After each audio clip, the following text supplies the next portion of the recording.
die wir in den kommenden Monaten mit der Kommission vertiefen müssen. Und deswegen freue ich mich auf die weitere Zusammenarbeit. Herzlichen Dank. Paldies. Nākamā vārds Aleks Aģus-Saliba kungam vienai minūtē. Grazzi, Sur President. Is-settur tal-video online, video games online huwa l-aktar settur kulturali u kreattiv li qed jikber brata maġla fuq bażi Ewropea, responsabbli għal eluf ta' impjiegi u anke bir-rwol importanti wkoll fis-suq illi jlaħħaq biljuni ta' euro. Ma hemm l-ebda dubju dwar l-importanza ta' dan is-settur diġitali innovattiv ħafna għat tkabbir għal ħolqien tal-impjiegi għas-suq uniku diġitali tal-Ewropa. Madankollu m'għandna l-ebda mod indajfu l-ħtieġa għal protezzjoni aktar b'saħħitha tal-konsumaturi u protezzjoni aħjar għal gamers b'mod speċjali għat-tfal mill-vizzju tal-logħob u anke prattiċi manipulattivi. Il-logħob online huwa partikolari fost it-tfal illi qed jikbru f'ambjent ta' logħob tal-video disponibbli fuq diversi apparat minn computers għal consoles tal-logħob għal smartphones u screens oħra. Fil-waqt li l-logħob online ħafna drabi jkun divertenti ħafna u mod tajjeb ta' kif wieħed jitkellem ma' sħabu ma' oħrajn, hemm riski li t-tfal jistgħu jiġu esposti għal ħafna ħsara u ħafna periklu. Għalhekk nixtieq nirringrazzja lir-rapporter tal-SND Adriana talli talbet lill-Kummissjoni tikkunsidra regoli ġodda biex nipproteġu aħjar lil gamers tal-logħob tal-video online b'mod partikolari tfal. Grazzi ħafna. Paldies. Nākamā vārds Lorenz Faran kundzei vienai minūtē. Monsieur le Président, Monsieur le Commissaire, chers collègues, c'est la deuxième fois en quelques semaines que nous avons ici un débat sur le jeu vidéo et c'est une très bonne chose.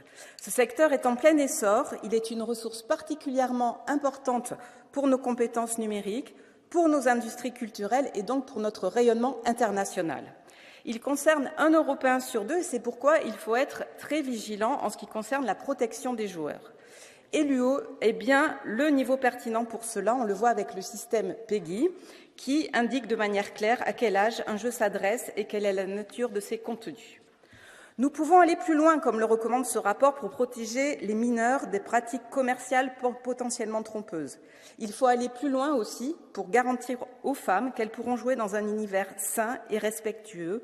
Et oui, nous devons garantir que les modèles économiques soient vertueux et transparents pour les utilisateurs. Mais il faut aller plus loin aussi, plus généralement, pour bâtir une véritable stratégie européenne en faveur du jeu vidéo, une stratégie ambitieuse et porteuse que j'ai préconisée dans un précédent rapport et qui a été largement votée ici. Je vous remercie. I don't see next speaker, Mr. Ninas here, so that's why I will give the floor to Alessandra Basso for 1.5 minutes. Presidente, colleghi, Commissario, questo testo è un ottimo punto di partenza per la tutela dei consumatori, soprattutto i più giovani. L'industria dei videogiochi è in rapida e costante crescita in Europa e grazie a questo settore sono stati creati quasi 100.000 posti di lavoro nel nostro continente. Questa crescita non va disincentivata, ma allo stesso tempo non si possono ignorare i rischi per i nostri cittadini, specie più vulnerabili, e mi riferisco a quelle che sono diventate delle vere e proprie nuove dipendenze. Non dobbiamo aver paura di citare il nome di due videogiochi, Fortnite e FIFA. Questi sono titoli con un target d'età basso, spesso minori che vengono attirati a spendere soldi per poter giocare. E in entrambi i casi non parliamo di piccole e medie imprese, ma di colossi americani. Noi non possiamo continuare a leggere articoli su famiglie che si ritrovano con debiti enormi causati da spese fatte dai propri figli, ingannati da questi titoli che instillano nei consumatori l'idea del pay to win, ovvero per vincere devi spendere sempre più soldi. Tuteliamo le nostre piccole e medie imprese, tuteliamo i nostri cittadini e non permettiamo a dei colossi dell'industria di rovinare la vita delle famiglie. Questi devono essere i nostri obiettivi. Grazie. Paldies. Nākamajam vārds Ādam Bēlan kungam vienai minūtē. Panie Przewodniczący, Panie Komisarzu, z zadowoleniem przyjmuję fakt, że dyskutujemy dziś na temat branży gier wideo online. gdyż rozwija się ona niezwykle szybko i ma olbrzymie znaczenie zarówno gospodarcze, jak i kulturowe na całym świecie. Przemysł gier komputerowych jest również niezwykle ważny dla mojego kraju. Polska jako jeden z nielicznych krajów na świecie w 2020 roku stała się już eksporterem netto gier komputerowych. Branża gier wideo online na rynku europejskim to w większości małe i średnie przedsiębiorstwa z dużym potencjałem wzrostu. Dlatego powinniśmy być szczególnie ostrożni, aby nie nakładać na te firmy zbyt dużych obciążeń, aby nie hamować ich innowacji i kreatywności. W tym kontekście uważam, że sprawozdanie, nad którym będziemy jutro głosować, zawiera wiele kontrowersyjnych zapisów. Brakuje w nim niestety elastyczności wobec tego bardzo innowacyjnego sektora. Byłbym na przykład niezwykle ostrożny w kwestii pomysłu przymusowej weryfikacji wieku graczy. To rozwiązanie bowiem uderza w prywatność użytkowników. Dziękuję bardzo. Paldies. Nākamā vārds Pablo Arias Echeverría kungam pusotra minūte. Muchas gracias, presidente, señor comisario. Es indudable que en los últimos años se ha producido un impresionante auge del sector de los videojuegos, un sector cultural y digital altamente innovador en la Unión Europea. Celebro los objetivos que se marcan en este informe, en el que recordamos que debemos aspirar a ser líderes del mercado mundial de videojuegos, siempre promocionando el desarrollo del talento y nuestra manera de hacer las cosas, nuestro mercado, nuestras reglas. Me gustaría destacar 4 aspectos claves en este sentido. Los efectos positivos de los videojuegos y su valor cultural. Hablamos siempre o muchas veces de los efectos nocivos, pero centrémonos en el valor creativo único de este sector, que este sector tiene. Los videojuegos pueden brindar canales interactivos con fines educativos y formativos. Legislemos y trabajemos para también que sea también una vía cultural. El segundo, los mecanismos fundamentales para proteger al consumidor, especialmente a los menores. La mitad de los europeos que usan estas plataformas tienen entre 6 y 24 años. Son imprescindibles las herramientas útiles de control parental, por lo que tenemos que comunicar más y mejor. En tercer lugar, los proveedores de servicios. El funcionamiento de los juegos en línea depende de la conectividad y de unas infraestructuras sólidas. El metaverso, la inteligencia artificial o la transformación del Internet del 2D al 3D son muchas las iniciativas digitales que se avecinan y es esencial que garanticemos el buen funcionamiento de las redes solventes que puedan sustentar esta conectividad. Por último, celebro que se haya incluido a las personas con discapacidad en el texto. El mercado único europeo también debe ser inclusivo y accesible. Creo que la ponente Adriana Maldonado ha hecho un gran trabajo junto a los ponentes en la sombra y por eso creo que hay que apoyar este informe de iniciativa. Muchas gracias. Paldies. Nākamajā vārds Marija Manuela Leitão Marques kundzei 1 minūte. Obrigada, Sr. Presidente, Sr. Comissário. O mundo dos videojogos evoluiu muito desde o tempo em que se soprava nas cassetes Nintendo para fazer o jogo funcionar. Hoje, para além das consolas e dos computadores, jovens e adultos jogam quase todos ligados à internet. Se isso abriu muitas oportunidades e ajudou a que os videojogos se tornassem numa indústria com grande impacto económico, também trouxe alguns perigos para os consumidores. Destaco apenas alguns. Por vezes, a instalação dos videojogos é gratuita. A remuneração para as empresas resulta da recolha de dados pessoais que depois alimentam publicidade dirigida ou da venda de produtos dentro dos próprios jogos, o que requer que os jogadores fiquem presos ao ecrã. É importante, por isso, reforçar o controle parental, limitar práticas comerciais manipuladoras e a recolha de dados pessoais, de modo a prevenir impactos negativos na vida diária, incluindo financeiros e até problemas de saúde mental, sobretudo nos mais jovens. Com este relatório, Sr. Comissário, pedimos-lhe que estude o problema e sugerimos algumas soluções para garantir que os videojogos online, tal como as velhinhas consolas, são um momento seguro de diversão e até de aprendizagem. Paldies.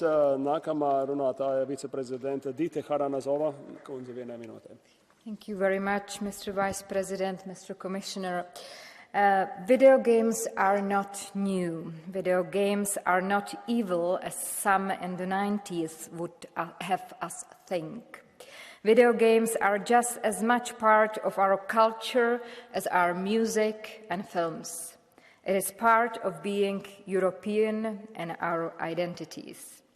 We have a strong gaming industry in Europe, and this is something we should treasure. At the same time, we must recognize that video games have moved past the single-player adventure games of the past. These are new worlds with new financial models, where players interact with ever-changing games and an infinite number of other users. We must take care that this new reality still respects basic values and honesty with users and their families. If we give our children unlimited candy, they will eat themselves until they are sick. If you let an adult gamble with someone else's money, they will gamble until it's gone. Video games can be true pieces of art. I only hope that we can keep them that way. Thank you very much. Paldies. Nākamajam vārds Marcel Kolaja kungam 1 minūtei. Thank you, President, Commissioner, colleagues. As many mentioned, video games are a highly innovative digital sector in Europe, and therefore we need to realize that building a trustworthy online environment and increasing consumer trust can boost the economic growth. And therefore, we need to evaluate where the current consumer protection legislation already covers unfair practices and dark patterns, and where protection from addicting techniques is missing. At the same time, I would like to highlight that many games are based on collaborative creation, so we need to be really careful when we're referring to child labor. And I also want to warn against mandatory introduction of age verification, as it raises concerns over privacy. And finally, we absolutely need to refrain from calling, or even worse, mandating the use of automated tools to quote-unquote protect users from harmful content, because they are inefficient and have negative consequences on freedom of expression, access to information and creativity, which I believe is related to what you said, Commissioner, when you referred to a legislation proposed by the Commission in 2022. And I'm finishing, President, that I believe was a fight against child sexual abuse when you refer to grooming. And that is also known as chat control, that legislation. I believe that chat control will not help us to fight sexual abuse, and we need to really be really careful how we do that, because we want to fight it, but not this way. Thank you. Next speaker is Doreen Rockmaker. The floor is yours. Thank you, Vice President. Thank you, Commissioner. If it isn't broken, don't fix it. This should be the important guideline for EU institutions to cope with the risk of over-regulation. The rapporteur has made a balanced report about consumer protection in the gaming industry. There is no real problem, but she demands more regulation. She states explicitly that the existing consumer protection regulation is a strong basis for people who play games, especially children. The gaming industry itself made a classification system and a code of conduct that helps parents to choose the right games for their children, and the industry to act responsibly. The current rules are sufficient to protect our children. The weak link in the system is the inability of our member states to enforce rules. It makes no sense to make more rules if the current ones pose a serious challenge for our law enforcement.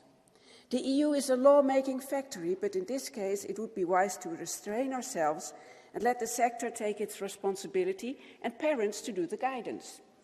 If we take away responsibility by regulating everything and everyone, we lose the fundamentals of a stable society.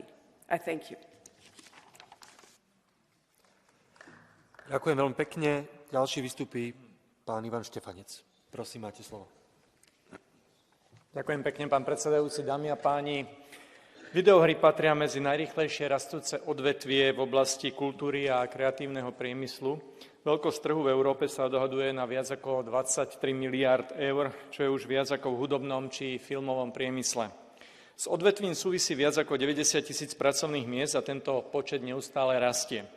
Je preto nevyhnutné, aby sme venovali dostatočnú pozornosť aj tomuto odvetviu a nastavili preň vyvážené pravidlá, ktoré zabezpečia jasné a bezpečné fungovanie trhu s videohrami tak, aby mohlo byť prínosom v oblasti tvorby pracovných miest, kultúry a inovácií. Je dôležité si tiež uvedomiť, že s videohrami sa aktívne stretáva až 73% detí vo veku od 6 do 10 rokov a až 84% tínedžerov. Potrebujeme preto zároveň vytvoriť dostatočný ochranný mechanizmus preto, aby sme ochránili tých najzraniteľnejších. Jednak pred nevhodným obsahom a jednak pred hrozbou závislosti. Je dobrou správou, že práve tento návrh predstavuje aj vyvážený kompromis pre bezpečný rozvoj odvetvia videohier. Ďakujem pekne. Ďakujem veľmi pekne. Thank you very much. I don't see Mr. Benifei in the chamber, so I'll give the floor to Madam Katarina Rinzema. Prosím, máte slovo. Dank u wel, voorzitter, commissaris. De afgelopen jaren is de gamingindustrie dankzij vele midden- en kleinbedrijven sterk gegroeid. Dit heeft gezorgd voor veel technologische ontwikkeling en banen in de EU. Het is potentie. Maar laten we ook stilstaan bij wie deze spelletjes gebruiken. Want zeker 3/4 van de kinderen zijn tussen de 6 en 14 jaar en die zijn gamers. Kinderen mogen in online games niet worden blootgesteld aan extreem geweld en agressieve commerciële reclame.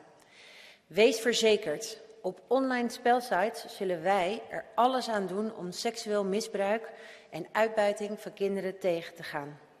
Dit doen we door eisen te stellen aan duidelijke informatie over de minimumleeftijd van games. Dit doen we ook door streng op te treden tegen manipulatieve praktijken in games, zoals het gebruik van lootboxes. Ten slotte roep ik de Europese Commissie op om in samenwerking met de industrie nieuwe instrumenten te ontwikkelen om grooming in chatrooms en op spelsites aan te sporen. Daarnaast wil ik de Commissie aansporen om technologieën rondom videohashing te optimaliseren. Hiermee kunnen we het groeiende probleem van seksueel misbruik van kinderen in games aanpakken en een veilige online omgeving creëren.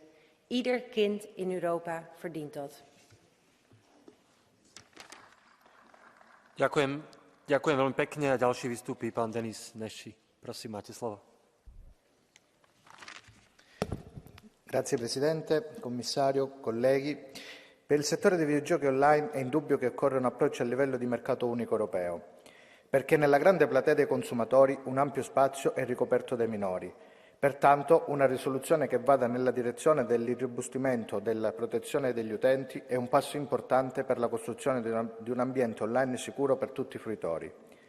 In questo senso il sistema di etichettatura PEGI, attuato solo in alcuni Paesi membri, risulta essere uno strumento efficace nel fornire informazioni sull'età minima raccomandata e nel proteggere i minori da contenuti inappropriati nei giochi e nell'intercettare gli elementi d'azzardo come scrigni con vincite aleatorie e scatole misteriose a pagamento, cosiddetti loot box.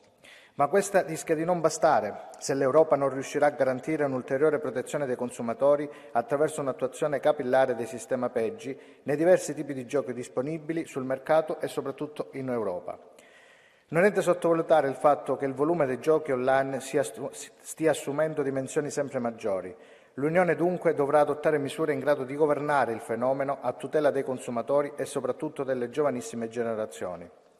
Il rischio è quello di esporle a un percorso diseducativo e fuorviante rispetto ai valori di svago e di intrattenimento ai quali i videogiochi online dovrebbero riferirsi, perché sono convinto che i giochi digitali possano avere un ruolo decisivo per lo sviluppo dei minori e dei ragazzi in età adolescenziale solo se in grado di favorire processi di approfondimento e di acquisizione di nuove competenze e soprattutto in grado di stimolare la loro creatività. Grazie. Ďakujem veľmi pekne a ďalší vystúpi pán Tomislav Sokol. Prosím, máte slovo. Poštovani potpredsjedniče, povjereniče, kolegice i kolege. Na godišnjoj razini tržište videoigara u Europskoj uniji vrijedi više od 23 milijarde eura u stalnu tendenciju rasta, što pogoduje stvaranju visoko plaćenih radnih mjesta. Činjenica da videoigre igraju osobe svih dobnih skupina, međutim, posebno osjetljiva skupina među njima su djeca koja često razvijaju ovisnost o videoigrama te ih moramo dodatno zaštititi. U tom smislu ističe važnost razvoja mehanizama roditeljskog nadzora pristupa djece video igrama i komunikacije koju djeca ostvaruju igrajući igre. Zato pozivam Europsku komisiju da predstavi Europsku strategiju za video igre kojom bi se realizirao puni potencijal ovog sektora uz poseban naglasak na sigurnost djece.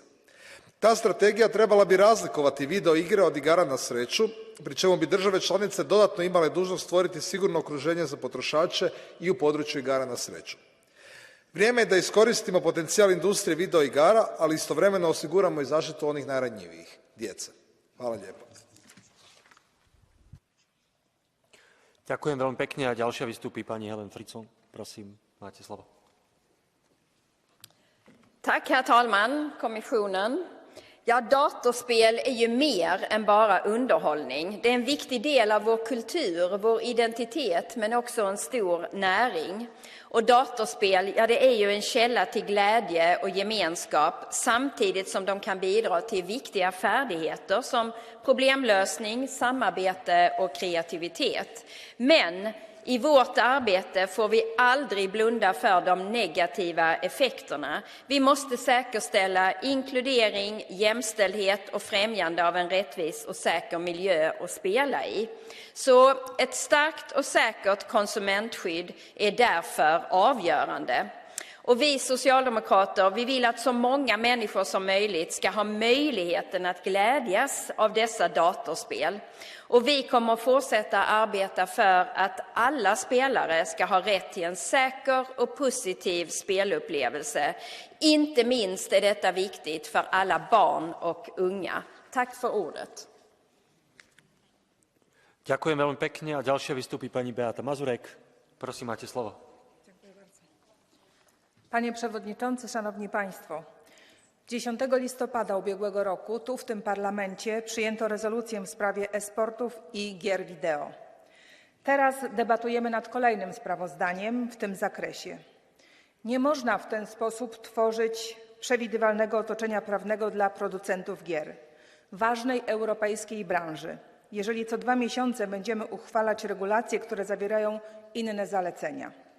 Mam wiele zastrzeżeń do tego sprawozdania, chociażby system weryfikacji tożsamości i wieku naruszający prywatność użytkowników. Od wielu lat istnieje klasyfikacja gier wideo rodzicom dobrać gry do wieku swoich dzieci. Za jej pomocą oraz dzięki coraz lepszym narzędziom kontroli rodzicielskiej rodzice mogą z powodzeniem sprawować nadzór nad tym, w co grają ich dzieci. Nie ma potrzeby, żeby Komisja wchodziła dodatkowo w ten obszar, gdyż to jest zbyt daleko idąca ingerencja. Podobnie próbuje się ingerować poprzez wezwanie do zapewnienia równowagi gender na wszystkich etapach tworzenia gier online. Gry są dziełem artystycznym. Próba rozliczenia ich twórców z pewnością nie ma nic wspólnego z wolnością stanowiącą fundament naszych wartości. Ďakujem veľmi pekne. Ďalšia vystúpi pani Deidre Clune. Prosím, máte slovo. Thank you, Chairman. And I think we should all acknowledge that the gaming industry plays a really important role in the European Union. In recent times, during the pandemic, we saw the real value of the industry in terms of the opportunity for socialising, for communicating, entertainment, the opportunities for jobs, businesses, and also the real value in encouraging creativity and innovation.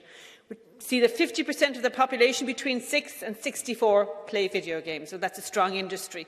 But we need to ensure regulation that will provide confidence to consumers that their rights and that the online safety concerns that they would have for their children are addressed. That's why this report is asking that the current regulatory framework for loot boxes is sufficient, that it will be examined, and that the situation of minors in particular is examined. With regard to loot boxes, a report for the IMCO committee outlined the potential exposure to psychological and financial losses. This study was done by the Policy Department. It also outlined that it can be exploitative, lack transparency, create unfair gaming advantages. So we need to have these findings and these concerns addressed to give security to EU citizens. Ďakujem veľmi pekne a ďalší vystúpi pán Salvatore De Meo. Prosím, máte slovo. Grazie Presidente, voglio ringraziare la relatrice per il lavoro svolto, per aver saputo coniugare un testo dove bisogna considerare un settore importante per il mercato unico ma anche la tutela del consumatore. L'industria europea dei videogiochi è il settore culturale e creativo che ha una crescita maggiore in Europa, contribuisce allo sviluppo di nuove tecnologie ed è un settore che dà oltre 90.000 posti di lavoro in tutta Europa. Però non possiamo ignorare i risvolti pericolosi di un uso improprio e poco moderato dei videogiochi, come è stato detto, che possono avere un impatto negativo sulle relazioni sociali, sulla salute mentale, sul lavoro e sul rendimento accademico. Anche io pongo la questione sulle scatole premio, le cosiddette loot boxes, cofanetti virtuali acquistabili durante il gioco.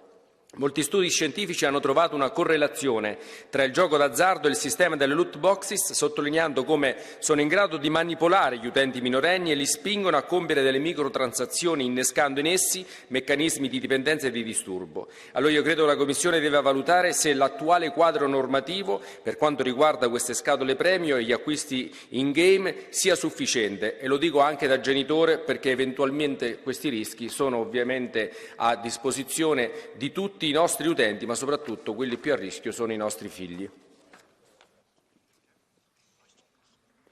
Ďakujem veľmi pekne a ďalší vystúpi pán Tom van den Kendelare. Prosím, máte slovo. Dank u wel, meneer de voorzitter, commissaris, collega's.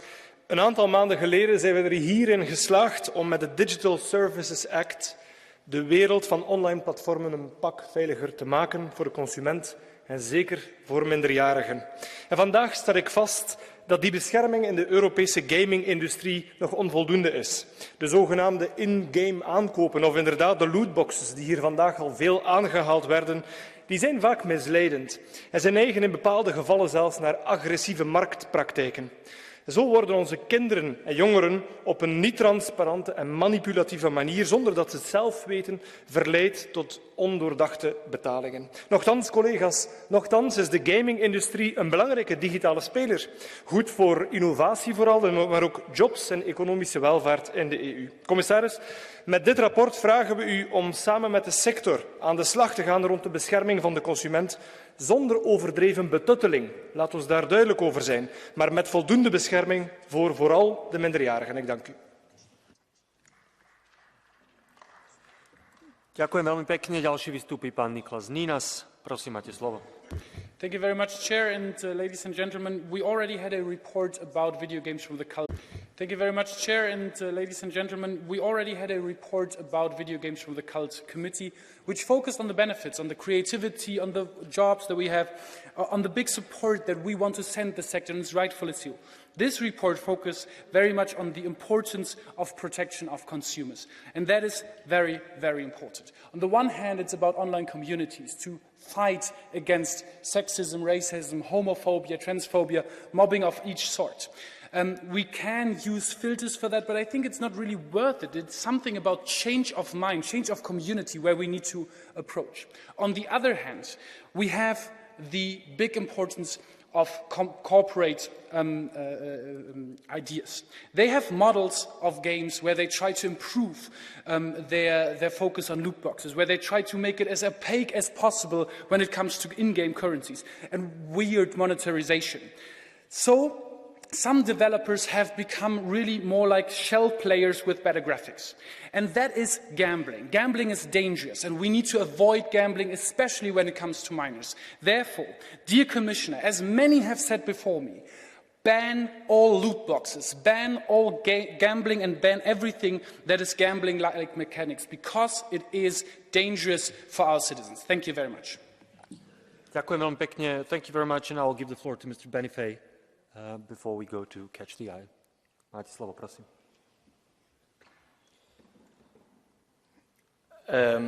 Grazie Presidente. È molto importante che il Parlamento europeo abbia deciso di fare queste relazioni sui videogiochi e gli sports. Si tratta di un tema che va trattato con attenzione, con cura, anche valorizzando azioni come l'approccio PEGI che è stato messo in campo, che permette di avere diritti chiari e trasparenza, oltre che il lavoro che noi abbiamo portato avanti per aumentare le tutele e la valorizzazione degli aspetti positivi dei videogames, che sono tantissimi, di apprendimento, di sviluppo cognitivo. Ovviamente i rischi vanno verificati, vanno contenuti, vanno controllati, ma penso che con un'azione come quella che stiamo portando avanti potremo valorizzare un settore che crea molto lavoro, crea opportunità e che deve essere uno dei nostri ambiti di impegno in Europa per avere un ambiente di gioco sano, sicuro per tutte e tutti. Grazie. Ďakujem pekne. Teraz pristúpime k procedúre Catch the Eye a ako prvá vystúpi pani Maria Walsh. Prosím, máte slovo. Thank you very much. I welcome the findings of this report and its aim to strengthen consumer protection and the single market, as both go hand in hand. I believe we are looking at, and we could see opportunities to drive and support policies and regulations tailored to the industry of gaming and esports industries, and they want to be at the table of this conversation. I call for the swift transposition and implementation of this directive on contracts for the supply of digital content and digital services. It will give further confidence to consumers, especially, as many colleagues have shared, the PEGI label for parents and their children. These measures will help both consumers and the gaming industry, as it will give confidence to the consumers and the industry and will offer clearer parameters in which to operate in and build their businesses. Finally, may I add, because it was mentioned by a colleague of mine, as we celebrate the 30th anniversary of the creation of the single market, we must ensure its readiness for the digital age. Thank you very much. Ďakujem pekne a teraz vystúpi pán Sean Kelly. Prosím, máte slovo. A number of years ago, I organised quite a number of public events in relation to cyberbullying, which was very prominent at the time. Hopefully, things have improved and the opportunities for bullying are limited, if not eradicated. Of course, the whole use of digital apparatus has grown, particularly amongst young people. Indeed, from the time they're in the cradle, young people have some type of a digital device. As we saw, 75% over the age of 6 playing video games. Oh, that's positive. But I think it's great that the Commission and the Parliament are coming together to limit the negative effects, things like glorifying violence, things like grooming, things like encouraging gambling. And I think collectively we can do a great service to our young people and also indeed to the industry itself, so it does what it's supposed to do, provide clean entertainment to our young people. Ďakujem veľmi pekne a týmto môžeme aj ukončiť procedúru Catch the Eye. A v rozprave teraz za Európsku komisiu vystúpi pán komisár Didier Reynders. Prosím, máte slovo. Thank you, President. Honourable members, I want to repeat that the Commission welcomes the balanced approach of the report, which presents both the risks but also the benefits of video games. As I shared earlier, the Commission has launched important initiatives to mitigate concerns as regards consumer protection in the field of video games. These include better implementation of the existing EU consumer protection rules, as well as the actions under the Better Internet for Kids strategy. Moreover, the ongoing fitness check of consumer law will specifically address the protection of consumers in video games. You can rest assured that the Commission is committed to continuing to protect EU consumers, in particular young people, while ensuring that the video game industry can continue its contributions to the digital economy and in bringing joy to the gamers. So thank you for the report, thank you for your balanced approach, and thank you for your attention. Ďakujem veľmi pekne a na záver vystúpi pani spravodajka Adriana Maldonado López. Prosím, máte slovo. Gracias, presidente. Gracias, señor comisario. Me van a permitir que utilice estos 2 minutos principalmente para agradecer a los ponentes en la sombra por esta buena colaboración que hemos tenido en esta iniciativa propia del Parlamento. Ejemplo de que cuando la política quiere puede negociar, acordar y, sobre todo, llegar a legislaciones importantes. Y eso es lo que, en definitiva, pedimos a la Comisión. Me alegra saber que el comisario considera que este informe está en un equilibrio entre defender a un sector innovador en la Unión Europea que da empleo a más de 98.000 personas, así como proteger no solamente a los consumidores europeos, sino también a los menores y a los padres, que dan herramientas para que puedan hacer un buen uso y control de los videojuegos cuando sus hijos lo utilizan. En definitiva, creo que es un buen comienzo, creo que es importante que nos pongamos a trabajar y, sobre todo, quiero también poner en valor el rol que la Unión Europea tiene en muchísimas ocasiones a nivel pionero, a nivel mundial. Cuando elaborábamos este informe, gracias a los servicios del Parlamento, podíamos ver que a nivel mundial no existe una jurisdicción política que tenga un informe, que tenga una legislación propia tan amplia y tan ambiciosa como la que pedimos en el Parlamento Europeo sobre videojuegos. La política es el reto de adaptarse a la realidad, ser capaces de dar soluciones a problemas complejos y, sobre todo, a las nuevas novedades que vienen en la sociedad, y el videojuego es uno de estos sectores. Un sector innovador que utiliza principalmente un público joven y, sobre todo, que tiene que dar soluciones a realidades a las que nos enfrentamos hoy en día. En este informe, como conclusiones generales, hablábamos también de los problemas de la salud mental, hablábamos de ciertos estereotipos de género, pero también poníamos el valor que es un sector que pone empleos de calidad, dignos, que menciona las startups y, sobre todo y en definitiva, que protege el mercado único. Así que tenemos la oportunidad única de crear una legislación europea que ponga en valor al mercado único, como esta semana recordábamos en su 30 aniversario. Gracias.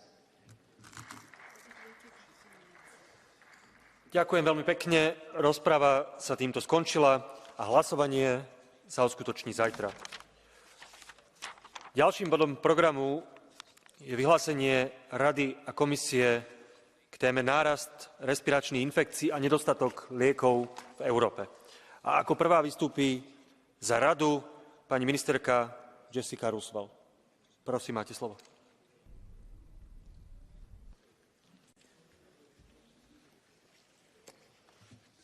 Thank you, President, honourable members, Commissioner. I'm pleased to represent the Council in this debate. Many member states are currently facing an increased respiratory infections due to the combined circulation of three viruses: the RS virus, influenza, and the coronavirus. The current COVID-19 situation is considerably calmer compared to the past 2 years, partly due to high level of vaccination coverage achieved in Europe. However, this winter season brings new challenges. Respiratory infections have occurred earlier and in higher numbers than expected. More children are affected than usual. The seasonal flu epidemic has also begun earlier this year, and cases continues to increase. The COVID crisis, as well as the Russian war of aggression against Ukraine, also having negative consequences on global supply chains and the pharmaceutical industry overall production capacities. Consequently, health systems across Europe, particularly hospitals and emergency departments, find themselves under pressure once again to meet the rising number of patients with respiratory diseases and the rising demands for medicines to treat these, such as antibiotics, antivirals and anti-inflammatories. I can assure you that the Swedish presidency is monitoring the situation very carefully and will continue to do so. The Presidency is also committed to promote action deemed necessary, both at European and national level, to enable sufficient supply of medicines across all Member States.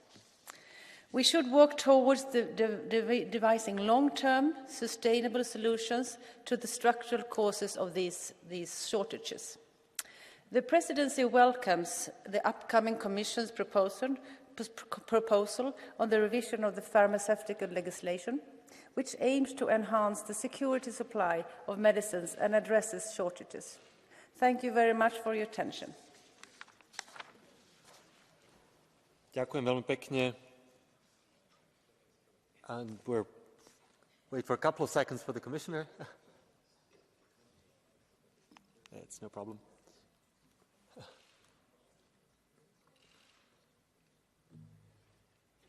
So now for the Commission, Madam Commissioner Stella Kyriakides, you have the floor.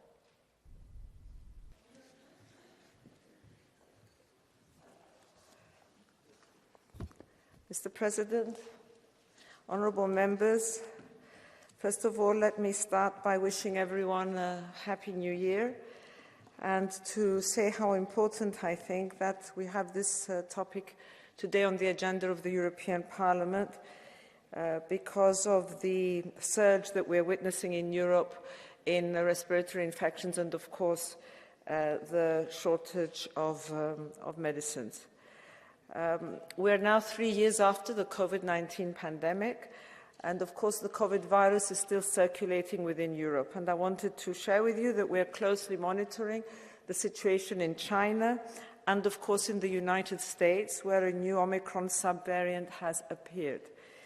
And with the circulation of COVID and the impact of other respiratory viruses, we are facing a very challenging situation.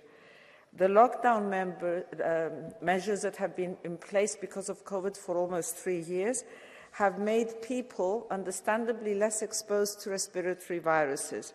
And when we say this, it actually means that children that were born since the pandemic may have never encountered the influenza virus, for example. Member States have already reported high transmission rates in all population groups, but also that the season for the respiratory viruses has started earlier than usual. And this is putting a huge pressure on already pressed health systems and workers. It may be triggering further staff shortages due to sick leaves. And of course, we can also possibly see stress-related anxiety and burnout as we saw in healthcare staff during the pandemic. I'm saying this because maintaining an adequate ratio between the staff and the patients in ICUs and pediatric wards is critical for patient safety and quality of care. Vaccination against respiratory viruses remains our best tool, our shield to protect citizens.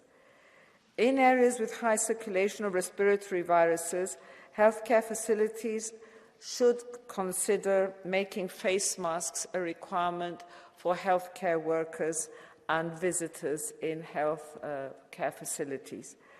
So in the coming months, reinforcing our healthcare systems is a priority, and also strengthening our healthcare workforce. Now, alongside this, we are also witnessing a shortage of medicines in some member states, in particularly antibiotics and pediatric analgesics. As this is a global issue, we are in close contact with our international counterparts while also supporting member states and industry. The systems and processes which we established during the pandemic and through the extended mandate which was supported by this Parliament of the European Medicines Agency are helping us to better manage the situation. We have already had discussions with industry, and the main root causes which have been identified are the sharp increase in demand because of more respiratory infections, along with insufficient production capacity. As these products are authorized at national level, the Member States' competent authorities are already putting mitigation measures in place. And together with the European Medicines Agency, we are doing our very best to support, but also to coordinate Member States and industry facing this challenge. We are doing this by deploying all the flexibility that the regulatory framework allows us to use, in seeking ways with our industrial partners to rapidly increase production and to prevent and mitigate shortages. And if needed, HERA can step in and coordinate on behalf of the Member States the joint procurement of medical countermeasures, as we did during COVID, and also organize matchmaking events between industry actors in order to help increase production. Honourable members, I have often said from this podium that patients in the EU and across the EU, no matter where they live, must always have access to the medicines they need at affordable prices. And this is why, as has been mentioned before, we have the ambition to achieve this with a new pharmaceutical strategy for Europe. We will be proposing both non-legislative and legislative measures for better access and greater security of supplies for medicines in the EU. The proposal to revise the pharmaceutical legislation is programmed for March and will be including stronger obligations for supply, earlier notifications of shortages and withdrawals, and enhanced transparency of stocks. Other non-legislative measures are being taken to keep the medicine supplies for the EU citizens and patients going. So our objective remains to secure access to medicines for all patients in need and to avoid disruption of medicines in the EU. I look forward to hearing your interventions on this very important topic today. Thank you. Ďakujem veľmi pekne. A teraz za skupinu EPP vystúpi pani Nathalie Colin-Osterle. Prosím, máte slovo. Merci, Monsieur le Président. Alors, pour lutter contre les pénuries de médicaments, notre continent doit avant tout redevenir attractif avec une politique industrielle ambitieuse, incitative et compétitive face à la Chine et aux États-Unis. Grippe, bronchiolite, Covid-19, dès qu'une épidémie apparaît, de nombreux patients sont confrontés aux pénuries de médicaments. Ce phénomène n'est pas nouveau. En Europe, les pénuries de médicaments ont été multipliées par 20 en 20 ans et les causes sont multiples. Augmentation de la demande et compression des prix, manque de diversification des sources d'approvisionnement, délocalisation massive de la production de substances actives, puisque 80 à 85% des principes actifs utilisés pour produire des médicaments en Europe sont importés de Chine et d'Inde, et 45% des médicaments commercialisés en Europe sont produits hors Union européenne. Alors nous sommes aujourd'hui ultra dépendants de pays qui peuvent décider de limiter leurs exportations, que ce soit pour privilégier leur population, c'est le cas en Chine actuellement avec le paracétamol, ou en cas de conflit géopolitique. Cette situation n'est pas tenable. Dans mon rapport sur les pénuries de médicaments adopté dans cet hémicycle en septembre 2020 à une très large majorité, des recommandations ont été formulées. Relocalisation de l'intégralité de la chaîne de fabrication du médicament, de la substance active au conditionnement et à la distribution, avec des incitations fiscales et financières et en autorisant les aides d'État pour inciter les industriels à produire en Europe. Création d'une réserve européenne de médicaments essentiels, surveillance européenne des stocks tant au niveau des industriels que de chaque État membre. Et pour les médicaments qui ne présentent plus de rentabilité, la création d'établissements européens pharmaceutiques à but non lucratif en capacité de produire ces médicaments, souvent anciens, mais qui demeurent essentiels pour la santé publique. Alors oui, depuis 2020, l'Union européenne a renforcé son arsenal législatif pour mieux répondre à l'urgence des crises sanitaires. Il est temps désormais de privilégier le Made in Europe pour retrouver une souveraineté sanitaire. Ďakujem veľmi pekne a teraz vystúpi za skupinu SND pán Timo Wilken. Prosím, máte slovo. Vielen Dank, Herr Präsident, sehr geehrte Frau Kommissarin, liebe Vertreter des Rates. Die Corona-Pandemie beschäftigt uns tatsächlich seit 3 Jahren. Wir konnten als Europäische Union nach anfänglichen Schwierigkeiten das Schlimmste abwenden und aufgrund der Maßnahmen zur Bekämpfung der Corona-Pandemie sind auch andere saisonale Krankheiten, wie das insbesondere für Säuglinge sehr gefährliche ES-Virus und andere Viren, auch Grippeviren, zurückgegangen. Es ist daher nicht verwunderlich, dass mit der Lockerung der Corona-Maßnahmen Infektionskrankheiten jetzt wieder ausbrechen und ihren Weg in die Gesellschaft finden, insbesondere in den Wintermonaten. Aber was wir in den vergangenen Wochen und Monaten gesehen haben, neben weiter Corona-Infektionen, neben der Grippewelle, insbesondere der dramatische Anstieg mit RS-Infektionen, ist tatsächlich besorgniserregend. Wir kommen an die Grenze der präventiven und therapeutischen Behandlungsmöglichkeiten, sowohl in den Kinderkliniken als auch bei Erwachsenen. Mitarbeiterinnen und Mitarbeiter, Ärztinnen und Ärzte sind und arbeiten über ihrer Belastungsgrenze. Und es gibt, und das wurde gerade schon erwähnt, dramatische Medikamentenengpässe. Daher kann ich nur unterstreichen, dass die Forderungen, die wir hier in diesem Haus auch auf Vorschlag meiner Fraktion gemacht haben, nur wiederholen. Die europäische Produktion von Schlüsselprodukten in der Arzneimittelindustrie muss gestärkt werden. Sie muss hier stattfinden. Wir brauchen eine widerstandsfähige Gesundheitsindustrie. Wir brauchen eine Versorgung für die Krankenhäuser, für die Arztpraxen hier aus Europa.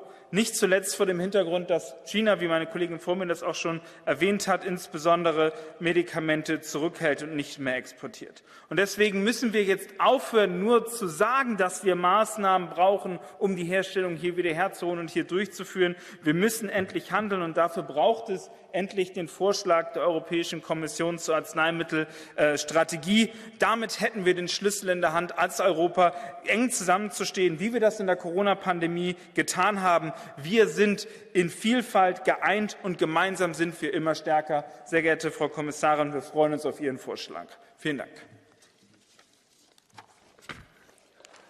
Ďakujem veľmi pekne. A teraz vystúpi za skupinu Renew pani Véronique Trillet-Lenoir. Prosím, máte slovo. Merci, Monsieur le Président, Madame la Commissaire. La triple épidémie Covid-19, grippe et bronchiolite met nos systèmes de santé sous pression et génère des pénuries de médicaments essentiels. Mais cette situation aiguë survient sur un fond chronique de tensions d'approvisionnement, et nous en connaissons la principale cause, les principales causes. Elles trouvent toutes leurs racines dans des anomalies du circuit de développement et de commercialisation du médicament au sein de l'Union. En effet, à l'issue d'une autorisation de mise sur le marché européenne unique basée sur l'expertise de l'EMA, on assiste 27 fois et de manière non coordonnée dans chaque État membre à une nouvelle autorisation nationale, un dispositif d'évaluation nationale, une négociation bilatérale des prix, un désintérêt profond des industriels pour les médicaments devenus peu rentables et une gestion nationale des stocks qui met les États membres en compétition les uns avec les autres. Nous devons pouvoir restaurer le cercle vertueux de la souveraineté européenne, évaluation conjointe des médicaments, négociation collective des prix sur la base de coopération renforcée, mobilisation des agences EMA et ERA. Les outils existent, la crise nous a montré qu'ils fonctionnent, alors profitons de l'opportunité de la révision de la législation pharmaceutique pour les renforcer. Merci. Ďakujem veľmi pekne, a za skupinu Greens teraz vystúpi pani Tilly Metz. Prosím, máte slovo. Thank you, dear President, Madam Commissioner. La situation actuelle est alarmante et je comprends la colère des citoyens et citoyennes. D'une part, l'augmentation des virus respiratoires place les services d'urgence européens dans une situation extrêmement précaire. Et d'autre part, les citoyennes et citoyennes doivent subir des pénuries de médicaments, conséquences directes de la politique de laisser-faire appliquée depuis des années à l'industrie pharmaceutique. Le résultat, une délocalisation massive de la production de médicaments, des pénuries, des patients qui ne reçoivent pas les soins nécessaires et un manque d'informations effarant des pouvoirs publics afin de pouvoir agir. En laissant la main entièrement au secteur privé, les pouvoirs publics, tant nationaux qu'européens, ont laissé place à la commercialisation systématique de la santé publique. En résulte la situation que nous connaissons aujourd'hui où la santé des citoyens est mise à risque. J'aimerais donc que la Commission et le Conseil s'expriment sur les mesures qu'ils prévoient. D'abord à court terme pour soutenir immédiatement les services publics de santé et s'apprivoiser en médicaments essentiels. Mais aussi à plus long terme pour assurer plus de transparence sur les chaînes de production du médicament afin que les pouvoirs publics puissent agir en amont des pénuries et non juste en réaction. Et enfin, sur la possibilité de créer une entité publique européenne responsable de la production d'un minimum de médicaments essentiels de façon à toujours avoir un filet de sécurité. Merci bien. Ďakujem veľmi pekne. A ďalšia vystúpi za skupinu ID pani Simona Baldassare. Prosím, máte slovo. Grazie Presidente. L'OMS allerta sull'impennata dei casi di infezioni respiratorie, mentre in Europa viviamo una preoccupante carenza di antibiotici e di altri farmaci essenziali. Siamo troppo dipendenti da paesi come Cina ed India, che rappresentano addirittura il 66% del nostro import di principi attivi.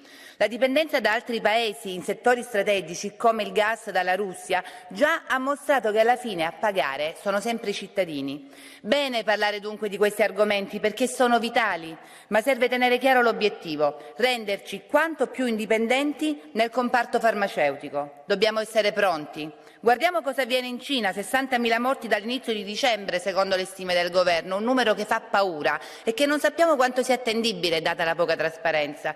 La salute è un bene comune di tutti gli europei, serve un impegno serio per stimolare e sostenere la produzione di tutta la filiera del farmaco nei nostri paesi, dal principio attivo al prodotto finale. Ne va della salute e della vita di tanti cittadini. Grazie. Ďakujem veľmi pekne a za skupinu ICR teraz vystúpi pani Joanna Kopczyńska. Prosím, máte slovo. Dziękuję Panie Przewodniczący, Szanowna Pani Komisarz, Szanowni Państwo. Dostęp do leków jest kwestią bezpieczeństwa. Zawsze otwiera poważną dyskusję na temat wszystkich form właściwej odpowiedzi na jakikolwiek stan zagrożenia zdrowia publicznego. Bezpieczeństwo zdrowotne Unii Europejskiej jest w ostatnim czasie zagrożone w związku z gwałtownym wzrostem liczby przypadków zakażeń bakteryjnych po zniesieniu przez kraje ograniczeń związanych z pandemią, co doprowadziło w konsekwencji do niedoborów antybiotyków oraz podstawowych leków. Choć jestem świadoma, że przyczyny, które leżą u podstaw niedoborów leków są złożone i wieloczynnikowe, gdyż obejmują wyzwania produkcyjne, limity branżowe oraz elementy gospodarcze, to mimo wszystko uważam, że strategia rozwiązania problemu musi przebiegać dwutorowo. Z jednej strony powinno się ograniczyć narażenie producentów na wstrząsy podażowe, a z drugiej zaś strony należy przemyśleć rozwiązania, które skutkować będą usprawnieniem mechanizmów nadzoru rynku i jasnym doprecyzowaniem katalogu problemów oraz precyzyjnymi danymi, których leków brakuje. Kończę. Choć na efekt przywracania bezpieczeństwa lekowego przyjdzie jeszcze poczekać, to już dziś musimy myśleć o reorganizacji europejskiego środowiska produkcji leków. Dziękuję i przepraszam. Ďakujem veľmi pekne. Ako ďalšia vystúpi za Left pani Kateřina Konečná. Prosím, máte slovo. Děkuji, pane předsedající, vážená paní komisařko. Vážení kolegové, problém je samotný systém a všechny jeho úpravy, které zde děláme, jsou prostě pouze kosmetické a neřeší jej. Za současného legislativního stavu existuje řada opatření, kterými lze nedostatky léků alespoň zmírnit. Dovolte mi připomenout, že komise již před lety přišla s novou farmaceutickou strategií pro Evropu, ve které akcentovala potřebu vrátit část farmaceutické výroby zpět do EU. Nicméně ona ani členské státy již neuvedly, kdo to má zaplatit. A tak se roky nic neděje. Je potřeba se bavit taky o obecném ukotvení léku a léčiv v právu Evropské unie. Dnes jsou léky brány jako obyčejné zboží, jako cukr, sůl, mouka, ale tudíž podléhají pravidlům společného trhu a principu nabídky a poptávky. A to se prostě musí změnit. Musíme vyřadit léky ze svobody volného pohybu zboží a více pohyb regulovat. Koneckonců navrhovala jsem to již v roce 2018. V některých členských státech dnes s hrůzou zjistili, že dokonce neexistují centrální registry, které by člověku umožnili podívat se, ve kterých konkrétních lékárnách lék mají dostupný a ve kterých ne. Systém, který by to umožnil, jsem já i mí kolegové, někteří z nich tady sedí, navrhovala u nového mandátu EMA. Opět to bylo odmítnuto s tím, že takový registr by přinesl přílišnou administrativní zátěž. Dále je pak potřeba zmínit absolutně nevyhovující až tragickou úpravu patentového práva Evropské unie, která je nastaveno tak, že se vyrábí jen to, z čeho je nejvyšší marže. O té se zde zase pravice nechce vůbec bavit. A tak se v tom prostě plácáme a máme a budeme mít nedostatky léku, dokud ten systém nezměníme. A je to na nás, kolegové. Ty návrhy tady jsou, je na nás, abychom měli odvahu je přijmout. Ďakujem veľmi pekne. A teraz vystúpi pani Laura Ferrara. Prosím, máte slovo. Grazie Presidente. In Italia si registra la carenza temporanea di oltre 3.000 farmaci e gli altri Stati membri hanno problemi analoghi. Le cause non riguardano solo l'aumento della domanda per le ondate di Covid-19, per virus influenzali e infezioni respiratorie. Vi sono infatti criticità produttive legate a costi energetici più elevati, a materie prime più costose, a difficoltà nella catena di approvvigionamento. Diversi paesi europei continuano ad avere un problema di dipendenza dall'estero per l'accesso a prodotti farmaceutici e dispositivi sanitari. Vi è una concentrazione della produzione negli Stati terzi, con Cina e India in testa. È quindi prioritario accelerare la realizzazione degli obiettivi della strategia farmaceutica europea per aiutare il comparto ad accrescere la produzione e l'autonomia nell'Unione. Nell'immediato si intervenga con misure coordinate a livello unionale per il reperimento, lo scambio e la distribuzione di medicinali necessari per ciascuno Stato membro, assicurando stoccaggi strategici e contrastando ogni speculazione. Per garantire determinate cure farmaceutiche e non lasciare indietro nessuno, servono risposte unitarie ed europee. Ďakujem veľmi pekne a ďalší vystúpi pán Bartoš Arlušovič. Prosím, máte slovo. Panie Przewodniczący, Pani Komisarz, witam serdecznie. Rak udowadnia nam od wielu lat i każdego dnia udowadnia dalej, że bez wspólnej walki z rakiem, europejskiej walki z rakiem, światowej walki z rakiem jesteśmy bez szans. Pandemia udowodniła to, pandemia, w której zmarły setki tysięcy ludzi, udowodniła to, że bez wspólnego działania nie jesteśmy w stanie uratować życia ludzi. I ten moment to jest ten moment, Pani Komisarz, w którym musimy się zdecydować na to, o czym rozmawialiśmy podczas specjalnej Komisji do spraw walki z rakiem. To jest ten moment, w którym Europa musi powiedzieć dość i Europa musi rozpocząć wspólne negocjacje cenowe dla leków dla Europejczyków. Wspólne zakupy leków.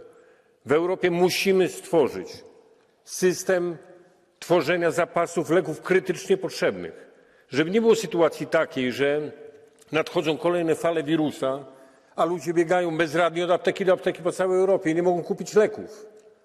Politycy są od tego, żeby ratować zdrowie i życie ludzi. Europa potrafi budować drogi, szkoły, mosty. Europa musi stawić czoło walce z chorobami i walce o leki dla ludzi. Często słyszę, zdrowie jest w rękach państw członkowskich. To wszystko prawda, ale można się temu biernie przyglądać albo się na to nie zgadzać. Jeśli przepisy przeszkadzają ratować ludzi, to trzeba zmienić przepisy, żeby ratować ludzi. Musimy zacząć kupować wspólnie leki i musimy tworzyć europejskie zapasy leków krytycznie potrzebnych. Inaczej ludzie będą umierali, a my nie będziemy się mogli temu przyglądać biernie. Apeluję o to, Pani Komisarz. Rozmawialiśmy o tym wielokrotnie. Dziękuję bardzo. Ďakujem veľmi pekne a ďalšia vystúpi pani Sara Cerdas. Prosím, máte slovo. Obrigada, Presidente, Comissária, Conselho, colegas. Precisamos de respostas para a escassez de medicamentos e a União Europeia tem capacidade de as concretizar. Precisamos que a Agência Europeia do Medicamento seja capaz de identificar os fármacos em falta, mas também os pontos de produção e abastecimento onde há falhas. Precisamos de transparência das empresas no que diz respeito ao estoque de produtos e à retirada dos mesmos do mercado e também de avançar para a compra conjunta de medicamentos essenciais, tal como aconteceu para as vacinas contra a Covid-19. E também precisamos desta nova estratégia farmacêutica para a Europa, que contribua para que a União Europeia seja autónoma e sustentável no que concerne à produção de fármacos. O acesso a medicamentos não pode flutuar em consequência de guerras, de inflação ou outras disrupções. Milhões de vidas dependem destes fármacos e, por isso, também dependem daquilo que fazemos aqui, no Parlamento Europeu, na União Europeia. É esta a nossa obrigação e só unidos conseguiremos estar à altura do desafio. Obrigada. Ďakujem veľmi pekne a ďalší vystúpi pán Nicolae Stefanuta. Prosím, máte slovo. Ďakujem. Doamnă Kyriakides, este 2023 și parcă ne întoarcem de unde am plecat. Cazurile de gripă și de viroze respiratorii au explodat peste tot în Europa. Din farmacii și din spitale lipsesc medicamente de bază. Oare nu am învățat nimic din lunile grele de pandemie? În România, în plin sezon rece, lipsesc medicamente precum antibiotice, antivirale, antiinflamatorii. Asta în timp ce cresc numărul de cazuri, nu doar de gripe, ci și de gripă împreună cu COVID. Spitalele sunt aproape la limită complete. La Constanța, secția de pediatrie a Spitalului de Boli Infecțioase nu mai are niciun pat liber în acest moment. Cum reușim să fim mereu nepregătiți când este sezonul infecțiilor respiratorii? Nu mai putem glumi cu sănătatea oamenilor. Este vorba de integritatea și de bunul nume al Uniunii Europene. La mine în țară, situația este clară. Oamenii cer medicamente și spitale decente. Vrem rezerve, vrem ca Europa să fie solidară. Europa trebuie să ne ajute acum. Vă mulțumesc. Ďakujem veľmi pekne a ďalšia vystúpi pani Jutta Paulus. Prosím, máte slovo.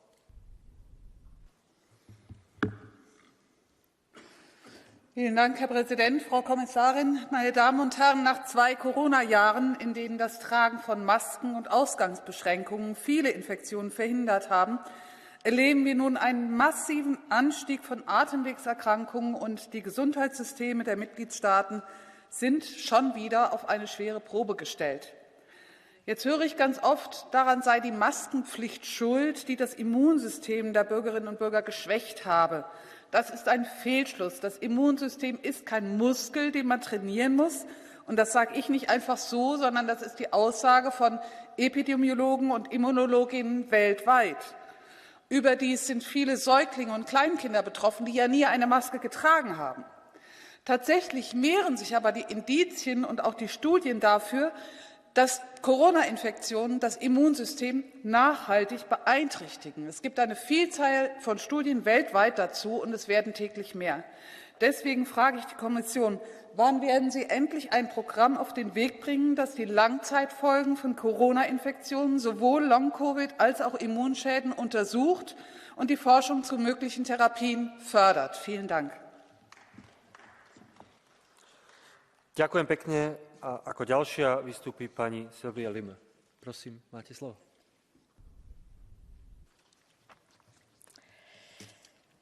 Tja, Pandemien sind eben praktisch, wenn es darum geht, sich Kompetenzen anzueignen, die ihnen eigentlich nicht zustehen. Dabei haben die Bürger gerade eine Odyssee hinter sich, auch befeuert aus Brüssel, mit Lockdowns ihrer Grundrechte beraubt, Staubmasken, von der es noch 2021 von der EU-Gesundheitsbehörde ECDC hieß, sie hätten keinen Mehrwert. Befohlen wurden sie trotzdem und eine Impfung, die bestenfalls, so die Pfizer-Vertreterin Frau Small im Corona-Sonderausschuss, Infektionen nicht verhindert. Nun also eine Atemwegs- und RSV-Welle bei Kindern. Eine Infektion, die ein Großteil der Kinder schon immer durchgemacht hat. Ich erinnere hier auch an die Welle der Saison von 2018, 2019, in der man ebenfalls von einer Überlastung der Kliniken gesprochen hat. Was ist heute also anders? Zum Beispiel medizinisches Personal, das sich nicht mit experimentellen Impfstoffen zwangsimpfen lassen wollte und jetzt einfach mal weg ist. Oder die Geimpften, die oft dauerkrank sind. Oder woher kommt der von Ihnen genannte Anstieg der Erkrankungen, Frau Kommissarin? Und ja, es fehlen zum Teil über 300 überlebenswichtige Medikamente wie Krebstherapeutika, weil die Produktion in Billigländer ausgelagert wurde. Übrigens nicht erst seit gestern. Aber Hauptsache, die Corona-Taskforce einer EU-Kommission hat die letzten Jahre Milliarden Steuergelder dafür ausgegeben, dass mRNA-Impfungen zu 100% innerhalb der EU hergestellt werden können. Denn das und nur das war das Kriterium für eine Entscheidung, welche Impfstoffe zugelassen und eingekauft werden. Sie lösen keine Probleme. Sie sind Teil des Problems. Vielen Dank.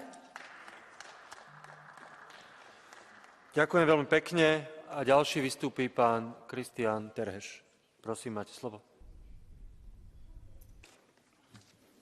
Thank you. Dear colleagues, is the European Commission part of the solution or part of the problem when it comes to shortage of medication in Europe? This is the question that we must ask now when the European Commission is asking for more power on handling medical crisis.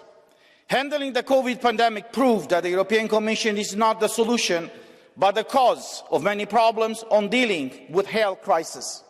While the focus of the Commission was to purchase astronomical quantities of alleged anti-COVID vaccines, people could not find antivirals or antibiotics in the European pharmacies. Now we have a flu season, and we debate again about shortage of different medicines, most notably antibiotics. This debate is the proof that the European Commission is not the solution, but the cause of many problems all across Europe. The best thing the European Commission can do is to prevent the formation of medical monopolies and cartels and let the national states act in the best interests of their citizens. Thank you. Ďakujem veľmi pekne. A ďalší vystúpi pán João Pimenta Lopes. Prosím, máte slovo. Obrigado, Sr. Presidente. Aumentam os casos de infecções respiratórias e as complicações a elas associadas, de morbilidade e mesmo mortalidade e da capacidade de resposta dos serviços de saúde.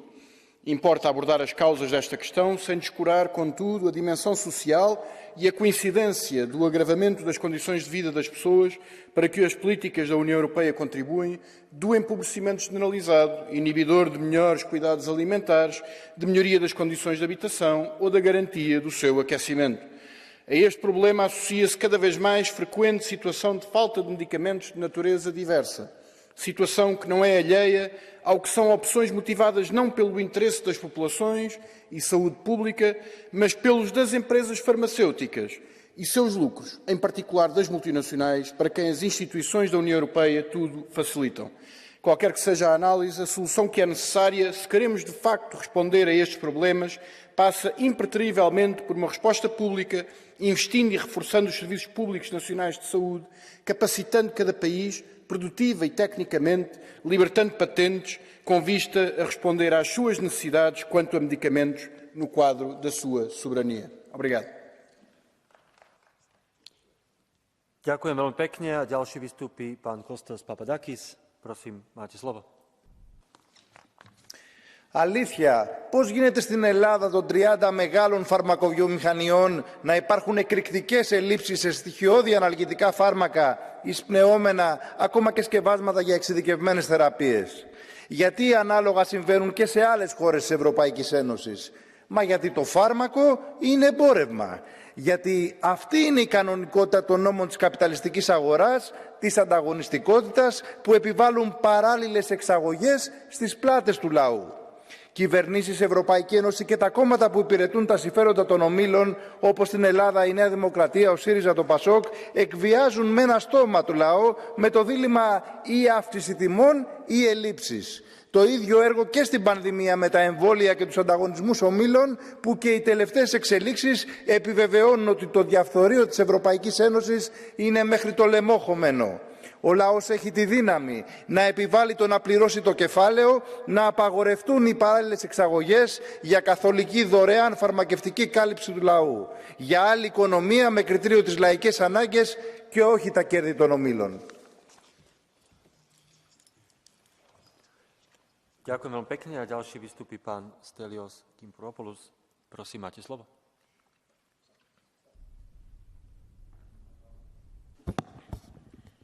Thank you, Sir, Minister, Commissioner, Mrs. Kyriakides, colleagues. COVID-19 has made the last couple of years quite challenging for our health systems. However, we are now facing even greater challenges, and we need an EU-coordinated approach to overcome them.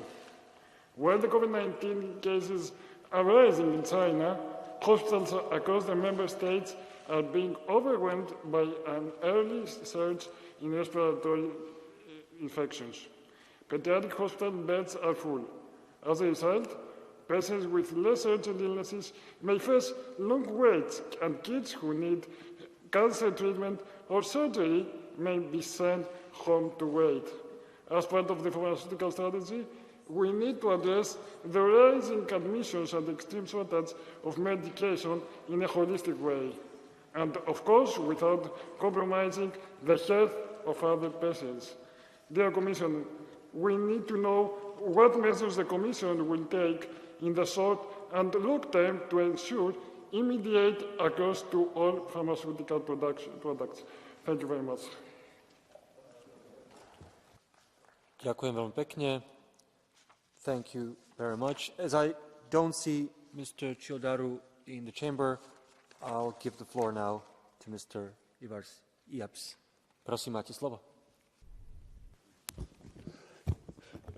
Prezidenta kungs, komisārs kundze, medikamentu trūkums Eiropā ir kļuvis hronisks, un mēs esam pieņēmuši nevienu politikas dokumentu, bet no tās saukšanas tikai halva mutē saldāks nekļūst. Es šeit gribētu uzsvērt divas lietas. Pirmkārt, ir vajadzīgs vienkāršāks, modernāks zāļu regulējums, jo šobrīd panākt medikamentu atbilstību Eiropas farmācijas likuma saistībām un procedūrām ir ļoti sarežģīti, un regulatīvā sistēma nav pietiekami digitalizēta. Ir jāpārskata Eiropas normatīvu vienkāršojot un modernizējot tās procedūras. Tas uzlabos zāļu dzīves ciklu pārvaldību. Un digitālā infrastruktūra un digitālie rīki veicinās piegādes drošību, sadarbības ar regulātoriem, veicinās elastīgas piegāžu ķēdes. Un otrām kārtām mums ir labāk jāsaprot sakarības starp zāļu cenām, uzņēmumu peļņu un zāļu pieejamību. 27 dalību valsts dažādo cenu veidošanās, maksāšanas, iepirkumu politiku džungļos var ļoti retais tikt skaidrībā. Tāpēc valstu veselības zāļu dienestiem ir jānāk kopā, savstarpēji jāinformē un jāmācās, kā tikt pie labākiem rezultātiem. Un tas tad arī ļautu panākt gan cilvēkiem pieejamākas cenas, gan arī piegāžu ķēžu drošību. Paldies! Ďakujem veľmi pekne a ďalšia vystúpi pani Michelle Rivasi. Prosím, máte slovo. Merci, Monsieur le Président, Madame la Commissaire. Alors, nous faisons face à l'heure actuelle en Europe à une pénurie de médicaments. La situation est très préoccupante et, encore une fois, ça montre un peu les limites d'un système de production à flux tendu et fondé sur le profit. En France, les infections saisonnières sont reparties à la hausse. Le Doliprane, l'Efferalgan, le paracétamol et l'antibiotique amoxicilline sont venus s'ajouter à la liste des 277 médicaments en rupture de stock. En Irlande, 212 médicaments sont indisponibles, dont au moins 11 figurant sur la liste des médicaments critiques de l'OMS. Alors on nous dit quoi? On nous dit que c'est à cause du nombre de malades trop nombreux, à cause des prix des médicaments trop bas, ou enfin ce n'est pas cette fois un problème de substances actives, mais de façonnage avec un manque d'approvisionnement en papier et en carton. Mais enfin, de qui se moque-t-on? Cela fait plus de 10 ans que l'on tire la sonnette d'alarme et que la liste des pénuries s'allonge tous les ans. Si les labos ont négligé la production de certains médicaments, pas assez rentables, il faut changer de fournisseur, il faut organiser une filière alternative. Nous avons eu au Parlement un rapport de ma collègue Colin Osterley et on avait proposé une alternative, c'est-à-dire une espèce d'établissement public-privé qui fabrique justement des médicaments qui ne sont pas intéressés par le Big Pharma et qui peuvent produire justement des médicaments dont on a besoin. Donc il est urgent qu'on se bouge et qu'on fasse des propositions concrètes. Ďakujem veľmi pekne. Ako ďalšia vystupí pani Virginie Joron. Prosím, máte slovo. Merci, Monsieur le Président. Madame la Commissaire, la pénurie de médicaments en France est devenue ahurissante et je suis furieuse. Furieuse d'apprendre qu'Elena, 6 ans, est morte aux urgences à Montauban. Son père a confié à la presse, en 2023, perdre un enfant pour un antibiotique, ce n'est pas acceptable. En effet, ce n'est pas acceptable. Que font les Big Pharma qui passent leur temps à délocaliser, à spéculer et maintenant il faudrait défiscaliser pour obtenir du paracétamol. C'est vrai, ils ont trouvé un bon filon. Négociation par SMS de milliards de doses de vaccins Covid. En France, en 2023, on n'a plus d'hôpitaux, plus de soignants, plus de médicaments. C'est ça le bilan de 30 ans de Maastricht, avec la complicité de nos gouvernements qui courent après les conseils de McKinsey. Comment expliquer que depuis des mois, les pharmaciens ont du mal à se procurer des médicaments de base comme les antibiotiques ou le paracétamol pédiatrique? Pour la Commission européenne, l'Europe va s'en occuper, comme avec l'achat de milliards de doses de vaccins Covid que plus personne ne veut. Furieuse de voir qu'en même temps, on est obligé de jeter des milliers de vaccins Covid périmés. Il y a urgence. Aucun parent ne peut accepter cette pénurie. Des comptes seront à rendre.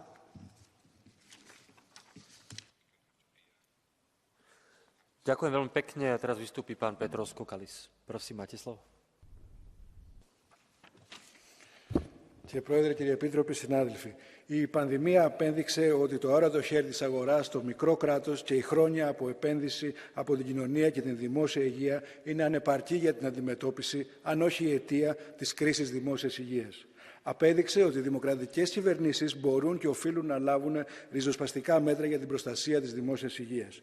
Και ανέδειξε την ανάγκη για μια κοινή ευρωπαϊκή πολιτική δημόσιας υγείας.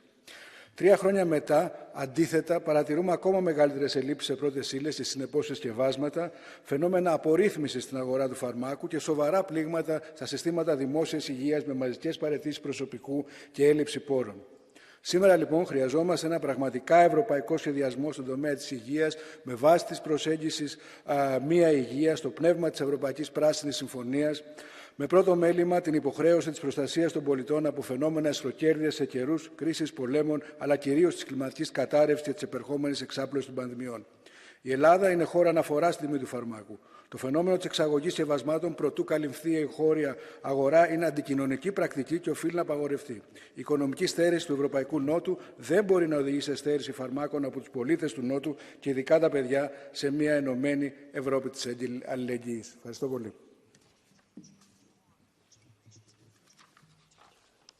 Ďakujem veľmi pekne a ďalšia vystúpi pani Maria Angela Danzi. Prosím, máte slovo. Presidente, signora Commissario, la grave carenza di farmaci di uso comune è un problema serio che non può essere più rimandato. Dall'esperienza del Covid non sembra che abbiamo mutuato delle scelte da effettuare al più presto. Dal 1989 l'allora Comunità Europea indicava la necessità che l'Europa intervenisse nelle politiche di controllo dei prezzi. Per il Movimento 5 Stelle l'Unione Europea deve diventare garante della ricerca, della produzione e della creazione di scorte strategiche. Non possiamo dipendere dalle scelte delle Big Pharma. Rafforziamo le funzioni di EMA sul fronte del controllo dei prezzi, della programmazione, della definizione di chiari standard a cui le aziende farmaceutiche si devono attenere, prevedendo misure penalizzanti e premiali. Creiamo un organismo di diritto pubblico, partecipato dagli Stati centrali, da tutti i nostri Stati, una centrale di committenza che faccia degli accordi quadro per garantire un sistema di distribuzione dei farmaci che deve essere e deve rimanere ovunque e unanimemente un servizio di interesse generale. Grazie. Ďakujem veľmi pekne a teraz vystúpi pán Sean Kelly. Prosím, máte slovo. Over the past 3 years, the European Union has overcome extraordinary obstacles in our fight against COVID-19. Unfortunately, this winter has again been exceptionally challenging for our hospitals. We are witnessing public health systems across the EU become overwhelmed and exhausted as a result of the recent surge of COVID-19, flu and RSV patients. Earlier this month, Ireland reached record levels of overcrowding, and it is clear that we are at crisis point. Consequently, the surge of respiratory infections has had an effect on our medical supplies. It is vital that we take action and that our supply of medical products are assessed to ensure access to medicines for all patients in need. I also highlight the importance of coordination at European level. What we have learned over the past years is that a public health problem affects the functioning of all European sectors. It is time for swift and immediate action. Ďakujem veľmi pekne. A ako ďalší vystúpi pán Milan Grles. Prosím, máte slovo. Predsedujoči, hvala za besedo. Spoštovane, spoštovani.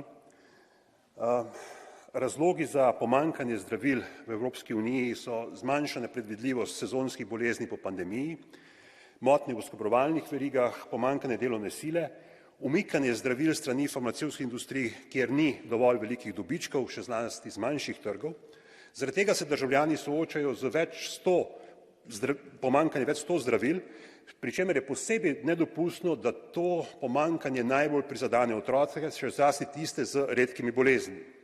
Možni takojšnji ukrepi na tem področju so podpora proizvodnji na ravni Evropske unije, skupna javna naročila, zmanjšanje administrativnih ovir pri čezmejnem prenosu ter seveda državne zaloge ključnih zdravil. Vse te ustrezne rešitve so že vsebovane v Evropski strategiji za zdravila, ki pa jo potrebno dosledno upoštevati pri reviziji splošne zakonodaje EU o zdravilih. Strateška avtonomija in družbena odpornost bodo zgolj prazne obljube, če odločevalci ne bomo uspeli zagotoviti zdravja našim državljankam in državljanom, še zlasti pa najmlajšim. Hvala za besedo. Ďakujem veľmi pekne. Ako ďalší vystúpi pán Andreas Glück. Prosím, máte slovo.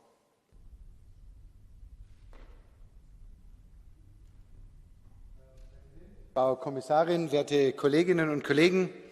Es wird Sie wundern, wenn ich das sage, wir brauchen nicht überall ein bisschen Europa, aber wir brauchen ein starkes Europa an den richtigen Stellen. Und die richtigen Stellen sind genau dort, wo es um die Versorgung mit lebensnotwendigen Dingen geht, zum Beispiel Medikamenten oder wenn es um die strategische Ausrichtung von Dingen geht. Und wir brauchen uns nicht zu wundern, denn in der Vergangenheit haben wir die Frage der Versorgungssicherheit überhaupt gar nicht gestellt. Jeder hat immer nur beim billigsten Anbieter eingekauft. Aber, meine sehr geehrten Damen und Herren, wir sind der größte Binnenmarkt der Welt. Alle haben es kapiert, aber nicht wir selber. Wenn jeder Member State einfach nur immer beim billigsten einkauft, brauchen wir uns nicht wundern, wenn es weltweit gerade mal noch 2 oder 3 Produktionsfirmen für bestimmte Medikamente gibt. Wir müssen uns weiterentwickeln. Wir brauchen ein Konzept zur gemeinsamen Beschaffung. Wir brauchen eine Diversifizierung von Lieferketten. Wir brauchen auch mehr Produktion in Europa. Wir brauchen einen gemeinsamen Einkauf. And as I said in the beginning, we don't need a little bit of Europe everywhere, but we need a very strong Europe when it comes to the important stuff, and this is like one of the very important points. Here we need a little less member state and we need a little more Europe. Thank you very much. Ďakujem veľmi pekne. Ako ďalší vystúpi pán Nikolaus Fest. Prosím, máte slovo. Ja, vielen Dank, Herr Präsident, Frau Kommissarin, verehrte Kollegen. Nun haben wir also einen massiven Anstieg von Atemwegserkrankungen und gleichzeitig einen Mangel an Medikamenten.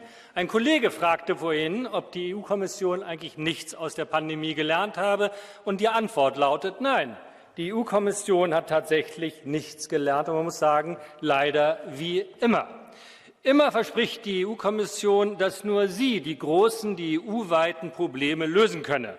Aber wenn es dann eben zu solchen Problemen kommt, zeigt sich wieder und wieder, die EU-Kommission ist unvorbereitet, sie ist unorganisiert und leider auch oftmals ahnungslos. Das war so bei Covid und der kopflosen Organisation von Impfungen. Das ist so beim Ukraine-Krieg, das ist so bei der Inflation und das ist natürlich auch so bei der Energiekrise. Jetzt sind wir also bei Atemwegserkrankungen. Es gehörte immer zu den großen Versprechungen der EU, dass sie das Wohl der Bürger befördert, nicht nur den Wohlstand. Nun sehen wir, in immer weiteren Bereichen tut sie nichts für das Wohl der Bürger, sondern unterminiert den Wohlstand und nun auch die körperliche Gesundheit. Und Frau Kommissarin, wenn die EU-Kommission nicht irgendwann anfängt, mal ihre Versprechen zu erfüllen, dann muss man sich fragen, warum gehört man eigentlich diesem Laden noch an? Vielen Dank. Ďakujem veľmi pekne a ďalšia vystúpi pani Sunčana Glavak. Prosím, máte slovo. Hvala lijepa predsjedavajući, poštovana povjerenice, kolegice i kolege. Neovisnost o trećim zemljama oko nabavke lijekova rekla bih da moramo sagledati kao prvorazredno sigurnosno pitanje. Hrvatska, zemlja iz koje dolazim, u posljednjim tjednima bilježi jednako tako kao što smo i ranije čuli skok oboljelih, pa je u prvim tjednima u siječnju prijavljeno oko 3000 slučajeva gripe, no sustav se zasad dobro nosi s time i nema nestašice lijekova. Međutim, u ovom trenutku imamo trostruku pandemiju, možemo reći gripu, respiratorne bolesti i naravno još uvijek prisutan COVID. Fenomen nestašice lijekova nije nov, ali naravno pogoršao se uslijed pandemije COVID-19 i naravno rata u Ukrajini. Situacija je bila vrlo loša i tijekom godina u svim zemljama i utjecala je na sve vrste lijekova. Glavni razlog naravno jest globalizacija proizvodnje lijekova u kojoj su različite faze proizvodnje podijeljene na više lokacija diljem svijeta, a kao što znamo Kina i Indija čine između 60 i 80% i proizvode između 60 i 80% svjetskih aktivnih farmaceutskih sastojaka. Ova koncentracija tržišta naravno dolazi s rizicima kojima moramo hitno početi upravljati imajući na umu buduću perspektivu. Već smo do sada, završit ću, u više navrata u ovom parlamentu pozivali na osnivanje europske ljekarne i sustava redistribucije lijekova u slučaju nestašica i potrebna nam je konkretna legislativa. Hvala vam lijepa.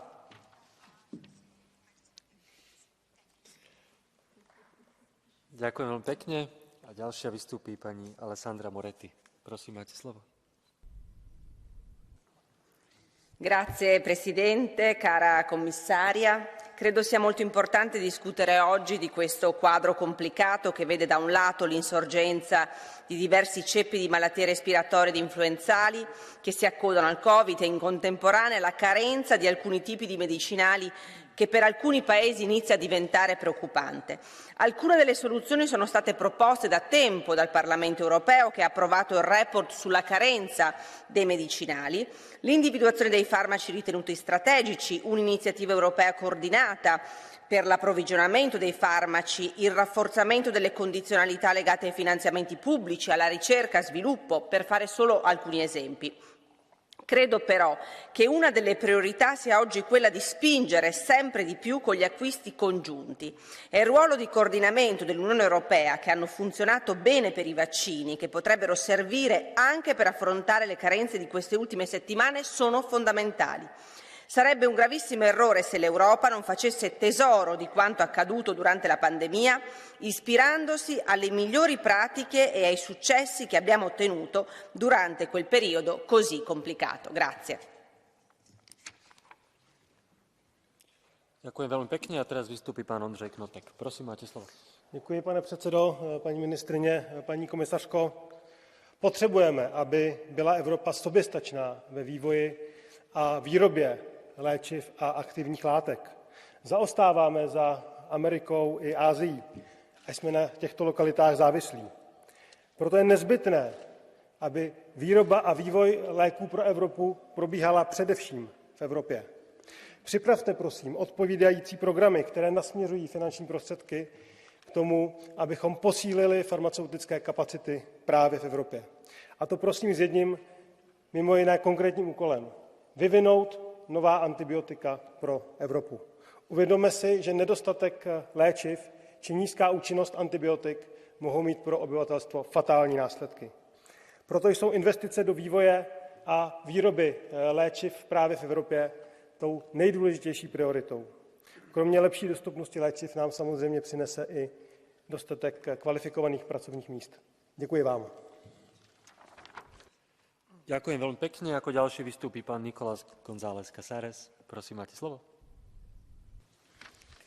Gracias, presidente, comisaria. Una vez más en Europa nos encontramos en la situación de no poder ofrecerles a los pacientes las medicinas que necesitan.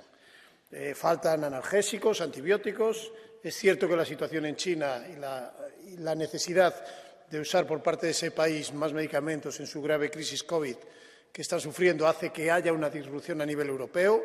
Somos capaces de monitorizar mejor que antes de la pandemia esta situación de desabastecimiento, gracias también a la reforma que hemos hecho de la Agencia Europea del Medicamento, que nos da más herramientas, a pesar de las intenciones de la Comisión y del Consejo de limitar el alcance de esa reforma y dotarnos aún más de sistemas de monitorización, pero sabemos que fallan, y sabemos que fallan porque también hay un mercado europeo que no está funcionando adecuadamente. Necesitamos revisar de una vez ya por todas la legislación farmacéutica para que podamos diseñar una profunda reestructuración de ese mercado. Estamos sin medicinas, es un problema crónico, se repite y seguimos esperando soluciones. Este Parlamento ha hecho nada menos que ya 2 resoluciones. Por lo tanto, tenemos que avanzar, comisaria. No podemos esperar más tiempo porque además generamos mayores resistencias a antibióticos cuando estos faltan. Muchas gracias. Ďakujem veľmi pekne. Ako ďalší vystúpi pán Ištván Uhej. Prosím, máte slovo. Köszönöm szépen, elnök úr, tisztelt kollégák! Tegnap itt a plenáris ülésen szép szavakat hallgattunk meg az uniós egységes piac 30 éves születésnapjáról, ami valóban fontos, de minthogyha az egészségügyi szolgáltatások és termékek területén ez még nem érte volna utol az európai polgárokat. Én ma reggel azzal kellett kezdjek, hogy egy vércukor mérő szenzort vadásztam, kerestem 3 gyógyszertárban is, ami Németországban alanyi jogon jár a cukorbetegeknek, Magyarországon nem is kapható egy sem belőle, itt is nehezen. Egy 10 éves fiúnak minden hónapban innen viszem haza. Ez normális?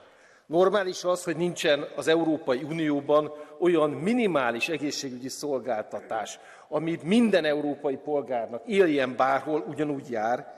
Éppen ezért szükség van az Európai Egészségügyi Unióra, szükség van benne egy egészségügyi minimumra, végre kell végrehajtani azt a bizonyos stressztesztet, ami minden ország egészségügyi szolgáltatási ellátását, beleértve a gyógyszerpiacot, és beleértve az orvosi szolgáltatásokat is feltérképezi, és tudjuk, hogy mivel állunk szembe, mert szüksége van az Európai Unió minden polgárának egy egyforma, minimális, jó egészségügyi ellátásra. Ne divat legyen néha például pandémia esetén beszélni az egészségügyről európai szinten, hanem pandémia előtt is és utána is ugyanolyan aktívan foglalkozzunk vele. Köszönöm szépen. Ďakujem veľmi pekne a teraz pristúpime k procedúre Catch the Eye. Ako prvá vystúpi pani Deidre Klün. Prosím, máte slovo. Thank you, President. And as we can see, rising RSV cases, the flu and corona have created enormous pressures on our health systems across Europe, and they've also highlighted a gap in terms of supply of essential medicines. The number of out-of-stock medicines in Ireland has risen to over 200 this week, and this is also in line with a pan-European shortage of critical elements that require a pan-European response. We need to evaluate our methods of procurement, purchasing, storage and distribution of these key medicines, and we need to move towards increasing domestic production in Europe to reduce our dependency on imports. Member States, led by the Commission, need to discuss common procurement, as we did during the pandemic. The people of Europe benefited from the common purchase of vaccines, and they want to see this type of approach as well. As one speaker has said, we need to see more Europe in this area, a European approach now to benefit all of our citizens. Ďakujem veľmi pekne a teraz vystúpi pán Tomislav Sokol. Prosím, máte slovo. Hvala lijepa. Dok se Europa bori s visokim stopama inflacije, energetskom krizom i poremećajima u lancima opskrbe hranom, zdravstveni sustavi država članica pod sve većim su opterećenjem zbog porasta respiratornih infekcija. Uz to, nestašica lijekova dodatno pogoršava stanje u zdravstvu. Osim što nedostaje djelatne tvari paracetamola, posebno zabrinjavaju informacije da pacijenti sve teže dolaze do antibiotika, ali primjerice lijekova koji se koriste za liječenje raka dojke.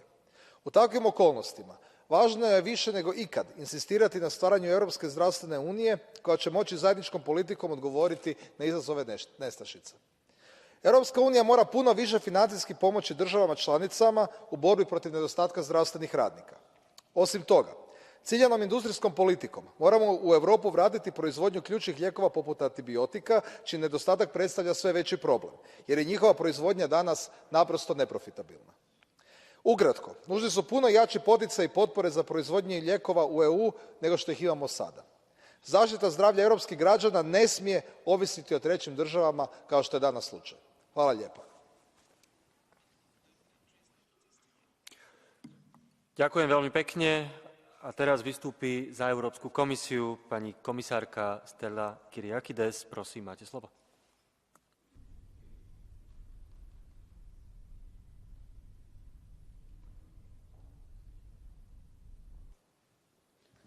Thank you, Mr. President, and honourable members of Parliament. First of all, thank you for this very important and constructive discussion.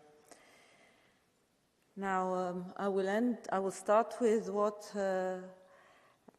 honourable member of Parliament Sokol spoke about. And he spoke about needing a European response. And I have already said in my opening remarks, and I will be repeating it in my closing remarks, that yes, we do have a European response, and that European response will be the pharmaceutical strategy we will be presenting at the end in March, and that I hope will have the opportunity to discuss within the European Parliament and the Council, and that it will lead to the solution of many of the issues that we all recognize, not now because of the pandemic, but for a number of years that has to do with access to medicines and affordability across our member states. Now, since the pandemic, we have all managed to work together. And I think that we also need to recognize that the work that we have done together in the pandemic, which I will not say has not resulted in any significant change, but I think that it is work that we can justifiably in many areas feel that we can feel pride in, and it was work of the European Commission, of the Council, and of the European Parliament. And a great deal of what has been achieved was achieved because of the constructive discussions we had at this Parliament. And because of our serious cross-border health threats regulation, which you know is in place now, we do now have the measures we need to respond. We have now integrated approaches to respiratory viruses. We have more robust sequencing and diagnostic capacities in member states, and we're supporting them with this. And we're reinforcing our healthcare workforce in many areas in this respect. We are still facing a pandemic, and I never said that this was over, but we are better now in the member states to identify, to assess, and to respond to respiratory viruses than we were pre-pandemic.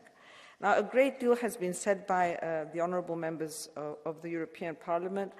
I will stand by some of the words said by MEP Serdas and MEP Volkan, who spoke about standing together, and I believe that this is what we need to be doing in the areas of health. MEP Stefanuta spoke about seeing an increase in respiratory viruses and that we're backsliding. I just wanted to mention here that I have been in touch with health ministers from very early on, and I would say as early on in the summer and autumn months, saying that in autumn and winter we would be expecting a surge possibly in respiratory viruses. So we have been working with member states for their level of preparedness as a commission from very early on. In the comments that we heard today, there was a comment which also spoke of the cancer plan. And here I feel that the cancer plan and the strategy on cancer is really such an important initiative that we can all be proud of as Council and as Parliament. A great deal has been achieved in the last 3 years for cancer. We presented new screening guidelines recently, and believe me, I never watch passively any issue which is related to citizens' health, not for any day. It has also been said by MEP Lima that we are part of the problem. I just want to say here that the European vaccine strategy, I think, was one of the biggest successes that we had in dealing with the pandemic, because every single European citizen had access to vaccines in every member state at the same time. Now, whether citizens decided to use those vaccines or not is different, because that's very much a personal choice, but we did have vaccines available for all citizens. And vaccines do, as Sans says, prevent serious disease and hospitalization and the issues of long COVID. And from the very beginning, we have always followed very clearly scientific advice when giving recommendations to member states. Now, what are we doing in the case of the drug shortages in the European market? The root causes of shortages of medicines is both very complex and it's also multifactorial. And it can range from the vulnerabilities from the pharmaceutical value chain, the manufacturing challenges, the unanticipated increases in demand. And these are detailed in a Commission study that we did on shortages. And I heard MEP Metz and Rivasi and Kimberopoulos all ask, what are we doing about this? And the European Medicines Agency has been working very closely. I'm very sorry, President, I'm going to take a little bit longer, but there were many questions. have been working very closely with the member states and industry in order to understand the root causes of medicine shortages, in order to monitor shortages, and develop a stronger assessment, I would say, of the demands and the needs. And specifically, for example, the industry has reported the shortages of the root causes of amoxicillin shortages. And these are due to production capacity issues following a reduction of the production volume during COVID, then an unexpected increase in respiratory infections, particularly in children. And this is not an issue just affecting member states, but it's a global issue. So what are we doing about it? We have strengthened the mandate working with you of the European Medicines Agency as part of our proposals for the European Health Union. The European Medicines Agency has been working from day one of this issue with all the national competent authorities, with industry, with all the stakeholders in order to resolve this. We hold very regular exchanges between the EMA and the national competent authorities with a single contact working party. There are then discussions held ongoing with industry in order to identify the problems and to see what correction measures can be taken place. And this is really the crucial point. We need to understand that we need to have mitigation measures, including a close engagement with the marketing authorization holders, including engaging with other manufacturers to determine if we have other production capacity. We are strongly encouraging all the national authorities to consider and use the regulatory flexibilities available, for example, to allow the exceptional supply of certain medicines or presentations, which may be not authorized in one member state, but may be authorized in others. And the EU has the opportunity to grant full or partial exemption to certain labeling or packaging requirements. So a great deal has been going on. And also working at national level to advise to avoid hoarding. Now, on the issues to do with the open strategic autonomy approach, in order to decrease dependence, which is extremely important, I think it was MEP Ortele who opened up with this. We're working on a very important project here of common European interest to increase production in Europe and the resilience of the European industry post-COVID. But this, of course, is ongoing. But let me be clear that the ongoing shortages we are seeing now are not linked to the active pharmaceutical ingredients, short of active pharmaceutical ingredients. They are all linked to the huge upsurge of cases of COVID we have in China. In terms of stockpiles, at this stage, the EU does not have an intention to increase stockpiles of medicines on the basis of the current circumstances, because where there is insufficient manufacturing capacity, stockpiling would not be resolving these issues. Now, on pricing, pricing and reimbursement does remain the responsibility of member states, but the EU does have a role to play. And the pharmaceutical strategy and reform will facilitate the earlier entry of generic, will improve transparency, and will support the cooperation between the national authorities so as to exchange, for example, best practices on pricing, on reimbursement, and procurement policies. I will end here by saying that I hope to be able to put forward this proposal in March. We are very aware of the pressure that health systems are under because of the increase of the respiratory viruses and because COVID is still ongoing. And we have been working since the very first days with member states and oral agencies to see how we can support. But I have also really highlighted this to member states from very early on, that this was a situation, the challenge that we would be facing in the autumn and winter months. Thank you once again, and thank you for the opportunity to be here. Thank you. Ďakujem veľmi pekne a na záver vystúpi za radu pani ministerka Jessica Roswall. Prosím, máte slovo.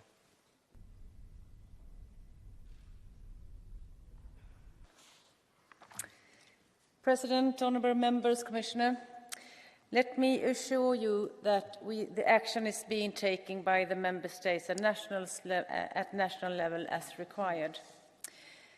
As you all are aware of, EU Member States are responsible for the organisation and delivery on their health and care policies and services. The Presidency, however, is ready to discuss possible coordinated actions and exchange of good practices. The shortage of medicines in the EU is a recurrent issue. Therefore, in addition to resolve the current situation, we also have to consider long-term sustainable solutions to the structural causes of these shortages, as I said in my first statement. In this sense, I also would like to recall the important step forward that was taken by the co-legislation in 2022 with the revised and enhanced mandate of the European Medicines Agency, EMA. The EMA is now responsible for monitoring medicine shortages that might lead to a crisis situation, as well as reporting shortages of critical medicines during a crisis. Mr. President, the Swedish Presidency will continue to monitor closely the situation and also in close contact, of course, with the Commission to consider any additional supportive measures that could be needed at the European level, both in the short and in the long term. We count on the Parliament to be a part of these efforts. Thank you very much once again for a very interesting debate. Thank you. Ďakujem veľmi pekne. Thank you very much. Colleagues, the sitting is now suspended until 3 o'clock, whereupon it will resume with question time for the Commission.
Die Sitzung ist wieder aufgenommen. Das Protokoll der gestrigen Sitzung und die angenommenen Texte sind verfügbar. Ich sehe keine Einwände. Das Protokoll ist damit genehmigt. Als nächster Punkt der Tagesordnung folgt die Fragestunde mit Anfragen an die Kommission nach Artikel 137 der Geschäftsordnung. Ich begrüße Herrn Kommissar Wojciechowski zu dieser Fragestunde. Das Thema dieser Fragestunde lautet Preisinflation bei Lebensmitteln in Europa. Die Fragestunde wird etwa 90 Minuten dauern. Die Redezeiten sind 1 Minute für die Frage, 2 Minuten für die Antwort, 30 Sekunden für eine Zusatzfrage und 2 Minuten für die Antwort. Ich weise Sie darauf hin, dass eine mögliche Zusatzfrage nur dann zulässig ist, wenn sie in einem engen Zusammenhang mit der Hauptfrage steht und keine neue Frage enthält. Wenn Sie eine Frage stellen möchten, ersuche ich Sie, Ihren Antrag jetzt zu registrieren, indem Sie die Funktion Ihres Abstimmungsgeräts für spontane Wortmeldungen nutzen, nachdem Sie Ihre Stimmkarte eingeschoben haben. Während der Fragestunde erfolgen Wortmeldungen von Ihrem Sitzplatz aus. Ich ersuche alle Redner, die ihnen zugewiesene Redezeit einzuhalten. Die Kolleginnen und Kollegen benötigen möglicherweise einige Augenblicke, um Ihren Antrag, eine Frage zu stellen, über Ihr Abstimmungsgerät zu registrieren. Daher ersuche ich Sie erneut, Ihren Antrag jetzt zu stellen. Und wir beginnen mit der ersten Frage. Frau Kollegin Šojdrová.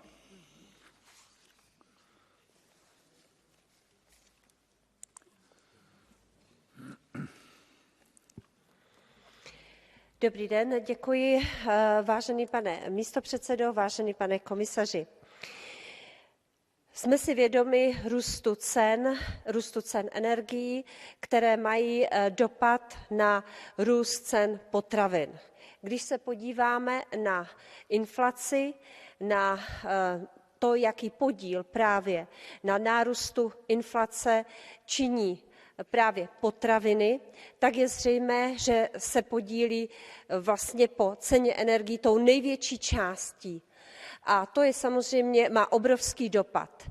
Má to dopad na spotřebitele. Ale podívejme se na ten začátek, a to jsou prvovýrobci. Jsou to zemědělci, kteří z tohoto nárůstu vlastně netěží téměř nic. Oni jsou závislí na odběru svých produktů a já bych chtěla se zeptat komise, pana komisaře, jak podpoří v této situaci právě zemědělce, farmáře, na které má tato inflace největší dopad. Děkuji.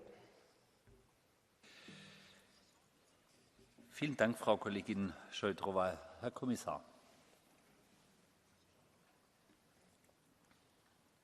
Thank you very much. Maybe thank you, Ms. Šojdrová, for your question. Yes, we can observe the increase of the food prices. That's general inflation in the European Union is 11%, comparing November to November, 21-22. But food inflation is 18.3%. We can observe different situation across the sectors, across the member states. But you're right that farmers' incomes was increased in last year, 13%, but also there are differences across the member states. Not everywhere they increased, but it is easy to observe that increase of the farmers' incomes is less than increase of food prices. And increase of agriculture costs comparing 21-22, the cost of production is about 30%. Increase of agricultural prices of agricultural products is 24%. It shows that increase of cost is not fully compensated by the increase of prices which farmers receive. What we can do, of course, the fertilizer prices. This is the main factor of increase of the agricultural cost. Also energy, what you said. We presented our fertilizer communication. There is possible support on the member states level, support for the fertilizer producers, for the farmers, state aid for the farmers, possible amount 250 euro per individual farm. This is what we main instrument which we propose. Of course, there is a common agricultural policy, but the strategic plans, but it will be in the future, in the coming years, implemented. Thank you. Vielen Dank. Bitte, Frau Kollegin Šojdrová. Děkuji za odpověď, pane komisaři. Já bych měla doplňující otázku. Z vaší odpovědi není zřejmé, zda pro letošní období, pro letošní rok 2023, zda tedy počítáte se zohledněním dopadu inflace na financování společné zemědělské politiky a zda je možné počítat také s prodloužením zjednodušení podmínek pro aplikaci nové společné zemědělské politiky, která by samozřejmě zemědělcům rovněž pomohla s vyrovnáním se těchto podmínek.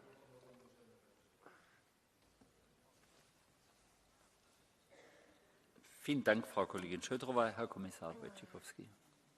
Mogę dodać do mojej odpowiedzi, już teraz odpowiem w języku polskim, mogę dodać, że w komunikacie dotyczącym nawozów przedstawiliśmy zachęty dla państw członkowskich, żeby mogły zmieniać swoje plany strategiczne, te plany, które weszły w życie 1 stycznia, będą określać zasady nowej wspólnej polityki rolnej. I tam są możliwości przedstawiania propozycji, które bardziej uniezależnią rolników od nawozów chemicznych. One są tą najpoważniejszą pozycją w kosztach rolników. Na przykład wprowadzanie programów, które pozwolą produkować więcej nawozów naturalnych. To jest to, co możemy zrobić w ramach wspólnej polityki rolnej. Oczywiście wiele odpowiedzi na te pytania jest poza wspólną polityką rolną i poza odpowiedzialnością bezpośrednią komisarza do spraw rolnictwa. Koszty energii, wiemy, że są różne działania podejmowane przez Komisję, maksymalny pułap kosztów gazu, na przykład cen gazu. To są te działania, które są w skali całej Komisji podejmowane, a tu instrumenty wspólnej polityki rolnej plus pomoc publiczna państw członkowskich to jest to, co w tym krótkim czasie możemy zastosować. Dziękuję. Vielen Dank, Herr Kommissar Wojciechowski. Es folgt Frau Kollegin Carvalho. Muito obrigada. Bom, Sr. Comissário, nós sabemos que o grande problema da segurança alimentar na União Europeia prende-se sobretudo, não com a disponibilidade, mas com a acessibilidade aos alimentos. Esta subida dos preços de energia, dos fertilizantes e também, é bom que se diga, alguma especulação nos mercados, tem levado a uma escalada dos preços e isso reflete-se e é condicionante sobretudo para as famílias mais vulneráveis e que nós sabemos têm enormes pesos, um enorme peso nas suas despesas familiares com a alimentação. É por isso que, por exemplo, no nosso grupo, no SD, nós temos defendido veementemente a criação de pacotes de medidas naquilo que nós chamamos de um pacote de inverno solidário para famílias e para empresas e temos também defendido instrumentos permanentes de gestão para apoiar o mercado de trabalho, limitar os preços de energia, etc. Tudo isso nos parece importante. Eu gostava de saber, da parte da Comissão, que outras medidas podem ainda ser efetivamente e devem ser implementadas, não apenas para apoiar os nossos agricultores, mas também para ajudar as famílias mais debilitadas da União Europeia. Obrigada. Vielen Dank, Frau Kollegin Carvalho. Herr Kommissar. Thank you very much for this question. And no, first of all, I'd like to mention that the situation is different across the member states. Increase of food prices the EU average is 18.3%, but in all member states is more than 10%. But the less is in Luxembourg, which is 10.8%. The highest inflation is now in Hungary, 49.2%. No, I cannot exclude there is speculation is one of the factors, but it is possible, but Commission has no evidence that now this is the responsibility of the member states to act against the speculation on the market if this is observed. This is also the differences between the type of products. About the agricultural products, the main increase of prices is for cereals, about the 45%. Next is eggs, milk, more than 30%, and the rest less than 30%. Potatoes, poultry, pig meat, and the beef, etc. This is less than 30%. No, thank you. Vielen Dank, Herr Kommissar Wojciechowski. Bitte, Frau Kollegin Carvalho. Sim, muito obrigada, Sra. Comissário. Eu estou aqui deste lado, não sei se viu onde é que eu me encontro, uma vez que olhou sempre numa outra direção e não aqui exatamente. Agradeço o detalhe das informações que trouxe. De qualquer das maneiras, fica sempre a questão de saber que mais é que então a Comissão poderá fazer no sentido de proteger os interesses dos consumidores mais vulneráveis. Mas agradeço as suas explicações e os seus detalhes. Obrigada.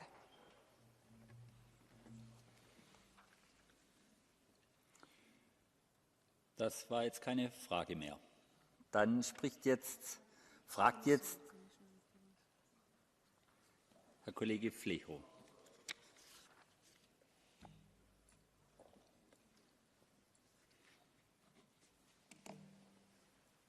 Hvala poštovani predsjedniče.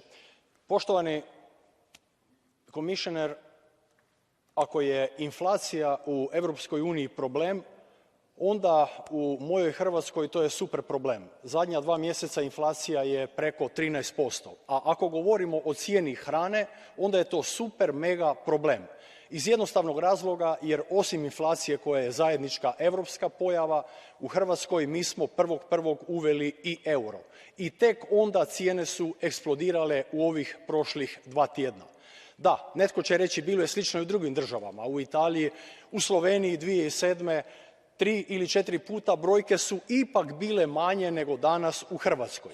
Iz tog razloga ja postavljam pitanje, da li ste vi svjesni tog problema, tog zajedničkog, sinergijskog problema inflacije i zaokruživanja na više zbog eura u Hrvatskoj i ako ste svjesni, da li možete nekim kontrolama, mjerama, aktivnostima pomoći da se zaustavi taj nesretni trend kako bi najranjiviji građani mogli živjeti, ja bih rekao, normalno, a ne potonuti u siromaštvo.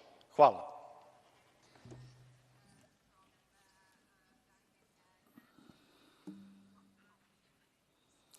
Vielen Dank, Herr Kollege Flecho. Herr Kommissar Wojciechowski.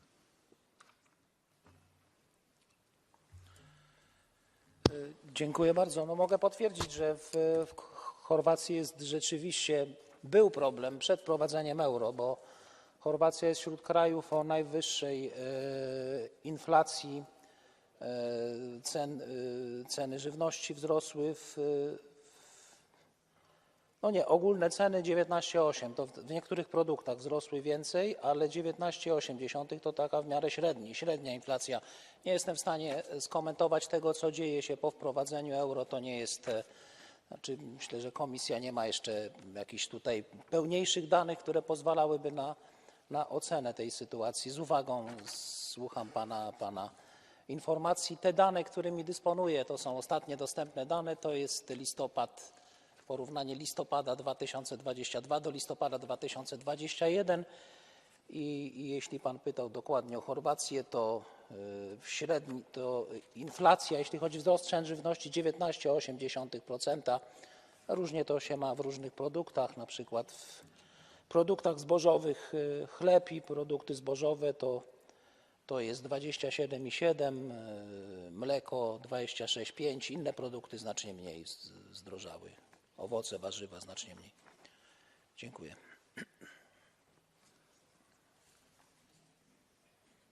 Bitte, Herr Kollege Flecho, eine Zusatzfrage. odgovoru, poštovani povjereniče, koji u biti potvrđuje sve što sam rekao i molio bih vas, evo, vrlo kratko, konkretan odgovor na pitanje. Hoće li vam borba protiv inflacije, posebice vezano za osnovne životne namirnice, biti prioritet u ovoj 23. godini i ako da, s kojim konkretnim mjerama? Hvala.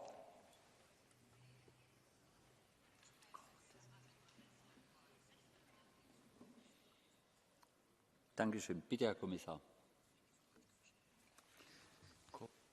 Tak, no, ja mogę się wypowiedzieć w tej debacie przede wszystkim o środkach, które podejmujemy w ramach wspólnej polityki rolnej, a więc nowe plany strategiczne, które wspierają rolników. Tutaj trzeba powiedzieć, że nasi rolnicy stają na wysokości zadania. To, że w tak ciężkich warunkach, przy tak ogromnym wzroście cen energii, nawozów, w hodowli, przy wzroście cen pasz, że bezpieczeństwo żywnościowe w Unii Europejskiej jest utrzymane, zapewnione, to jest wielki wysiłek naszych rolników i wspieranie rolników tymi instrumentami, które są we wspólnej polityce rolnej, chociaż i tutaj w nawiązaniu do jednego z wcześniejszych pytań, może się do tego nie odniosłem dokładniej, jest rzeczywiście problem inflacji również samej wspólnej polityki rolnej. Budżet wspólnej polityki rolnej, który wynosi, to jest tam około 55 miliardów euro rocznie. Gdyby go porównać z całą wartością produkcji rolniczej w Unii Europejskiej, ona wzrosła w 2022 roku właśnie przez ten wzrost cen z około 450 miliardów euro do 536 miliardów, a wydatki na wspólną politykę rolną pozostają niezmienione. To się zaczyna robić problem i myślę, że państwa członkowskie decydują o tym, jaki jest budżet całej Unii Europejskiej, również wspólnej polityki rolnej. Ale ten budżet staje się grozi nam sytuacja, że on będzie mniej skuteczny i mniej motywujący rolników do osiągania bardzo ambitnych celów. Dziękuję. Vielen Dank, Herr Kommissar. Es spricht nun Herr Kollege van den Kendelare. Dank u wel, meneer de voorzitter. Goedemiddag, commissaris. Bedankt om bij ons te zijn, want iedereen die inflatie zegt, die zegt meteen energieprijzen. Maar we moeten zeker ook inderdaad over de voedselprijzen durven spreken. U haalde het zelf al aan. Nu, de voedselprijzen, hoe die gestegen zijn, daarvan kunnen we inderdaad kijken naar de symptomen, maar moeten we zeker ook durven kijken naar de grondoorzaken. En bij voedselprijzen en de inflatie gaat het vooral, denk ik, over kunstmest en veevoederprijzen die absoluut de pan uitswingen vandaag. En we weten het, van zowel veevoeders als van kunstmest zijn we heel erg afhankelijk van de invoer uit derde landen, uit niet-EU-landen. De staats- en regeringsleiders hebben in een verklaring van Versailles gezegd dat we moeten onafhankelijker worden van die derde landen voor onze invoer. En men heeft zelfs opgeroepen tot het naar voren brengen van een Europese eiwitstrategie. Mijn vraag is ook dan aan u.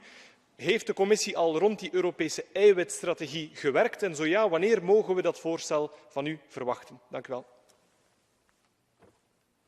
Vielen Dank, Herr Kollege van den Kendelare. Herr Kommissar.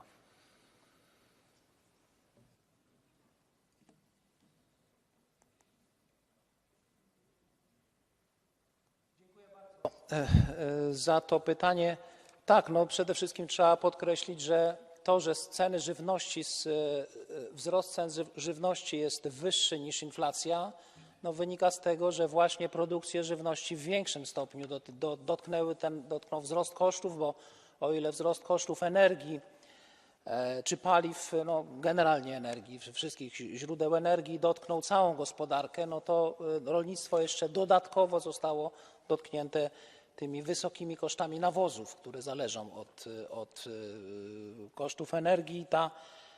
Dlatego ta inflacja żywności jest tak widoczna, powyżej tej ogólnego poziomu inflacji. Jeśli chodzi o nawozy, to Komisja zaproponowała wszystko, co leży w jej kompetencjach, w jej mocy. Zaproponowaliśmy wszystkie możliwe instrumenty. Większość z nich zależy od woli decyzji państw członkowskich, na przykład czy wesprą, czy nie swoich producentów nawozów. sztucznych. Wiem, że takie plany są na przykład w Polsce, żeby taka pomoc została udzielona. Pomoc dla producentów powinna spowodować obniżenie cen nawozów, w ślad za tym obniżenie kosztów produkcji i obniżenie cen. Ale trzeba pamiętać, że nie wszystkie koszty zależą od rolników, a nawet powiedziałbym w mniejszym stopniu koszty żywności zależą od tego, ile w tej cenie uczestniczą rolnicy. Obserwujemy, że nawet ten wzrost dochodów rolniczych około 13% nie odpowiada wzrostowi cen żywności, który wynosi ponad 18%. A więc rolnicy nie są na pewno beneficjentami tego wzrostu, bo niektórzy tak próbują to interpretować, że ceny wzrosły, ale rolnicy więcej otrzymują za swoje produkty i generalnie ich sytuacja się poprawiła. Nie. Niestety nie. Rolnicy nie są, dochody rolnicze nie wzrosły w takim wymiarze, żeby skompensować zwiększone koszty produkcji, dlatego rolnicy są w trudnej sytuacji. Mam nadzieję, że to, co jest we wspólnej polityce rolnej, nowe plany strategiczne, pewna elastyczność tych planów pomoże przezwyciężać te trudności. Dziękuję. Vielen Dank, Herr Kommissar. Eine Zusatzfrage, Herr Kollege. Ja, dank u wel, voorzitter. Commissaris, u sprak over kunstmest. En inderdaad, ik kijk uit naar uw actieplan rond geïntegreerd nutriëntenbeheer, of daar zal plaats zijn voor Renewer-producten. Maar ik vroeg u heel specifiek over de timing van uw Europese eiwitstrategie. Ik hoopte van u daarop een antwoord te krijgen. Dank u.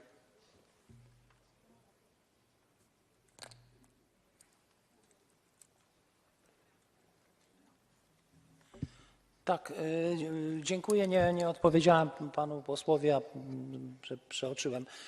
Tak, jesteśmy w trakcie przygotowań. Czy to będzie dokument o statusie strategii, czy to będzie komunikat, to jeszcze nie jest przesądzone, ale pracujemy nad koncepcją rozwoju produkcji roślin białkowych w Unii Europejskiej. To jest bardzo ważne dla poprawienia takiego zrównoważonego rozwoju rolnictwa, równowagi między rolnictwem a hodowlą, większej niezależności rolnictwa.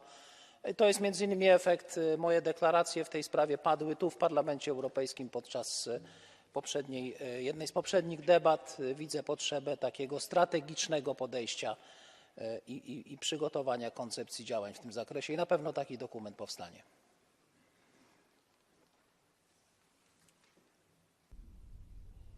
Vielen Dank, Herr Kommissar. Ich weise darauf hin, dass wir ja versuchen, eine Balance zwischen den Gruppen und ihren Stärken herzustellen. Wir haben jetzt ausreichend Wortmeldungen und würden die Liste schließen. Ich weise aber darauf hin, dass, wenn jemand ausfällt, dann rücken entsprechende Kollegen nach. Also wir haben aber ausreichend viele Meldungen. Es spricht nun Herr Kollege Kohut.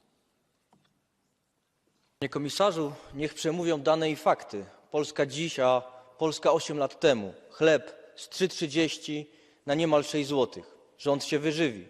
Do chleba masło z 3,60 na ponad 7 zł. Taki dobrobyt ufundowali mieszkańcom przez 8 ostatnich lat. Takie Eldorado z olejem słonecznikowym po 13 zł za litr urządzili obywatelom Polski. Miska ryżu plus. To dzieje się na naszych oczach. Ludzie zapożyczają się, żeby przeżyć do pierwszego. Zastawiają obrączki w lombardzie, a seniorzy wybierają leki i recepty, z których mają je wykupić. Tego na pewno nie zobaczycie w TVP. Inflacja PiS wynosi prawie 17%, podczas gdy w strefie euro 9%. Tak się kończy niekompetencja. W związku z tym, panie komisarzu, czy skierowaliście do polskiego rządu zalecenia mające na celu zmniejszenie inflacji? Czy wskazaliście im konkretne instrumenty, które należy dziś uruchomić? Jeśli nie, to proszę o jak najszybsze działanie w tej sprawie. Dziękuję bardzo. Vielen Dank, Herr Kollege Kohut. Herr Kommissar. Czy pytanie właściwie do mnie skierowane, rozumiem, że to była pana posła refleksja nad cenami w Polsce, ale chcę tylko powiedzieć, że ceny w Polsce wzrost cen żywności w Polsce nie jest wcale jednym z najwyższych. Mamy kraj, gdzie ten wzrost cen żywności jest powyżej prawie 50%. Mamy grupę krajów, gdzie jest to między 30 a 40%. Jest kilka krajów, no wymienię Litwa 34,7%, Łotwa 31%, Estonia 29%, jeszcze z takich większych pozycji Rumunia 22,6%, Słowacja 28,7%, w przypadku Polski to jest 22%, a więc jest powyżej średniej unijnej, ale to nie jest absolutnie czołówka Unii Europejskiej, więc gdyby tego typu zalecenia miały być kierowane, nie są kierowane, bo to nie jest rola Komisji, aby takie zalecenia kierować, to na pewno Polska nie byłaby wśród pierwszych krajów, do których by coś takiego należało skierować, bo Polska nie jest w czołówce inflacji żywności.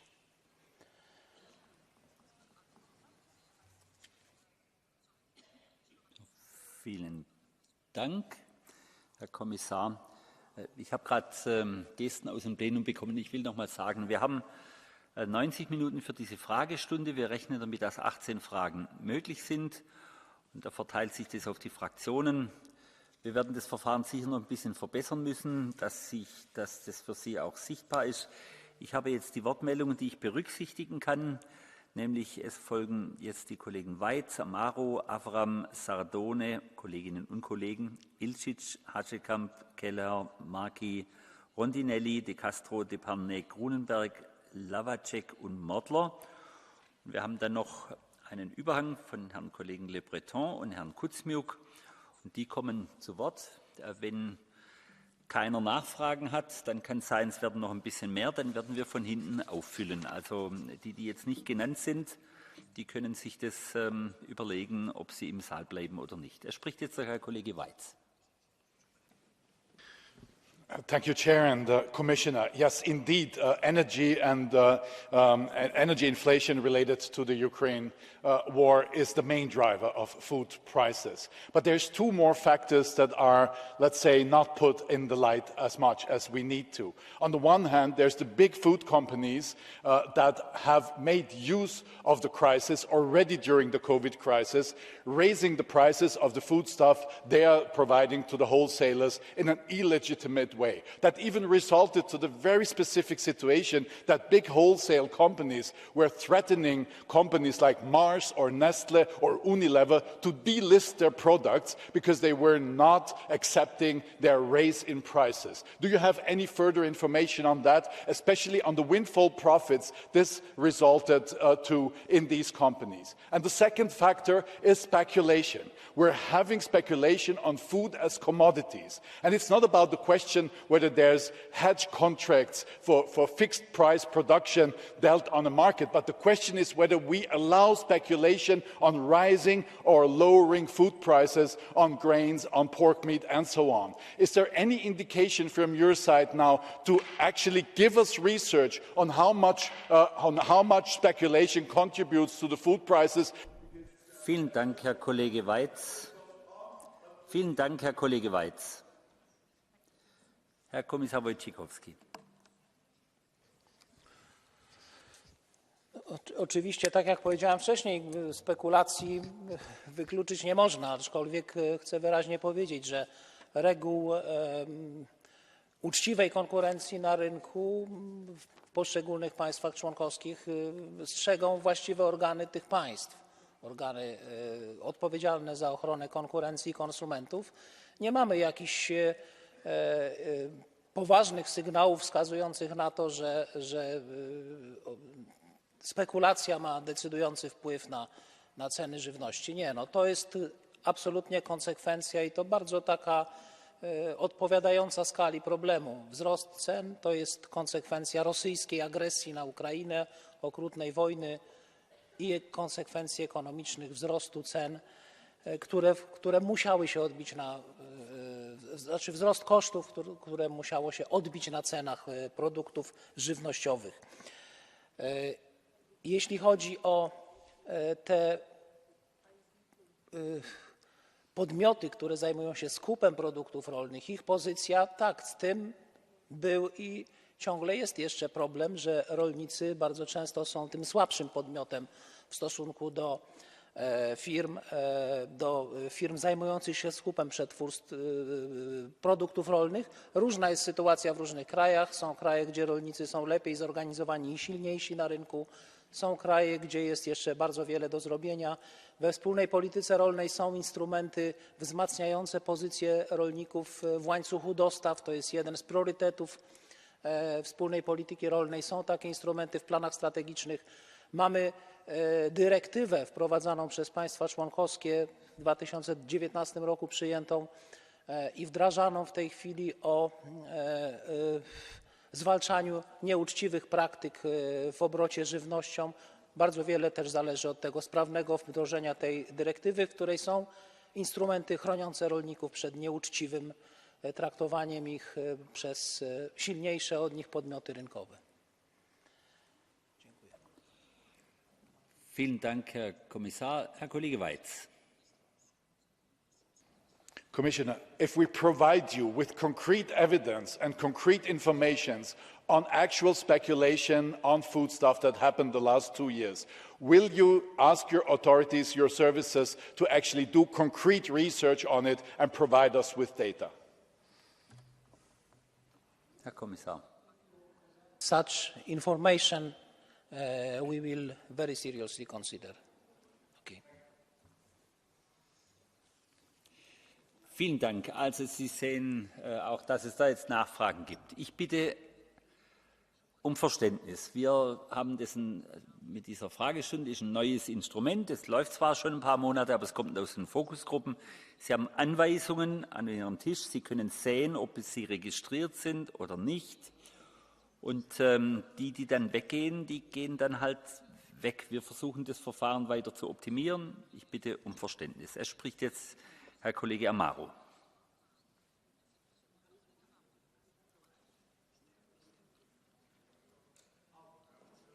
Herr Kollege Amaro.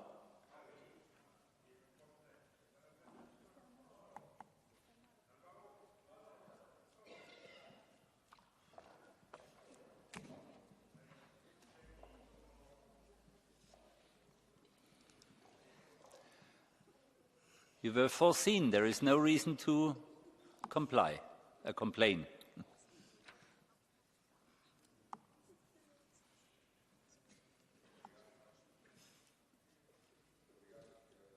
Presidente, Sr. Comissário,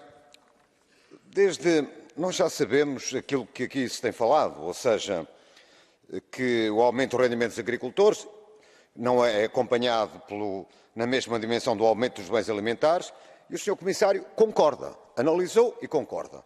Já é importante essa concordância.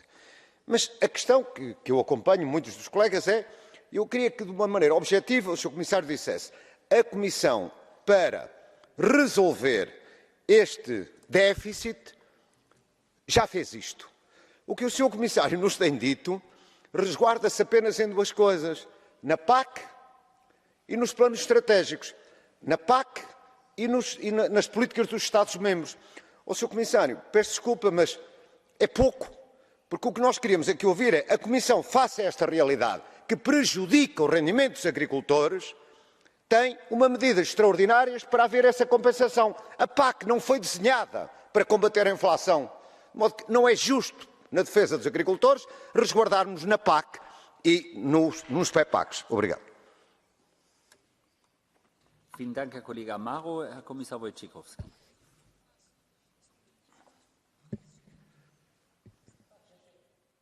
Ja się zgodzę z panem posłem, że wspólna polityka rolna, cały zresztą budżet wspólnotowy nie został przygotowany aż na taką inflację.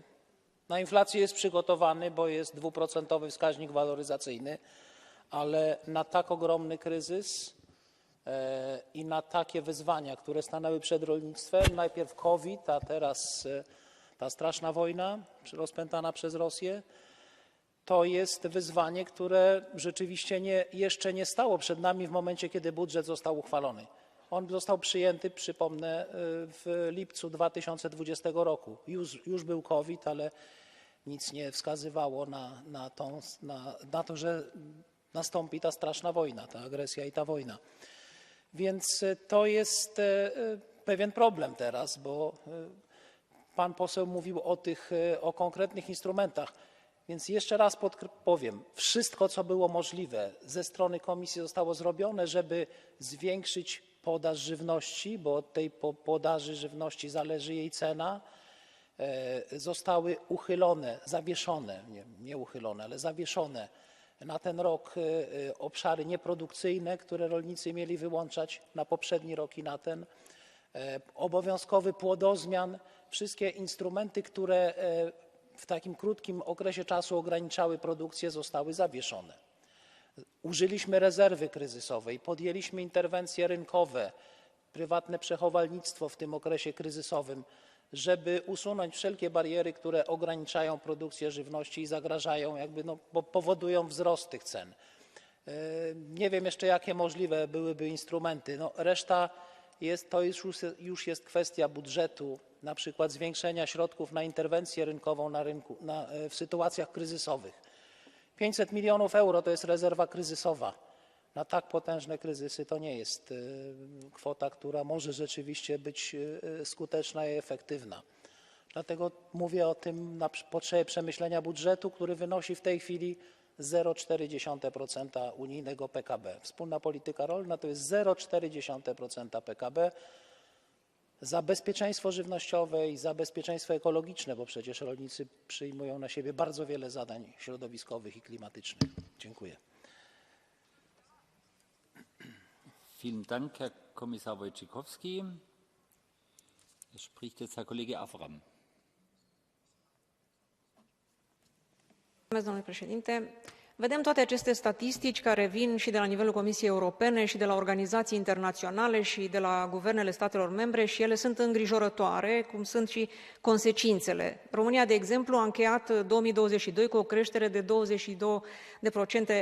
la prețul alimentelor, iar asta s-a tradus prin dispariția treptată a unor produse alimentare din magazine și chiar prin blocarea în aproape jumătate de țară a programului european pentru distribuția de fructe, legume, lapte și produse lactate în școli. Fermierii pur și simplu n-au mai putut ține pasul cu prețurile și și-au oprit unii dintre ei producția de lapte. Problema este că peste 40% dintre copiii din România sunt expuși riscului sărăciei și excluziunii sociale, iar masa oferită de școală le-a închis multora accesul la poate singura sursă de proteină sau chiar la hrana zilnică pe care o aveau. Iar prognoza pentru 2023 ne arată o creștere cu 15% a numărului de români care trăiesc în sărăcie absolută. Și vă întreb, domnule comisar, dacă vedeți o soluție reală în rezolvarea acestei crize care privează copiii de a atinge hrana de care au nevoie. Vielen Dank, Frau Kollegin Avram. Herr Kommissar Wojciechowski. Dziękuję bardzo pani poseł. Mogę z przykrością potwierdzić te dane, które pani mówi. Rzeczywiście w Rumunii jest wysoka inflacja, choć też nie należy ona do najwyższych. Jest kilka krajów, gdzie wzrost cen żywności jest znacznie większy niż w Rumunii. Natomiast jeśli chodzi o Rumunię, jest problem, że zmalały dochody rolników. Ja mówiłem o tym 13% ponad wskaźniku wzrostu dochodów rolniczych w skali całej Unii, natomiast w Rumunii to jest ujemny wskaźnik, ponad 21% spadek dochodów rolników, co jest rzeczywiście niepokojące. To są świeże dane, bardzo nowe, więc my je będziemy analizować również w skali całej Unii, ale także w skali poszczególnych państw. Będziemy przyglądać się tym zjawiskom, bo być może tu potrzebne będą jakieś działania, choćby takie, bo też jest problem, nikt tego nie podnosił w dyskusji, ale mamy bardzo widoczne problemy krajów sąsiadujących z Ukrainą. Po prostu skutki tej strasznej wojny, ekonomiczne skutki dotykają w większym stopniu rolników w państwach sąsiadujących z Ukrainą. To jest między innymi problem Polski, Rumunii, oczywiście Węgier, Słowacji.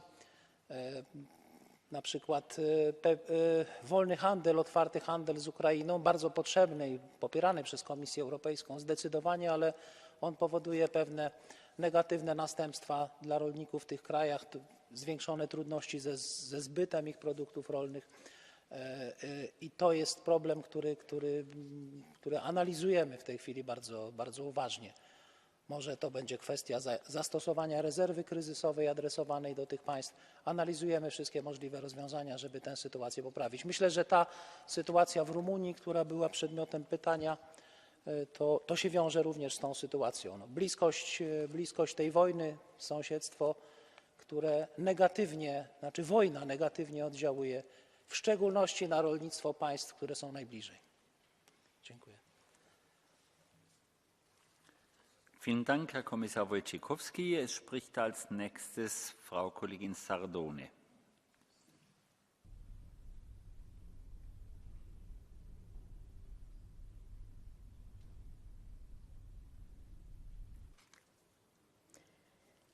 Latte più 14%, uova più 17%, verdura più 14%, pane e cereali più 14%, formaggi più 12%. Sono solo alcuni degli aumenti dei prezzi in un anno dei prodotti alimentari in Italia. In Europa la Commissione che cosa fa? Che cosa sta facendo? Che cosa vuole fare? L'impressione è che dorma, siete troppo concentrate a criminalizzare produttori, agricoltori, allevatori, a finanziare la carne sintetica, ad approvare nuovi insetti come cibo del futuro, a sostenere etichettature come il Nutri-Score che penalizzano le nostre eccellenze alimentari, oppure ad introdurne di nuove come quelle che ci sono sulle sigarette ma sulle bottiglie di vino. Siete totalmente scollegati dalla realtà e in questo contesto vi siete anche inventati un nuovo regolamento sugli imballaggi che penalizza il riciclo dei prodotti. Avete considerato il problema per i produttori? E avete considerato che il costo finirà sui consumatori, come già sta avvenendo dalle cifre che vi ho detto? Grazie. Vielen Dank, Frau Kollegin Sardone. Herr Kommissar Wojciechowski.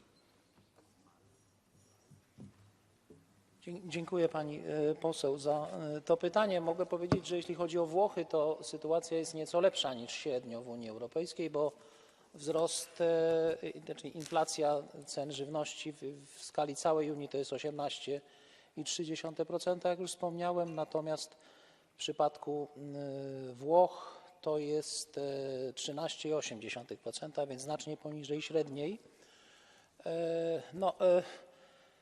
Nie mogę oczywiście tutaj wypowiadać się za wszystkie obszary, w których działa Unia Europejska, natomiast jeśli chodzi o ten obszar rolnictwa, to myślę, że te ostatnie decyzje Komisji wskazują, że jest właśnie refleksja nad tym, żeby nie utrudniać, tylko ułatwiać funkcjonowanie rolnikom. Ja tylko wspomnę, że w nowej wspólnej polityce rolnej, w rozporządzeniu finansowym dotyczącym finansowania wspólnej polityki rolnej są bardzo ważne przepisy, które pozwolą na odstępowanie od karania rolników w sytuacji jakichś niewielkich, niezawinionych albo spowodowanych siłą wyższą błędów. Jest duże otwarcie na to, żeby nie było takiego represyjnego podejścia w stosunku do rolników. Myślę, jak już mówimy o rolnictwie włoskim, to ono jest przykładem dobrego powiązania sektora rolnego, przetwórczego i lokalnych rynków. Tam jest wiele takich przykładów, które można rekomendować także do wykorzystania innym państwom. Ale sytuacja jest taka, wzrost kosztów tak bardzo dotknął rolnictwo, że nie ma kraju, w którym nie byłoby z tym problemów. Wszystkie kraje mają problem z inflacją i we wszystkich krajach rolnicy mają problemy z kosztami produkcji. Aczkolwiek w przypadku pani kraju, pani ojczyzny to jest to trochę w mniejszym stopniu to występuje niż średnio w całej Unii. Dziękuję. Vielen Dank, Herr Kommissar Wojciechowski. Es folgt jetzt Herr Kollege Ilčić. Poštovani povjereniče, tržište ima svoje jasne principe djelovanja koje politika teško zaustavlja. Ako imamo višak nekog proizvoda, cijena mu pada, ako imamo manjak, cijena mu raste. Tako da rast cijena hrane o kojoj sad govorimo je zasigurno posljedica smanjene proizvodnje hrane, prvenstveno u Europskoj uniji, i to radi visokih ekoloških standarda koji su viši nego igdje u svijetu. Osim toga, u ovih 17 dana od kada smo prema mišljenju predsjednice Europske komisije uspješno uveli euro, u Hrvatskoj su cijene hrane dodatno porasle do 20%. A prema studijama koje su nam prezentirane u Odboru za poljoprivredu, proizvodnja hrane će se u Europskoj uniji i dalje smanjivati kao i prihod poljoprivrednika i izgleda da idemo prema tome da iz trećih zemalja uvozimo sve više hrane sumnjive kvalitete. Zato vas pitam, hoće li komisija raditi na tome da se za hranu koja se uvozi iz trećih zemalja traže isti ekološki standardi kao i za hranu proizvedenu u Europskoj uniji? Hvala vam lijepa. Vielen Dank, Herr Kollege Ilčić. Herr Kommissar Wojciechowski.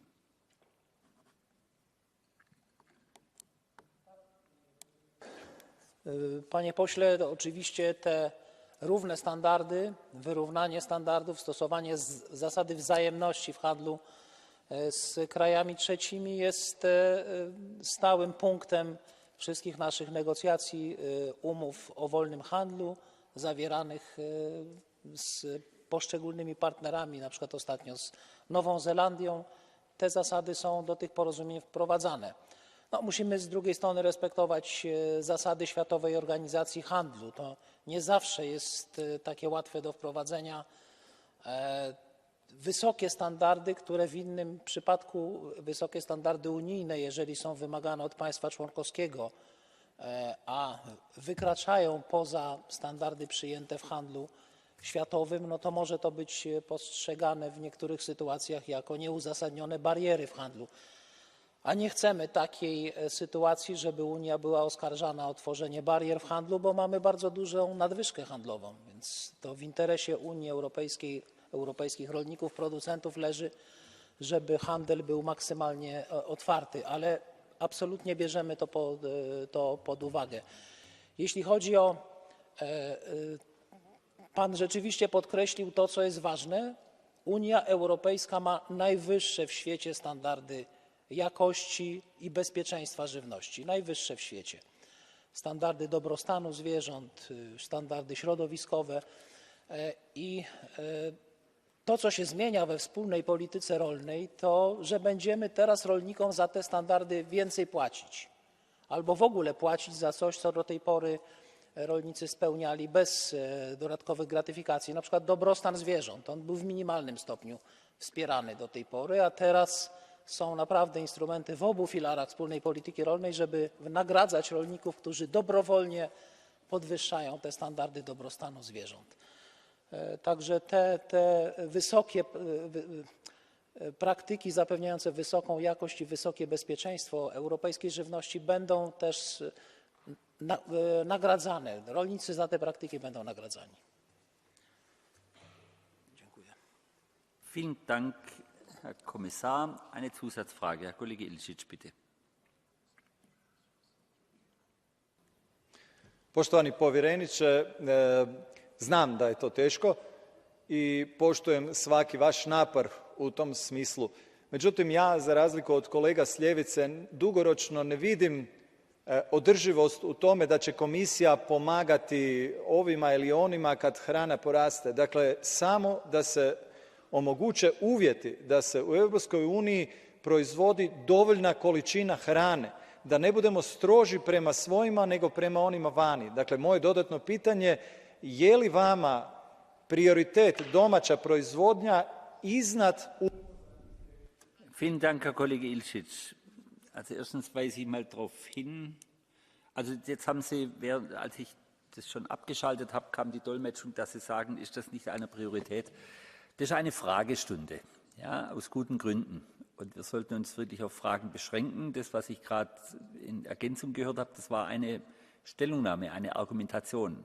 Und dafür ist eine Fragestunde nicht da. Und wenn wir jetzt zu viele Wortmeldungen haben, ist es auch eine Frage des Respekts gegenüber den Kollegen, dass man erstens die Redezeit nicht überzieht und zweitens, dass man sich an die Frage hält. Deshalb spricht jetzt Frau Kollegin Hasekamp.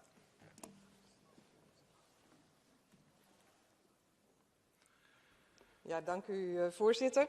Commissaris, voedsel is een mensenrecht. En we moeten ervoor zorgen dat iedereen toegang heeft tot gezond voedsel. En uit het onderzoek van de commissie blijkt dat er een risico bestaat dat de stijgende voedselprijzen ervoor zorgen dat mensen ongezonder gaan eten. En dat moeten we natuurlijk voorkomen. Gezond en duurzaam voedsel zou de goedkoopste optie moeten zijn. En dat kan door het schrappen van de BTW op groente en fruit in de hele EU. Hoe gaat de commissie ervoor zorgen dat burgers in alle landen toegang krijgen tot groente en fruit zonder BTW?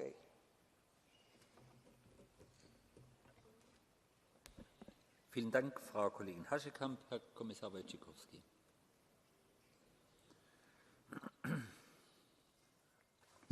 Dziękuję bardzo. No, oczywiście to jest jedno z możliwych narzędzi do poprawienia dostępności żywności. Znaczy te zachęty podatkowe, zniesienie podatku VAT czy obniżanie tego podatku. No, nie chciałbym tutaj się wypowiadać za i składać deklaracji, które należą do innych członków komisji. Ja osobiście uważam, że to jest dobry kierunek, żeby obniżać podatki na żywność albo je znosić i poprawiać zaopatrzenie, zwłaszcza osób najuboższych. To jest, zresztą no mamy programy Owoce w szkole na przykład, są różne możliwości przekazywania żywności na cele charytatywne. Komisja popiera tego typu działania.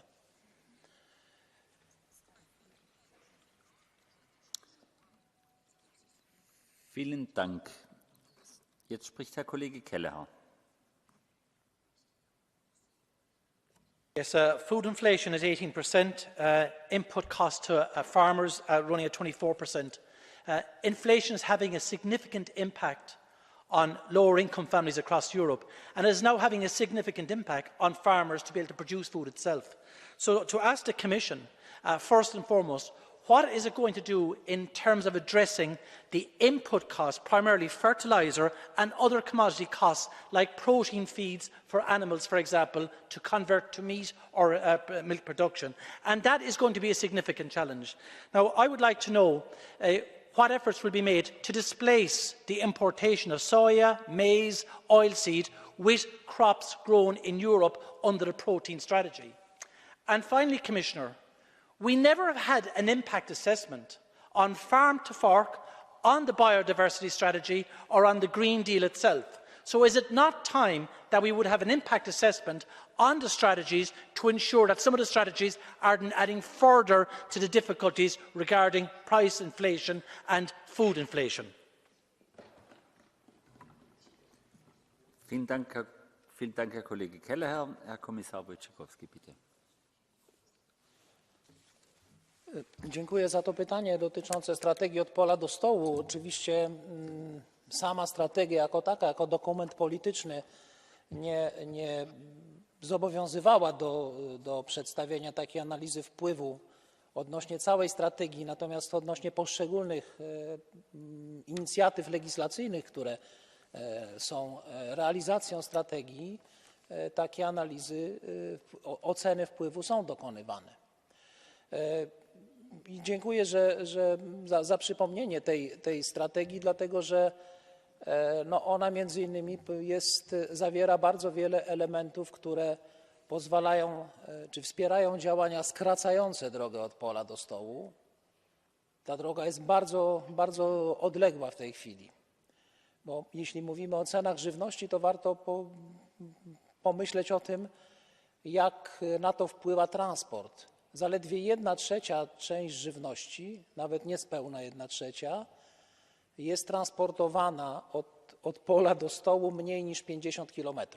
2/3 to jest powyżej 50 km, a 7% żywności powyżej 500 km jest transportowane w Unii Europejskiej, więc to też podnosi koszty żywności. Jeżeli wzmocnimy krótki łańcuch dostaw, krótką drogę od pola do stołu, to to też zmniejszymy koszty i to będzie jeden z czynników zmniejszenia, znaczy z obniżki cen żywności po prostu. Dlatego wdrażanie zwłaszcza krótkich łańcuchów dostaw, sprzedaży bezpośredniej, to są te działania, które są przewidziane w strategii.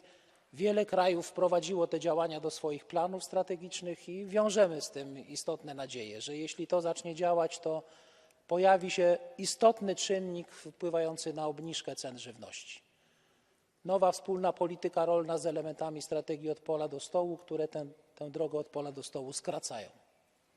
Dziękuję. Vielen Dank, Herr Kommissar. Herr Kollege Kelleher, eine Zusatzfrage. Would the Commissioner not agree that we should base all our policies on concrete data and on scientific evidence?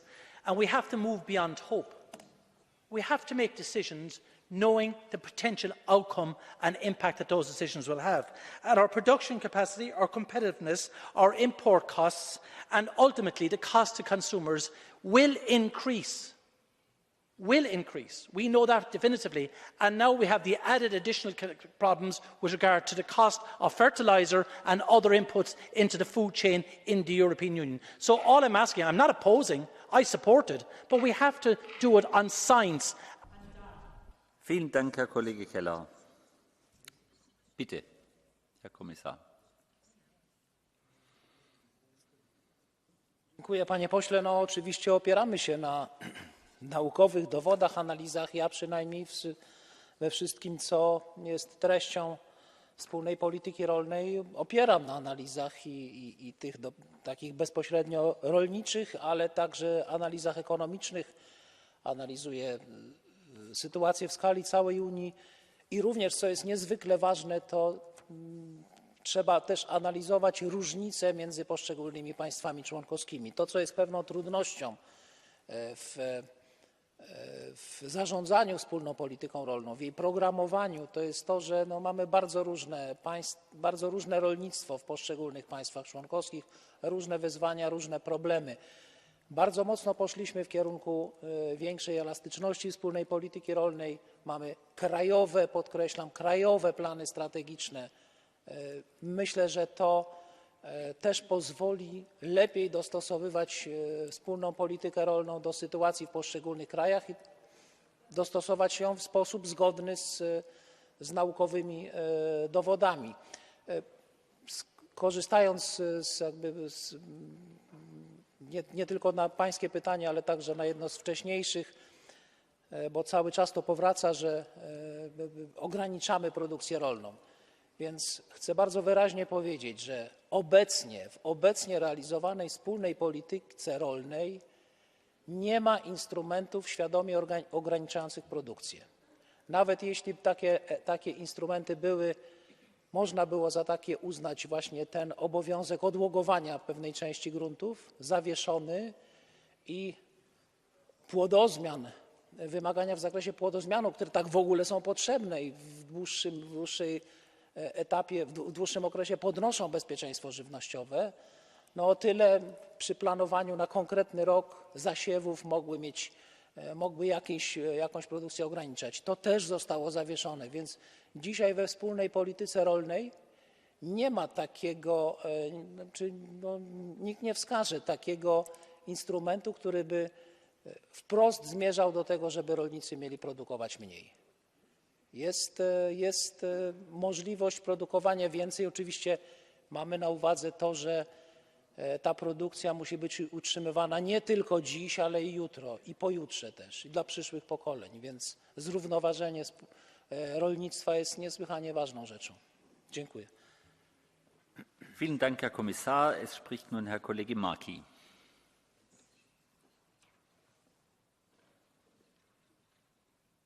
Thank you, Chair.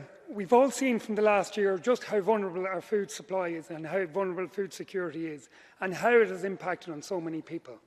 Well, I've listened to the figures you've given us here today, where less than 0.4% of GDP is spent on food production and only 500 million of a crisis reserve. Well, if you divide that out by 10 million farmers, that's less than €50 per farmer across Europe. Well, I have one question for you. As the farmers' representative within the Commission, what are you doing to increase that budget? What are you doing to reduce them input costs? And what are you doing to increase fertiliser supply? Because clearly these are issues that are driving up the price of food across Europe. And we want to know what the representative of agriculture is doing within the Commission to address this situation. Vielen Dank, Herr Kollege Markey. Herr Kommissar.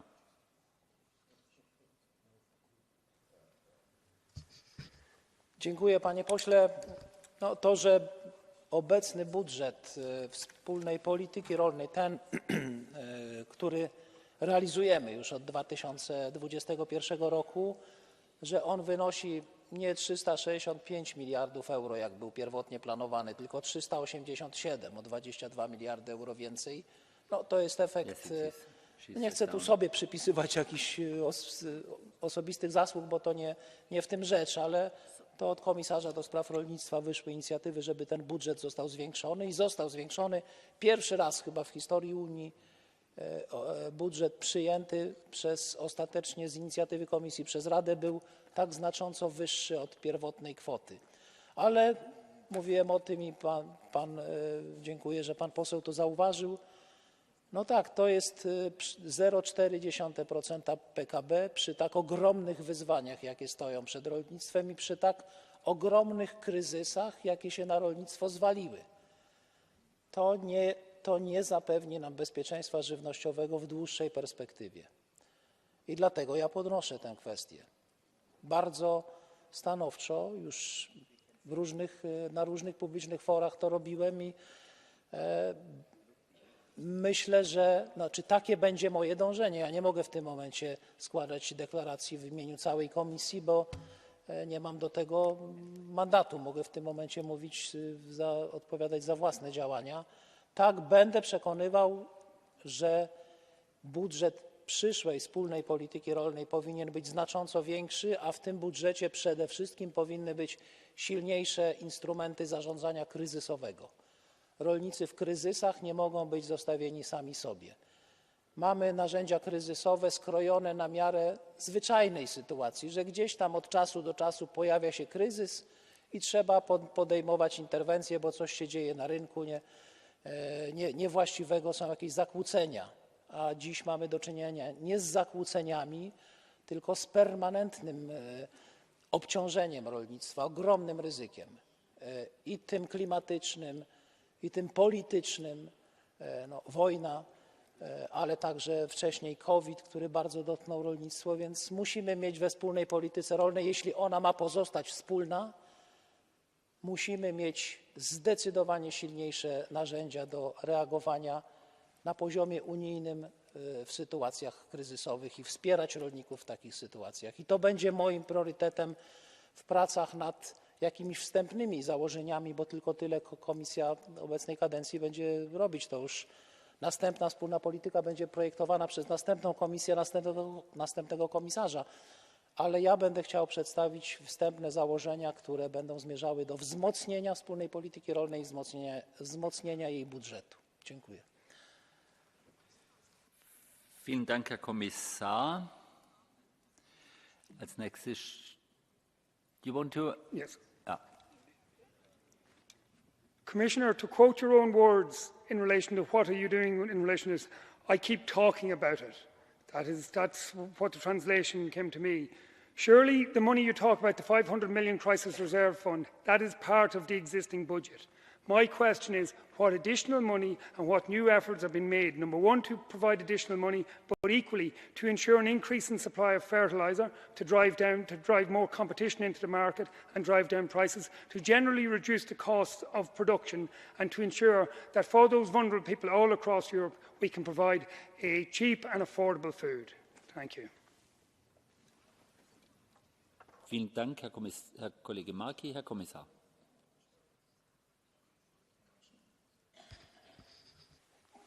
Dziękuję bardzo.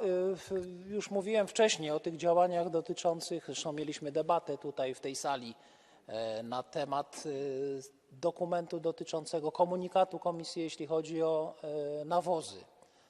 A więc pomoc publiczna dla producentów nie chcemy dopuścić, bo groziła w pewnym momencie bardzo realnie taka sytuacja, że w Unii Europejskiej w ogóle zaprzestanie się produkowania nawozów, bo zakłady nawozowe nie były w stanie przy tak ogromnych kosztach energii, gazu kontynuować produkcji, albo musiałyby ustalić takie ceny, które nie byłyby możliwe do zapłacenia przez rolników, więc ten komunikat wyszedł naprzeciw sytuacji sektora nawozowego, dał możliwość pomocy publicznej dla rolników. Ja wiem i Państwo może będziecie mieli krytyczne uwagi, że pomoc publiczna to nie jest rozwiązanie. No ale, bo ona też może być szkodliwa dla wspólnego rynku, tworzyć nierówności na tym rynku. No ale w tak kryzysowej sytuacji na razie nie ma innego wyjścia niż tylko dawać możliwości tej pomocy publicznej. No, dlatego jest możliwa pomoc publiczna dla rolników dotkniętych tymi kosztami na przykład nawozów. Państwa członkowskie mogą wspierać swoich rolników aż do 250 000 euro na jedno gospodarstwo. Taka pomoc jest dopuszczalna. Ja wiem, ja się sam na to, czy mnie to martwi, że musimy taką sytuację dopuszczać. Najlepiej, gdyby na wspólnym rynku rządziły wyłącznie wspólne rynkowe mechanizmy. Nie każdy kraj stać na taką pomoc, ale no, po to, żeby zapewnić bezpieczeństwo żywnościowe, daliśmy taką możliwość. Ja tylko jeszcze jedną rzecz przypomnę, że kraje członkowskie mają jasną deklarację Komisji, że jeżeli będą chciały coś zmienić w planie strategicznym, żeby wzmocnić rolników stosujących naturalne nawozy, żeby mniej zależeli od nawozów chemicznych, bardzo drogich, to bardzo szybko przeprowadzimy takie zmiany w planach strategicznych, żeby rolnikom dać taką możliwość, żeby i państwom członkowskim dać możliwość finansowania takich praktyk zwiększających niezależność rolnictwa. No i to są te działania, które możemy zaoferować dziś. No. I jeszcze raz podkreślam, no to jest rzeczywiście ogromne wyzwanie, żeby za 0,4% produktu krajowego brutto nasze rolnictwo zapewniło i bezpieczeństwo żywnościowe, i najwyższe w świecie standardy środowiskowe i klimatyczne. Dziękuję. Vielen Dank, Herr Kommissar Wojciechowski. Es spricht nun Frau Kollegin Rondinelli. Signor Commissario, i nostri agricoltori sono all'orlo del tracollo. Io le do alcuni dati rispetto all'inflazione del mio paese, che è in Italia. 170% i concimi, 90% mangimi, 130% gasolio, fino a 500% per i costi dell'energia, per irrigare i campi. Quindi io credo che la questione non è soltanto che un'azienda agricola su 3 è a rischio chiusura, ma credo che sia a rischio anche la tenuta stessa della PAC. Per questo credo che la proposta di anticipare la sua revisione nella prossima estate sia del tutto insufficiente. Allora la mia richiesta è questa: vorrei chiederle perché non proponete un pacchetto di proposte adesso, prima che sia troppo tardi, proprio per limitare l'impatto dell'inflazione e affrontare la svalutazione degli aiuti della PAC, che rischia di bruciare il 30% del suo valore, pari a 85 miliardi di euro. Si tratta, commissario, non di rivedere il bilancio, come lei ha sostenuto, ma questo si può fare senza cambiare l'attuale struttura del bilancio, utilizzando le nuove risorse proprie derivanti dalla tassazione delle quote di emissioni. In definitiva si tratta soltanto di assumere questa decisione politica. Grazie. Vielen Dank, Frau Kollegin Rondinelli. Herr Kommissar Wojciechowski, bitte.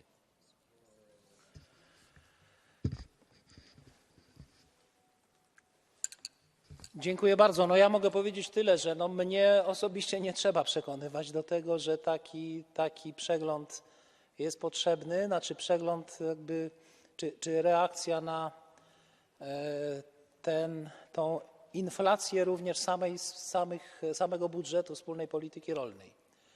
No ale muszę przypomnieć, ten budżet, ten obecny, rodził się w ogromnych bólach i wspólna polityka rolna była w ogniu politycznej krytyki.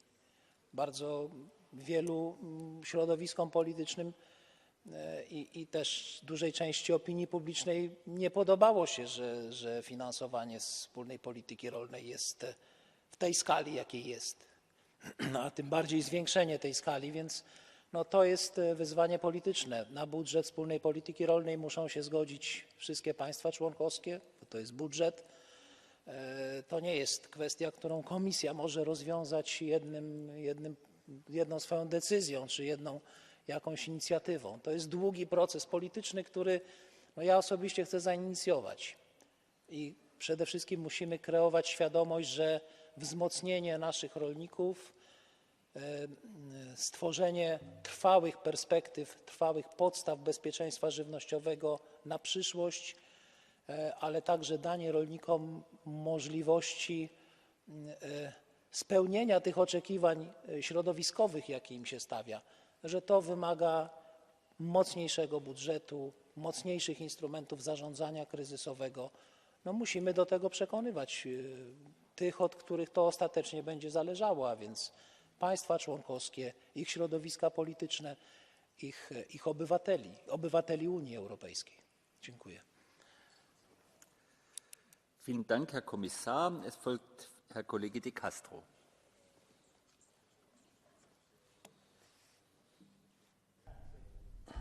Sì.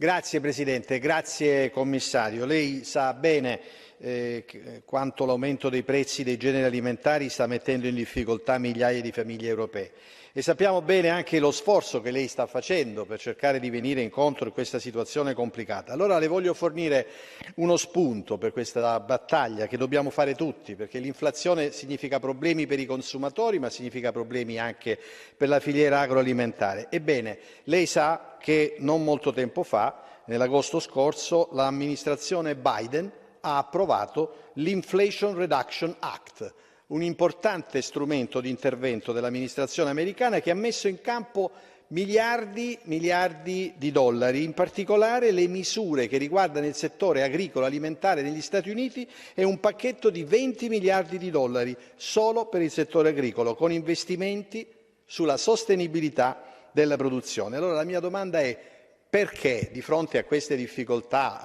all'invasione russa dell'Ucraina, perché l'Europa non risponde come ha fatto gli Stati Uniti? Vielen Dank, Herr Kollege De Castro. Herr Kommissar Wojciechowski.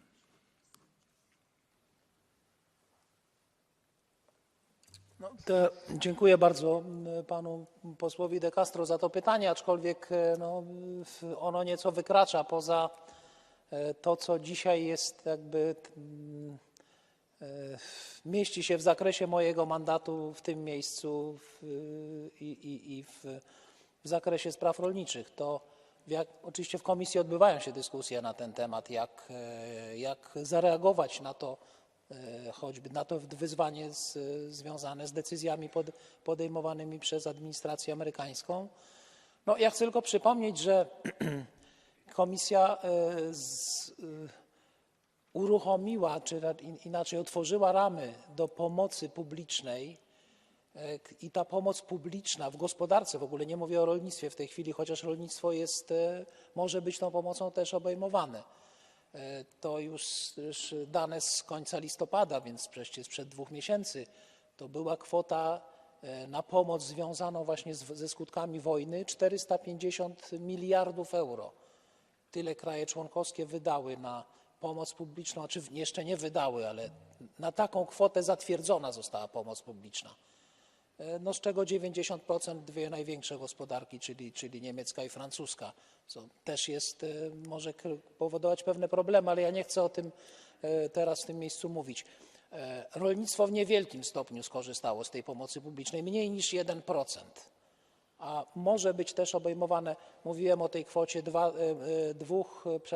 250 tysięcy euro na jedno gospodarstwo.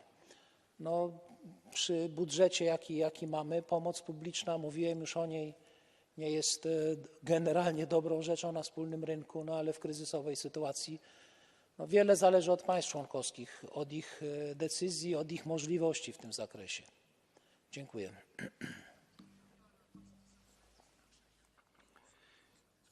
Vielen Dank. Herr Kommissar. Es folgt Frau Kollegin Depanay-Grunenberg. Herr Vorsitzender, Herr Kommissar, das Eurobarometer zeigt, dass 93% der EU-Bürger und Bürgerinnen sehr besorgt sind über diese steigenden Lebenskosten, und sie merken das jeden Tag. Was das Eurobarometer aber auch uns zeigt, ist, dass 94% der Menschen wollen in einer Umwelt leben, arbeiten, wirtschaften und sich ernähren, die nachhaltig ist. Dazu gehört zweifelsohne auch die ökologische Landwirtschaft. Die Preise von Bioprodukten, das ist sehr spannend, sind in den Zeiten der Krisen deutlich weniger gestiegen als die von der konventionellen Landwirtschaft. Das heißt, die ökologische Landwirtschaft, die in kurzen und lokalen Kreisläufen funktioniert, hat letztendlich ihre Stärke gezeigt. Und wir brauchen also nicht eine Herabsetzung der Umweltstandards, sondern eine Erhöhung. Und natürlich brauchen wir jetzt, und da auch meine Frage an Sie, kurzfristig etwas, um diese Kreisläufe, diese kurzen, zu stärken, und langfristig, wie haben Sie geplant, Herr Kommissar, dies auch in der GAP in der nächsten Edition zu stärken?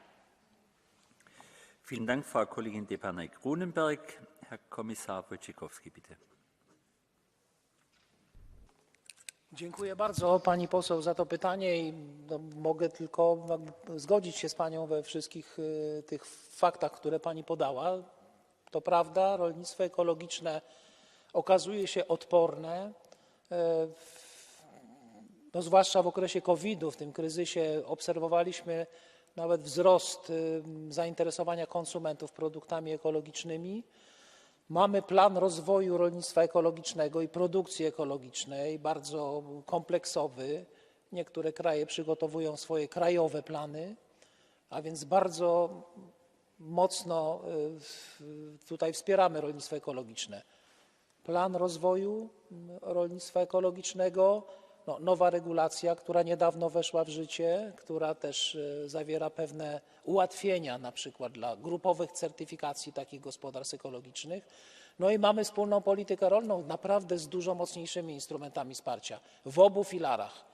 Wcześniej to było drugofilarowe wsparcie, teraz jest możliwe i w pierwszym, i w drugim filarze. Nie mam w tym momencie tutaj pod ręką danych, ale jest znacznie większe kwoty są przeznaczone niż poprzednio na wspieranie rolnictwa ekologicznego. Wierzę głęboko, że ono będzie się rozwijać. Podzielam pani opinię, rozwój rolnictwa ekologicznego to jest alternatywa przede wszystkim dla wielu gospodarstw, które mają wybór albo być ekologicznymi, albo nie być rolnikami wcale. I to jest zwiększenie bezpieczeństwa żywnościowego, bo niektórzy mówią, a produkcja ekologiczna jest mniej wydajna, w związku z czym to nie poprawia bezpieczeństwa żywnościowego.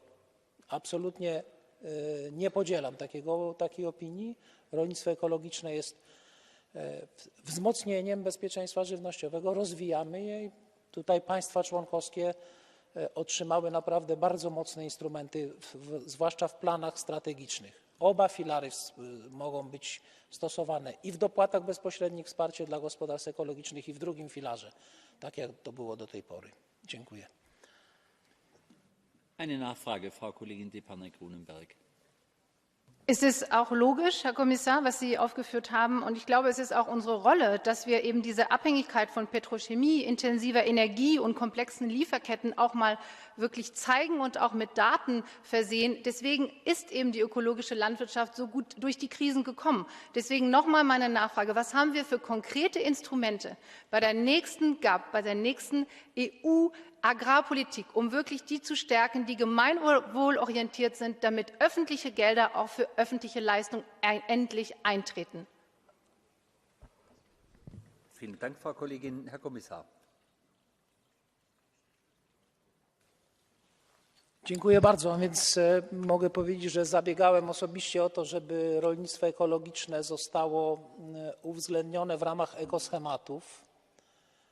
Praktyki, które w tych gospodarstwach są wprowadzane, żeby mogły być niezależnie od wsparcia dla gospodarstw ekologicznych, żeby również rolnicy korzystali z ekoschematów, żeby wsparcie w drugim filarze było możliwie jak największe. To z wszystkimi państwami członkowskimi, proszę mi wierzyć, bardzo twardo negocjowaliśmy zachęcając ich do jak najwyższego wsparcia dla rolnictwa ekologicznego, dla zwiększania ambicji ekologicznych.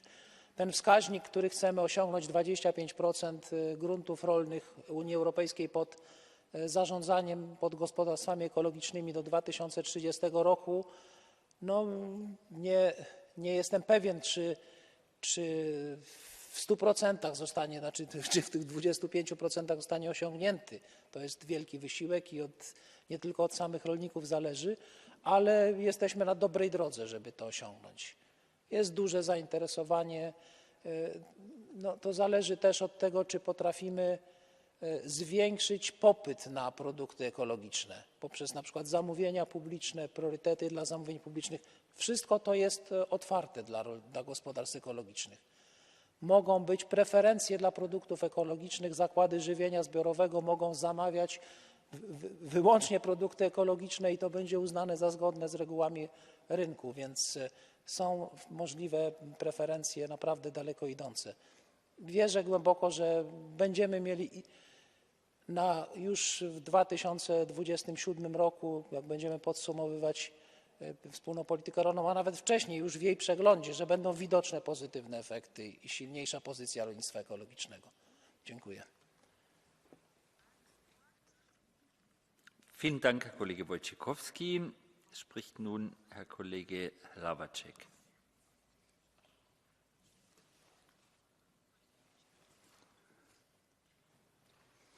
Pane komisaři, inflace drtí Evropu a ceny potravin se na tom významně podílejí. Já předpokládám, že nechceme mít stejnou inflaci v potravinách, jako jsme měli v tomto roce, a proto je třeba konat. Nemůžeme mít jenom plány na papíře, musíme je přetavit v realitu. Studie Edinburghu a její univerzity nám v minulém týdnu potvrdily, že základním problémem jsou ceny hnojiv a ceny energií, dvou hlavních vstupů. Já vím, že jste se o mnoho pokoušel, ale ta strategie, kterou jste představil, je zatím slabá. A já bych vás chtěl podpořit a zároveň poprosit. Mohli bychom, prosím, reálně se posunout kupředu v řešení této otázky. Prosím, domluvte s paní komisařkou Simpson, ať máme jasný předvídatelný rámec plynu pro výrobu hnojiv. Domluvte s panem komisařem Timmermansem, ať máme jasný a rychlý přechod na zelené zdroje výroby hnojiv. A domluvte s paní komisařkou Kyriakides, ať se konečně podíváme na marže obchodu. Vielen Dank, Herr Kollege Hlavaček. Herr Kommissar Wojciechowski.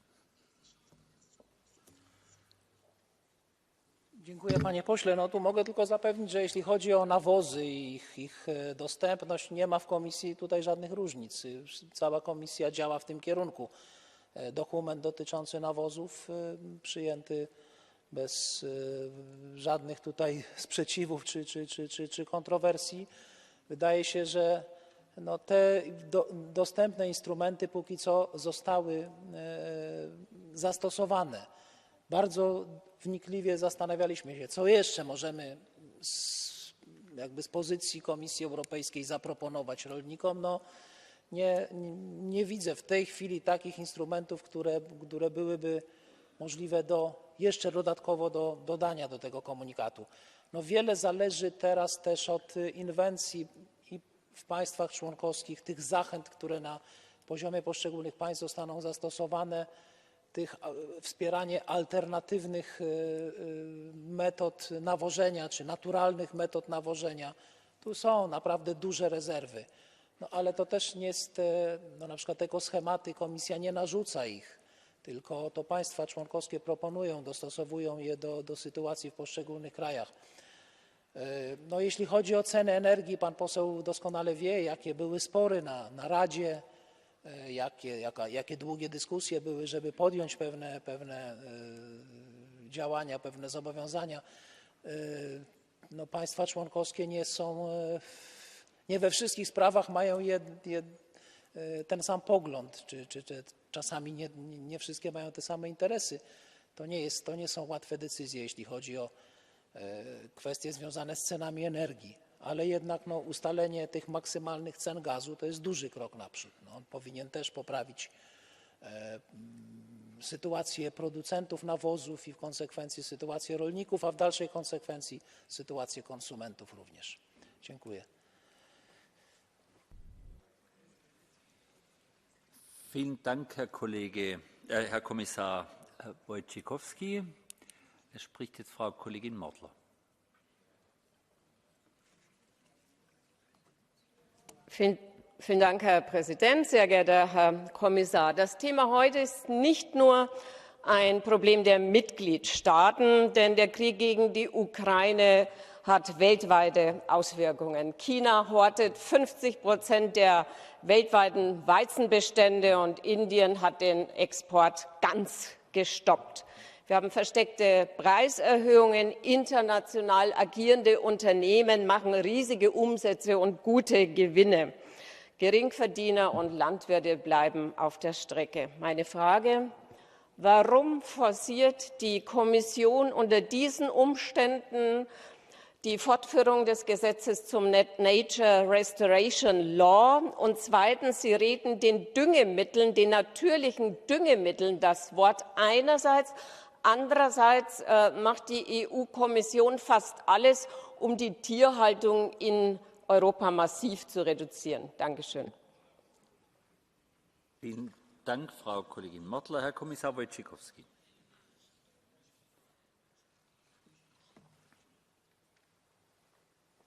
Dziękuję bardzo. Nie sądzę, żeby można było stwierdzić, że Komisja ogranicza hodowlę. Przynajmniej wspólna polityka rolna nie zawiera takiego planu. Wspieramy bardziej zrównoważoną hodowlę, wspieramy dobrostan zwierząt bardzo mocno. W ostatniej dekadzie hodowla się zmniejszyła w Unii Europejskiej.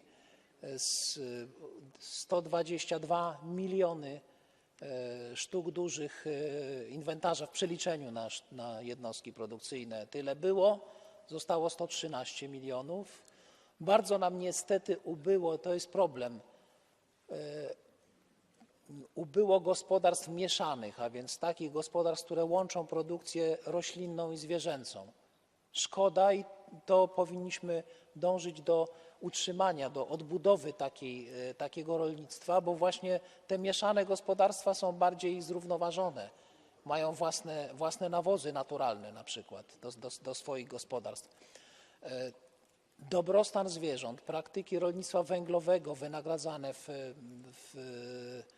ramach ekoschematów, to powinno poprawić sytuację. Jeśli chodzi o produkcję zwierzęcą, to naprawdę nie ma takich działań, które by wymuszały jej redukcję. Oczywiście, pani poseł, problem jest tego rodzaju, że ta intensywność hodowli jest bardzo różna w skali Unii Europejskiej. Są kraje, ale są też sektory hodowli, gdzie obserwujemy bardzo dużą intensyfikację hodowli i zamienianie jej w rodzaj przemysłu. I to nie jest dobra tendencja i temu się w każdym razie nie popieramy takiego rozwoju rolnictwa, czy zamiany rolnictwa w przemysł, a zwłaszcza hodowli w przemysł. Ale nie to, że zrównoważona hodowla, dobrostan zwierząt jest bardzo mocno popierany we wspólnej polityce rolnej. Kilkakrotnie zwiększamy wydatki na dobrostan. Z tych planów, które przeanalizowałem, w poprzedniej perspektywie finansowej to było na dobrostan zwierząt zaledwie w drugim filarze 1,5 miliarda euro, a teraz jest co najmniej 7,5 miliarda, a więc 5-krotnie więcej. To jest naprawdę istotne wsparcie dla hodowli zrównoważonej w dobrostanie. Taką chcemy wspierać. Dziękuję. Vielen Dank, Herr Kommissar. Die Fragestunde ist damit abgeschlossen. Als nächster Punkt der Tagesordnung folgt. The next Vice President is there. Als nächster Punkt der Tagesordnung folgt ein Statement der Kommission betreffend die neuen Entwicklungen bei Korruptionsvorwürfen und fremden Einflüssen einschließlich solcher aus Marokko und die Notwendigkeit, Transparenz zu erhöhen, ebenso Integrität und Verantwortlichkeit in den europäischen Institutionen. Wir geben der Kommission kurz die Gelegenheit für einen fliegenden Wechsel.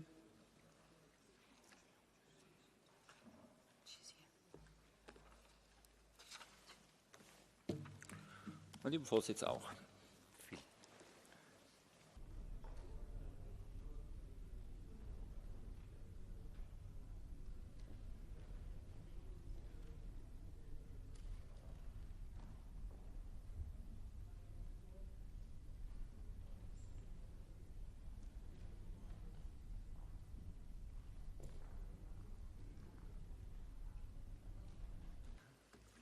So we will continue with the next item on our agenda, Commission Statement, New Developments in Allegations of Corruption and Foreign Interference, including those related to Morocco and the need to increase transparency, integrity and accountability in the European institutions.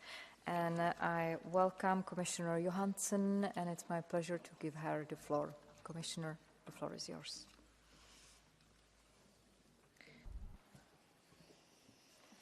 Thank you, President, honourable members. Last year will be remembered in history for Russia's brutal war of aggression and our unprecedented unity and solidarity with Ukraine. I will always remember how we welcome millions of Ukrainian refugees and how we remain strong and determined and stand by Ukraine to this day and will continue to do so. But when I went home to Sweden during the break, what did people say? What on earth is going on in Brussels?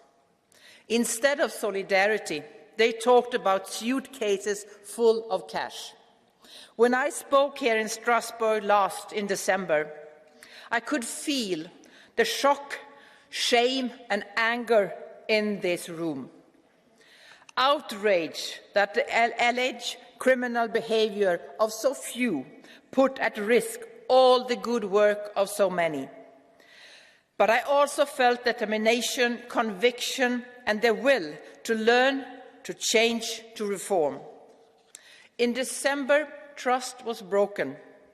Now we must pick up the pieces. Now we must rebuild better and stronger than before. So I welcome the measures announced last week to increase integrity, independence and accountability in the Parliament. That's a good start, but we must do more. Nothing but the highest standards will do for all institutions. That's why it's critical to have uniform, strong rules in place, guarded by a joint ethics body for all to answer to. Vice President Jourova is in constant contact with Parliament and Council, and the Commission is ready to put forward a proposal. We can build on the interinstitutional agreement on the Transparency Register, signed 2 years ago, a major milestone in fostering a common transparency culture. Like all my colleagues, I can only meet businesses and organisations on the Transparency Register. We are uncompromising in upholding the highest standards of transparency about who tries to influence us. It's normal for us to meet with civil society, with businesses and other partners. As politicians and leaders, we must always be ready to listen. We must always listen to words, but never, ever to favours, gifts, bribes. That is totally unacceptable. That's why we protect whistleblowers who report foul play. They are essential for the functioning of our democracy. We protect them with our own internal rules and with our EU laws, the Directive on Whistleblowers Protection. And the EU Anti-Fraud Office, OLAF, investigates allegations of wrongdoing. We will be debating one such case tomorrow, triggered by a whistleblower. The European Public Prosecutor's Office is proving its value day in, day out, defending the EU budget. It was EPPO who requested to lift the immunity of 2 members of the European Parliament in December. And in its first 7 months of operation, EPPO investigated more than €5 billion in losses to the EU budget. When we talk about fighting corruption, we must be clear. Transparency, accountability will not be enough. Corruption is a serious crime, and we must fight it with the full force of law. 60% of criminal organizations engaged in corruption. Criminals are buying people, buying politicians, buying power.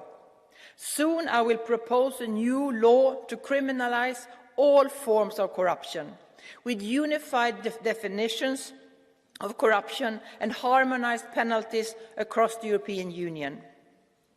We are shaping the proposal as we speak, and I promise you we will be as ambitious as we can, as tough as we possibly can, and give police and courts the tools they need to eradicate corruption. The scandal we are discussing goes beyond criminal corruption. In the media, there are disturbing allegations about activities of foreign states, foreign aid agents. It's normal for us to talk to foreign politicians, business people, leaders. What's unacceptable is any malicious interference in our internal affairs, in our democracies. High Representative Vice President Josep Borrell raised investigations with counterparts in Qatar and Morocco, making clear that we need thorough investigations. There can be no impunity for corruption. What cannot wait is the defense of our democracies. Soon the Commission will present a Defence of Democracy package to bring covert foreign influence and shady funding to light, against third country entities covertly impacting public opinion and undermining democracy. We must now urgently put plans and proposals into action to combat corruption and uphold transparency, accountability and honesty, both in our institution and on our continent. You can count on me that I will do everything in my power to this end, and so will the entire Commission. And I know that I can count on you. I know that in this struggle we are partners. I know that this scandal affects all of you here in the European Parliament very personally. You are sad, angry, but also determined to act. And I ask you, take inspiration from all we have done in the last 3 years. We dealt with COVID.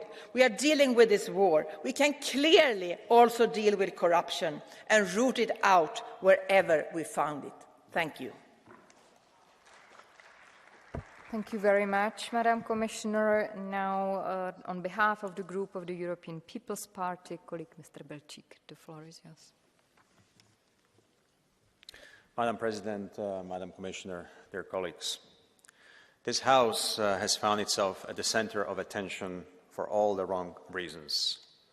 I've been most disappointed with some of our colleagues and even more upset that unacceptable, illegal wrongdoings of individual members of the European Parliament have already taken away the much-needed political energy and public attention from issues that truly matter for Europe and Europeans, such as our commitment, support and unwavering dedication to the just fight of Ukraine and its brave people against the Russian aggressors.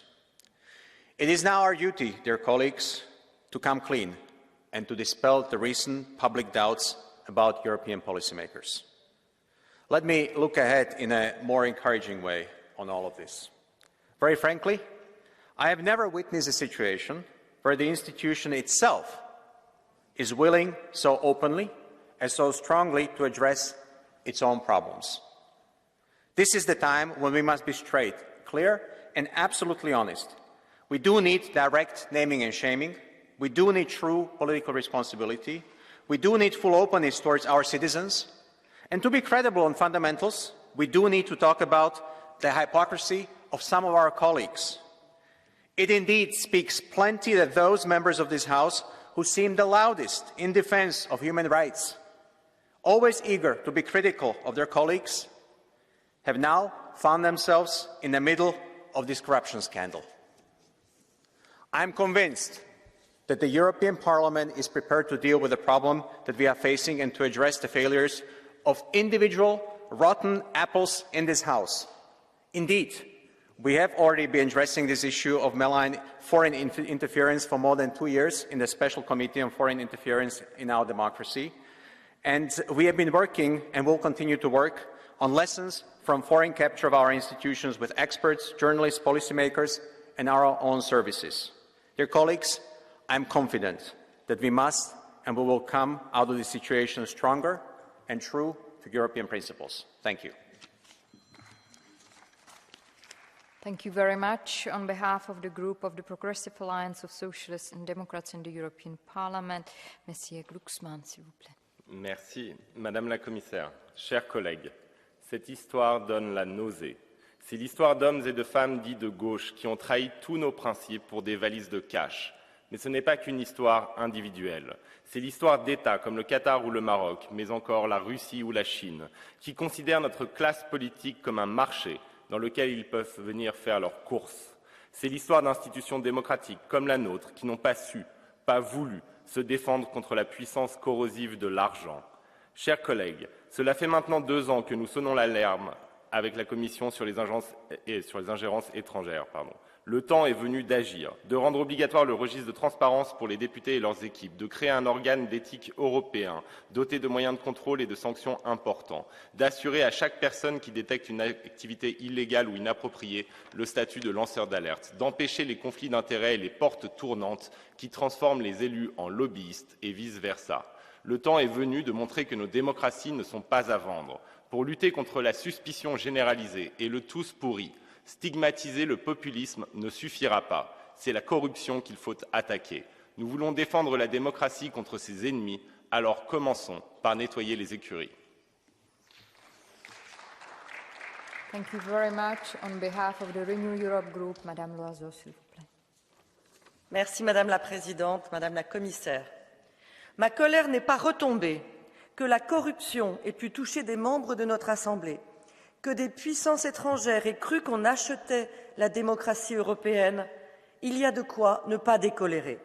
Mais aujourd'hui, il faut agir vite et fort, en n'oubliant pas ce que l'on sait déjà et en évitant de tout mélanger. Il faut lutter contre la corruption, d'où qu'elle vienne.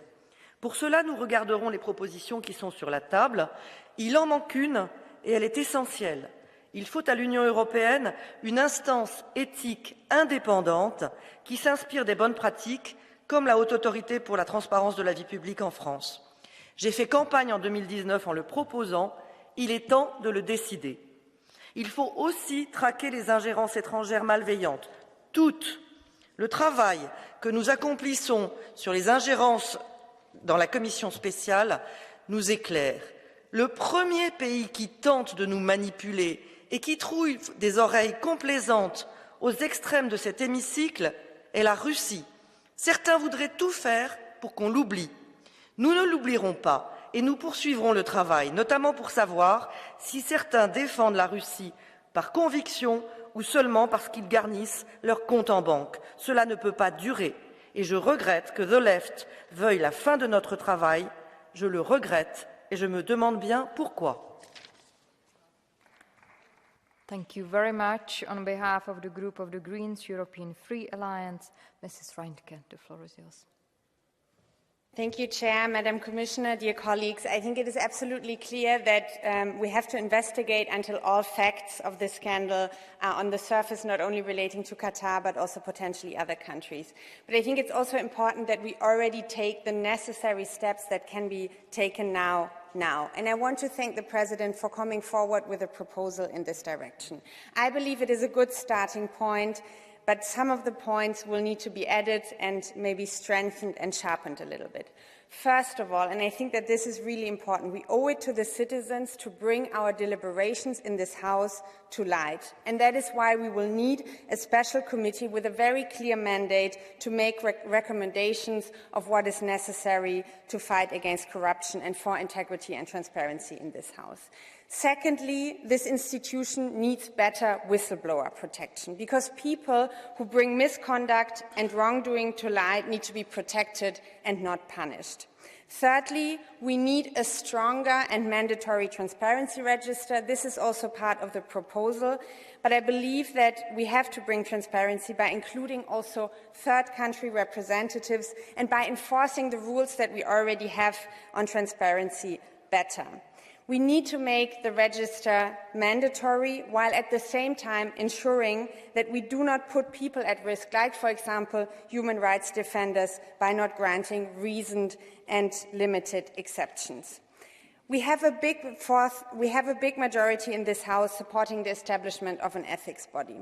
But let's not wait until the Commission comes forward. Let's already nominate our negotiators now so that the negotiations on the interinstitutional agreement can start as soon as possible.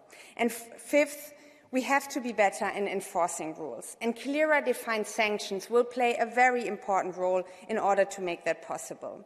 For all this, we will need clear deadlines and very understandable procedures. And colleagues, I think many of you know, I really love this House, and it is one of the greatest achievements that we have come forward with in the history of the European Union, that we come together here as directly elected representatives of EU citizens. And I think because of this, because we love this House and because we want to protect it, we need to do everything possible right now. Thank you very much. Thank you very much. Now, on behalf of the Identity and Democracy Group, Mr. Borchia, the floor is yours. Grazie Presidente. Esistono persone oneste più che partiti onesti. Qatargate sta scrivendo una delle pagine più imbarazzanti della storia di questo Parlamento. Io non posso nascondere di essere sbigottito dall'atteggiamento del gruppo dei socialisti. Un esempio per tutti sia la pretesa candidatura alla vicepresidenza lasciata vacante da Eva Kaili da parte del collega Glucksmann. Parliamo del Presidente della Commissione sulle ingerenze straniere, vale a dire l'organo che avrebbe dovuto vigilare su Qatargate. Obiettivo fallito, ma il socialista Glucksmann avrebbe voluto essere premiato facendo vicepresidente. E se è stato uno scherzo, penso che sia stato uno scherzo di pessimo gusto. Ciò che ci resta dalla Commissione in G1 è una relazione finale faziosa e già superata. È diventata carta straccia perché solo ieri la Procura di Milano ha chiesto l'archiviazione sul caso dei presunti fondi in arrivo dalla Russia a beneficio del mio partito. E sarebbe il minimo che quanti in quest'Aula hanno inscenato una squalida caccia alle streghe adesso chiedessero scusa, sebbene inutilmente impegnati nella campagna elettorale delle regionali in Lombardia. Questo Parlamento, signori, ha un'ultima occasione per dimostrare un briciolo di credibilità. Domani si vota per la surroga della collega Kaili e sarebbe un segnale da parte della maggioranza di questo Parlamento di includere la collega Tardino, esponente di Identità e Democrazia, tra i 20 che siedono nel bureau di questo Parlamento. Dimostrate di non aver paura di chi può vigilare seriamente, dimostrate rispetto per quel 10% di cittadini europei che non avete voluto fossero rappresentati. Questo è l'ultimo treno che passa.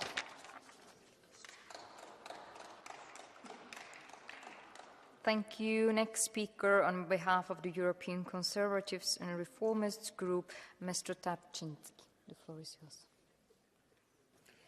Pani Przewodnicząca, mamy do czynienia z największym skandalem korupcyjnym w historii Parlamentu Europejskiego. Nie jest to skandal tylko Maroka, nie jest to skandal tylko i wyłącznie Kataru, ponieważ osoby oskarżone i aresztowane zajmowały się sztuczną inteligencją, zajmowały się kryptowalutami i zajmowały się Polską. W raporcie Fight Impunity organizacji Panzeriego, który jest teraz w więzieniu, mogliśmy przeczytać, że w Polsce rządzą biali suprematyści, fanatyczni katolicy. Na podstawie tych raportów Polska była atakowana w tej Izbie, nazywano nas nawet faszystami. Tylko dlatego, że nie podobało się tutaj towarzystwu, jaki rząd w Polsce został wybrany. Polska to jest dumny naród. Ma prawo wybierać rządy takie, jakie uważa za stosowne. Dlatego nigdy nie pozwolimy, aby Polska była opluwana, szydzona, pomawiana. A tak się działo w tej Izbie. Nigdy nie pozwolimy na to, aby Polska była opluwana przez łapówkarzy z Brukseli. Dlatego będziemy żądać, aby wszystkie rezolucje przeciwko Polsce zostały uchylone. Możemy przyjąć rezolucję, która będzie mówiła o uchyleniu rezolucji, w których brali udział łapówkarze. Ci, którzy są oskarżeni albo aresztowani. Wszystkie poprawki, które były zgłoszone przez osoby aresztowane albo oskarżone w komisji śledczej, w której zasiadam, w komisji Pegasusa, powinny być wyrzucone. Nigdy nie pozwolimy na to, aby Polska była opluwana przez kogokolwiek. Nigdy. Dziękuję. Next speaker on behalf of the Left Group, Madame Aubry, s'il vous plaît.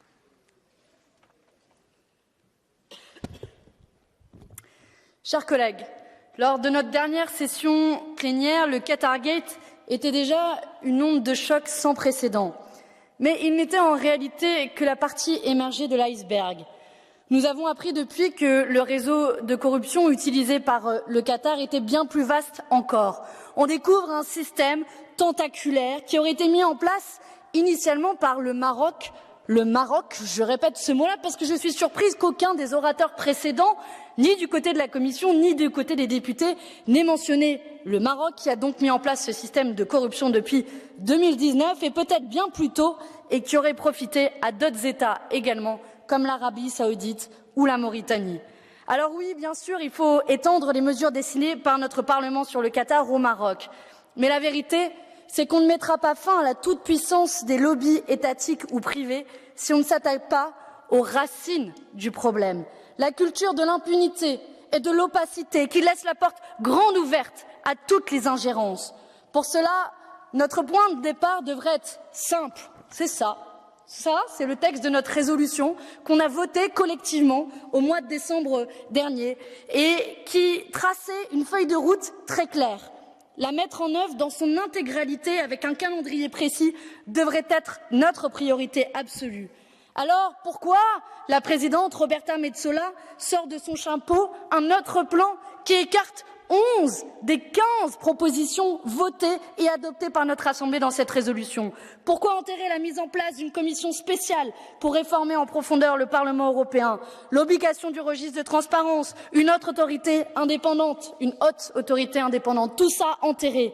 Cette résolution avait pourtant été approuvée par 541 voix et 2 votes contre, un consensus inédit. Alors pour sauver la démocratie, il faut sans doute commencer par faire une chose simple, la respecter et faire le ménage de la cave au grenier dans nos institutions. Et puisqu'on est encore en janvier, je vous propose donc une bonne résolution pour l'UE en 2023, que l'éthique prime enfin sur le fric. Je vous remercie. Next speaker, colleague Mrs. Fritzen. The floor is yours. Kommissionär, nolltolerans. Ja, det ska inte finnas några tvivel. EUs institutioner ska ha nolltolerans mot det fruktansvärda gift som korruption innebär. Ett gift som skadar våra institutioner, som skadar förtroendet för politiker och som skadar demokratin.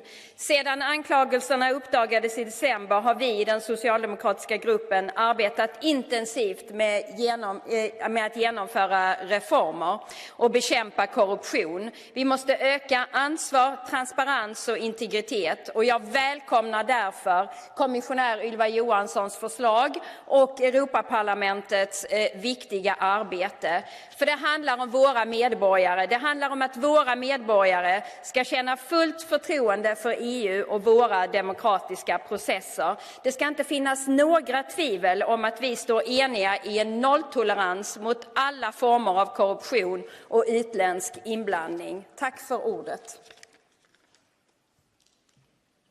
Thank you very much. Next speaker, colleague Mrs. Joveva. The floor is yours.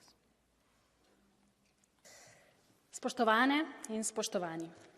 Šok, zgroženost, sram in še kaj bi se našlo za opis korupcijskega škandala, ki se je dogajal v tej hiši.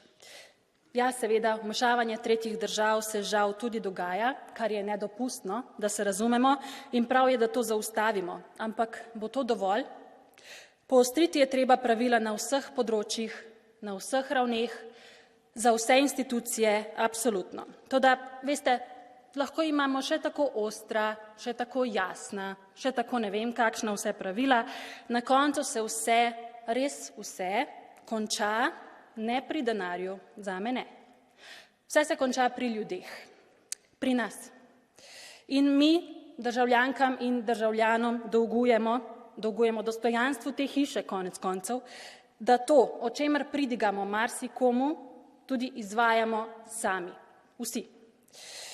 In če že nekdo tretji potem poskuša s podkupovanji, niso pravila tista, ki bodo to zaustavila. To lahko uspešno zaustavi zgolj in samo naša integriteta, kolegice in kolegi. Hvala.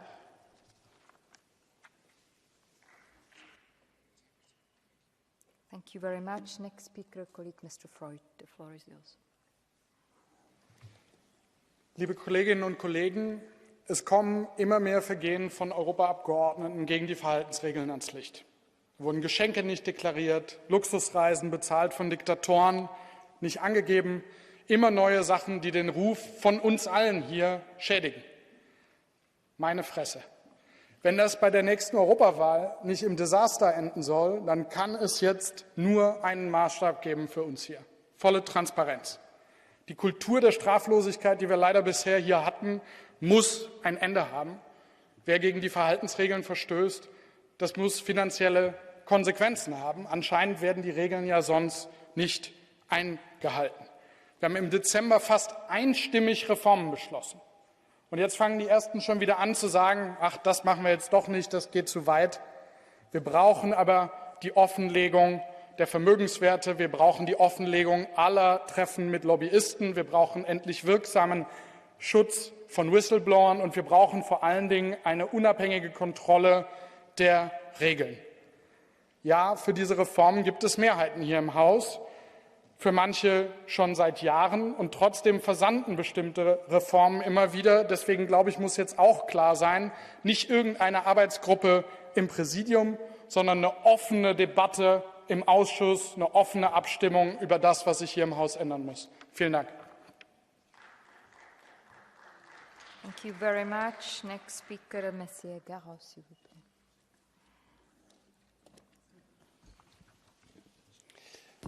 « 436 eurodéputés ont voté le 15 décembre dernier contre notre amendement demandant la mise en place immédiate d'une commission d'enquête parlementaire sur l'affaire du Qatargate qui secoue notre Parlement depuis quelques semaines.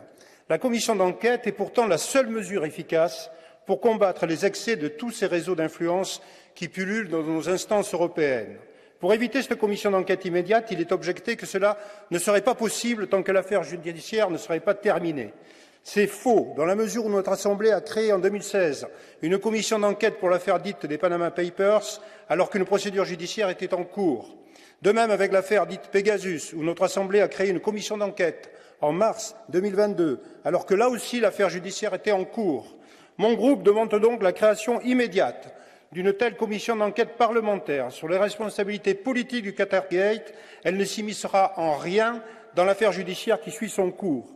En refusant notre proposition, vous vous rendez complice d'un système qui finalement vous convient. Il n'en est pas question pour nous. La commission chargée de surveiller les ingérences extérieures, présidée par M. Glucksmann, n'a rien vu venir. Il est donc indispensable de créer cette commission pour pallier les carences de la commission chargée de surveiller les ingérences extérieures, sans attendre plusieurs années la fin du dossier judiciaire. Je vous remercie. Next speaker, Mr. Stancanelli. The floor is yours. Grazie Presidente, signora Commissario. È indispensabile una premessa per affermare che nessun giudizio di natura penale noi vogliamo dare sulle persone coinvolte, ma utilizzare la massima istituzione democratica, qual è il Parlamento europeo, per i propri interessi, prendendosi gioco non solo dell'organizzazione stessa, ma svilendo e snaturando le idee che stanno alla base del processo democratico, rappresenta il livello più basso a cui possa arrivare un rappresentante eletto dai cittadini. Occorre sottolineare però, come appare dalle indagini in corso, che i personaggi coinvolti appartengono tutti ad una compagine politica, i socialisti, che con grande ipocrisia e nessuna autorevolezza del ruolo di giudice etico e morale ha sostanziato la propria azione politica. Poco importa se sia il Qatar, il Marocco o qualsiasi altra nazione, la nostra presa di posizione deve essere chiara, ferma, decisa, senza alcuna primogenitura politica.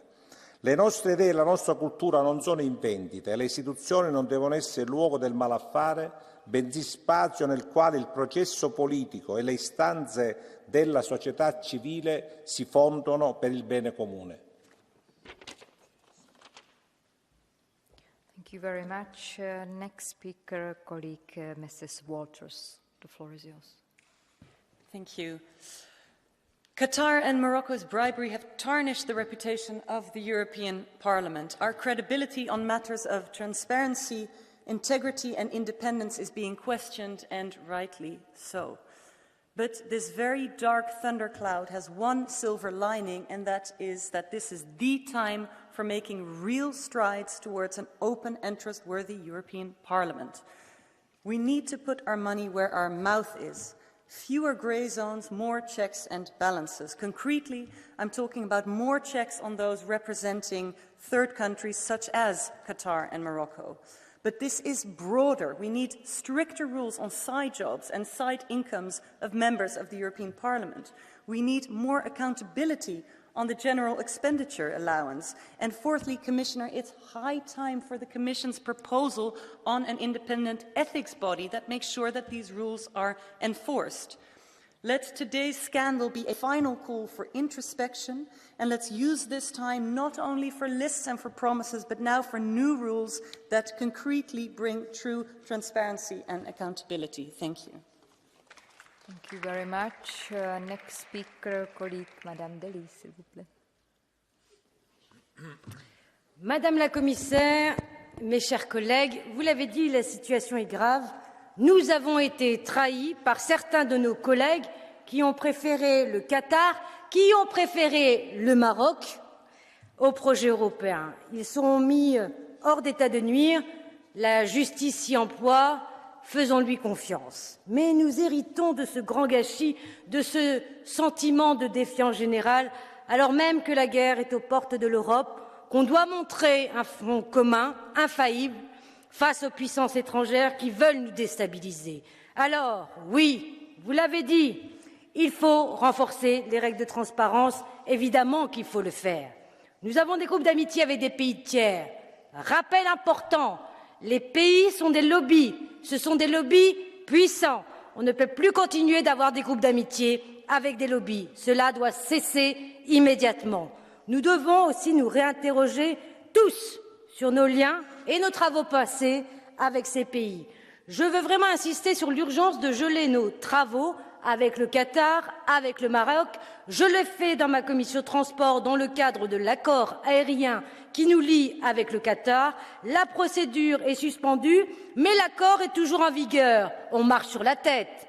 Donc vous l'avez compris, nous devons aller vite. Alors mettons en place une haute autorité sur la transparence de la vie publique, mettons en place une commission spéciale pour prendre la mesure du phénomène et arrêter sa propagation. C'est à ce prix que nous restaurerons la confiance des citoyens, non seulement vis-à-vis du Parlement européen, mais de l'ensemble des institutions européennes. Je vous remercie. Thank you. Next speaker, colleague Mr. Schiede. The floor is yours.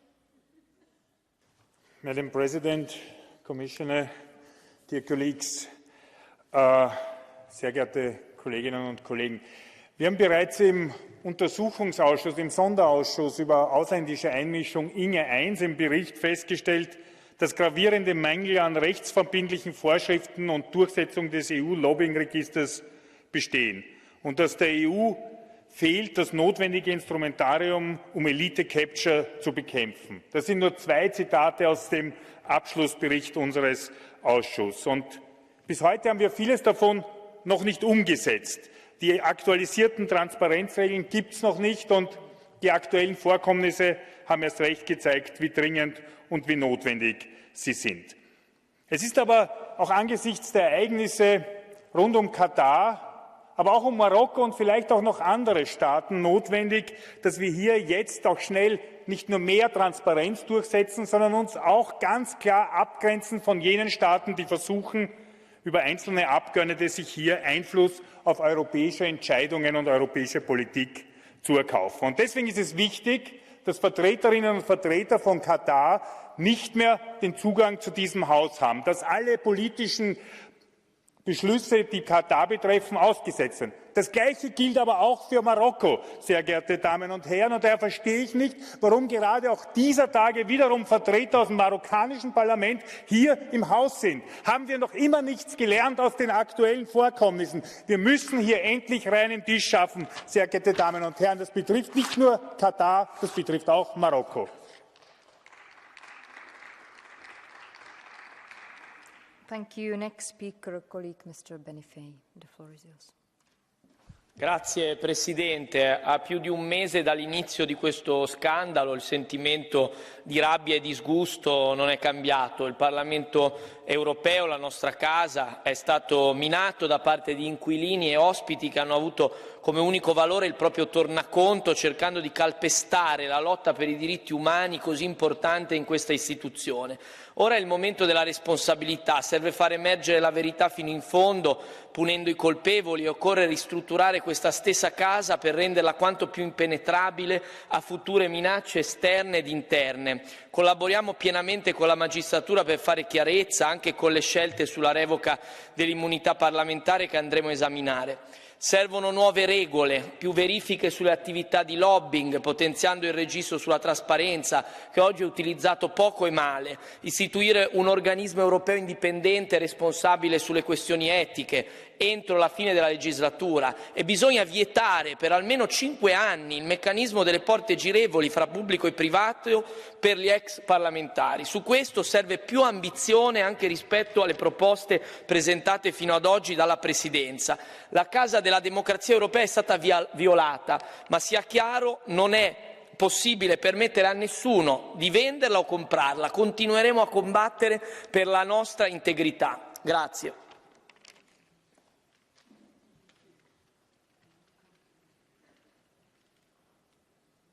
Thank you very much. Next speaker, colleague Senor Lopez, por favor. Angerer, apologies, Mr. Angerer. Grazie, signora President. L-iskandlu li għanna qoddimna għandu iservi ta' opportunità. Opportunità sabiex dak li mamlux dawk li ġew qabilna namluħ aħna f'din il-leġislatura qabel ma jingħalaq dan il-mandat. U ngħid għaliex fis-sena 2016 il-Kummissjoni Ewropea kienet ipproponiet reġistru mandatorju obbligatorju għal kulħadd, reġistru ta' trasparenza fejn kull membru tal-Parlament Ewropew seta' u kellu jimxi miegħu flimkien mal-Kummissjoni, flimkien mal-Kunsil tal-Unjoni Ewropea. Però din il-Kamra stess fil-leġislatura li għaddiet iddeċidiet li dak il-reġistru mandatorju tarmiħ tneħħih u minflok ikollha wieħed volontarju fejn kulħadd jista' jagħmel illi jrid. U allura nieħu gost nara li l-President tal-Parlament Ewropew ħarġet b'numru ta' proposti, però inkwitani ħafna l-fatt illi l-proposta dwar ir-reġistru ta' trasparenza mandatorju huwa ħafna aktar dajjef minn dak li kienet ipproponiet il-Kummissjoni fl-2016. U nemmen li għandna nimxu ħafna lil hinn minn dan, għandu jkollna mhux biss dak li proponiet il-Kummissjoni fl-2016 reġistru ta' trasparenza mandatorju, però dan għandu jkun mandatorju għal kull laqa illi kull membru tal-Parlament Ewropew kollu ma' kwalunkwa individu, organizzazzjoni jew pajjiż ieħor. Għaliex aħna qegħdin hawnhekk biex nirrappreżentaw liċ-ċittadini tagħna u għandna nkunu dejjem trasparenti magħhom dwar x'qegħdin nagħmlu fis-simhom f'dan il-Parlament. Grazzi. Thank you very much, Mr. Angerer. And now I would like to give the floor to Señor López, por favor. Muchas gracias, presidenta, comisaria.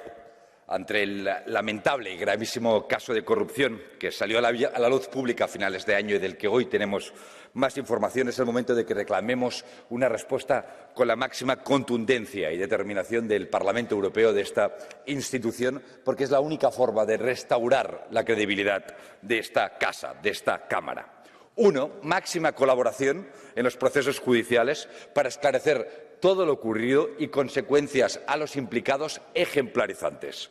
Dos, reformas de las normas internas de esta Cámara. Reformas, algunas propuestas que ya tenemos, pero no solo nuevas normas, sino medidas que aseguren el cumplimiento de las normas que establezcamos. Mayor transparencia, mayor rendición de cuentas para los diputados.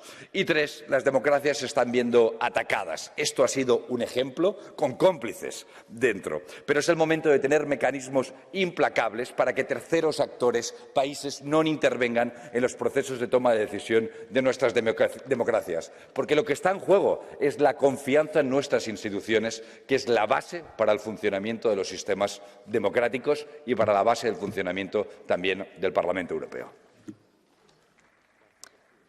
Muchas gracias. Now I have 6 speakers on my list for the KHDI, and I will start with Mrs. Łukacijewska. The floor is yours.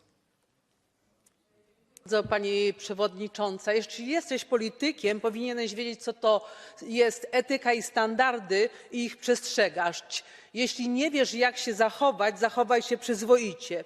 Jak można walczyć, Szanowni Państwo, o prawa kobiet i osób LGBT, jednocześnie brać łapówki od krajów, które są dalekie od przestrzegania tych standardów? To jest hipokryzja. I smutne jest, że teraz wszyscy musimy się wstydzić za naszych kolegów i tak naprawdę podlegać takiej swoistej odpowiedzialności zbiorowej i negatywnej ocenie przez wyborców.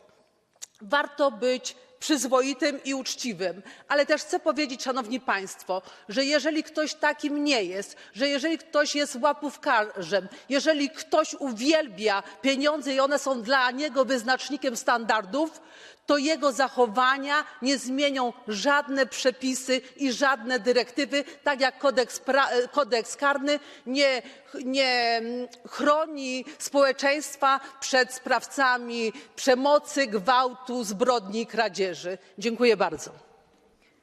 Thank you very much. Next speaker, colleague Mr. Cañas, por favor. Gracias, presidenta. ¿Cuál es el principal acontecimiento o acusación nueva que tenemos sobre la injerencia e interferencia extranjera en las instituciones europeas? Desde hace un mes a hoy hay uno, que este no es el Qatar Gate, este es el Qatar Marruecos Gate, el Qatar Morocco Gate. Yo pensaba que la comisaria Johansson nos iba a proporcionar algún tipo de información acerca de, por ejemplo, el viaje del señor Josep Borrell a Marruecos y las explicaciones que Marruecos, que está directamente relacionado con este escándalo de sobornos a diputados europeos, le haya podido decir. No nos ha dicho absolutamente nada, porque, mire, ¿hay alguna injerencia mayor que comprar la labor legislativa de un Parlamento? De un socio y amigo. ¿Y sabes lo que dice el señor Burita, el ministro de Exteriores de Marruecos? Que esto es una campaña de acoso instada por algunos diputados con agenda propia. ¿Cómo podemos permitir que socios y aliados, en vez de dar explicaciones, hagan acusaciones a los miembros de esta Cámara que no se plegan a su dinero y a su talonario? Eso es una verdadera situación que tenemos que corregir. Y la mejor forma, además de mecanismos de control internos, es pedir explicaciones a esos socios y aliados estratégicos. Porque, mire, no habrá impunidad para la corrupción, no debe de haberla en este Parlamento, pero ¿habrá impunidad para los corruptores? ¿Habrá impunidad para los países corruptores? Muchas gracias. Next speaker, colleague Mrs. Miranda. The floor is yours. Este fin de semana estuve en los campos de refugiados saharauis, en el Congreso del Frente Polisario, en ese lugar inhóspito donde la vergüenza de la geopolítica de Marruecos, con el consentimiento de otras potencias europeas, ha dejado al pueblo saharaui en durísimas condiciones de vida. La ocupación ilegal del Sáhara Occidental por la potencia ocupante, Marruecos, incumplidor sistemático de las resoluciones de Naciones Unidas, provoca que Marruecos actúe también en las instituciones europeas para evitar cualquier debate sobre el Sáhara Occidental. occidental. Lo hemos visto en las comisiones de Pesca, de Agricultura, de Comercio del Parlamento Europeo. Eso explica su comportamiento en la creación de redes de corrupción, amparadas por ambiciosos eurodiputados que quieren tener prebendas, vacaciones e influencia de poder. Vienen al Parlamento Europeo a tratar de influir comprando voluntades y aquí tienen cómplices. Esto es denunciable y esta Cámara tiene que ir al fondo de este escándalo con una comisión especial de investigación. El Morocco Gate es el escándalo que inicia esta red de corrupción, no el Qatar Gate. Y, desde luego, a muchos de nosotros no van a callarnos, porque Marruecos no puede seguir teniendo esta impunidad en la Eurocámara ni en las instituciones europeas. Es culpable de ocupación ilegal, de asesinatos, de torturas, de represión y de vulneración de la libertad de expresión. Gracias, presidenta. Muchas gracias. Next speaker, colleague Mrs. Kempa. The floor is yours. Bardzo dziękuję, Pani Przewodnicząca, Pani Komisarz. Korupcja to jest niestety bodaj najcięższy rak, który toczy dzisiaj instytucje europejskie. Tak naprawdę przestępcy w białych kołnierzykach nie mogą być bezkarni. Pani wiceprzewodnicząca, która dzisiaj siedzi w więzieniu z podejrzeniem korupcji, niejednokrotnie atakowała mój kraj, Polskę. Ja się dzisiaj zastanawiam i trzeba się przyjrzeć, komu zależało na tym, żeby krzyczeć tutaj najgłośniej, żeby Polsce zabrać środki wtedy, kiedy ona boryka się z tym, z czym boryka się Ukraina. Pomaga przezwyciężyć największego agresora na świecie. Komu na tym zależało? Temu się trzeba dzisiaj przyjrzeć. I chcę powiedzieć jasno, Pani Przewodnicząca, warto przyjechać do Polski i warto czerpać z naszych doświadczeń, bo to my mamy naprawdę rozwiązania antykorupcyjne zarówno w polskim parlamencie, zakazującą łączenia różnych funkcji. To my mamy zakaz, jeżeli jest poseł zawodowy, nie może pracować w innym zawodzie i czerpać z tego korzyści. Nie może czerpać korzyści z lobbingu. Musi wszystko ujawniać. Pani wiceprzewodnicząca, pani komisarz, zapraszam do Polski. Świetny przykład i przestańcie ją atakować, bo temu tylko zależy Rosji. Ja nie wiem, czy Rosja tutaj lobbuje, ale myślę i mam powody twierdzić, że tak. Dziękuję bardzo. Colleagues, I would just ask you to stick to 1 minute, please. Next speaker, colleague Mrs. Zalewska. 1 minute, please.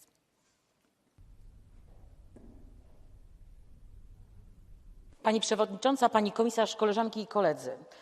Nie wiem, czy Państwa nie zastanawiają płomienne wystąpienia socjalistów, jakby chcieli zakrzyczeć rzeczywistość. To oni mówią o procedurach, o zasadach, a sami we własnym gronie nie potrafią wyjaśnić tego skandalu. Nie dajmy się uwieść i bądźmy wiarygodni. Dlaczego prezydium Parlamentu Europejskiego, dlaczego Parlament Europejski w ogóle godzi się na procedowanie w funkcji wiceprzewodniczącego Parlamentu właśnie z ramienia socjalistów? Przecież oni powinni ponieść zbiorową odpowiedzialność. Zapomnijmy o tej godnej reprezentacji, jaka być powinna w prezydium Parlamentu Europejskiego. Przejrzyjmy wszystkich lobbystów, przejrzyjmy NGOsy. Czy NGOsy i stowarzyszenia, fundacje spowiadają nam się, przez kogo są finansowane?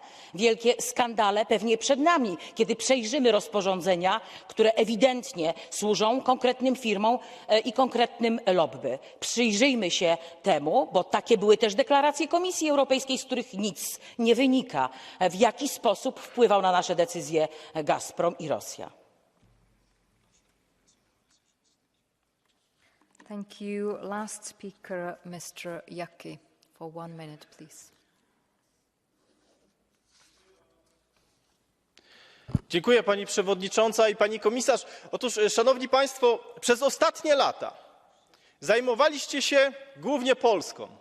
I trzeba sobie dzisiaj zadać pytanie, które Wam pokazała notabene, co to jest praworządność. Zobaczcie, jak zachowali się Polacy wobec Ukrainy. Ale trzeba sobie zadać pytanie, czy to przypadkiem nie była zasłona dymna, żeby sobie robić te wszystkie interesy z Katarem. Bo teraz nie udawajcie, że to dotyczy tylko kilku osób, dlatego że jedna z organizacji, No Peace Without Justice notabene, której sekretarz jest aresztowany teraz za korupcję, jest finansowana przez kogo? Unia Europejska, Francja i Niemcy. Jakimś dziwnym przypadkiem ta organizacja zajmowała się atakowaniem Polski. Być może po to, żeby odwrócić uwagę i żebyście mogli robić sobie te swoje interesy. Co więcej, korupcja to jest korupcja polityczna. To doprowadziło Europę dzisiaj do sytuacji, w której się znajdujemy. Występują tutaj socjaliści, których członkiem dalej jest Gerhard Schröder, największy symbol korupcji politycznej, skorumpowany przez Putina. Nic z tym nie robicie i tutaj będziecie wszystkich pouczali? Najpierw spojrzeć w lustro i zrobić z tym porządek. Czekam na teraz, bardzo dobrze by było, jakbyście Państwo odpowiedzieli, co z finansowaniem Niemiec przez tą organizację. To jest klucz. Dziękuję. Thank you very much. So this is the end of the intervention of the members of the European Parliament, and I would like to invite back Commissioner Johansson for the final comments. The floor is yours. Thank you, Madam President. Honourable members, listening to you today, one thing is clear.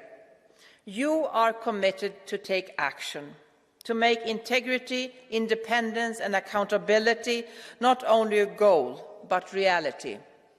To rebuild trust, to ensure that decisions are taken for the right reasons. It is critical for the Commission that all institutions have uniform, strong rules in place and participate in an ethics body which is truly institutional. To ensure that all our institutions stand for the highest standard. When it comes to actual crime and corruption, we also need decisive action.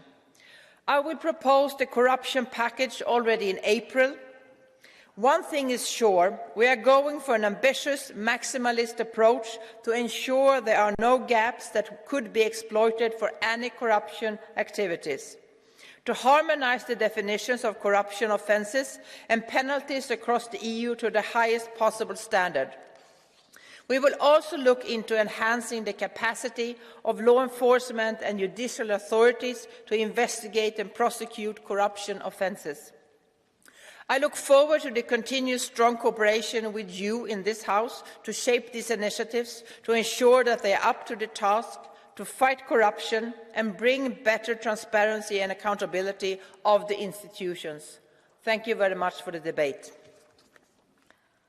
Thank you very much, Madam Commissioner. So the debate is closed and we move to the next item on the agenda, the joint debate concerning CFSP and CSDP, the report by Mr. McAllister, implementation of the Common Foreign and Security Policy Annual Report 2022, and the report by Mr. Van den Candelare, implementation of the Common Security and Defence Policy Annual Report 2022. And I will give the floor immediately to the rapporteur, Mr. McAllister. The floor is yours. Madam President, thank you for giving me the floor. High Representative Vice President Josep Borrell, dear colleagues. I remember how we adopted last year's Common Foreign and Security Policy Report. It was on the 16th of February. And just a few days later, the world changed significantly. Since the 24th of February, war is back in Europe. We are living in a moment of geopolitical redefinition, as we have heard by previous speakers today already. The European Union's swift, united and sustained response to the Russian war of aggression against Ukraine and our ability to learn and address previous geostrategic mistakes is a testament of the effectiveness of our common foreign, security and defence policy. Indeed, the world has returned to the rules of power politics. As the European Union, we need to adapt to these realities, making sure that our objectives are consistent with our means. My report this year emphasises that the European Union should shape its common foreign and security policy in accordance with four general actions. First, the concept of strategic autonomy, or strategic sovereignty, however you want to name it, needs to be put into practice. This can, inter alia, be done by swiftly and efficiently implementing the ambitious measures enshrined in the Strategic Compass. This can be done by reducing strategic dependencies, and this can be done by enhancing the European Union's resilience. but its action speaks, not words. Second, the European Union should strengthen bilateral and multilateral partnerships for a better world, from our closest neighbours and allies to those who are far away but need us most. We should cooperate with partners to defend the rules-based order and to maintain a principled position vis-à-vis those who exactly challenge our common values and principles. Thirdly, to strengthen the European Union's institutional and decision-making arrangements in foreign and security policy, we once again propose to turn to qualified majority voting progressively in all areas of the CFSP without military or defence implications. For instance, when it comes to the EU Global Human Rights Sanctions Regime, also called the EU Magnitsky Act, using the passerelle clauses in Article 48 and Article 31 of the Treaty on the European Union would be key. And finally, fourthly, we should do our best to enhance parliamentary diplomacy as one of the European Union's foreign policy tools with a proven added value. To conclude, let me thank the shadow rapporteurs, all the involved staff from the groups and the Secretariat, and also, dear Josep Borrell, the team of the High Representative, for the once again constructive and fruitful cooperation. And now I'm looking forward to carefully listening to the debate, to the arguments in this debate. Thank you very much. Thank you very much. And now I invite the rapporteur, Mr. Van den Candelare. You have the floor. Dank u wel, mevrouw de voorzitter, geachte vicevoorzitter en hoge vertegenwoordiger, collega's. Vorig jaar is een bijzonder jaar geweest op gebied van veiligheids- en defensiebeleid. Een jaar waarin Russische agressie tegen Oekraïne letterlijk en figuurlijk geen grenzen kende. Een jaar waarin geopolitiek terug was van eigenlijk nooit weg geweest. Een jaar van toenemende strategische en zelfs systemische rivaliteiten. Een jaar waarin we leerden wat het kan betekenen letterlijk te moeten vechten voor de waarden waarvoor wij staan en die wij zo hoog in het vaandel dragen. Democratie en rechtsstatelijkheid, fundamentele rechten en vrijheden, internationaal recht en multilateralisme. Maar ook een jaar van vooruitgang om naast welvaart ook de veiligheid van onze burgers te vrijwaren. Een jaar van het besef dat we voor onze veiligheid veel meer moeten doen. Een jaar waarin de zin van Europese samenwerking heel makkelijk te begrijpen valt, omdat de nood daaraan veel meer wordt aangevoeld. Een jaar ook van stevige stappen op weg naar een sterkere, eigen en daarom minder afhankelijke Europese defensie, met meer samenhang en samenwerking tussen lidstaten. Meer solidariteit ook met partners in onze buurregio's. Meer solidariteit ook met onze vertrouwde bondgenoten. Een jaar dus van agressie en oorlogsellende, maar ook eigenlijk van ambities die echt grond onder de voeten hebben. Dit rapport, collega's, weerspiegelt volgens mij al die ambities op een pragmatische en realistische en daarom dus ook geloofwaardige en effectieve manier. Het focust om evidente redenen op alomtegenwoordige en indringende uitdagingen en dreigingen waarmee we worden geconfronteerd met natuurlijk voorop de oorlog in Oekraïne en alle gevolgen die daaraan verbonden zijn. Het vraagt ook aandacht voor de veelheid en intensiteit van hybride dreigingen en de nood aan veelzijdig weerstandsvermogen, niet alleen op militair gebied. Het zet in op de voortdurende actualisering en uiteraard ook de volle uitvoering van het aangenomen strategisch kompas. Het legt de klemtoon op de versterking van onze defensiecapaciteiten, waarbij overlappingen en leemtes tussen de verschillende lidstaten, maar ook bijvoorbeeld tussen de Unie en de NAVO, moeten worden weggewerkt. En waarbij voorzien wordt in een immense behoefte aan interoperabiliteit. Het rapport, collega's, onderstreept het belang van toereikende financiële middelen en het nakomen van budgettaire verbintenissen. Het roept op tot de versterking van defensie door nog meer en nog betere samenwerking in NAVO-verband, maar ook door verregaande samenwerking en investering in onze multilaterale en bilaterale relaties, zoals bijvoorbeeld de VN en het Verenigd Koninkrijk. Het koestert ons streven naar een veiligheids- en defensiebeleid op niveau van een geloofwaardige regionale en wereldwijde actor die echt het verschil kan maken in de aanpak van dreigingen, problemen en conflicten.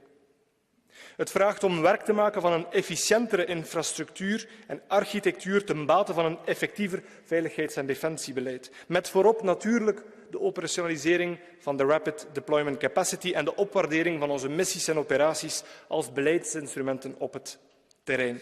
En tenslotte, last but not least, breekt het een lans voor veiligheid en defensiebeleid dat gedragen wordt door het besef van een potentieel en toegevoegde waarde op Europees niveau. Door minder afhankelijkheid van derden, door soepelere en snellere besluitvorming voor meer doelmatigheid en door een sterkere democratische legitimiteit op grond van een actievere rol van dit eigenste Europees Parlement. Ik kijk uit naar het debat deze namiddag en ik wens mijn collega's schaduwrapporteurs te bedanken voor de hele goede samenwerking en natuurlijk ook alle staf die meegewerkt heeft aan de totstandkoming van dit rapport. Dank u wel.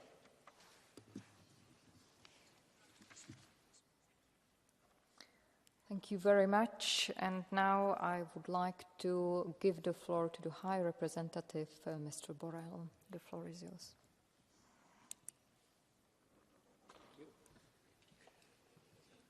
Thank you, Ms. President. Muchas gracias, señora presidenta. Y gracias también a los dos rapporteurs de estos informes. Gracias por su trabajo. Son importantes contribuciones en el proceso para convertir a la Unión Europea en un actor geopolítico. Como ustedes han dicho, muchas cosas han cambiado desde el mes de febrero pasado. Hemos girado una página crucial de la historia. La invasión rusa de Ucrania es un evento de importancia secular que está mandando sus ondas de choque a todo el mundo. Hace unos días hubo en las Naciones Unidas un debate sobre el rule of law en el mundo y el secretario general lo dijo con palabras muy acertadas. Hemos tenido la invasión rusa en Ucrania, hemos tenido el peor año desde el punto de vista de los muertos en Palestina y en Israel, el terrorismo y la inseguridad alimentaria en el Sahel, el programa nuclear de Corea del Norte, el apartheid basado en la distinción de géneros en Afganistán, el golpe militar en Myanmar, la situación humanitaria en Haití y tantos otros problemas. Lo que vemos en todos ellos es el retorno a gran escala del power politics. Y frente a esto, frente a este mundo de incertidumbre radical, la Unión Europea tiene que responder, como creo que lo hemos hecho en el caso de Ucrania, con sanciones, con ayuda militar, en una dimensión que nunca se había hecho antes. Más de 15.000 soldados ucranianos van a ser formados en nuestras misiones militares que he visitado recientemente en Polonia. Vamos a aprobar el 7º paquete de ayuda a través de la European Peace Facility y nuestra ayuda combinada civil, militar y financiera nos sitúa en el primer lugar mundial. Además de esto, como dice el informe, hemos continuado nuestro compromiso con nuestra vecindad inmediata en Ucrania, por supuesto, pero también en Moldova, en Bosnia y Herzegovina, en todos los Balcanes, en Kosovo y Serbia, en Armenia y en Azerbaiyán. Hemos visto la emergencia de China, una China que en este encuentro en las Naciones Unidas decía alto y fuerte que no cree en ese Rules-Based International Order, que es un concepto ambiguo que, a fin de cuentas, solo pretende establecer la supremacía del mundo occidental. Tengamos cuidado con nuestra dependencia económica de China. Ahora somos más dependientes en China cara a la transición verde de lo que hemos sido con respecto a la energía en Rusia. Tenemos que continuar construyendo una capacidad de resistencia y diversificación de nuestras cadenas de suministro. Eso también es importante para nuestras relaciones con nuestra vecindad sur, con África, con Asia Central y con América Latina. La competencia entre Estados Unidos y China está siendo la principal fuerza estructurante de este orden global, pero aparecen otros actores: Turquía, India, Brasil, África del Sur, Nigeria, México e Indonesia. Cito ejemplos de lo que pueden ser considerados swing states a una escala global, países que no quieren situarse ni de un lado ni del otro, que defienden sus intereses y que de alguna manera constituyen la estructura de eso que se llama hoy el Global South. Países que no quieren tomar partido explícitamente en esa confrontación entre Rusia y el mundo occidental y que no podemos forzar a que lo hagan, sino que tenemos que entender cuáles son las causas de sus preocupaciones.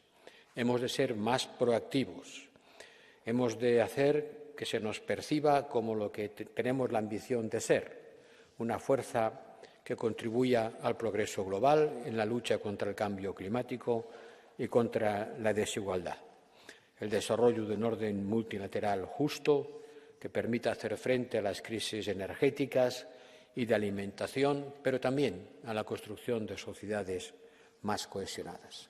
En materia de seguridad, hemos avanzado en la aplicación de la Strategic Compass, que pretende hacer a la Unión Europea más resistente como un actor que provea seguridad, con ejércitos más modernos y más interoperables. Hemos avanzado en la Rapid Deployment Capacity y el siguiente paso es desarrollar por primera vez ejercicios en tiempo real, reales, en el mar y en tierra, que empezarán con la próxima presidencia española. La guerra en Ucrania nos obliga a aumentar significativamente nuestro nivel de ambición en inversiones en defensa. Hemos no solamente que gastar más, sino sobre todo gastar mejor. Y eso quiere decir gastar juntos. Y para eso tenemos PESCO, que hay que seguir desarrollándola, el Fondo Europeo de la Defensa, la obligación de reponer nuestros stocks militares que la guerra en Ucrania ha vaciado. Cuento con ustedes para que ayuden a desarrollar el Joint Procurement Act para reforzar también la base industrial de nuestra defensa. Hemos también de aumentar nuestra capacidad de responder a las amenazas híbridas, a los ciberataques y proteger nuestras infraestructuras críticas. Señoras y señores diputados, durante mi examen, mi confirmación como High Rep allá por el 2019, dije que Europa tenía que hablar el lenguaje del poder y convertirse en un actor geopolítico. Estamos avanzando en ese terreno, pero ciertamente todavía nos queda mucho por hacer. La invasión rusa de Ucrania ha sido un estímulo y un argumento para seguir haciéndolo. Cuento con ustedes para avanzar más rápido y más lejos. Muchas gracias. Muchas gracias. Now let me invite, on behalf of the Committee on Constitutional Affairs, colleague Mr. Negrescu. The floor is yours. Domnule comisar, dragi colegi, Europa se confruntă cu o criză de securitate fără precedent. Războiul din Ucraina ne-a arătat limitele sistemului nostru de apărare, provocările în materie de politică externă și fragilitatea unității europene. Cetățenii așteaptă de la noi garanții privind securitatea lor, precum și protejarea valorilor, intereselor și a frontierelor noastre. Avem nevoie de un proces decizional dinamic și mai rapid, folosind toate mecanismele tratatelor europene, inclusiv o implicare mai mare a Parlamentului European. Trebuie să putem aplica sancțiuni eficiente, dar și să combatem noile amenințări hibride. Avem nevoie de o colaborare mai bună cu NATO și cu Statele Unite, dar și de capacități comune de apărare, inclusiv prin dezvoltarea industriei, tehnologiilor și autonomiei strategice în domeniu. Este foarte complicat să vorbim de apărarea noastră sau de sprijinirea Ucrainei cât timp suntem divizați, avem un proces decizional greoi și multe state europene se confruntă cu un deficit de armament sau nu au investit suficient în domeniu. Trebuie să protejăm, evident, Europa și flancul estic și pot să vă spun că statele aflate în prima linie, statele din regiunea Ucrainei, inclusiv statul meu, România, se așteaptă la o autoritate europeană mai mare. Extinderea spațiului Schengen poate facilita sprijinul oferit Ucrainei și Republicii Moldova. Am adresat toate aceste subiecte în opinia noastră și sperăm ca aceste puncte de vedere să fie luate în considerare. Mulțumesc!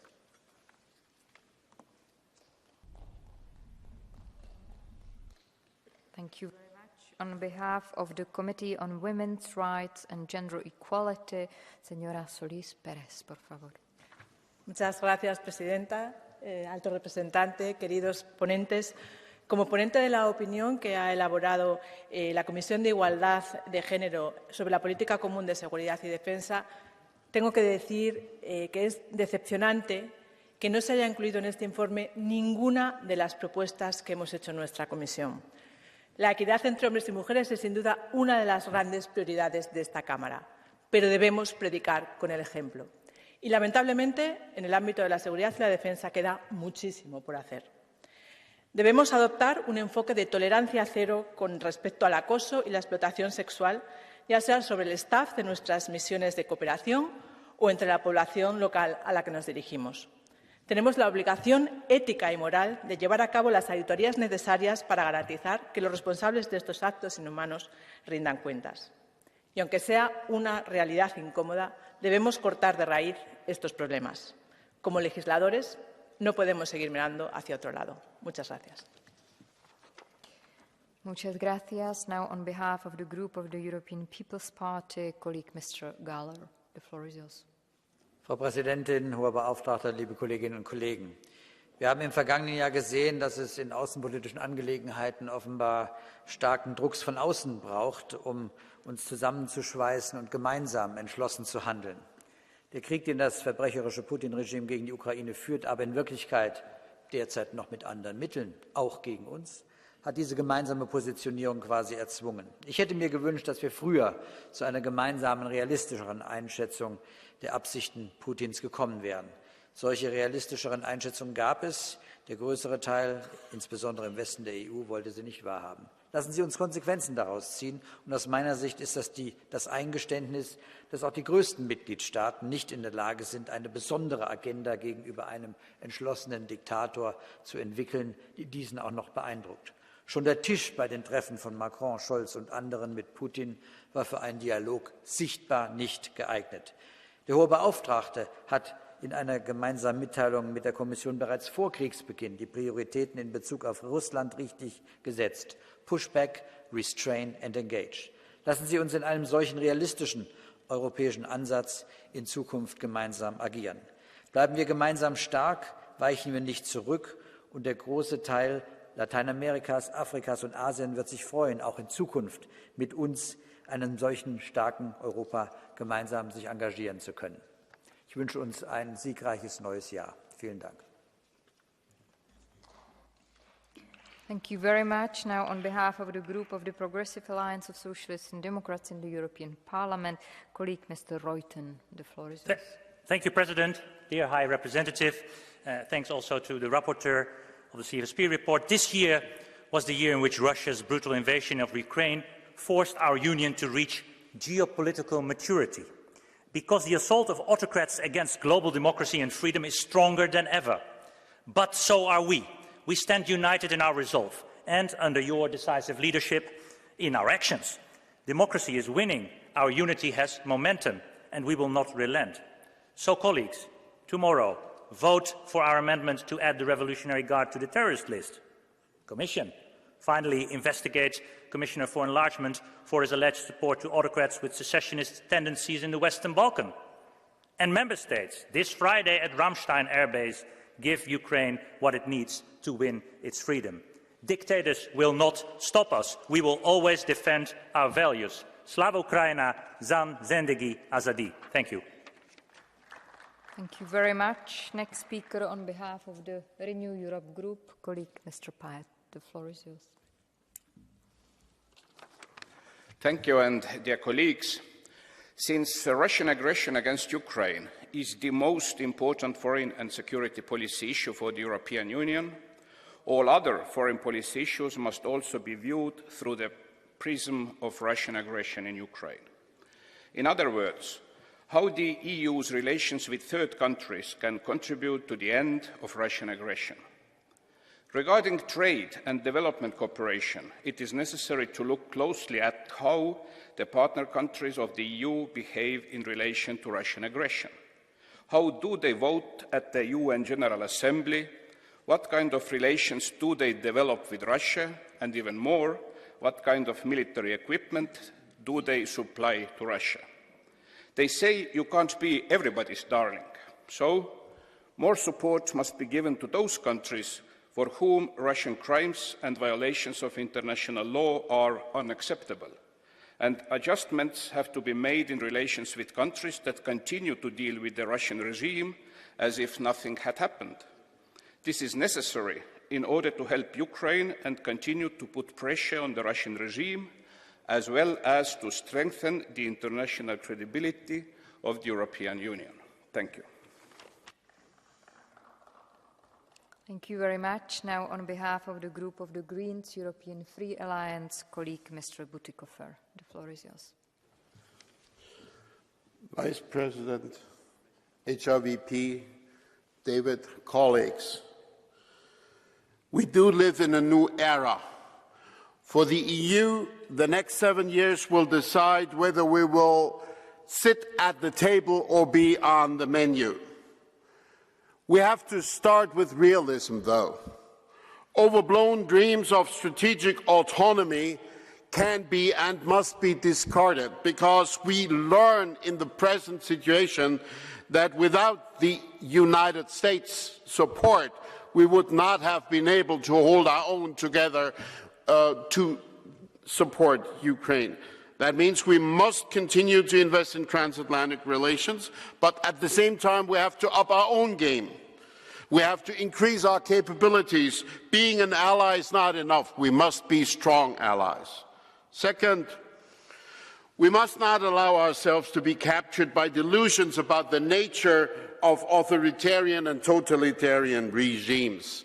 And that in particular means de-risk our relationship with China.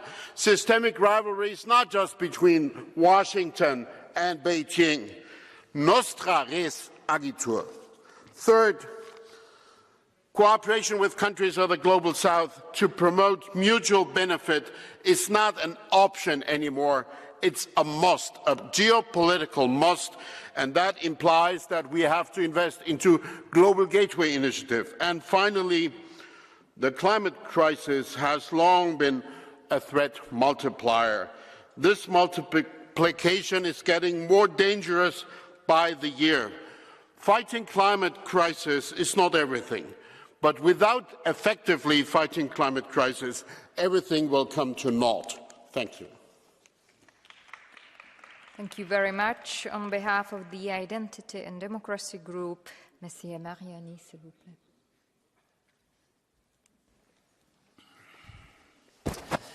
Merci. Ce rapport est un rapport de qualité, mais j'ai l'impression par moments que c'est aussi un rapport qui pourrait être celui d'une agence de communication.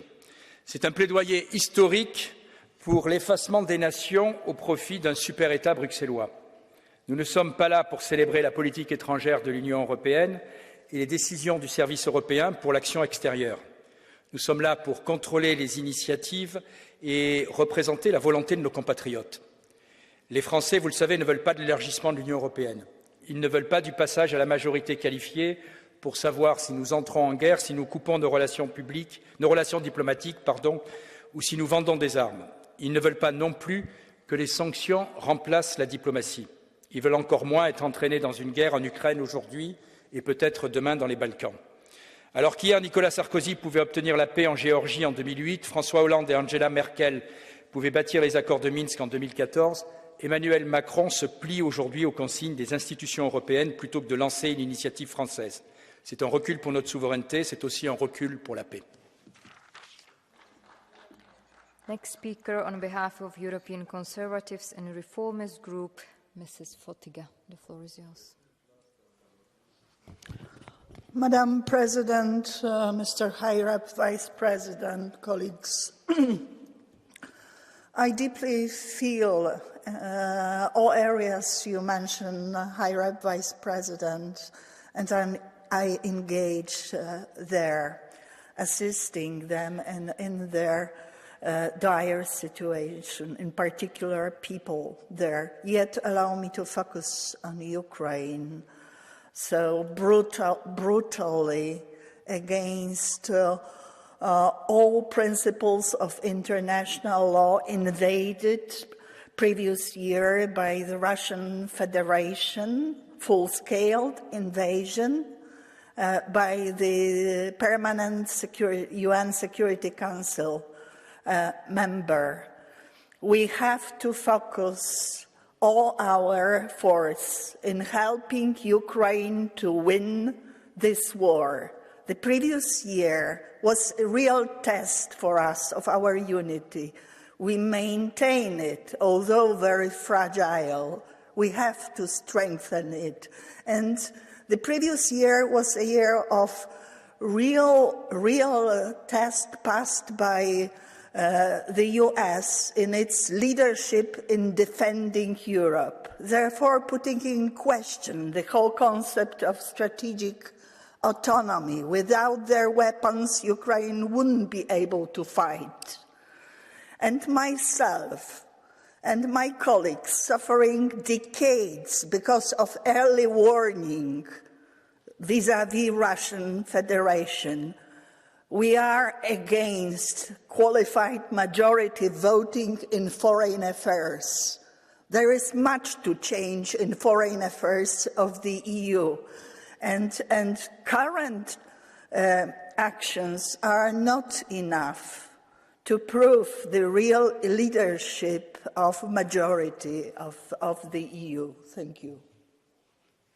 Thank you very much. On behalf of the Left Group in the European Parliament, Mrs. Daly, the floor is yours.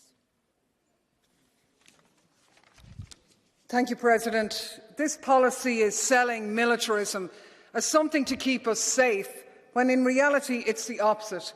It's militarism that's driving a dramatic rise in geopolitical tensions, drastically undermining our security. And you'd think that the Ukraine war would have shocked us out of this approach, but no. This report wants more of the same. Increases in heavy weapons to Ukraine, massive hikes in defence expenditure to a minimum of 2% of GDP, budget increases for arms through the Orwellian European Peace Facility, and the European Defence Union with no vetoes on defence decisions, overruling small states, not to mention an active mutual defence obligation, transforming the EU into a military alliance. And if that wasn't bad enough, we've more sanctions, more EU-NATO relations, more failed and destructive EU missions in Africa, on and on it goes. It's the policy of lunacy, trumpeted by a Parliament bedazzled by the military-industrial complex, and we reject this vision. Militarism and war are not and will never be a solution. We demand a Europe built on conflict resolution, on collective security, free from the old and the new divisions, where all states and countries are involved. A future of diplomacy, arms control, disarmament as the only real way to guarantee our security. Next speaker, Mr. Papadakis. The floor is yours. Οι εκθέσεις αποτελούν εγχειρίδιο κλιμάκωσης υπεριαλιστικών πολέμων που πληρώνουν οι λαοί με το αίμα τους. Ευρωπαϊκή Ένωση, ΝΑΤΟ και Ηνωμένες Πολιτείες αναβαθμίζουν το συντονισμό στον ανταγωνισμό τους με Ρωσία και Κίνα. Κάλπικοι οι μεταξύ τους διαχωρισμοί σε δημοκρατικές και αυταρχικές δυνάμεις. Όλες τους είναι καπιταλιστικές.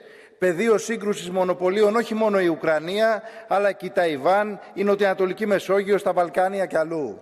Η άρση του βέτο, τα εξαγγελόμενα Συμβούλια Ευρωπαϊκής Ασφάλειας και Υπουργών Άμυνας συνιστούν εργαλεία διεξαγωγής πολεμικών επιχειρήσεων, προώθησης εξοπλισμών και στρατιωτικών σωμάτων στο μέτωπο, επιβάλλοντας νέες κυρώσεις. Σε αυτά τα επικίνδυνα σχέδια εμπλέκεται η ελληνική κυβέρνηση από κοινού με τα άλλα αστικά κόμματα. Η σύμμαχος της Ευρωπαϊκή Ένωση θεωρεί την αστική τάξη της Τουρκίας στρατηγικό εταίρο και στην πράξη ενθαρρύνονται οι απαράδεκτες αμφισβητήσεις συνόρων και κυριαρχικών δικαιωμάτων στο πλαίσιο του ανταγωνισμού της με την ελληνική αστική τάξη.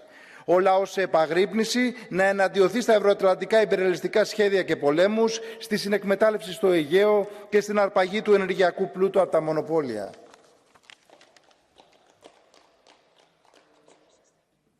Thank you very much. Next colleague, Mrs. Zovko. The floor is yours. Thank you, Madam President. Hi, Commissioner.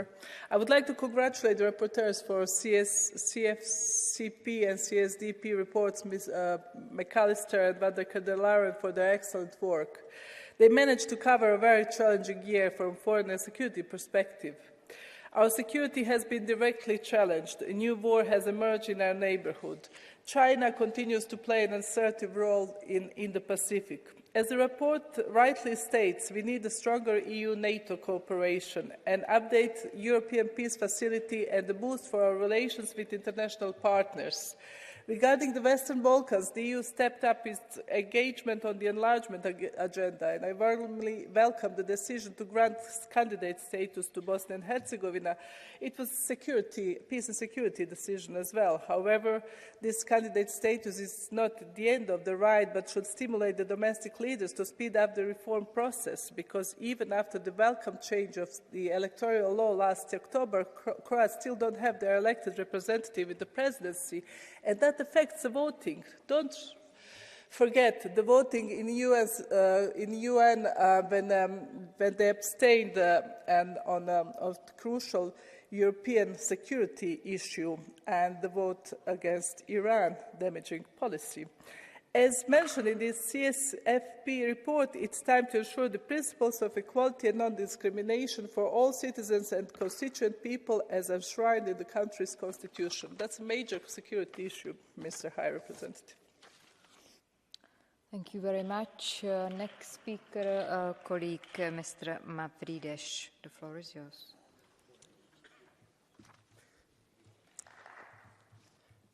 Thank you, Madam President. This report reflects the annual evaluation by the European Parliament of the implementation of the EU Common Security and Defence Policy, and is the first after the Russian invasion of Ukraine and the adoption of EU Strategic Compass. In an era of threats and aggression, the future of the EU depends on our commitment to defend our common values through an EU defence union by taking those specific concrete steps forward, including joint actions and capacity, and always having international law at the core of our common rules and our common implementation mechanisms. A last word: enhancing the defence of the Union is a necessary condition to achieve our social, environmental and economic goals, and also this. We send a strong message to Putin that we do not accept the violation of international law and also the violation of Ukraine's sovereign rights. And this applies to everyone. That's why we also condemn Erdogan's aggressive and illegal actions against the EU, and in particular against Cyprus and Greece in the Eastern Mediterranean. Thank you. Next speaker, Madame Loiseau, s'il vous plaît.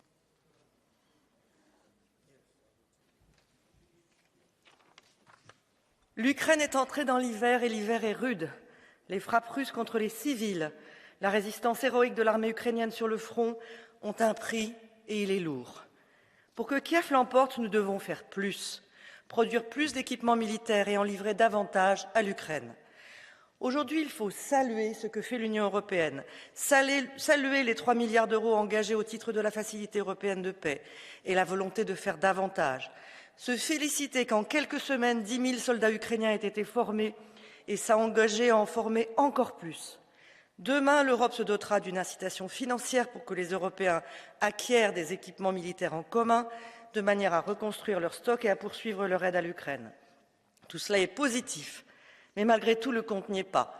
Dans trop d'États membres, les dépenses de défense n'atteignent pas encore l'objectif de 2% du PIB fixé par l'OTAN. Quant aux livraisons d'armes, nous agissons encore trop peu et souvent trop tard. Fournir des tanks est primordial depuis le début de la bataille de Bakhmout, qui n'a pas commencé hier. La France a montré la voie. Les yeux sont surtout rivés sur les Léopard 2 allemands et l'on veut espérer qu'à Berlin, des décisions fortes vont être prises. Je n'ai parlé que de l'Ukraine, car de l'avenir de notre partenaire dépendra la sécurité de notre continent et de notre Union pour les années qui viennent.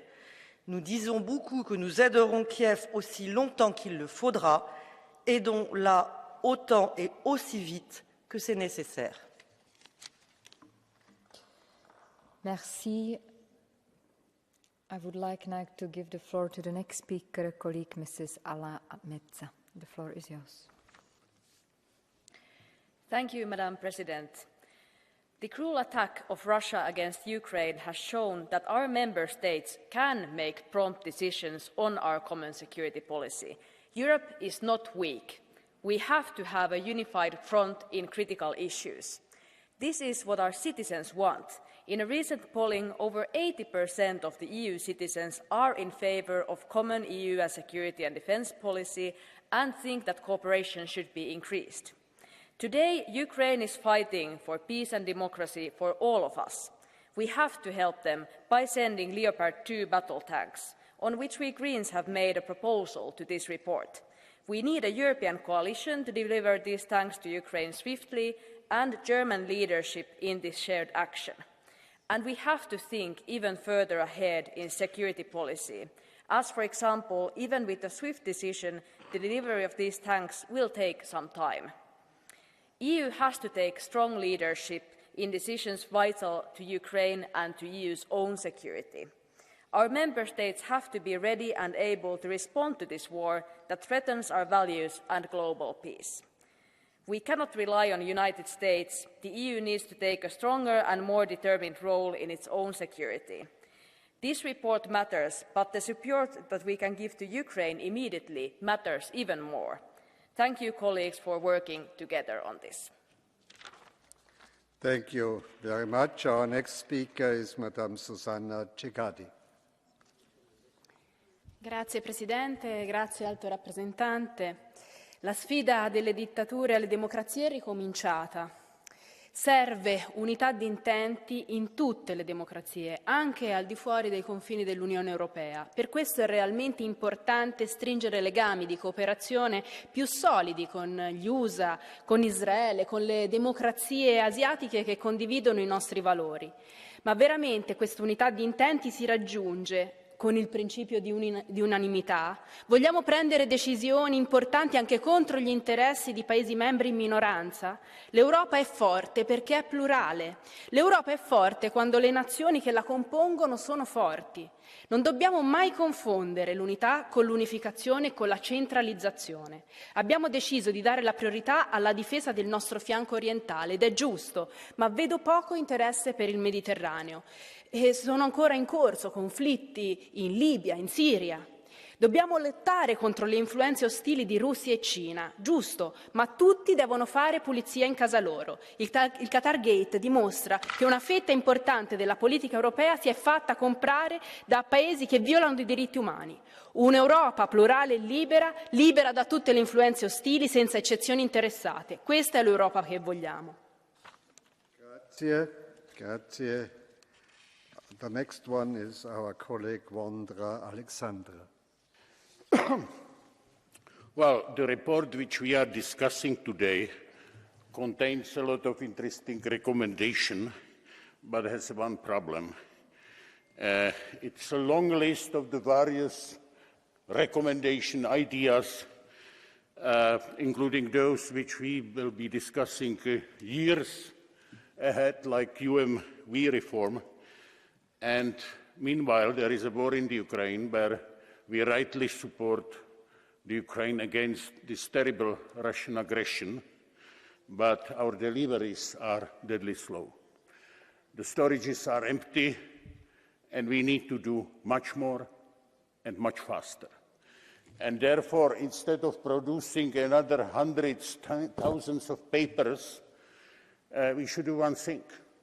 The same what FDR did for Churchill, this land and lease program to allocate 50 billion euros into that and to start the really armaments of Ukraine that they would be able to win.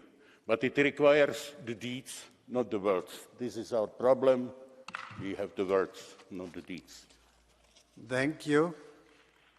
Mr. Marcel de Graaf, the floor is yours.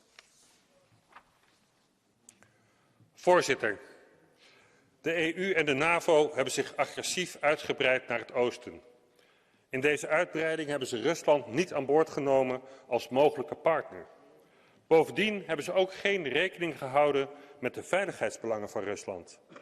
Een werkelijk onafhankelijk Europa is een Europa inclusief Rusland. Tegenover de EU ontstaat nu een sterk bondgenootschap van landen als China, Rusland, India, Iran, Turkije en Saoedi-Arabië dat afscheid neemt van de dollar. De EU gaat als grootmacht ten onder aan de sancties tegen Rusland en de militaire steun aan Oekraïne.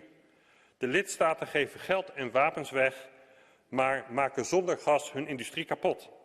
De EU wordt een dwerg in een multipolaire wereld en de burgers betalen de rekening. De Commissie moet het roer omgooien. Neem Turkije, die nu bemiddelaar is in dit conflict, als voorbeeld. Stop met ophitsen en oorlog voeren. Een EU voor de burgers is een EU die streeft naar vrede. Thank you. Our next speaker is Mr. Milan Mon. Francisco. Gracias, presidente. En primer lugar, felicito a los ponentes por sus informes. Estamos, desde luego, en un escenario geopolítico muy complejo. La agresión rusa a Ucrania ha traído la guerra de vuelta a suelo europeo. Deberíamos continuar nuestra ayuda a Ucrania y esforzarnos más para que la mayoría de los países de la comunidad internacional no solo condenen la agresión, sino que también se sumen a las sanciones a Rusia, especialmente aquellos próximos a nosotros. Pienso en Balcanes, en América Latina o el norte de África. La guerra también ha puesto de manifiesto la necesidad de la cooperación transatlántica. Acierta plenamente el ponente McAllister cuando afirma que deben celebrarse cumbres periódicas anuales con los Estados Unidos. La última fue en junio del 21, con la declaración hacia una relación transatlántica renovada y la puesta en marcha, por ejemplo, del Consejo de Comercio y Tecnología. Necesitamos otra cumbre este año para profundizar en las relaciones, solventar problemas, por ejemplo, la llamada ley contra la inflación, y lograr una mayor coordinación en política exterior a través de la creación del Consejo Político que reclama este Parlamento. Termino. En materia de política de defensa, también tenemos la brújula estratégica, pero el escenario ha cambiado radicalmente con la guerra de Rusia y deberíamos actualizarla. Gracias. Thank you very much.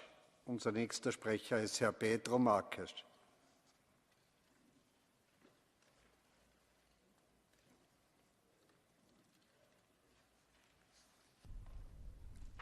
Muito obrigado, Presidente. Caro Alto Representante, os relatórios anuais de política externa e de política de segurança e defesa comum representam a posição deste Parlamento relativamente a algumas das mais importantes políticas da União.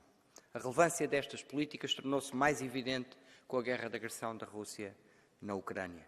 Expôs a necessidade de uma maior articulação dos Estados-membros e a implementação de uma verdadeira política externa de segurança e defesa comum. Expôs a relevância da bússola estratégica apresentada pelo Alto Representante em devido momento. Num momento decisivo, surpreendemos Putin. Soubemos unir-nos e temos que continuar unidos pela nossa autonomia estratégica, utilizar mais as nossas ferramentas de política externa para promover os nossos valores, mas também reforçar as nossas principais alianças. O mundo tornou-se muito mais perigoso. Precisa de uma União Europeia mais decidida e mais capaz para contribuir para a paz, segurança, estabilidade e desenvolvimento global. Muito obrigado. Merci. Ich darf nun Herrn Kyuchuk zum Rednerpult bitten. Well, thank you, Mr. President, dear High Representative, dear colleagues. Indeed, I would like to take this opportunity to thank Mr. McAllister for his comprehensive approach on this report on EU's foreign security and defense policy. It is at paramount importance, and it is of paramount importance in preserving peace and reinforcing international security. It is clear that the EU has learned from address previous geostrategic mistakes, and this is evident in the way it has responded to a Russian war of aggression against Ukraine. The EU shift, a unified and sustained response is testament to the effectiveness of the EU's foreign security and defense policy, which is guided by our shared values.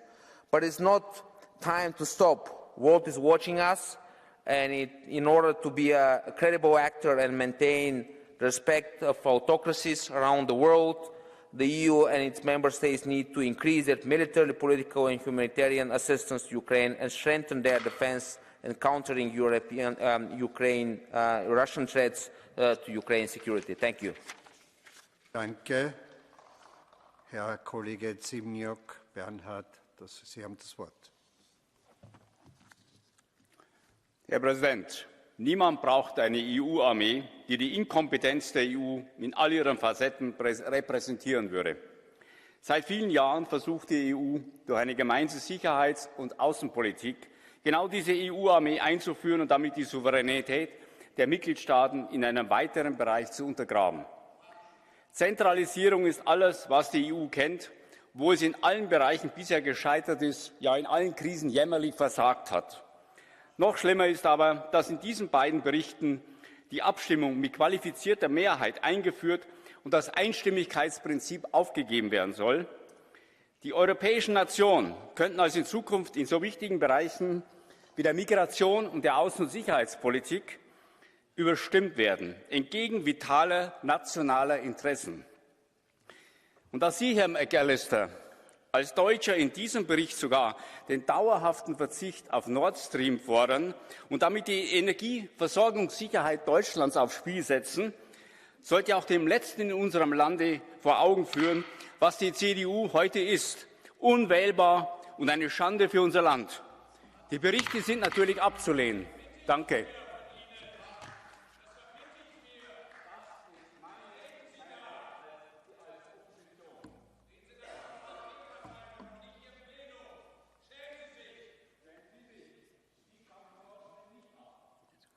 Frau Kollegin Ginga Kahl, Sie haben das Wort. Ginga. Elnök úr, főképviselő úr, az Unió történetében eddig nem tapasztalt idők, a háború, a körülöttünk kialakult instabilitás stratégiai megfontoltságot igényelnek. Sajnos nem ez tükröződik a most vitatott jelentésekből, amelyek sok esetben inkább tűnnek aktivista NGO típusúaknak, mint megfontoltnak. Ezek mind az EP-re, mind az Unió külpolitikájának egészére nézve károsak lehetnek. Csak egy példa erre a külügyi jelentésben a bővítési biztossal szemben megfogalmazott példanélküli és méltatlan bírálat, aki pedig kulcsszerepet játszik abban, hogy az Unió bővítési politikája újra lendületet kapjon. A közös politikák terén a tagállamok közötti együttműködés erősítése kulcskérdés. Az egyhangúságon alapuló döntéshozatalt eltörölni kívánó javaslatok nem csak az alapszerződésekkel mennek szembe, hanem az Unió alapvető érdekeivel is. A többségi döntéshozatal bevezetése valójában csak néhány nagyobb tagállam érdekét szolgálja, miközben a kisebb államok szuverenitási érdekérvényesítését és a kölcsönös szolidaritást súlyosan csorbítaná. Az egyhangúság megőrzése valójában az egység a sokféleségben alapelvnek, a jóhiszeműségen alapuló együttműködésnek a védelmét jelenti. Ki kell állnunk mellette. Um das Wort gebeten hat unser Kollege Vangelis Meimarakis. Το αβέβαιο και ασταθές περιβάλλον στο οποίο ζούμε και δημιούργησαν αποσταθεροποιητικοί παράγοντες που καραδοκούν να διαλύσουν στη θέμελα το ευρωπαϊκό οικοδόμημα, μας επιβάλλει σήμερα περισσότερο από ποτέ να ενδυναμώσουμε την ενιαία ευρωπαϊκή πολιτική άμυνας και ασφάλειας της Ένωσής μας. Και αυτό το τονίζω όχι μόνο ως Ευρωπαίος, αλλά και ως Έλληνας, ο οποίος βλέπει το δίστροπο γείτονά του να εκβιάζει, να παραβιάζει το διεθνές δίκαιο και να φτάνει ακόμα και στο σημείο να απειλεί με κάζους μπέλι. Οι υπερπτήσεις, η παράνομη αλλιευτική δραστηριότητα, η εργαλειοποίηση του μεταναστευτικού και η βεβήλωση μνημείων παγκόσμιας πολιτιστικής κληρονομιάς είναι πλέον καθημερινό φαινόμενο. Και για να καταλάβετε όλοι ότι η Τουρκία έχει ξεπεράσει κάθε όριο, σας υπενθυμίζω, κύριε Μπορέλ και αγαπητοί συνάδελφοι, την επιστολή που έστειλε ο Έλληνας Υπουργός Εξωτερικών, ο κύριος Δένδιας, στην οποία περιγράφει την πραγματική κατάσταση και υπογραμμίζει ότι η ανοχή της Ελλάδας στις προσκλήσεις αυτές τελειώνει. Η Ευρωπαϊκή Ένωση, λοιπόν, όχι με λόγια, αλλά με πράξεις και έργα, πρέπει να ορθώσει το πραγματικό της ανάστημα και να υπερασπιστεί τα κυριαρχικά δικαιώματα των κρατών της απορρίξης και βλέψης τρίτων χωρών.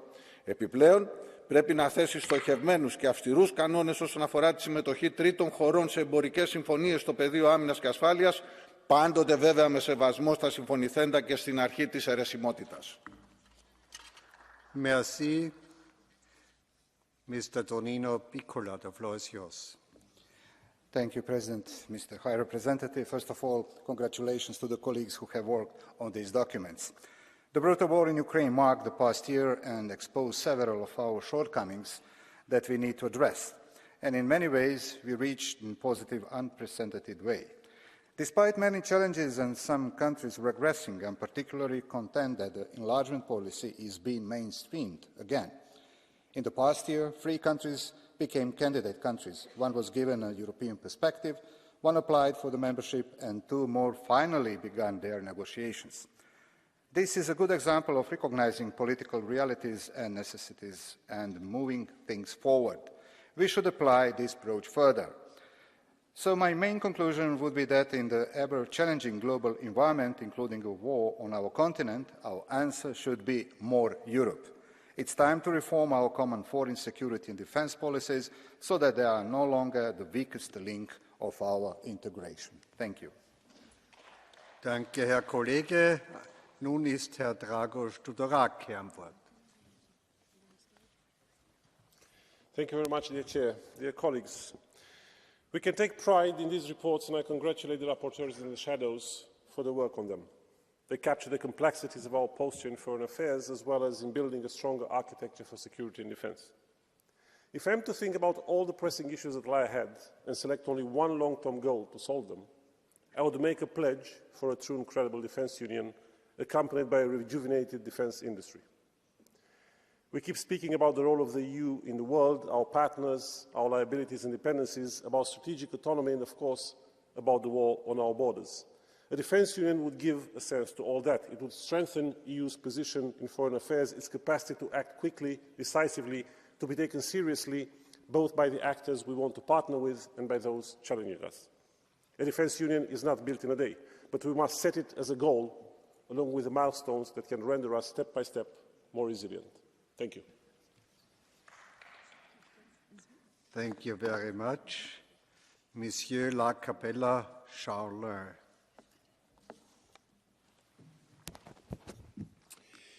Chaque année, le rapport sur la politique de sécurité et de défense commune marque une étape supplémentaire vers le fédéralisme dans un domaine qui ne devrait même pas être une compétence de l'Union européenne.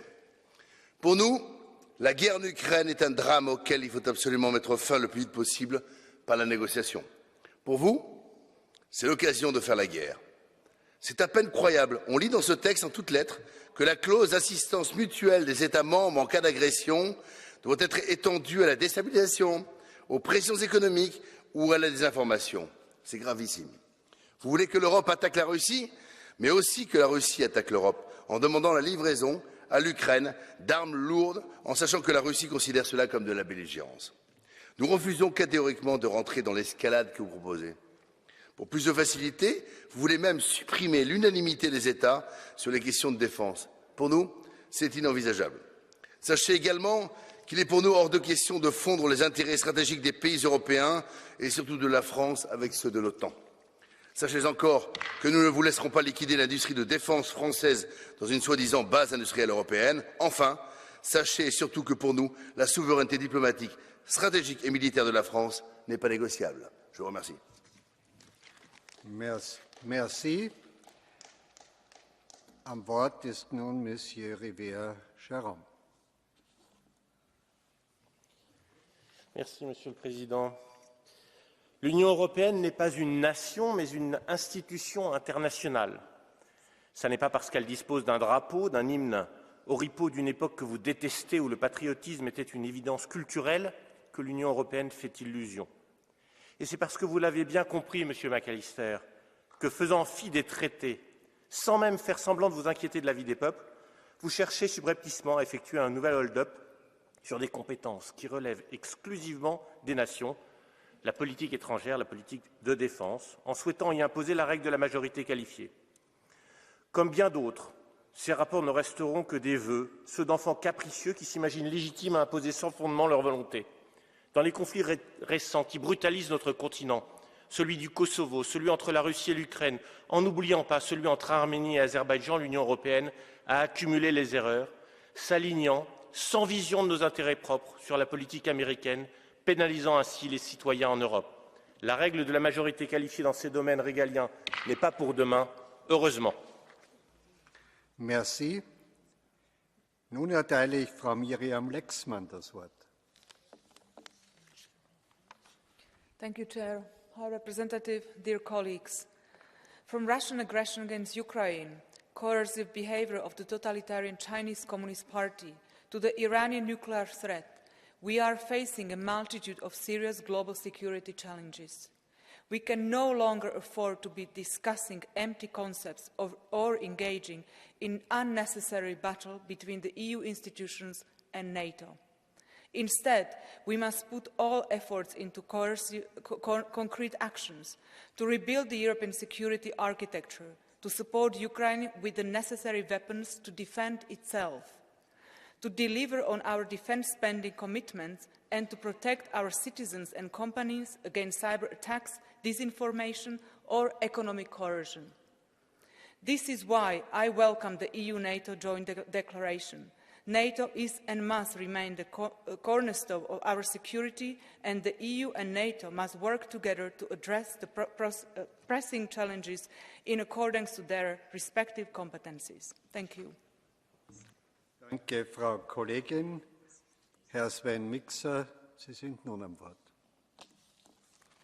President, High Representative, colleagues, at a time when the innocent Ukrainians continue to be killed by the Russian aggressors, I think it's clearly premature to congratulate ourselves for our unity or resolve or anything else. Indeed, we have to do more, and we have to give much more. In exactly 1 year from now, we are going to look back at the year 2023, and then, let's be honest, the only yardstick with which we can measure our success or failure is our ability, or the lack thereof, to help Ukrainians to defeat the aggressor. When we say Ukrainians are also fighting for our future, it's not mere rhetoric. Because if indeed Russians are allowed, UN Security Council permanent member, nuclear state, if it is allowed to get away with grabbing additional territory from a much smaller democratic neighbor, this will effectively be the end of the rules-based international order, which, among other things, has allowed us to build Europe as a successful peace project. Danke. Ich bitte Herrn Clement Krogel zum Rednerpult. Spoštovani, kompleksne varnostne razmere v Evropi in svetu zahtevajo od nas, da oblikujemo skupne evropske obrambne zmogljivosti. Čeprav je politična razprava osredotočena na vprašanje odločanja s kvalificirano večino, kar osebno vidim kot zgodovinsko nujnost, pa je danes, ko divja vojna v Ukrajini, pravo vprašanje zagotavljanja in vzdrževanja potrebnih vojaških zmogljivosti. Boleče dejstvo je, da so evropske države, tudi članice Evropske unije, na področju tako vojaške opreme in oborožitve kot streliva v veliki meri odvisne od uvoza. Prišel je čas, da od visokoletečih besed preidemo k konkretnim dejanjem. Naj bo prvi tak korak vzpostavitev okvira za skupne obrambne nabave, ki bodo nadomestile sedaj neučinkovit razdrobljen sistem nabav. Pokažemo enotnost kot v času covida in s tem bomo ne samo povečali učinkovitost in nacionalnost nabav, ampak tudi okrepili njihovo transparentnost. Okrepil se bo tehnološki napredek ne samo na obrambnem področju, temveč tudi na civilnem, saj bomo tako financirali mnoge bazične raziskave, ki jih sicer ne bi. Skupnimi nabavami se bodo znižale cene, okrepila se bo cenovna ter tehnološka konkurenčnost evropskih proizvajalcev in ne nazadnje, podprli bomo kakovostna delovna mesta v Evropski uniji, katere sedaj z uvozom podpiramo drugje. Da v zagotavljanju potrebne strateške avtonomije Evropske unije ne izgubljam besed. Hvala lepa. Danke. Am Wort ist Herr Anders Vistisen. EU i almindelighed og det her hus, Europaparlamentet i særdeleshed, har haft en utrolig uheldig hånd, når det kommer til det udenrigspolitiske område. Jeg har overværet dusinvis af debatter her i parlamentet, hvor man har fremmet importen af russisk gas over europæernes sikkerhedsinteresser, hvor man har haft en utrolig naiv tilgang til diktaturstater som Rusland og Kina, og hvor man har brugt alt for meget af sin energi udenrigspolitisk på at differentiere sig fra USA og i øvrigt være meget anti-amerikanske i hele tilgangen til udenrigspolitikken. Selv i dag med krigen i Ukraine, så vil førende europæiske lande som Frankrig og Tyskland fortsat være tilbageholdende med for eksempel at levere kampvogne, som ukrainerne meget kraftigt efterspørger. Derfor er det fuldstændig vanvittigt at høre, at svaret på Europas udenrigspolitiske udfordringer er at give EU og Europaparlamentet mere magt. Svaret er at lade nationalstaterne koordinere det bedst mulige forsvar af vores sikkerhed gennem NATO og med et stærkt USA i ryggen. Danke. Ich darf Herrn Lukas Furlas das Wort geben. Ευχαριστώ κύριε Πρόεδρε, κύριε Μπορέλ. Ευρώπη χωρίς κοινή εξωτερική πολιτική και κοινή ασφάλεια είναι ένας γίγαντας που στέκεται σε πύληνα πόδια. Ευρώπη χωρίς κοινή εξωτερική πολιτική και ασφάλεια είναι καταδικασμένη να παραμείνει ένας παγκόσμιος πληρωτής, αλλά δεν θα γίνει ποτέ ένας παγκόσμιος παίχτης. Γίνονται πολλά, το είπατε κι εσείς, αλλά έχουμε ακόμα πάρα πολύ δρόμο. Αν θέλετε, μπορώ να μοιραστώ μαζί σας πολλά παραδείγματα, όπου η Ευρώπη πληρώνει, αλλά άλλοι κάνουν κουμάντο. Αφγανιστάν, Ουκρανία, Συρία, Αρμενία. Η μη ύπαρξη κοινής εξωτερικής πολιτικής δίνει επίσης έδαφος στην υιοθέτηση της απαράδεκτης τακτικής των 2 μέτρων και 2 σταθμών. Θέλετε κι άλλο παράδειγμα? Κυρώσεις εναντίον της Ρωσίας για την εισβολή στην Ουκρανία, καμία τιμωρία της Τουρκίας για την εισβολή στην Κύπρο. Κύριοι συνάδελφοι, είτε δημιουργούμε επιτέλους τις συνθήκες για κοινή εξωτερική πολιτική και ασφάλεια, είτε επιλέγουμε να παραμείνουμε απλώς ένας οικονομικός οργανισμός που να πληρώνει το λογαριασμό και να τρέχει ουραγός πίσω από τις εξελίξεις, χωρίς να μπορεί να τις καθορίσει. Ευχαριστώ πάρα πολύ. Danke. Nun ist am Wort unsere Kollegin Christel Schaldemose. Tak. Ruslands angreb på Ukraine markerede et brud på årtiers fred i Europa. Billederne fra Ukraine af dræbte civile, sønderbombede byer og grædende pårørende har påvirket os alle. Hvad der før var krige i andre verdensdele, er nu rykket helt tæt på EU's grænser. Krigen har ændret på verdens tilstand.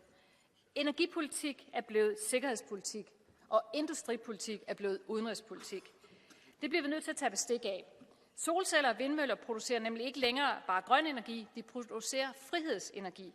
Og ved at frigøre os fra fossile brændsler, så gør vi os nemlig uafhængige af verdens tyranner. Og det er vores bedste våben i den nye sikkerhedspolitiske virkelighed. Men i en tid, hvor verden er under forandring, skal vi også huske på, at vi skal holde fast i vores allierede.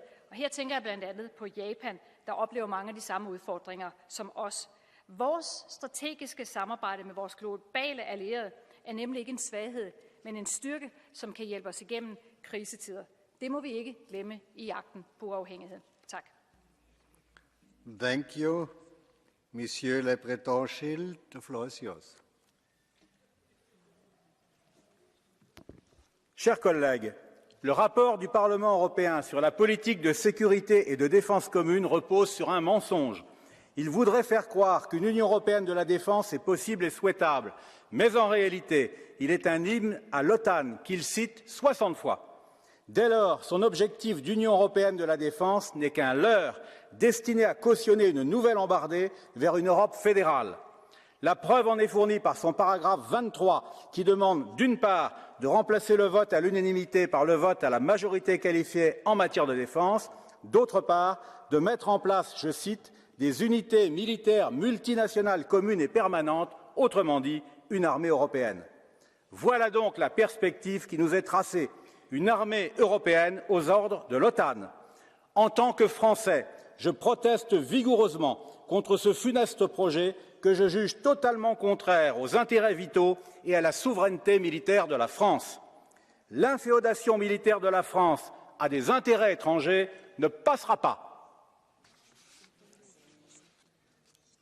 Merci. Das Wort gebeten hat Frau Simakopoulou, Anna Michel. The floor is yours. Ευχαριστώ κύριε Πρόεδρε, κυρίες και κύριοι συνάδελφοι. Η ετήσια έκθεση του 2022 για την κοινή εξωτερική πολιτική και πολιτική ασφάλειας της Ένωσης αποτελεί ένα χρήσιμο οδικό χάρτη για την επίτευξη της ευρωπαϊκής στρατηγικής αυτονομίας. Η έκθεση μας ικανοποιεί ως προς τις αναφορές της στην Ανατολική Μεσόγειο, που δυστυχώς η Ελλάδα το τελευταίο διάστημα είναι αναγκασμένη να συνδιαλέγεται με έναν αλλοπρόσαλλο γείτονα που βαδίζει συνεχώς στον δρόμο του αναθεωρητισμού, των απειλών, των προκλήσεων και της απαξίωσης των ευρωπαϊκών αρχών και αξιών. Η Τουρκία συνεχίζει να εργαλειοποιεί τον ανθρώπινο πόνο, να χρησιμοποιεί επιθετική ρητορική κατά της Ελλάδας και να αψηφά το διεθνές δίκαιο. Τον τελευταίο μήνα εξαπολύονται απειλές ακόμα και για πυραυλική επίθεση προς την Ελλάδα. Όπως διατυπώθηκε ευθαρσώς στην εν λόγω έκθεση, η ενταξιακή προοπτική της Τουρκίας δεν μπορεί να προχωρήσει υπό τις παρούσες συνθήκες. Δεν πρέπει, κυρίες και κύριοι συνάδελφοι, με τις αποφάσεις μας να επιτρέψουμε να υπάρξουν άλλα φαινόμενα όπως της Ρωσίας. Η Ευρωπαϊκή Ένωση δεν πρέπει να επιδείξει καμία ανοχή απέναντι στις αλυτρωτικές ορέξεις και την επεκτατική ατζέντα της Τουρκίας. Ευχαριστώ. Thank you. Unser nächster Sprecher ist Herr Milan Zver. Spoštovani, najprej čestitam kolegu McAllisterju za odlično delo na poročilu. Poročilo izraža, da je dokaj enoten odziv EU na rusko agresijo na Ukrajino dokaz, da smo se nekaj iz preteklih napak tudi naučili, ter da se naša zunanja politična pozicija izboljšuje. Tudi glede Irana počasi izboljšujemo pristop. Mimogrede, rad bi pohvalil predsednico Evropskega parlamenta Metsolo, ki je včeraj pred Evropskim parlamentom v svojem nagovoru pokazala velik pogum in srčno podporo iranskim protestnicam in protestnikom, ki tvegajo življenja samo zato, ker se borijo za svobodo in demokracijo. Spoštovani, priča smo tektonskim premikom v geopolitičnem prostoru, ki je postal razsrediščen. V danih razmerah se mora Unija postaviti zase, uveljaviti koncept strateške avtonomije in si povrniti ugled, ki ga je nekoč Evropa že imela. Tega pa se ne da doseči le s tako imenovano mehko močjo. Hvala. Danke vielmals. Herr Kollege Bilčík Vladimir, Sie sind am Wort. I wish to thank both David McAllister and Tom van den Candelare for timely and poignant reports. Dear colleagues, the EU's power in foreign and security policy is also mirrored through our capacity to attract other countries to sign up to for what the EU stands for. A good example of a successful foreign policy would be our ability to consolidate and accelerate the EU's enlargement, based on shared values and respect for the EU's fundamental principles. 2022 was, and I mean this with all seriousness, an historic year for EU's enlargement. Russia's aggression against Ukraine has finally been a wake-up call. Candidate status for Ukraine and Moldova is a game changer in our foreign policy, and our partners are clear on where they see themselves in the future, and it is not in Russia's aggressive and authoritarian universe. Candidate countries with clear European positions and values should be admitted to the European Union, and after February 24th, we all have to see the geostrategic benefit of an enlarged and unified union. Dear colleagues, this House must stand by enlargement and our closest partners. Thank you. Thank you. Unser nächster Redner ist Herr Teras Rio. Mr. Vice President, colleagues, today the Union's common security and defence policy is very much defined by how we help Ukraine to win the war. Clearly, there is much more we need to do or discuss under the banner of the CSDP, but we face the most existential threat to Europe's security and defence today, and this is Russia. What Ukraine needs to win the war is a question. Ukraine needs weapons, and Ukraine needs more weapons.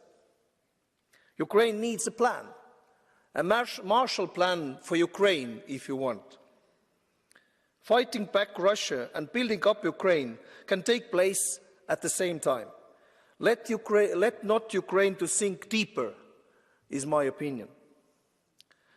Chaos and confusion surrounding Leopard 2 tanks must end now. There is no room for cognitive dissonance, Mr. Scholz. You must act now. Thank you, and Slava Ukraini. Danke, Herr Kollege.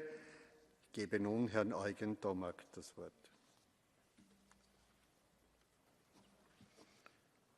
Vă mulțumesc, domnule președinte, domnule vicepreședinte. În urmă cu un an de zile, pe 15 februarie, mai bine spus, dezbăteam în această sală raportul anual pe politică externă pentru anul 2021. 9 zile mai târziu, domnule Borrell, Rusia ataca Ucraina. S-a schimbat toată soarta Europei după acest conflict diabolic declanșat de Putin. În casa mea, timp de 4 luni de zile, 3 femei din Ucraina, împreună cu 6 copii, au locuit aproape 4 luni de zile, pentru că așa am simțit că trebuie să fim solidari cu acești oameni nevinovați afectați de acest război criminal. Trebuie să rămânem uniți și să-i administrăm o lecție acestui Putin, care trebuie adus în fața justiției și să răspundă pentru fiecare victimă nevinovată a acestui conflict diabolic. Vă mulțumesc! Danke vielmals, liebe Kolleginnen und Kollegen. Wir kommen nun zum Catch-the-Eye-Verfahren. Und ich darf hier mit dem Kollegen Alexandrov Jordanov beginnen.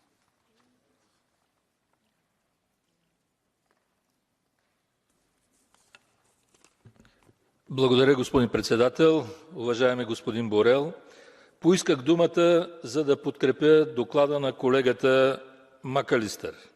И специално искам да подчертая категоричната подкрепа в този доклад на политиката на отворени врати на НАТО и увеличаването на европейския военен персонал в Черно море.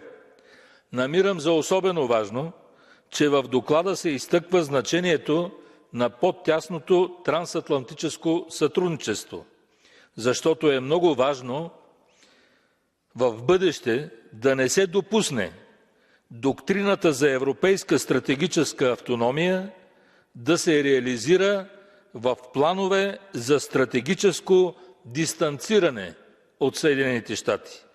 Това би било безценен подарък за режими като руския и китайския, както и за редица други диктаторски режими. Затова и за да няма такива подаръци, наистина е необходимо по-тясно сътрудничество с Съединените щати в сферата на сигурността и отбраната. Благодаря за вниманието. Danke.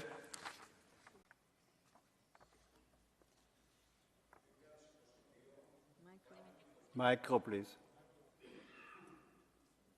Το 2022 φάνηκε ότι η πολιτική κατευνασμού δεν λειτουργεί απέναντι σε ηγέτες αναθεωρητές που δεν σέβονται το διεθνές δίκαιο.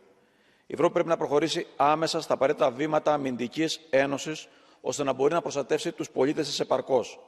Ενώ ζούμε τις συνέπειες από την παράνομη εισβολή του Πούτιν στην Ουκρανία, η ευρωπαϊκή ηγεσία παραμένει απαθής στις συνεχείς και όλο κλιμακούμενες προκλήσεις της Τουρκίας προς την Ελλάδα και την Κύπρο. Μετά τις απειλές ότι σύντομα η Ελλάδα θα είναι εντός του βεληνικούς του νέου τουρκικού πυράβλου, την αμφισβήτηση της ελληνικής κυριαρχίας στα νησιά, η τουρκική ηγεσία όχι μόνο επανέλαβε, αλλά διεύρυνε μάλιστα το κάζους μπέλι προς την Ελλάδα, στην περίπτωση που ασκήσουμε τα κυριαρχικά μας δικαιώματα στο Αιγαίο και στην Κρήτη. Η Ελλάδα θα συνεχίσει να υπερασπίζεται αταλάντευτα την εθνική της κυριαρχία. Όμως, η πολιτική των ίσων αποστάσεων, ιδιαίτερα από το ΝΑΤΟ, δίνει άλοθη στον Ερντογάν. Ούτε μία σφαίρα, πολλό δε μάλλον μαχητικά αεροσκάφη και αεροπλανοφόρα δεν πρέπει να απολυθούν σε μια χώρα που απειλεί την ειρήνη στην νοτιοανατολική Μεσόγειο. Σας ευχαριστώ. Danke vielmals. Nun hat das Wort Herr Ladislav Ilčić.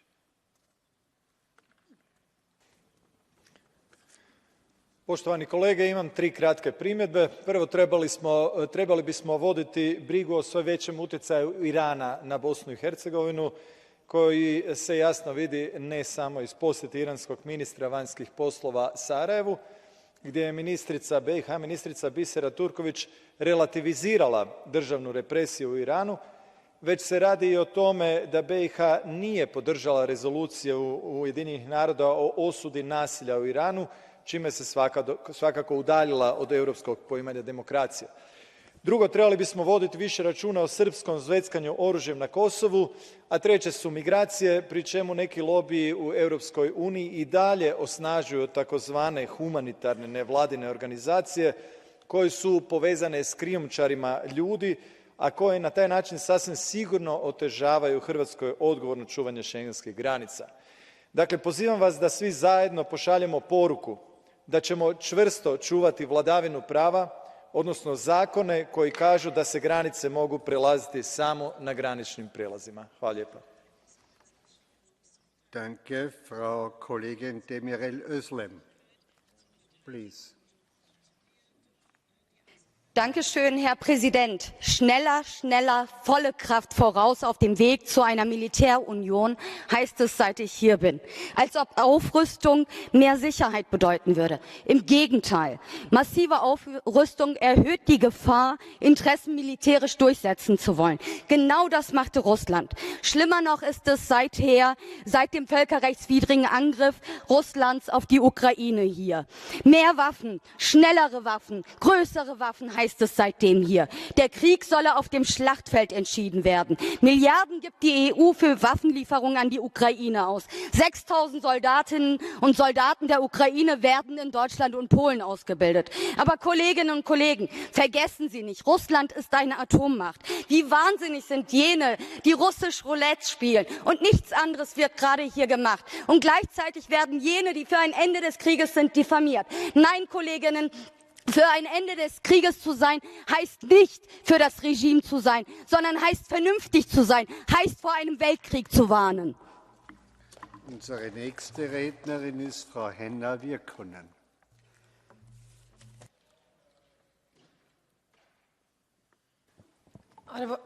Arvoisa puhemies, arvoisa korkea edustaja, Euroopan unionin on tiivistettävä ja vahvistettava yhteistä ulko-, turvallisuus- ja puolustuspolitiikkaa. EUn päätöksentekoa on uudistettava, tietyissä ulkopolitiikan päätöksissä on siirryttävä määräenemmistöpäätöksiin. Vaikka kuluneen vuoden aikana EU-maat ovat onnistuneet asettamaan aika tehokkaitakin sanktioita Venäjää kohtaan, liian usein joku jäsenmaa on jarruttanut ja estänyt päätöksentekoa. Viimeistään tämä sota on myös osoittanut, että Euroopan unionin jäsenmaiden on investoitava paljon enemmän turvallisuuteen ja puolustukseen.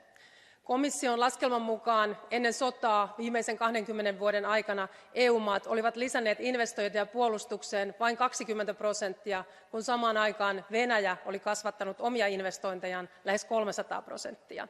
Nyt on siis vahvistettava Euroopan puolustusteollisuutta ja lisättävä yhteisiä hankintoja. Myös Ukrainan aseavun osalta tarvitaan nyt nopeasti päätöksiä. Ukraina tarvitsee raskasta aseistusta ja erityisesti tankkien osalta päätöksentekoa on nyt kiirehdittävä. Danke, Frau Kollegin. Am Wort ist nun Herr Ruiz de Vesa. Der Floor ist yours.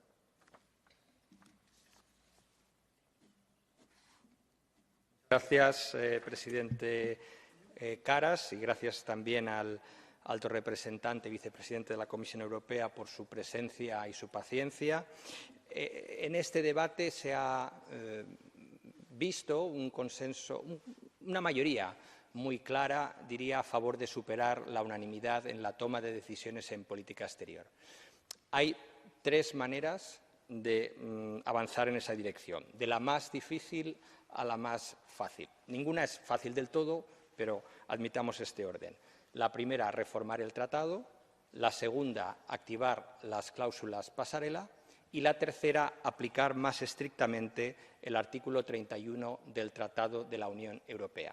¿Por qué digo esto? Este artículo, efectivamente, dice que las decisiones se adoptarán por unanimidad con carácter general, pero también dice que se adoptarán por mayoría cualificada cuando se aplique una decisión del Consejo Europeo relativa a los intereses y objetivos estratégicos de la Unión, así como para aplicar cualquier decisión que derive de una acción o posición de la Unión ya adoptada. Danke, Herr Mick Wallace. Sie sind wieder der Nächste. Thanks very much, President. These reports elevate the EU to a pedestal where we stand for all that's right and just in the world, defending human rights, democracy and the rule of law.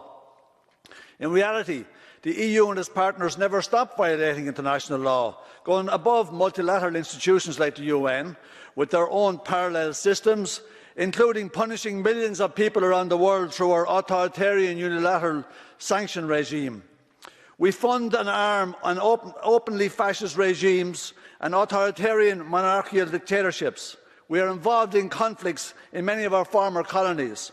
And we support anti-democratic coups when it suits our business interests. Yet, in these reports, all the bad actors are out there in the jungle posing a danger to us. Meanwhile, we want to spend more on arms and defence while advancing the EU as a war project instead of a peace project. Danke, Herr Deli Andor. You are the next one. Vice President, dear colleagues, it is very unfortunate that the Parliament's reports are getting based more and more on political stereotypes rather than on facts and evidence. For example, point 69 of the Security and Defence report, I quote, brings attention to Serbia's relationship with Russia and its lack of condemnation of Russia's unjustified and illegitimate actions against Ukraine, end of quote. Here I would just like to remind you, colleagues, that Serbia has signed all UN resolutions condemning the illegal and unjustified attack of Russia against Ukraine. Serbia is also strongly advocating territorial integrity of Ukraine as one of the basic principles of international law, and Serbia was also one of the first countries to refute the results of the referendum held in the 4 regions of Ukraine. In addition, all these facts have already been recognized in recent European Parliament resolutions, so this text will contravene them as well.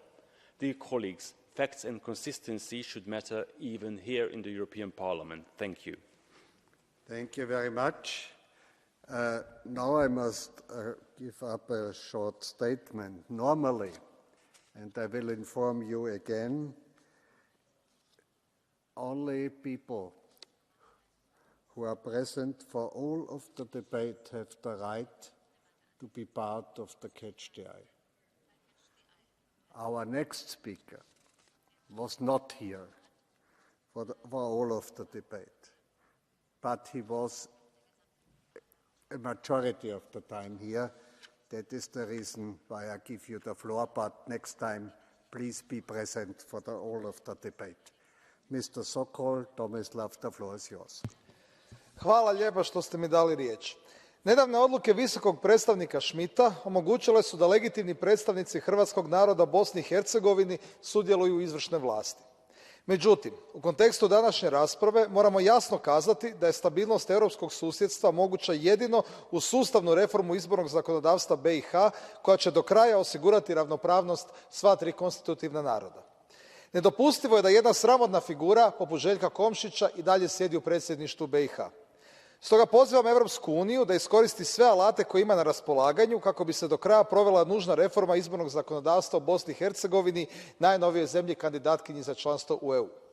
Osim toga, kao zastupnik koji dolazi iz jedne od manjih država članica, želim istaknuti da je u pitanjima zajedničke vanjske i sigurnosne politike potrebno zadržati jednoglasnost odlučivanja u Vijeću. Samostalna vanjska politika predstavlja temeljnu dimenziju nacionalne suverenosti i jamstvo zaštite nacionalnih interesa, te ne može biti zamijenjena odlučivanjem koje se temelji na preglasavanju. Hvala lijepo. Thank you. Wir kommen nun zu den abschließenden Bemerkungen der Berichterstatter und des Vizepräsidenten der Kommission und Hohen Beauftragten. Und ich darf mit Herrn Präsidenten Borrell beginnen.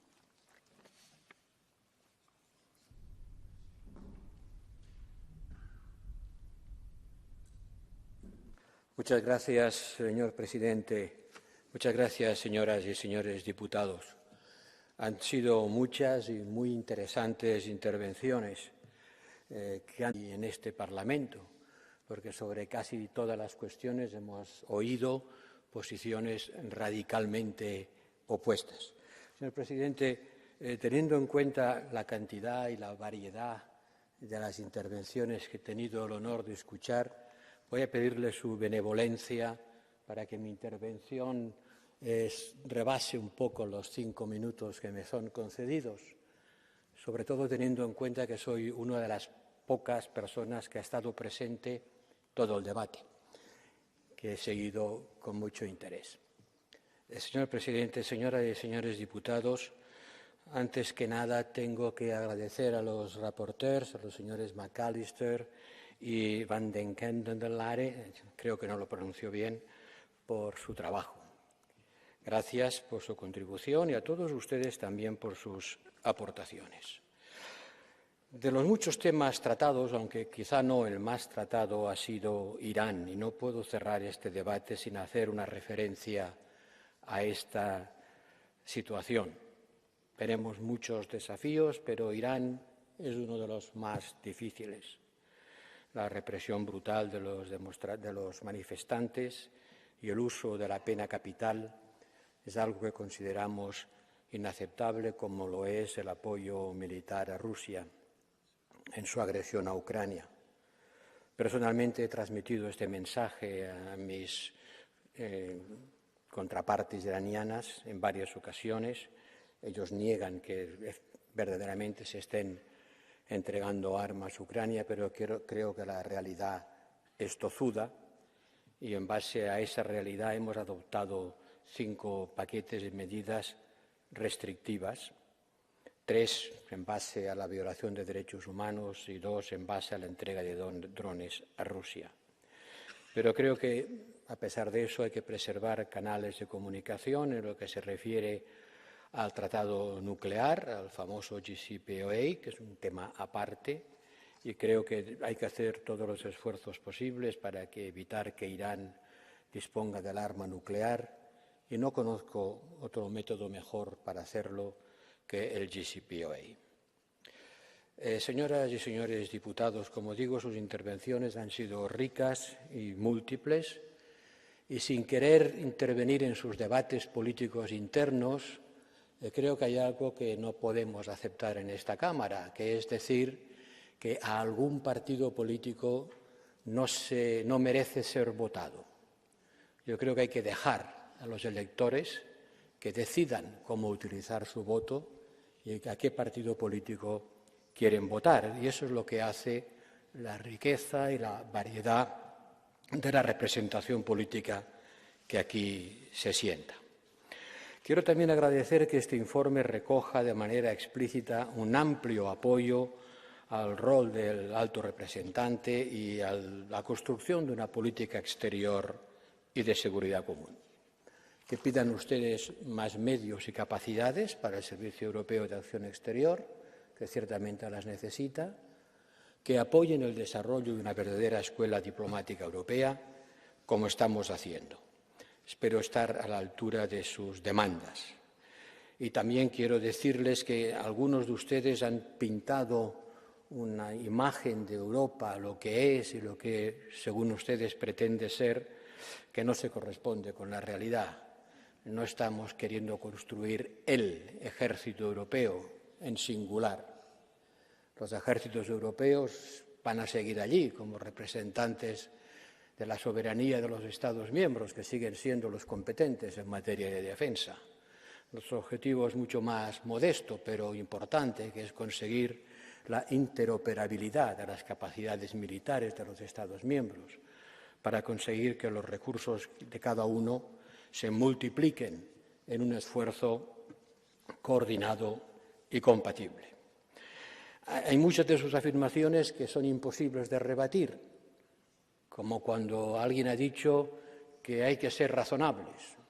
Pues sí, claro, hay que ser razonables. No creo que nadie venga a esta Cámara a decir que no hay que ser razonables.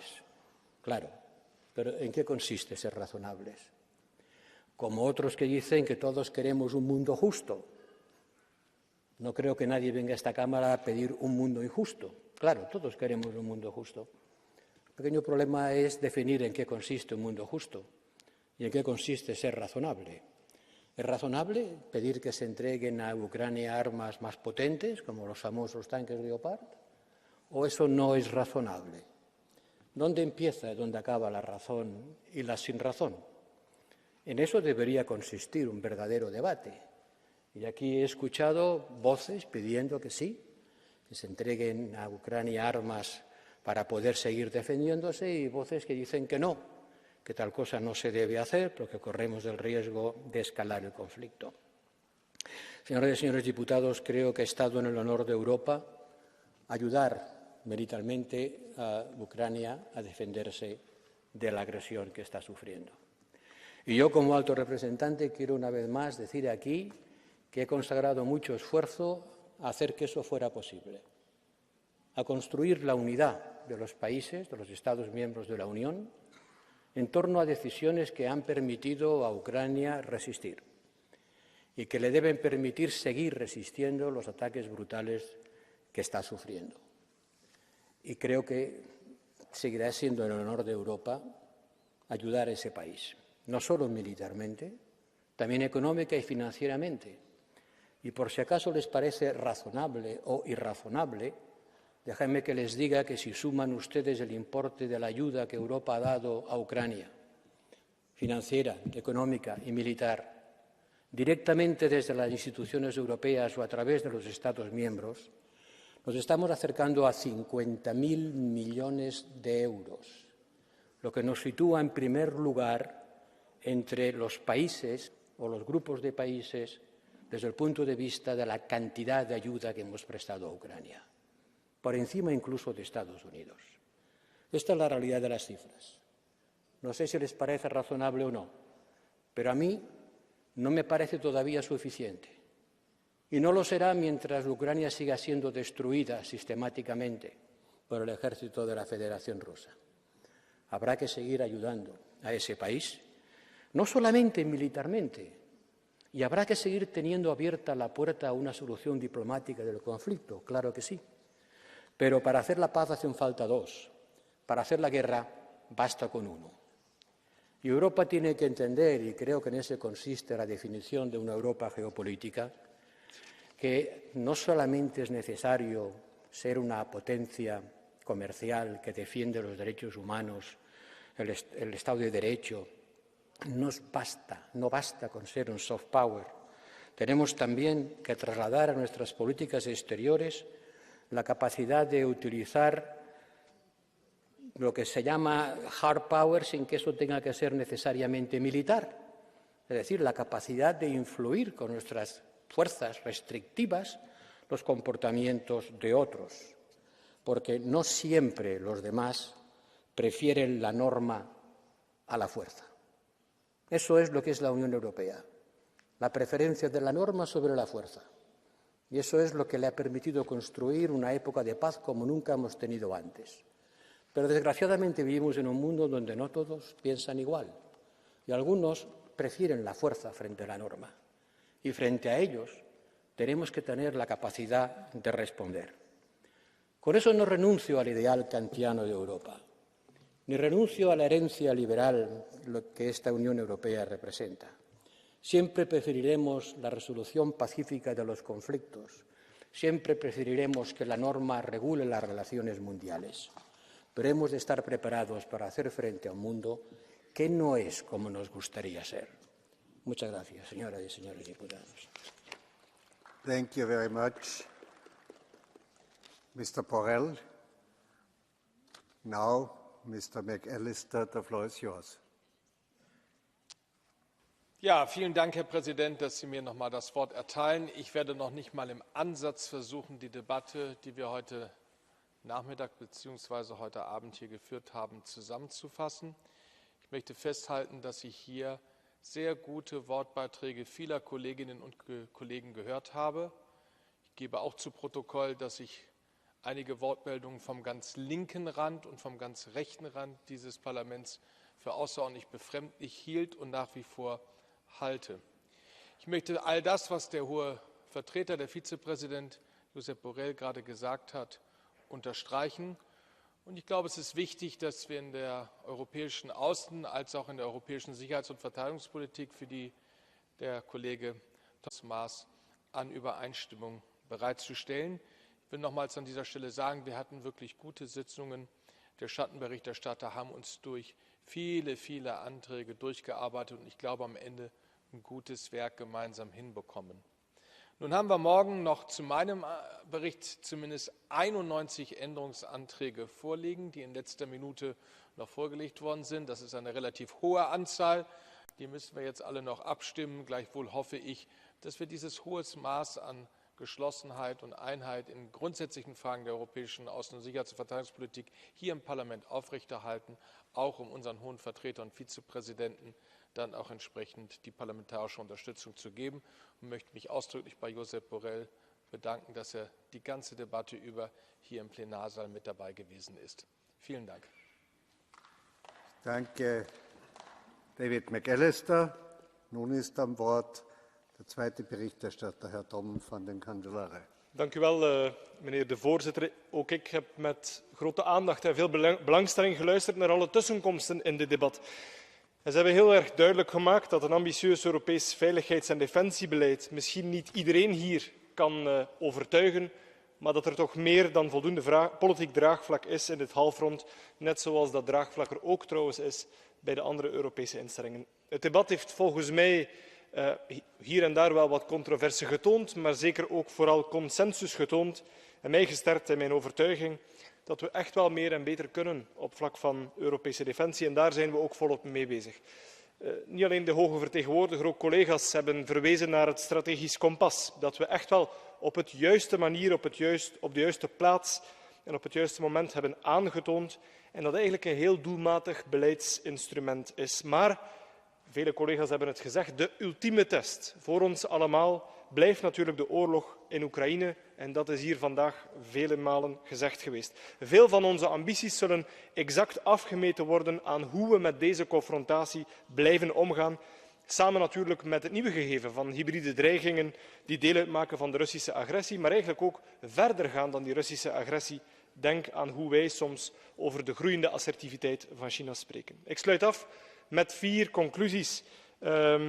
Opdrachten, als het ware, voor ons allemaal, als we ten eerste ambitieus zijn en willen blijven in de toekomst om onze afhankelijkheid af te bouwen liever van derde landen, dan moeten we altijd ook wel blijven oog hebben op samenwerking met bondgenoten. Ten tweede, we moeten investeren in onze capaciteiten en onze coördinatie van onze inspanningen als Europeanen samen, ook al betekent dat dat lidstaten daar budgettaire inspanningen moeten voor leveren. Ten derde, we moeten als Europeanen samen onze eenheid bewaren en onze solidariteit met partners en bondgenoten. Ik zei het al. En ten vierde, tot slot, we horen vooral met inzet uit te voeren alles wat we plannen en beslissen met elkaar. Ik dank u voor dit debat en ik kijk uit naar de stemming morgen.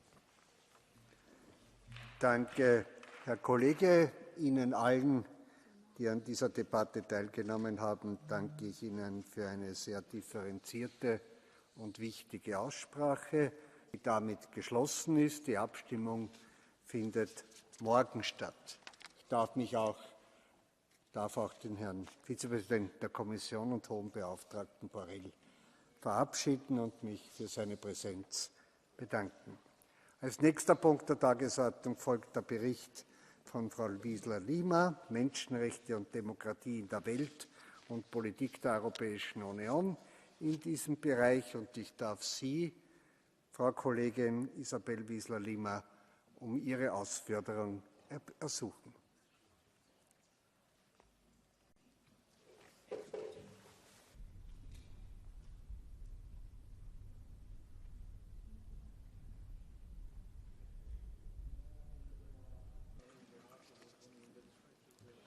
Merci, Monsieur le Président. Monsieur le Commissaire, chers collègues, permettez-moi, au moment de présenter le rapport annuel du Parlement européen sur l'état de la démocratie et des droits de l'homme dans le monde, de commencer par quelques notes positives, en pensant à tous ceux, femmes et hommes, qui partout dans le monde se donnent corps et âme pour la défense de la démocratie, pour la défense des droits de l'homme. Leur dévouement, leur abnégation inspire et donne courage. La mise en péril de leur vie pour obtenir la liberté et la dignité doit nous donner la mesure de ces valeurs que nous défendons. Le Parlement réitère dans ce document à quel point l'Union européenne est et reste attachée aux valeurs fondamentales, à l'état de droit, à la démocratie, aux droits humains.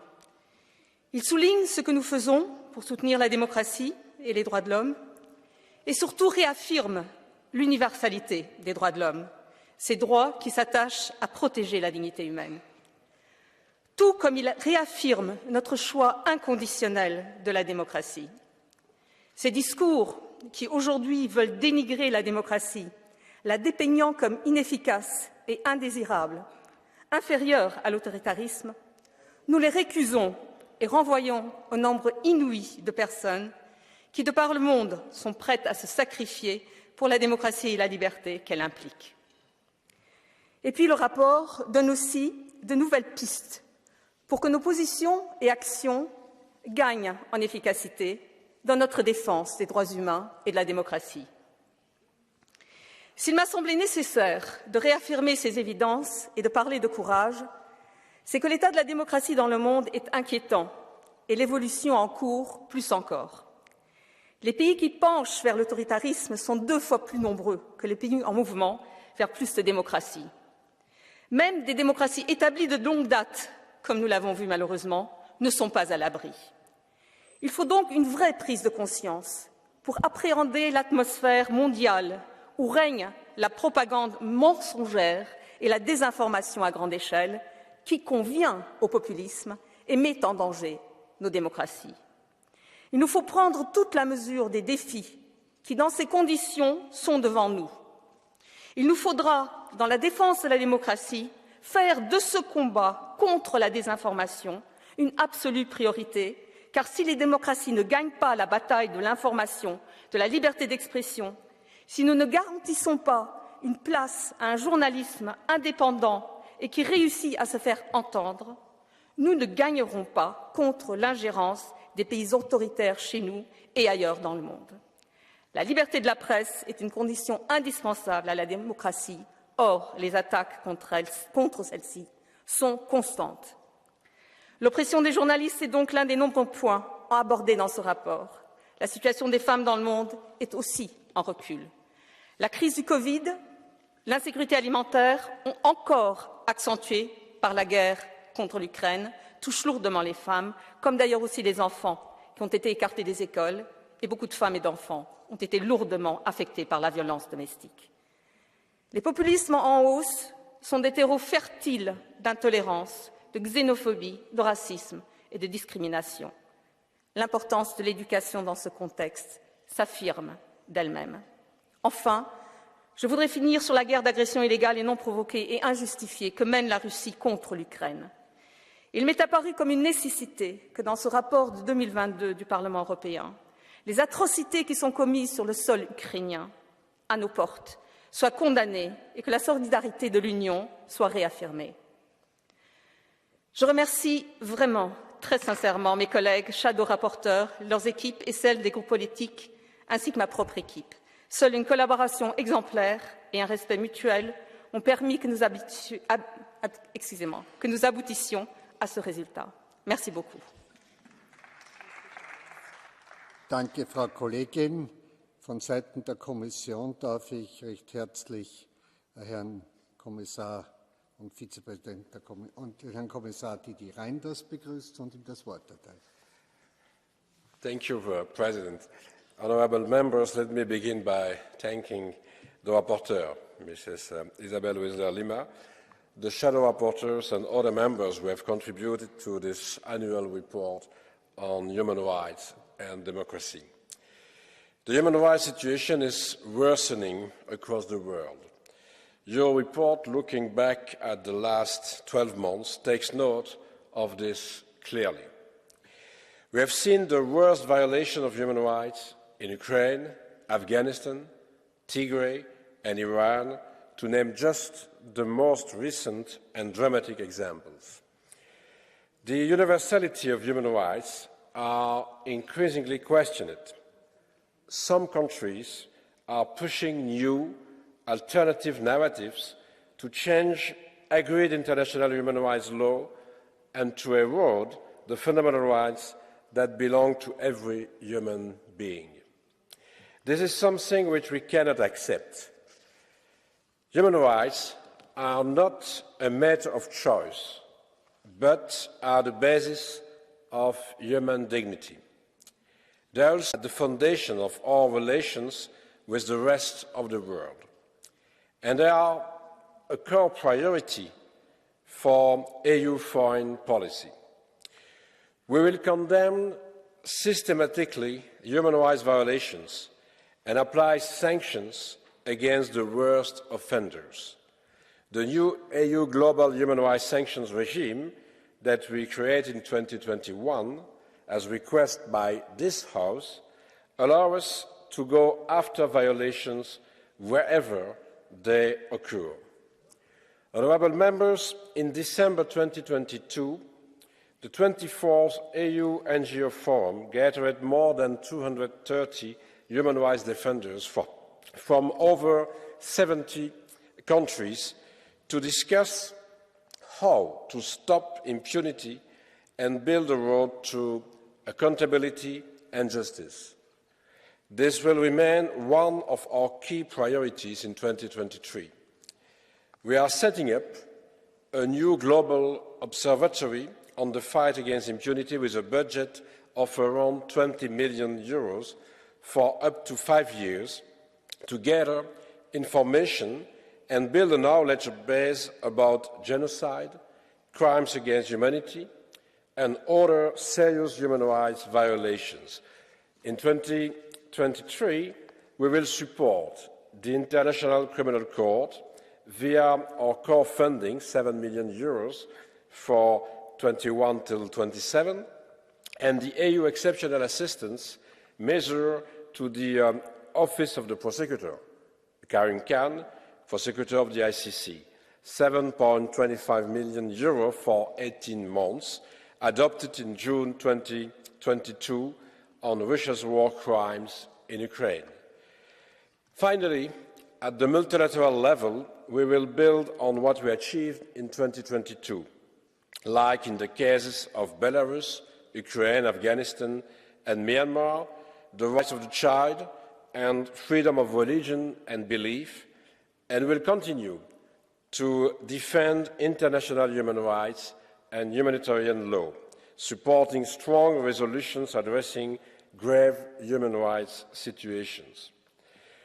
We will continue using all our bilateral channels to protect and support those that defend human rights and democracy on the ground.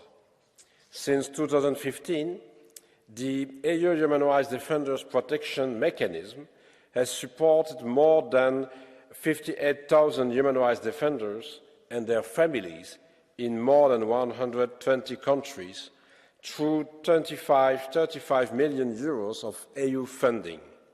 As an example, a special support has been mobilized for 300 Afghan defenders. Since January 2022, we helped at least 3,630 individuals at risk. This is never enough, we know. To further step up our support, we have recently renewed our commitment to fund our Human Rights Defenders Protection Mechanism with 30 million euros for 22 till 27. We also need to make the private sector more involved on businesses, trade and human rights.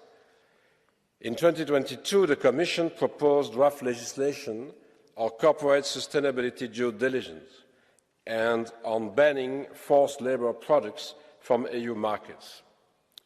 We hope to adopt these legislations this year. Countering racial and other forms of discrimination, defending gender equality and women's and girls' rights is and will stay at the core of our action. Other concrete areas for work in 2023 include digital transformation and surveillance technologies, the human rights consequence of climate change and environmental degradation, and the right to development. Honourable members, in 2023, the international community and we, as European Union, celebrate the 75th anniversary of the Universal Declaration of Human Rights. We are already at work with the United Nations, partners across the world, as well as civil society and others. May this anniversary be used to join our forces and reverse the current global trend. We have to make sure that 2023 is a year of action and results for human rights. Thank you for your long-standing and principled support. Herzlichen Dank, Herr Kommissar. Für den Ausschuss für die Rechte der Frauen und die Gleichstellung der Geschlechter darf ich für seinen Bericht Herrn Robert Biedron das Wort geben. Women's rights are human rights. In 2023, it cannot be anymore an empty slogan, but it's still a case. Millions of girls and women and LGBTI people around the world continue to experience every day's discrimination in the enjoyment of civil, cultural, economic, political, and social rights. In every conflict and every crisis, girls and women pay always the highest price. They are on the front of the victims, and they are often even used as weapon of war. Fighting human rights globally, we need also to be credible, Commissioner. We live in Europe of inequalities, where women's rights in Poland, where women have less rights than in 2004 when Poland was entering EU, where within European Union we have LGBTI zones. So while talking about human rights worldwide, we should think also about our own credibility. And it's always the case. Thank you very much. Danke. Wir kommen nun zu den Sprechern der Fraktionen. Und ich beginne für die ÖVP mit Herrn López-Schell.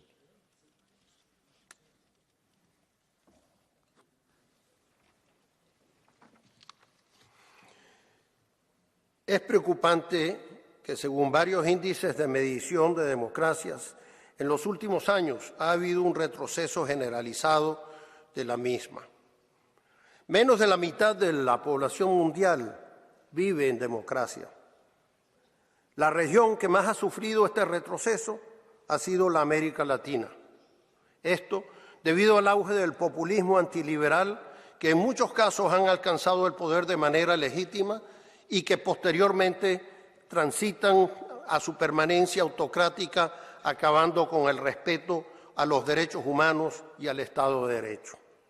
Brasil ha visto su democracia tambalearse en los últimos días. Igualmente, el Perú, por motivos diferentes.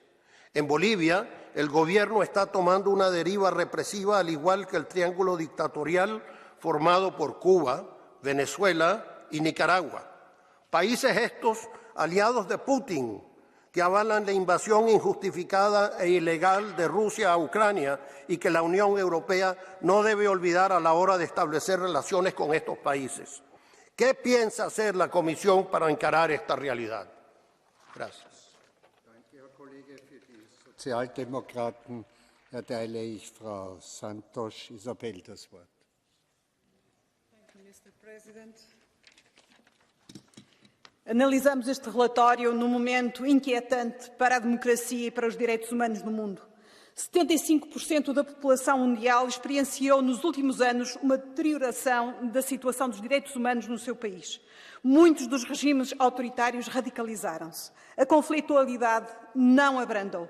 E tudo isto torna ainda mais premente a necessidade de proteção para os que lutam pela paz, pela democracia e pelos direitos humanos. Este ano assinalaremos os 75 anos da Declaração Universal dos Direitos Humanos. Aproveitemos este momento para reforçar a ação da União Europeia. A regra de condicionalidade em matéria de democracia e direitos humanos tem que ser aplicada de facto em todos os acordos comerciais. E a due diligence tem de avançar definitivamente. Os diálogos sobre direitos humanos não podem continuar a ser meros monólogos cruzados para registro diplomático. Impõe-se mais do que nunca que a União Europeia seja célere e efetiva, passando à decisão por maioria qualificada nestas matérias. Só assim honraremos esta causa que é de todos nós. Thank you. Für die Fraktion Renew Europe hat Herr Bartras Austavicius das Wort gebeten. Mr. Chair, Mr. Commissioner, dear colleagues, I appreciate the work done by Rapporteur, my colleague Wiesler Lima. She did a good job connecting all of us as one team and streamlining our work. The past year has been full of geopolitical upheavals, new political challenges and moves towards weakening or even abandoning international human rights standards. The European Union as an organization that exclusively recognizes the preeminence of human rights and democratic rights, cannot observe these developments with indifference. It is important for us not only to keep up the fight for observance of human rights, but also to develop new instruments. I call on the European Commission to draw up as soon as possible an updated European Union Magnitsky Act to include corruption as a crime violating human rights. I want to ensure everyone that Renew Europe political group remains a reliable partner in the continuing struggle for human rights and democracy in the world. We will continue to work and to ensure that those human rights and fundamental freedoms are trampled upon, are hurt, and their prosecutors receive the appropriate punishment. Thank you, Chair. Thank you. Nun ist für die Grünen Frau Dineke-Strick am Wort. Herr President, Commissioner, I would like to congratulate my colleague Gisela Lima for this strong annual report on human rights.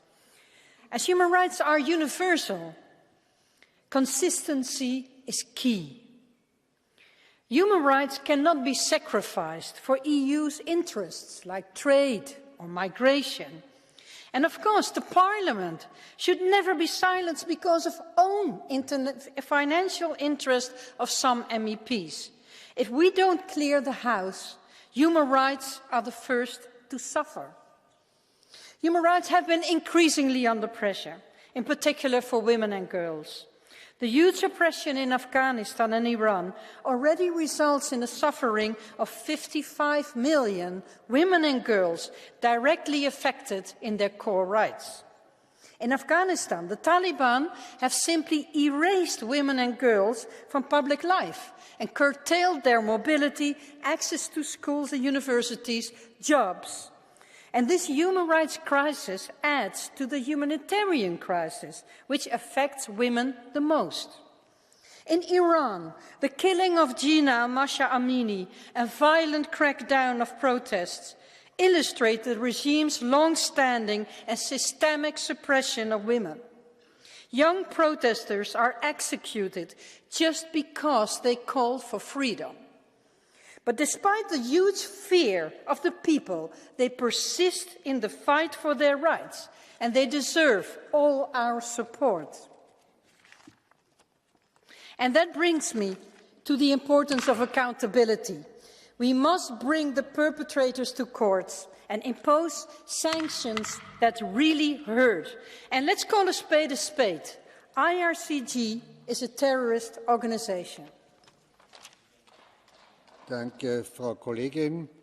Am Wort ist nun Monsieur Thierry Marianne.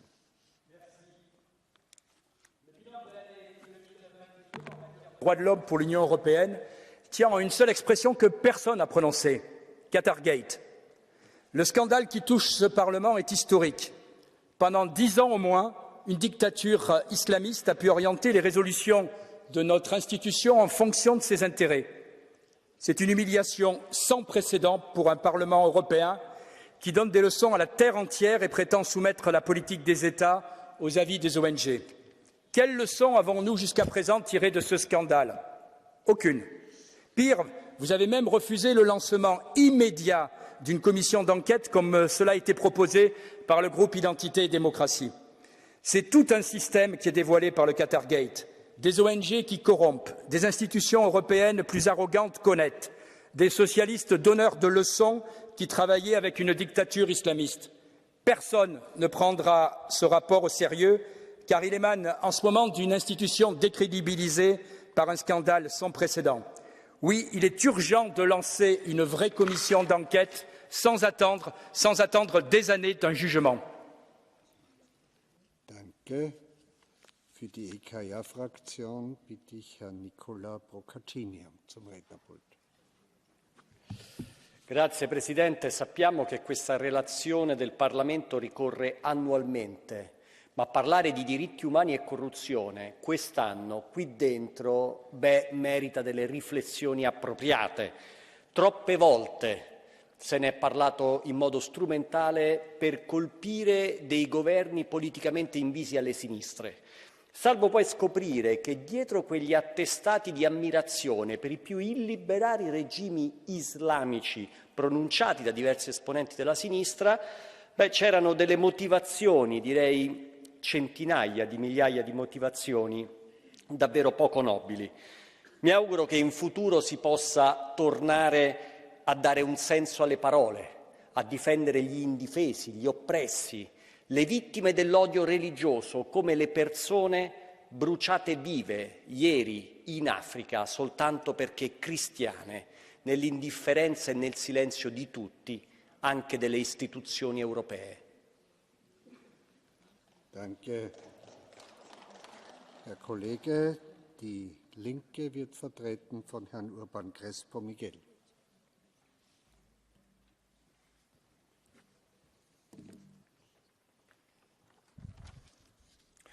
Gracias, presidente. El 24 de junio ha quedado marcado en el calendario de este año. Aquel día, la frontera sur europea, al menos 40 personas fueron asesinadas y cientos de heridos en una brutal intervención policial que incluyó también devoluciones en caliente. 7 meses después, no solo no se asumen responsabilidades, sino que la Fiscalía española ha decidido archivar la investigación.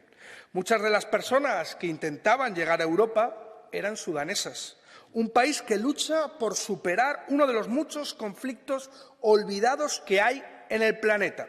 Y es que, aunque no abren nuestros telediarios y no se ha querido mencionar en este informe, en el mundo hay conflictos armados en al menos 23 países que afectan a 850 millones de personas, más del doble que hace una década. Conflictos que están siendo alimentados por nuestras armas y por nuestros intereses geoestratégicos y comerciales, porque para las élites europeas parece que los beneficios económicos están por encima de las vidas humanas. Pero cuando las personas que huyen de estas realidades vienen a tocar nuestra puerta, ahí no interesa abrirla. Europa debe de acabar con sus políticas racistas e hipócritas y asumir las consecuencias de sus decisiones. No hay conflictos ni refugiados de primera ni de segunda según su procedencia o el color de su piel. La normativa internacional es clara. Solo hace falta voluntad política para aplicarla. Muchas gracias. Danke. Wir schließen den Reigen der Sprecher der Fraktionen mit Herrn Buchtermann Kasam-Chao und für die Fraktionslosen.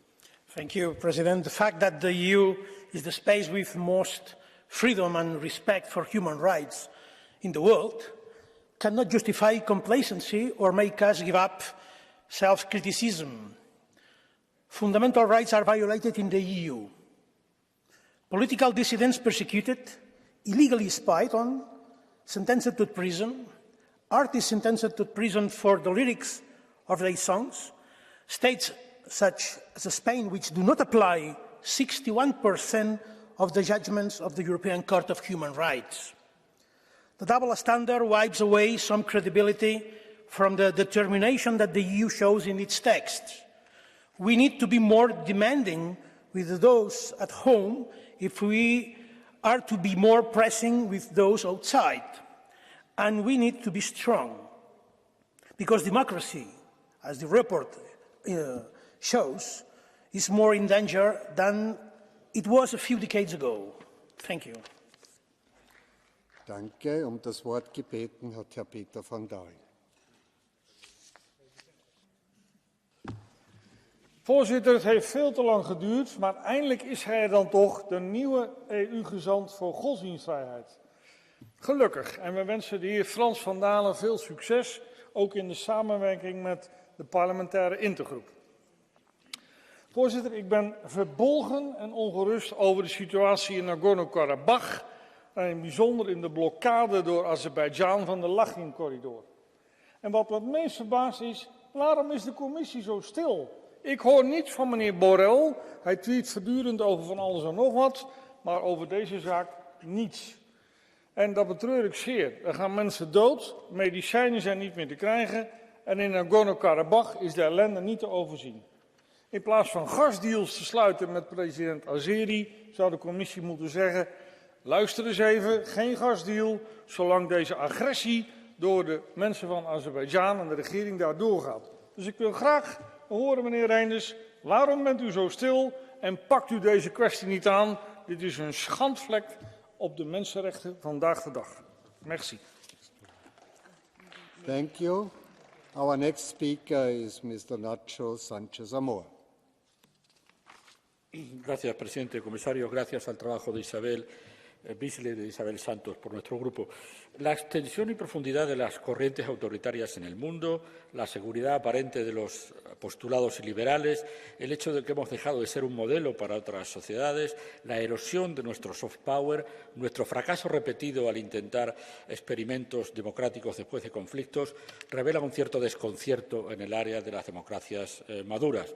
Inquietud, han dicho las dos ponentes. Enfrente, una narrativa que dibuja los derechos humanos no como una conquista universal de la civilización, sino como un mecanismo occidental de dominación neocolonial parece imponerse. Estamos envueltos en una guerra cultural e ideológica entre democracias y autocracias. Y esta situación aconseja salir a dar la batalla a campo abierto.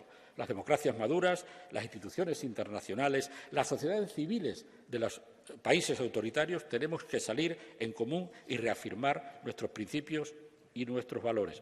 Y seguramente este 75 aniversario de la Declaración de Derechos Humanos es un momento adecuado para reafirmarlo, nuestros valores y nuestra disposición a pelear por ellos. Gracias. Paljon kiitos kollega Sánchez Amor.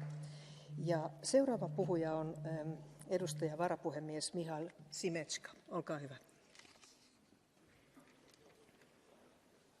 Thank you very much, Madam Chair, Mr. Commissioner. Roughly speaking, 3 out of 4 people on the planet have seen that, which is also why this report makes for a very sad reading. On the one hand, we see an intensifying pushback against democracy, against human rights, women's rights globally. But what we also see is the more severe breach of human rights here in Europe, at our continent, the most severe since the Second World War. With its aggression against Ukraine, Russia has trashed the entire concept of human rights because it's waging a war against the civilian population to cause maximum suffering and misery. The European Union thinks of itself and aspires to be the global leader in protecting freedom, human rights and democracy. Now, today, the single best way to prove that is to help Ukraine win this war. Thank you very much. Paljon kiitos edustaja Šimečka. Ja sitten edustaja Christine Andersson. Olkaa hyvä. Thank you. Zu diesem Bericht hatte ich für den FEMM-Ausschuss eine Stellungnahme verfasst. Ich betonte darin, wie wichtig die Gleichberechtigung von Mann und Frau ist. Ich verurteilte jegliche Gewalt gegen Frauen und stellte fest, dass diese Gewalt insbesondere während des Covid-19-Lockdowns dramatisch zugenommen hatte. Ich fordere dazu auf, energisch gegen das Leid von Frauen vorzugehen, die Opfer von Menschenhandel und sexueller Ausbeutung geworden waren.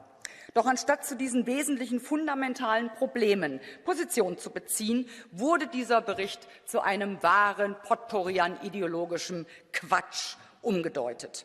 Abtreibung, Klimawandel, Genderwahn. Das, was Sie als Verteidigung von Demokratie bezeichnen, ist ideologischer Schwachsinn, den unter Abschaffung demokratischer Prinzipien Sie den europäischen Völkern aufzuzwingen beabsichtigen. Ich sage Ja zu Freiheit, Demokratie und Rechtsstaatlichkeit und deshalb ganz klar Nein zu diesem Bericht. Vielen Dank. Kiitokset edustaja Andersson ja sitten edustaja Klaas Lars-Patrick Berg. Olkaa hyvä edustaja. Frau Präsidentin, Herr Kommissar!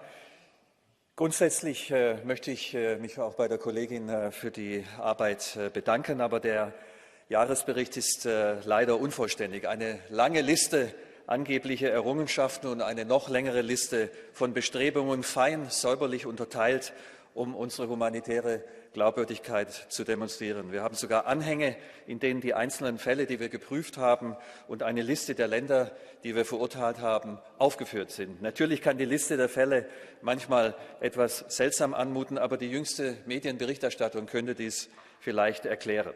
Was ich jedoch noch immer nicht verstanden habe, ist, dass wir angesichts unserer humanitären Verdienste eine der größten humanitären Krisen der Welt, den Jemen, ignoriert haben. Lassen Sie mich einige Zahlen nennen. 150.000 Menschen wurden getötet, 23,4 Millionen Menschen, die in irgendeiner Form humanitäre Hilfe benötigen, 17,4 Millionen Menschen leiden unter einem Nahrungsmitteldefizit, 4,3 Millionen Menschen vertrieben, eine Zivilbevölkerung, die ständig der Gefahr von Cholera, Diphtherie und Denguefieber ausgesetzt ist. Keine Diskussion über den Jemen, keine Empörung, keine Forderungen nach Maßnahmen. Wir haben bei der wahren Prüfung unserer humanitären Glaubwürdigkeit leider versagt. Vielen Dank, ich danke Ihnen. Kiitokset edustaja Berg ja sitten edustaja Laszlo Troczani. Tisztelt elnök asszony, tisztelt biztos úr! Az emberi jogok az elmúlt 75 évben nemzetközi üggyé váltak, áthatja a nemzetközi politikát és a jogalkotást. E témáról egy általános, a világ országaira vonatkozó jelentést elfogadni rendkívül nagy körültekintést és felelősséget feltételez. A jelentéssel szemben az emberi jogok ugyanis nem általában léteznek, hanem mindig egy adott emberi közösség kultúrájában. Abban fejlődnek és abban nyerhetnek értelmet. Az emberi jogok egyetemesek, de nem uniformizáltak. Más gondolnak a földkerekség egyes részein az egyén és a közösség viszonyáról, nyilvánítást is más alapjogok funkcióiról és határairól. Óvakodni kell attól, hogy amikor az emberi jogok egyetemességéről beszélünk, akkor az ne egy ideológiai preferenciák terjesztésének eszköze legyen. Amit pedig különösen sajnálok, hogy a ma itt tárgyalandó jelentésben a szubszidiaritás szó egyetlen egyszer sem szerepel. Köszönöm figyelmüket! Kiitokset edustaja Troczani ja sitten edustaja György Hölvényi. Olkaa hyvä. Köszönöm a szót. Európai Parlament azzal a tekintéllyel lép fel, hogy az emberi jogok élharcosa. Köszönöm a jelentéstevő munkáját. Éppen ezért üdvözlendő, hogy a jelentés kiáll a nemzeti, etnikai és a nyelvi kisebbségek jogaiért. Ugyanígy előremutató annak felismerése, hogy a migráció kiváltókait helyben kell kezelni. Azonban a jelentés most mégis az Európai Parlament hitelességét veszélyezteti. A vallás szabad gyakorlását állítja szembe az emberek jogok politikai célú értelmezésével. Egyszerűen, mondjuk ki, komikus módon több ezer éves vallási közösségeken kéri számon az ateizmushoz, az abortuszhoz, vagy a nemi irányultsághoz való jog elismerését. A vallásszabadság helyett a vallásszabadság korlátozása kerül előtérbe, ez nem kevesebb, mint különböző felekezetek és egyházi autonómiáknak az egész világon történő megsértése. Tisztelt képviselőtársaim, nem feladatunk az emberi jogok újraértelmezése, ne hagyjuk, hogy a természetjogban gyökerező szabadságjogok eszméje elveszítse az értelmét. Köszönöm, hogy meghallgattak. Kiitokset edustaja Hölveni. Ja seuraava puheenvuoro on edustaja Teresa Muigilla. Olkaa hyvä. Unveräußerlich, egalitär, universell, unteilbar. Das sind unsere Menschenrechte. Das vergangene Jahr hat uns erneut gezeigt, dass es in der Realität leider oft ganz anders aussieht. Durch den Angriffskrieg Russlands gegen die Ukraine verzeichnen wir mitten in Europa Kriegsverbrechen, schwerste Verstöße gegen das humanitäre Völkerrecht. In der autonomen Provinz Xinjiang in China ist die Minderheit der Uigurinnen massiver Unterdrückung, massiven Menschenrechtsverletzungen ausgesetzt. In den USA und nicht nur dort werden Frauen ihres fundamentalen Rechts auf körperliche Selbstbestimmung beraubt. Im Iran sterben Menschen im Kampf für ihre Freiheit. An den EU-Außengrenzen werden Menschenrechte mit Füßen getreten. Weltweit sind die Tendenzen erschreckend. Die Liste könnte lang weitergeführt werden. Es steht daher außer Frage, dass wir, das Europäische Parlament, dazu konsequenter Stellung beziehen müssen. Wir müssen das Gegengewicht zu diesen erschreckenden Entwicklungen sein. Denn Schutz und Ausbau der Menschenrechte, nicht nur in Europa, sondern weltweit, müssen Dreh- und Angelpunkt von unseren politischen Handlungen sein. Danke. Paljon kiitos edustaja Muig ja sitten edustaja Salima Yenbu. Olkaa hyvä.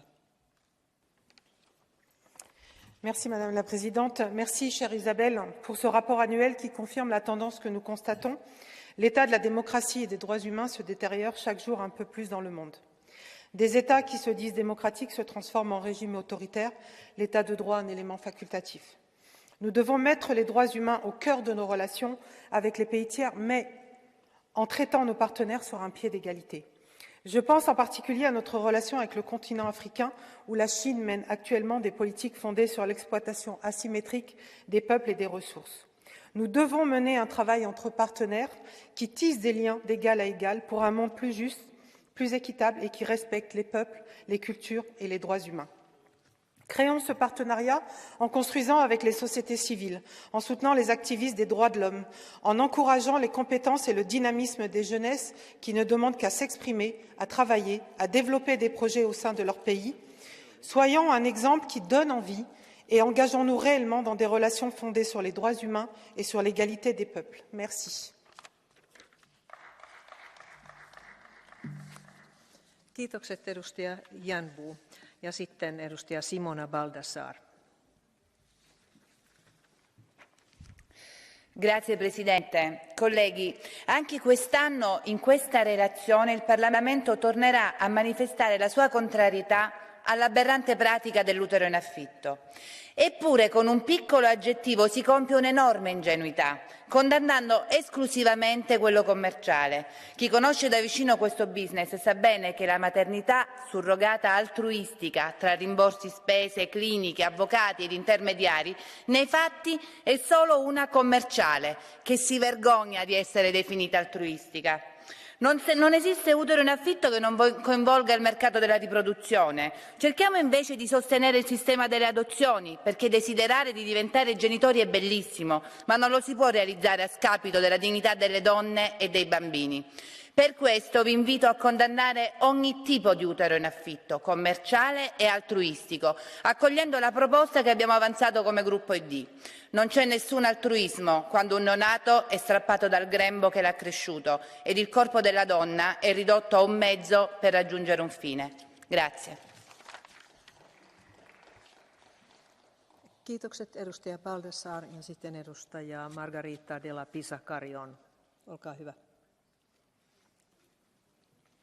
Presidente, colegas, este informe contiene un manual de buenas intenciones, pero que en la práctica conculca la libertad de pensamiento, conciencia y religión.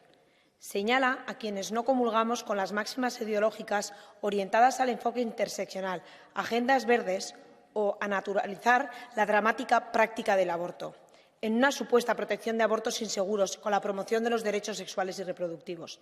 Esto es contrario al verdadero espíritu originario de la Declaración Universal de Derechos Humanos del 48, que empieza citando que la libertad, la justicia y la paz en el mundo tienen como base la dignidad intrínseca y de los derechos iguales, inalienables de todos los miembros de la familia humana. En su artículo 3, todo individuo tiene derecho a la vida, a la libertad y seguridad de su persona. Todos comenzamos nuestra vida en el vientre de nuestra madre, porque no olvidemos, el aborto siempre supone la extinción de una vida. Sigamos fielmente los dictados de la Declaración y volvamos a la cultura de la vida, escuchando el anhelo natural del corazón humano y especialmente el nuestro, el de las mujeres. Muchas gracias. Kiitokset edustaja Della Pisa-Carrion ja sitten edustaja Ivan Sinčić. Olkaa hyvä. Europa se kune u zaštitu ljudskih prava, ljudskog dostojanstva. Želimo biti predvodnici slobode i demokracije u svijetu, želimo gledati s visoka i osuđivati druge, međutim nismo sposobni očistiti ni vlastitu kuću. U protekle 2 godine imali smo prilike svjedočiti velikom kršenju ljudskih prava u EU, a većina zastupnika nije bila hrabra ni pisnuti o tome. Kada govorimo o transparentnosti i korupciji, sjetimo se samo na koji način su čelnici Europske komisije i CEO Pfizera dogovarali posao s cjepivima, znajući da proizvod ne sprječava širenje. Kada govorimo o slobodi izražavanja, nisu li brojni znanstvenici i javne osobe bili podvrgnuti velikoj cenzuri i fact-checkerskom teroru? Kada govorimo o ljudskim pravima i pravima djece, gdje bijahu mnogi kada su se nametale neznanstvene COVID potvrde, ne testirani eksperimentalni lijekovi za koje danas znamo da nisu efikasni i ponižavajuće, dehumanizirajuće maske za sve i svuda. Kada se zastupnicima izabranima od naroda priječi ulazak u zgradu parlamenta, a djeci ulazak u školu, što je ostavilo trajne posljedice na dječje psihe. Nema pravo po svijetu nametati svoje viđenje demokracije onaj tko prodaje prava svojih građana. Mi moramo biti sposobni počistiti prvo naše dvorište. To ne možemo napraviti sa političarima bez stava i snage. Ljudi, probudite se. Hvala.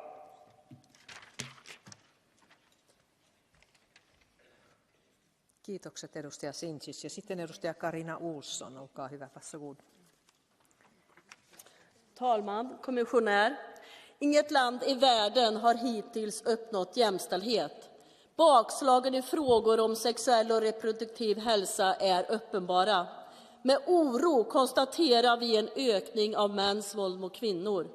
Afghanistan är det mest tragiska exemplet som helt fruktansvärt har infört könsapartheid. Kvinnor och flickor är särskilt utsatta för sexuellt och könsrelaterat våld. Vi vet att våldtäkter mot flickor och kvinnor cyniskt används som vapen i krig. Det här måste få ett slut. Det är dags att EU integrerar jämställdhet i all sin politik och arbetar systematiskt i multilaterala och bilaterala förbindelser för global tillgång till sexuell och reproduktiv hälsa och mot mäns våld mot flickor och kvinnor. Kvinnliga människorättsförsvarare, aktivister och journalister utsätts dagligen för hot och hat på nätet. Konservativa och bakåtsträvande krafter arbetar systematiskt för att försvaga kvinnor och flickors rättigheter och makten över deras liv. De jämställdhetspolitiska framsteg som uppnåtts i vår del av världen de senaste århundradena är under attack. Vi måste få ett jämställt Europa och EU. Kiitokset edustaja Olsson ja sitten edustaja Jan-Christoph Ötjen. Olkaa hyvä. Vielen Dank, Frau Präsidentin, verehrte Kolleginnen und Kollegen. Menschenrechte sind unteilbar und wohnen in jedem Menschen inne. Egal welches Geschlecht sie haben, welches Alter, welche Religion, welche Herkunft, welche sexuelle Orientierung oder welche politische Einstellung. Und wer Menschenrechtsverletzungen anderswo kritisiert, der muss selbst natürlich vorbildlich sein. Und deswegen ist es wichtig, dass wir gerade auch Menschenrechtsverletzungen innerhalb der Europäischen Union offensiv ansprechen. Und Beispiele dafür gibt es genug, verehrte Kolleginnen und Kollegen. Abtreibungsverbote und LGBTI-freie Zonen in Polen, Bespitzelung von politischen Gegnern in Griechenland, Misshandlung von Migranten beispielsweise in Kroatien und vieles mehr. Aber auch außerhalb können wir natürlich mehr tun, verehrte Kolleginnen und Kollegen. Und es ist wichtig, dass der Auswärtige Dienst der Europäischen Union muss noch stärker an der Seite von Menschenrechtsverteidigern stehen und diese unterstützen und nicht mit autoritären Regimen kuscheln. Und wir brauchen endlich die Abschaffung des Einstimmigkeitsprinzips, verehrte Kolleginnen und Kollegen, in außenpolitischen Fragen, damit endlich schneller Sanktionen gegenüber denen, die Menschenrechtsverletzungen begehen, ausgesprochen werden können. Ein letzter Satz, verehrte Kolleginnen und Kollegen, denn ich bin es leid, dass hier gesagt wird von konservativer Seite, ja, die Religionsfreiheit wird eingeschränkt, wenn wir LGBTI und solche Rechte vertreten. Nein, darum geht es nicht. Es geht nur darum, dass jeder Mensch das Recht hat, so zu sein, wie er ist, die Entscheidung zu treffen, die er gerne treffen möchte und dass keine Religion auf dieser Welt diesen Menschen das verbieten kann. Vielen Dank. Kiitokset edustaja Ötjen. Ja sitten edustaja Lefteris Nikolaou Alavanos. Olkaa hyvä. Τα υποτιθέμενα μέτρα κάθαρσης, διαφάνειας που ισχυριζόταν ότι θα πάρει η Ευρωπαϊκή Ένωση μετά το σκάνδαλο Qatargate βούλιαξαν στο βούρκο των συμφερόντων των μονοπωλίων που ίδια υπηρετεί. Η ομολογία των εμπλεκόμενων στο σκάνδαλο ότι είχαν καταρτήσει ακόμη και τιμοκατάλογο για ψηφίσματα και τροπολογίες υπεράσπισης ανθρωπίνων δικαιωμάτων από την Ευρωπαϊκή Ένωση, επιβεβαιώνει αυτό που το ΚΚΕ σε ανύποπτο χρόνο εμείς δηλαδή καταγγείλαμε περί βιομηχανίας ψηφισμάτων ανθρωπίνων δικαιωμάτων. Συνιστά μάλιστα απίθμενη πρόκληση η έκθεση να προτείνει την αναβάθμιση της σχετικής υποεπιτροπής Ντρόι που αποτέλεσε επίκεντρο. Πάει πολύ δε η Ευρωπαϊκή Ένωση, ένας από τους κύριους ενόχους της βαρβαρότητας, της καταπίεσης, των ιμπεριαλιστικών πολέμων, των επεμβάσεων, της προσφυγιάς και της μετανάστευσης, να επιδιώκει να εμφανιστεί σήμερα σαν θεματοφύλακας των ανθρωπίνων δικαιωμάτων. Η Ευρωπαϊκή Ένωση εργαλειοποιεί τα ανθρώπινα δικαιώματα σαν όχημα παρέμβασης σε όλο τον κόσμο για εξασφάλιση των συμφερόντων των ομίλων της. Οι λαοί λοιπόν αυτό που χρειάζεται να κάνουν είναι να απορρίψουν τους αυτόκλητους σωτήρες. που με σκοπιμότητα παρεμβαίνουν, με την πάλη τους να επιβάλλουν το δίκαιο και τα συμφέροντά τους ενάντια στους εκμεταλλευτές και το σάπιο σύστημα που στηρίζουν. Kiitokset edustaja Nikolau Alavanos ja sitten viimeinen ennalta pyydetty puheenvuoro edustaja Radka Maksová. Olkaa hyvä. Děkuji, paní předsedající, pane komisaři, vážené kolegyně, vážení kolegové. Jako stínová zpravodajka bych zde chtěla vyzvednout několik mně blízkých bodů, které si zaslouží naši maximální pozornost. Jedná se především o sexuální a reprodukční zdraví. Toto právo je základním právem a jako takové má být zahrnuto do listiny základních práv Evropské unie. Přístupu k umělému přerušení těhotenství. To se nesmí stát nikde, natož v Evropské unii. Oceňuji také to, že konečná zpráva obsahuje jasnou podporu pro komunitu LGBTIQ+ u nás, ale i ve světě a odsuzuje násilí a diskriminaci. Na závěr však musím zmínit, že některé pozměňující návrhy se snaží ze zprávy odstranit jakékoliv zmínky ohledně práv žen, které jsou bohužel ve světě nadále pošlapávána. Evropská unie musí jít příkladem v oblasti práv žen. Jen tak dosáhneme opravdové rovnosti a umožníme ženám svobodný život. Ratifikace Istanbulské úmluvy, boj proti násilí na ženách a zakotvení práva na sexuální a reprodukční zdraví jako základního práva jsou v tomto ohledu důležitými kroky, o jejichž realizaci se musíme společnými silami zasloužit. Děkuji. Kiitokset edustaja Radkova. Ja nyt sitten minulla on tässä 5 Catch the Eye-puheenvuoropyyntöä ja voimme myöntää ne kaikki, mutta pidetään puheajoista kiinni, niin tämä ilta etenee hyvin. Ja ensimmäiseksi edustaja François Javier Bellamy, olkaa hyvä. Merci Madame la Présidente. Nous parlons des droits humains en danger. Ils le sont particulièrement ce soir dans l'indifférence générale dans le Haut-Karabakh. La route de Latchine, le seul accès possible à ce territoire, a été fermé depuis plus d'un mois par l'Azerbaïdjan. 120 000 Arméniens, 120 000 civils innocents sont retenus en otage, dont 30 000 enfants. Une population qui manque de tout, et d'abord d'alimentation rationnée désormais. Une population qui manque des soins les plus essentiels. Déjà, une personne est morte, un patient, faute d'avoir reçu les soins dont elle avait besoin. Plus de 13 enfants sont en soins intensifs et ont besoin de traitements urgents. C'est tout simplement, chers collègues, de terrorisme d'État dont nous parlons ici. Terrorisme d'un État, l'Azerbaïdjan, qui veut tout faire pour chasser ce peuple de sa terre.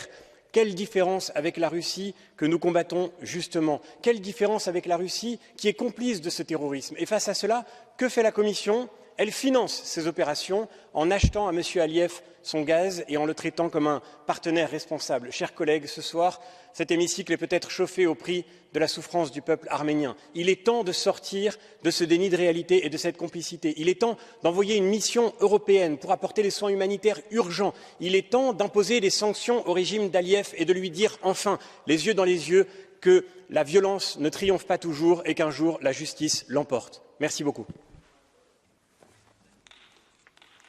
Kiitokset edustaja Bellamy. Ja sitten seuraavaksi edustaja Ladislav Ilčić.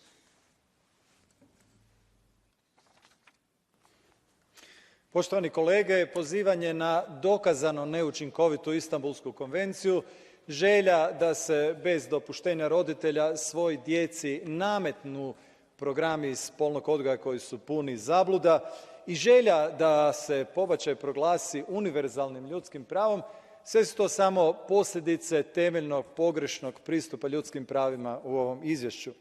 Taj pristup svaku ljudsku želju proglašava ljudskim pravom. Ja to želim, to je moje pravo. Tako se ponaša razmaženo dijete, a tako se ne bi trebao ponašati Europski parlament. Postoje školski razredi u kojima je pola tih 14-godišnjaka iskoristilo takozvano ljudsko pravo i promijenilo spol i rod. Većina te djece neće moći postati roditelji. Zar zaista mislite da je takav pristup ljudskim pravima održiv i dobar za društvo? Ljudska prava su važna, ali ih moramo uskladiti s pravima drugih ljudi i s činjenicom da čovjek nije svemoguć. Bez toga ljudska prava potiču sebični individualizam koji razara društvo. Hvala lijepa. Kiitokset edustaja Ilčić ja sitten edustaja Miriam Lexman, olkaa hyvä. Colleagues, from Putin's terror and aggression against the people of Ukraine, Lukashenko's oppressive regime in Belarus, credible evidence of a genocide against Uyghurs by the CCP, to dramatic increase of persecution based on religion and belief on human rights situation around the world remains there. At a time when non-democratic and totalitarian regimes continue to subvert our democracies, they also seek to destroy human dignity of their own citizens. That's why today more than ever we must take democracy on an offensive and support freedom-loving people around the world. At a time when we need to work with our democracies together and allies to strengthen the resilience of multinational institutions against the malign influence of non-democratic regimes.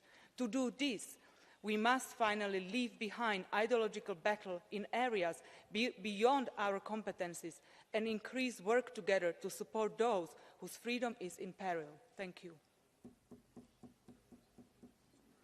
Kiitokset edustaja Lexman ja sitten edustaja Mick Wallis, olkaa hyvä. This is the annual report on human rights and democracy in the world and the EU's policy on the matter. In 2022, 150 Palestinians were killed by the apartheid state of Israel.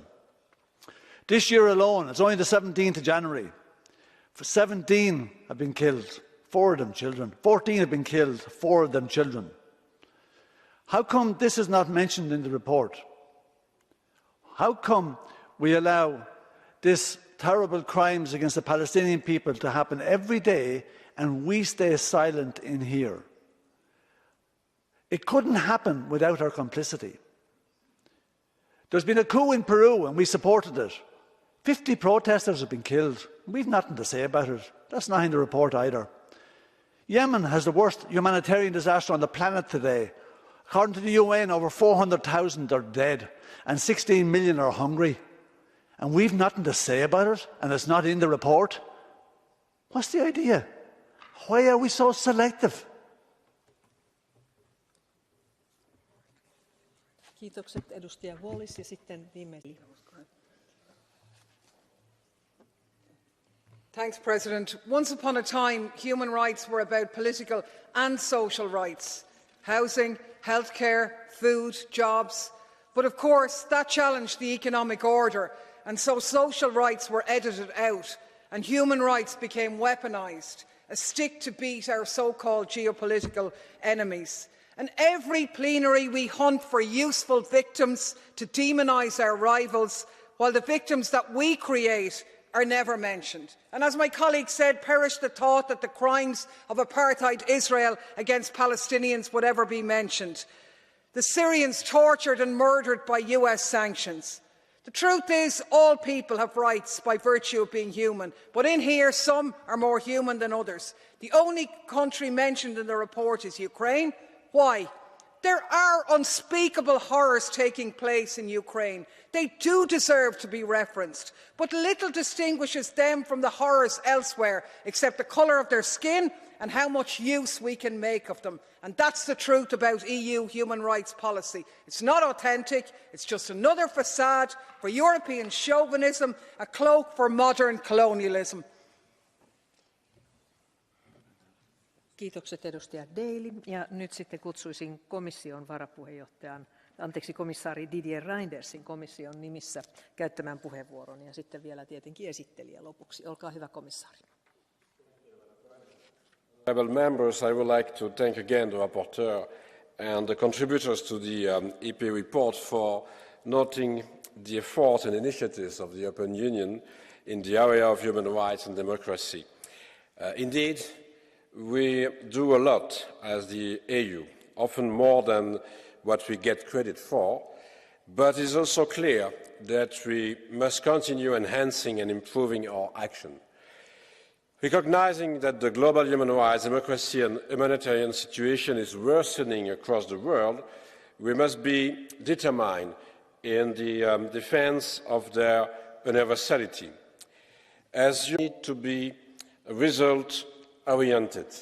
And our dialogues with third countries represent one of the most important tools and opportunities to focus on human rights challenges and calls for them to be respected, including with relation to individual cases. These dialogues are indeed not a standalone tool. The EU will continue to use all other instruments at our disposal, including sanctions, to reinforce our messages where necessary. The European Parliament is a crucial ally in our endeavour, including through your parliamentary diplomacy activities. Je ne vais, Madame la Présidente, pas revenir sur chacun des cas et situations évoquées, mais simplement pour donner l'exemple du Haut-Karabakh, évoqué à plusieurs reprises, demain, il y aura dans cette Assemblée un débat dédié au Haut-Karabakh avec une prise de position du haut représentant. Donc je pense que le débat aura clairement lieu. Je voudrais simplement ajouter qu'effectivement, comme cela a été dit aussi, pour être crédible dans l'ensemble des actions que nous entreprenons à travers le monde, il faut mener aussi des actions à l'intérieur de l'Union européenne. Et c'est ce que nous faisons en utilisant tous les instruments à notre disposition, depuis le rapport sur l'état de droit, en passant par la conditionnalité et jusqu'aux infractions que nous introduisons, les procédures en infraction devant la Cour de justice. Je crois qu'effectivement, tout le message qui est orienté vers le reste du monde doit passer aussi par une préoccupation majeure pour les mêmes thèmes à l'intérieur de l'Union européenne. Je vous remercie. Kiitokset komissaari Reinders ja lopuksi puheenvuoro esittelijällä. Edustaja Isabel Wiesler-Lima, olkaa hyvä. Tout d'abord, je voudrais remercier pour le débat qui a eu lieu. Mais vu certaines déclarations, je voudrais vraiment réaffirmer que je suis fière d'être la rapporteure d'un texte qui, ici au Parlement, réaffirme la dignité de chaque être humain, le droit d'être et puis de croire ou de ne pas croire. Je voudrais vraiment remercier mes collègues qu'on ait pu réaliser ce texte de cette façon-là. Certains totalitarismes aussi cherchent au niveau international à changer la définition même des droits de l'homme. Je dois dire que je suis assez chagrinée qu'ils aient trouvé dans ce Parlement un relais pour cela. Ensuite, j'entends aussi des collègues, quand on leur dit « voilà ce qui ne va pas », dire « nous, on regarde ce qui ne va pas à un autre endroit ».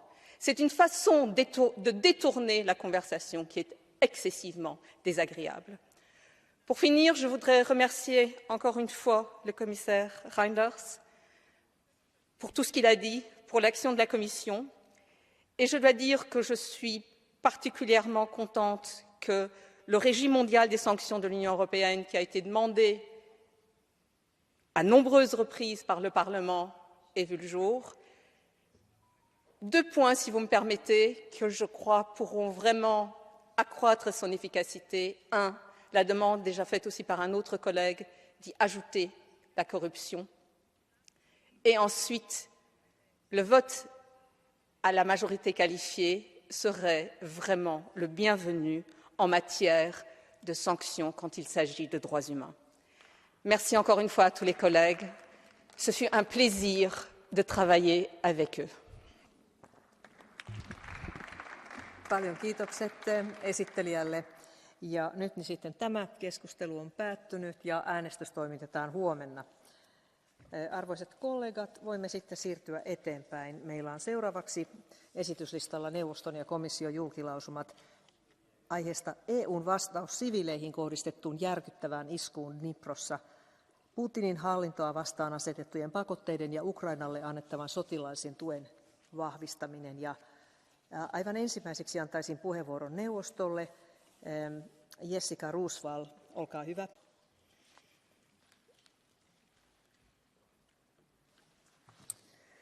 Madam President, honourable members of the European Parliament, Commissioner, we highly appreciate the European Parliament's unwavering support to Ukraine and its heroic fight against the Russian aggressor. Russia continues to show its inhumane face and applies its brutal missile terror. Such actions constitute war crimes and must stop immediately. We strongly condemn Russia's continued strikes on civilian targets in Ukraine, including energy infrastructure.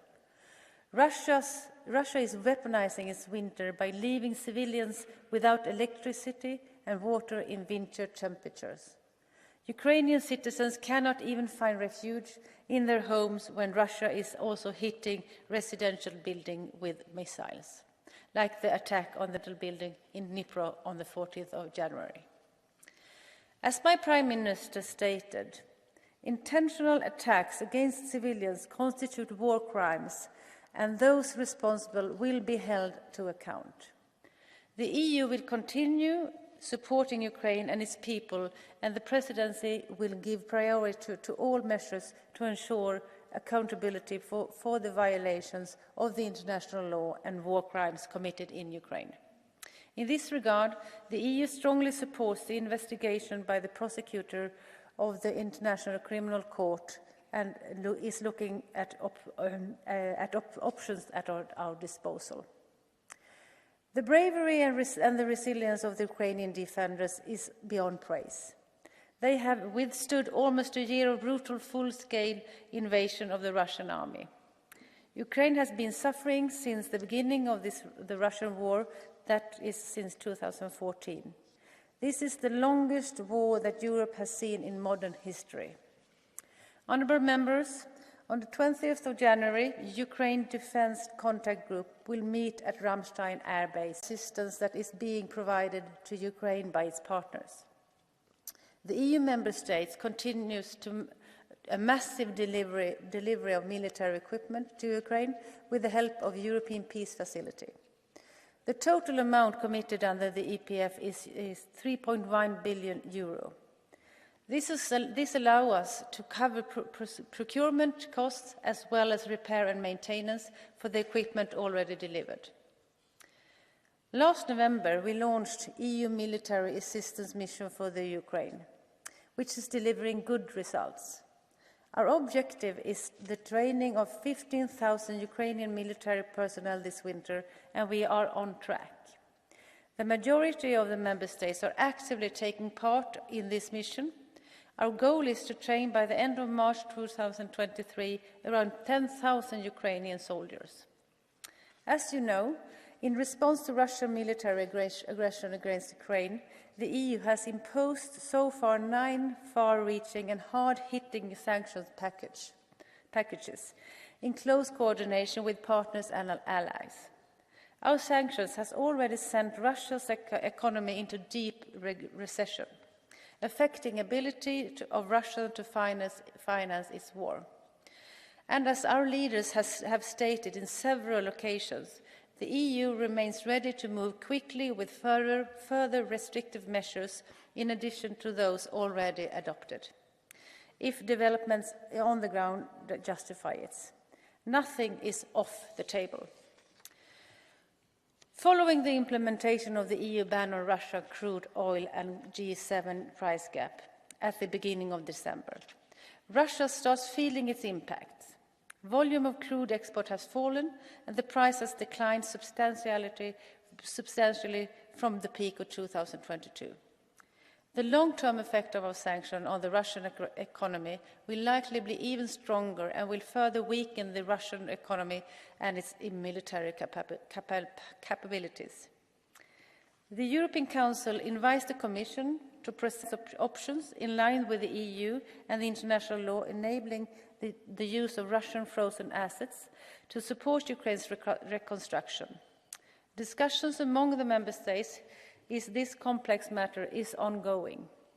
As Presidency, we are determined to take this work forward. Thank you very much. Paljon kiitos. Tack för detta. Ja sitten antaisin puheenvuoron komissiolle, komissaari Reynders, olkaa hyvä. Dear President, dear Minister, honourable members, after almost a year into this brutal Russian war of aggression against Ukraine, we keep being appalled by the Russian heinous attacks on civilians and critical civilian infrastructure. In Bucha, Irpin, Borodinka, Izium, and many other places, mass graves have been discovered after the Ukrainian army liberated these Ukrainian territories. In recent months, we have seen an intensification of Russian airstrikes against energy and water infrastructure, hitting also residential buildings. The latest horrifying example of such attacks is Dnipro city, where on 14 January the Russian military conducted an attack which hit multi-story residential building in an exclusively residential area where there were no Ukrainian military objects. This took 40 innocent civilian lives, among them also children. At least 25 people are still missing, so the death toll is likely to increase. This is one of many attacks that are potential war crimes committed by Russia in Ukraine since the beginning of this senseless. Russia must stop. It's why the European Commission is determined to continue supporting Ukraine. Today, we disbursed the first €3 billion of the €18 billion macrofinancial support agreed last December. Let me recall that the aim of this emergency assistance is to provide short-term financial relief, financing Ukraine's immediate needs, rehabilitation of critical infrastructure, and initial support towards sustainable post-war reconstruction, with a view to supporting Ukraine on its path towards European integration. We will not rest until Russia withdraws its forces from Ukraine and until justice will be served. Russia's barbaric actions only strengthen our resolve to ensure accountability and to support Ukraine and its people. We will work to hold Russian decision-makers accountable for their gross violations of international law and international humanitarian law in Ukraine. The European Council has invited the Commission, the European External Action Service and the Council to take work forward on accountability in accordance with EU law and international law. The prosecution of the crime of aggression is of concern to the international community as a whole. The European Union actively supports Ukraine's efforts on accountability through our assistance to the International Criminal Court and its investigations, assistance to the Office of the Prosecutor General of Ukraine, as well as our assistance to national investigations by EU member states through Eurojust coordination. More concretely, the European Union is funding further development of the war crimes platform established by the Ukrainian Prosecutor General's office. The general public to upload digital evidence of alleged core international crimes. Experts from the EU Advisory Mission Ukraine are providing strategic advice, operational assistance and training in areas such as crime scene and forensic investigations, drafting of legislation and indictments, collection and preservation of evidence. Finally, Eurojust supports a joint investigation team between several EU member states and Ukraine. The JIT is one of the most advanced tools to facilitate international coordination on national investigations of core international crimes committed in Ukraine. In June 2022, Eurojust's mandate was strengthened upon a proposal from the Commission to enable the agency to preserve, store and analyse evidence relating to international crimes. Eurojust has therefore been working on the implementation of this new database, which allows data to be stored safely and to be analysed in an advanced manner. These efforts need to be sustained. Ensuring accountability in Ukraine will be a lengthy process. I want to commend the resolve of Ukrainian people. We continue to support Ukraine as long as it takes. I'm sure that you have taken the same commitment, and of course we will listen carefully to your proposals and suggestions, but again, we will continue to support Ukraine with a military support, a financial support, a humanitarian support, but also the way forward to be sure that it's possible to bring to justice the responsible of a lot of war crimes and crimes against humanity and the crime of aggression. Kiitokset komissaari Reynders, ja huomaan, että sekä neuvoston että komission edustajat ovat jo viitanneet seuraavaankin erittäin tärkeään keskusteluun, joka koskee tätä vastuuta tehdyistä rikoksista. Sitten menemme keskusteluun ja ensimmäisen puheenvuoron saa edustaja Michael Gahler EPP-ryhmän nimissä. Kiitos arvoisa puheenjohtaja. Dear colleagues, the criminal and in words and deeds utterly fascist Putin regime has committed yet another in a series of war crimes against the civilian population of Ukraine. I've been several times in Dnipro, and I would like to express my sincere condolences to the families of the victims of this vicious attack. My latest figures, and you are right, Commissioner, the figures are likely to increase. What I just got from Kiev is that the latest figures of it's 44 killed, including 5 children, and many injured and many missing still. It will not be forgotten, and it will not be forgiven.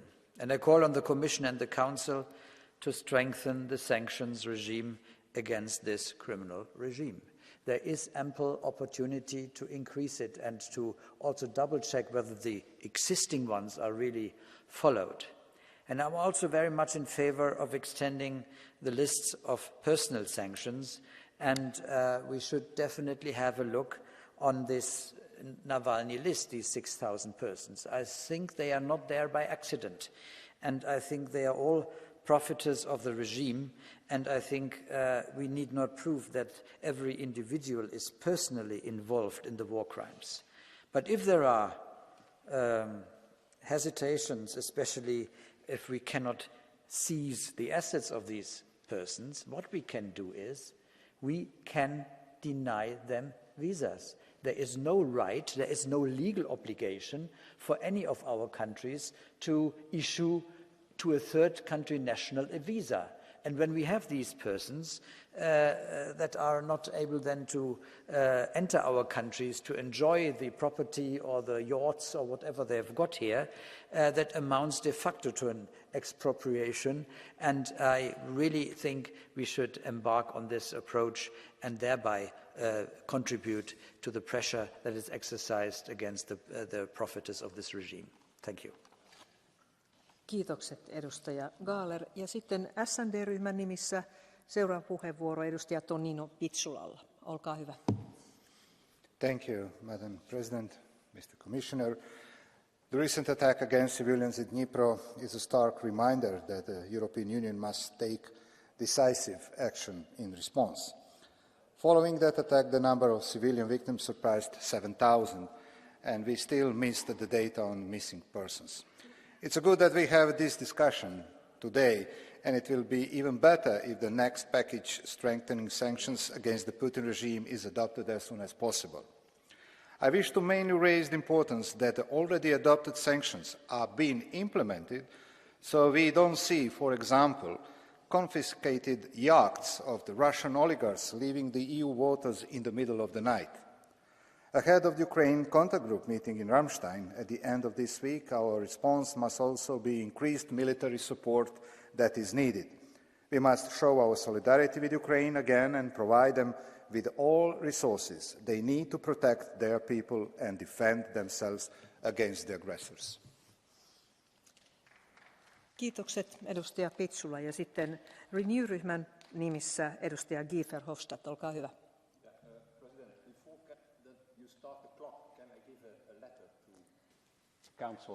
I think that can be allowed. Okay, thank you. It's in the name of quite many colleagues, I believe. No, because, sorry that I do this, but there's a letter signed by nearly 120 colleagues of the Parliament. Yes. Yesterday and today. Yes.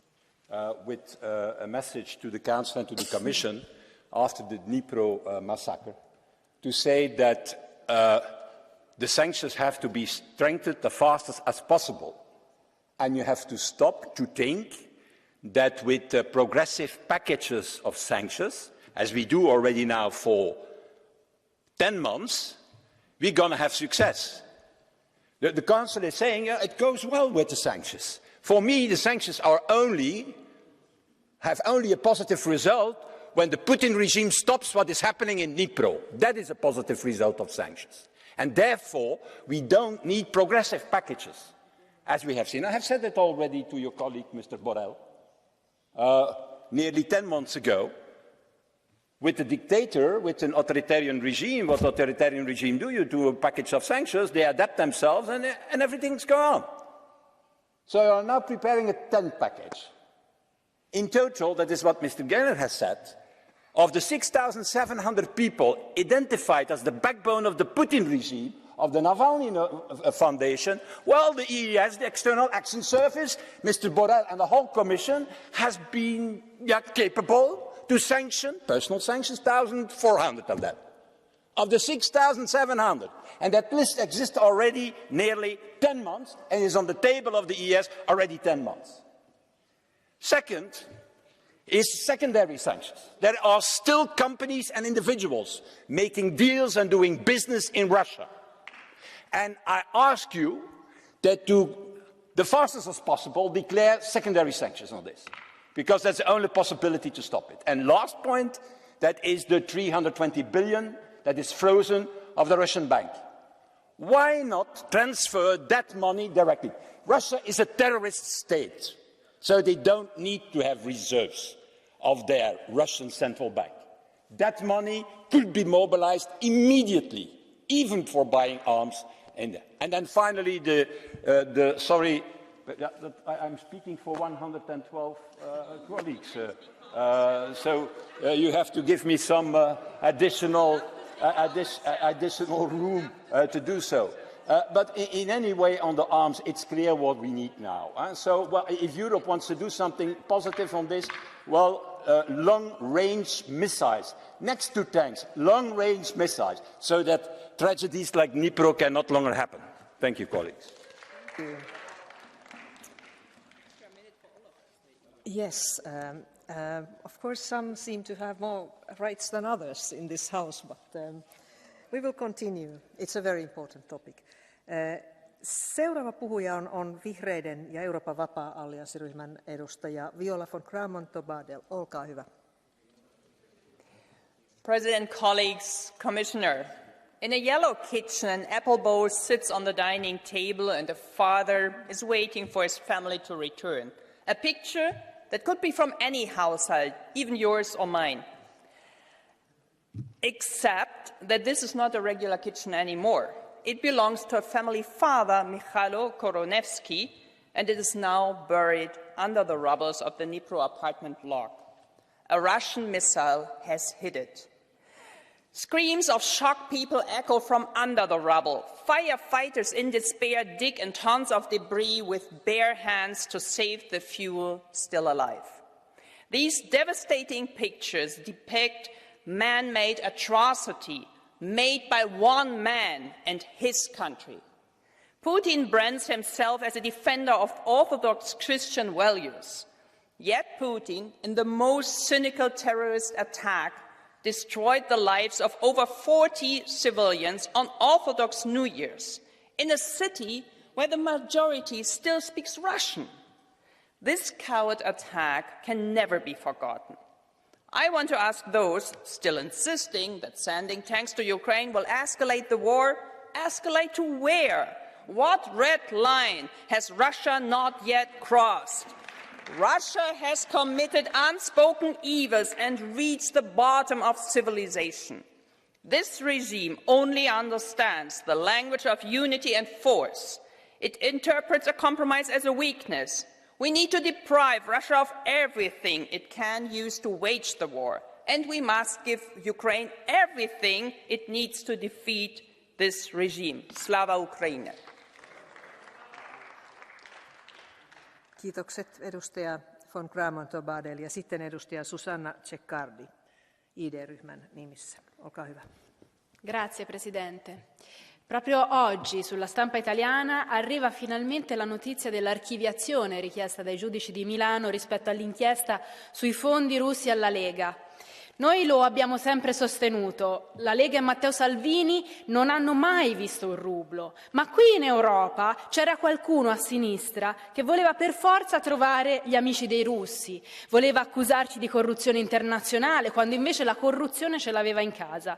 Qualcuno dovrebbe chiedere scusa. E sono felice che invece la posizione della Lega in questi anni sia sempre stata fermamente a favore del blocco occidentale, per sostenere il popolo ucraino ingiustamente vittima di un'invasione militare. Ed è questa la posizione del governo italiano. Sono fiera in questo senso che il nuovo governo di centrodestra abbia dato un segnale chiarissimo, promuovendo il gruppo di lavoro Emergenza Elettrica Ucraina, che ha già fatto avere 53 tonnellate di materiale per ricostruire la rete elettrica del Paese, fondamentale per garantire la sopravvivenza degli ucraini. Concordiamo con l'istituzione del Tribunale speciale per i crimini commessi dallo schieramento russo, perché il massacro dei civili, di donne e di bambini deve sempre trovare giustizia, nella speranza che in questo 2003 si arrivi presto a un accordo di pace. Kiitokset edustaja Ceccardi. It's possible to ask for blue cards, but we don't shout here, so blue card is fine. Okay. Ja seuraava puhuja on, anteeksi, täällä ei ole tapana huutaa yli tämän salin. Voitte pyytää sinisiä kortteja, pyytäkää niitä, siihen on varmasti tarvetta. Seuraava puhuja on edustaja Andrius Kubilius. Ei, anteeksi, Veronika Vrecionová. Erehdyin. Já bych nejprve chtěla vyjádřit upřímnou soustrast všem rodinám, které přišly o své milované kvůli ruskému raketovému útoku na obytný dům v Dnipru. Znovu se ukazuje, že Rusko neútočí na vojenské obyvatelstva. Šíření strachu se snahou vyvolat další migrační vlnu směrem do Evropy. Ze stejného důvodu čelí Ukrajina stále intenzivnímu bombardování energetické infrastruktury. Nedělejme si iluzi, že ruské volání po míru je upřímné. Jedinou ruskou snahu je zničit Ukrajinu a vyděsit demokratický svět. My musíme pokračovat v naší podpoře, jak vojenskými dodávkami dalších zbraní, tak finanční asistencí. Jenom takto můžeme udržet Rusko a pomoci Ukrajině. Kiitokset edustaja Vrecionová ja sitten edustaja Andrius Kubilius, olkaa hyvä. Dear colleagues, what we witnessed in Dnipro is pure, simple state terrorism. This terrorist attack reminded me of another terrorist attack on September 11 in 2001. when Al-Qaeda attacked and destroyed the Twin Towers. I do not see any difference in between of those terrorist attacks and the aims of terrorists. I see only a big difference in how the West was and is reacting. In my view, that difference comes from the simple fact that Al-Qaeda attacked big cities of the West, when for the time being Putin as a terrorist is attacking only Ukrainian cities. Let's not make a strategic mistake. It's only the question of time when Kremlin terrorism will come to our cities. You cannot stop such terrorism just with statements of condemnation or statements of solidarity with the victims. I do not expect that NATO will be involved in the fight of this sort of terrorism like it was done after the Al-Qaeda attack. But I hope and expect that the EU at the end will manage at least to put Wagner Group and other Russian military groups on the EU terrorist list, as it was done with Al-Qaeda. Dnipro tragedy brings additional argument that this cannot be delayed anymore. Kiitokset edustaja Kubilius ja sitten edustaja Kathleen van Bremt, olkaa hyvä. Dank u wel, voorzitter. Meneer de commissaris. De beelden van de aanvallen in Dnipro zijn het belangrijkste bewijs dat het veelste tragische en een meedogenloosheid. En ik ben het eens met het pleidooi van Guy Verhofstadt over de sancties. Laat me er toch nog eentje aan toevoegen, beste commissie, want de sancties, ze zijn er vandaag. Ze werken, maar ze zijn niet voldoende. En het is onbegrijpelijk en onaanvaardbaar dat de diamant al 9 sanctiepakketten de dans ontspringt. De handel in ruwe diamant blijft tot op vandaag een belangrijke bron van inkomsten voor het Russische oorlogsapparaat. Jaarlijks goed voor $4 miljard. Beste commissie, het is tijd om die op het 10e sanctiepakket te zetten. Alrosso, de belangrijkste speler in de Russische diamant, en de CEO op de sanctielijst. En een volledig importverbod voor alle vormen van Russische diamant. En ga ook aan tafel zitten met de G7-landen om ervoor te zorgen dat dat wereldwijd kan worden ingevoerd.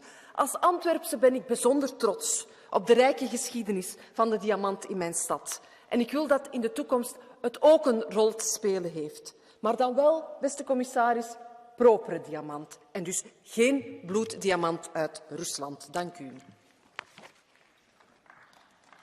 Kiitokset edustaja Van Bremt ja sitten seuraava puhuja on edustaja Nathalie Loiseau. Olkaa hyvä. Dnipro, au moins 40 morts, tous civils, dont au moins 5 enfants. Un crime de guerre, un de plus, un de trop. Ce n'est pas la première fois que la Russie vise sciemment les civils en Ukraine. Irpin, Boutcha, Kramatorsk et tant d'autres horreurs qui s'égrènent depuis presque un an ne laissent pas de doute. La Russie veut terroriser la population, la pousser à fuir ou à se décourager. Ça n'est pas une surprise pour ceux qui ont vu la Russie de Vladimir Poutine raser Grozny ou massacrer les civils à Alep. Et reconnaissons-le, si la Russie est pleinement coupable, nous n'avons pas suffisamment réagi année après année aux crimes de guerre de la Russie. Cette fois-ci, il faut que ce crime de guerre soit le crime de trop. Il doit y avoir un avant et un après Dnipro. Nous devons sans attendre intensifier notre aide militaire à l'Ukraine, lui fournir plus de défense aérienne, plus de chars, sans retard, sans arguties absurdes. Nous devons aussi accentuer la pression sur la Russie, prendre de nouvelles sanctions certainement, mais aussi veiller sans relâche à la bonne application des sanctions existantes et à la lutte contre leur contournement. Est-il vrai que le gaz russe est renommé gaz azéri et importé en Europe? Comment se fait-il que RT France ait recommencé à émettre depuis la banlieue de Paris et que des élus de cette assemblée y donnent des interviews? Et il faudra juger les responsables de ces atrocités du bas jusqu'au plus haut de la chaîne hiérarchique russe. Nous le devons à la mémoire des victimes de Dnipro. Kiitokset edustaja Loiseau ja sitten edustaja Adam Bielan. Olkaa hyvä. Madam President, dear Commissioner, Russia's brutal actions since 2014 are an absolute violation of international law.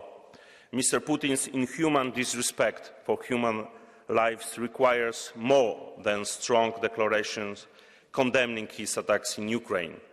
The EU and its member states must coordinate faster and better on the objectives that we as a union want to achieve. That is, free Ukraine from the Russian oppressor and support our ally with all the necessary means at our disposal. How many more attacks must Ukraine endure to allow some member states to update their obsolete defence doctrines?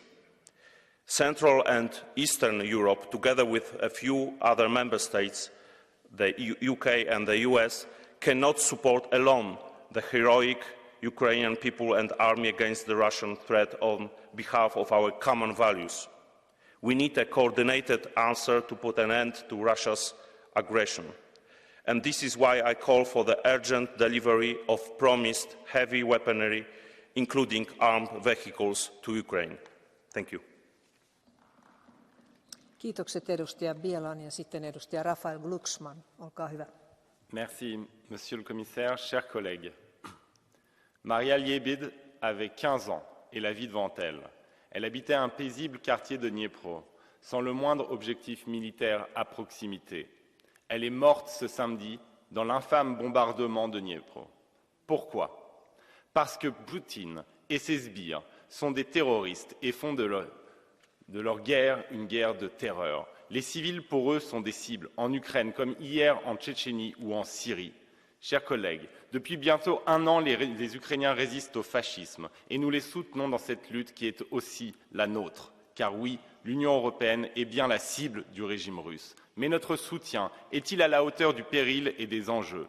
Pourquoi ces tergiversations à chaque étape? Pourquoi avoir hésité si longtemps à fournir la si nécessaire défense antiaérienne réclamée par Kiev depuis le 24 février 2002? Pourquoi hésiter autant aujourd'hui sur l'envoi de tanks? Il y a en Europe des centaines de chars Léopard 2 qui pourraient changer la donne sur le terrain. 376 en Allemagne, 353 en Grèce, 327 en Espagne, 247 en Pologne, 200 en Finlande. Vous savez comme moi que nous finirons par en livrer. Alors pourquoi attendre? Chaque jour de perdu se compte en vies humaines en Ukraine. Nous avons dit que la défaite de Poutine était notre objectif stratégique, que c'était notre intérêt vital. Alors il est temps, enfin, d'agir en conséquence. Paljon kiitokset edustaja Glucksmann ja nyt sitten siirrymme Catch the Eye-puheenvuoroihin. Niitä on pyydetty yhteensä 6 ja ne voidaan kaikki myöntää.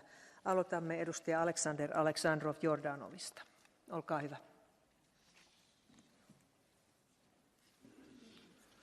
Благодаря, госпожо председател.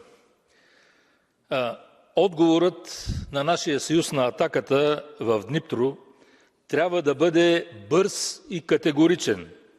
Ние се забавихме с години да отговорим твърдо на Русия. И това е причината днес за трагедията в Украйна. Украйна трябва да получи оръжия, с които не само да възпира агресорите на своята територия, не само да се отбранява, но и да поразява цели на руска територия. Не само в спорта, но и в време на война. Нападението е най-добрата защита. Време е и руснаците да изпитат ужаса на войната, а санкциите, които въвеждаме, трябва да се засилват, но и да се прилагат ефективно от държавите членки. Благодаря за вниманието. Kiitos edustaja Aleksandrov Jordanov ja seuraavaksi edustaja Jusos Olekas. Olkaa hyvä.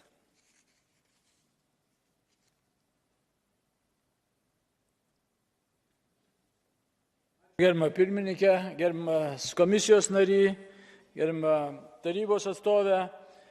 Iš tikrųjų, signalas iš Dnipro mums labai aiškus. Putino režimas su pakalikais žiauriai talžo civilius žmonės. Lietuvoje mes prisimenam sausio 13 prieš 302 metus sovietinis režimas žudė mūsų vyrus ir moteris. Dabar po 302 metų Putino režimas žudo civilius Ukrainoje. Ne vieną sakėme, signalas sustiprinti ypatingai sankcijas, kad neliktų jokių skylių, kad Putino režimas galėtų pasinaudoti ekonominę naudą iš prekybos su Europos Sąjunga. Bet ne tik sankcijos. Mums reikia ne tik apginti Ukrainos dangų, bet reikia išvaduoti Ukrainos žemę nuo agresorius. Mes turime pasiųsti tų priemonių, kurios šiandien yra reikalingos. Ar tai būtų sunkieji tankai, ar kita šarvuota technika, ar artilerija. Mėly mano kolegos, aukos Dnipre mus dar kartą įsipareigoja veikti greitai ir griežtai. Slava Ukrainai!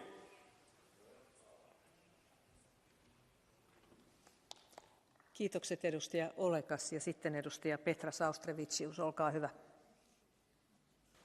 Madam Chair, Commissioner, colleagues, Russia's war crimes in Ukraine have become an integral part of Russia's image, a way of life, and at the same time, a dead end. Meanwhile, I had hoped that we in the European Union had realized that Russia's aggression against Ukraine is a war against us all. This aggressor must be defeated.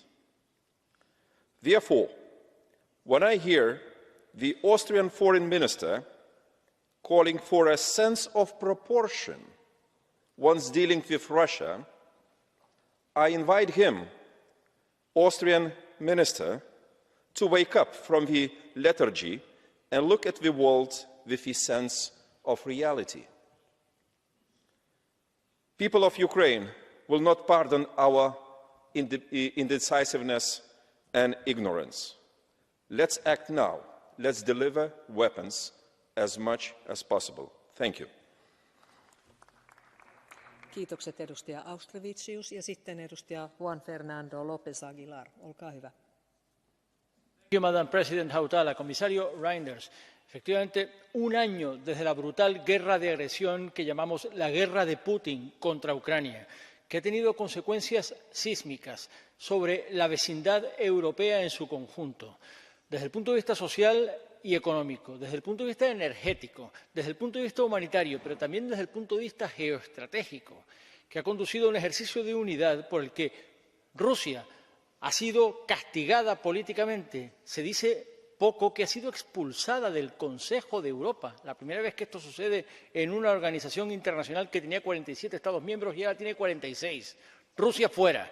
Pero ha habido sanciones económicas contundentes con el apoyo de los procedimientos de urgencia de este Parlamento Europeo y sanciones jurídicas también con el apoyo de este Parlamento Europeo. Procedimiento de urgencia, reforma de Eurojust para que colabore con la Fiscalía Penal Internacional y con los equipos conjuntos de investigación que aseguren que no habrá ninguna impunidad para los criminales de guerra. Pero para ello hacen falta dos condiciones. La primera, que Putin no se salga con la suya, es decir, que salga derrotado de esta guerra de agresión. Y la segunda es que mantengamos la unidad hasta que efectivamente traigamos al banquillo de la justicia penal en alguno de sus formatos a los criminales de guerra que están perpetrando crímenes de agresión y crímenes contra la humanidad en territorio ucraniano. Gracias, señora presidenta.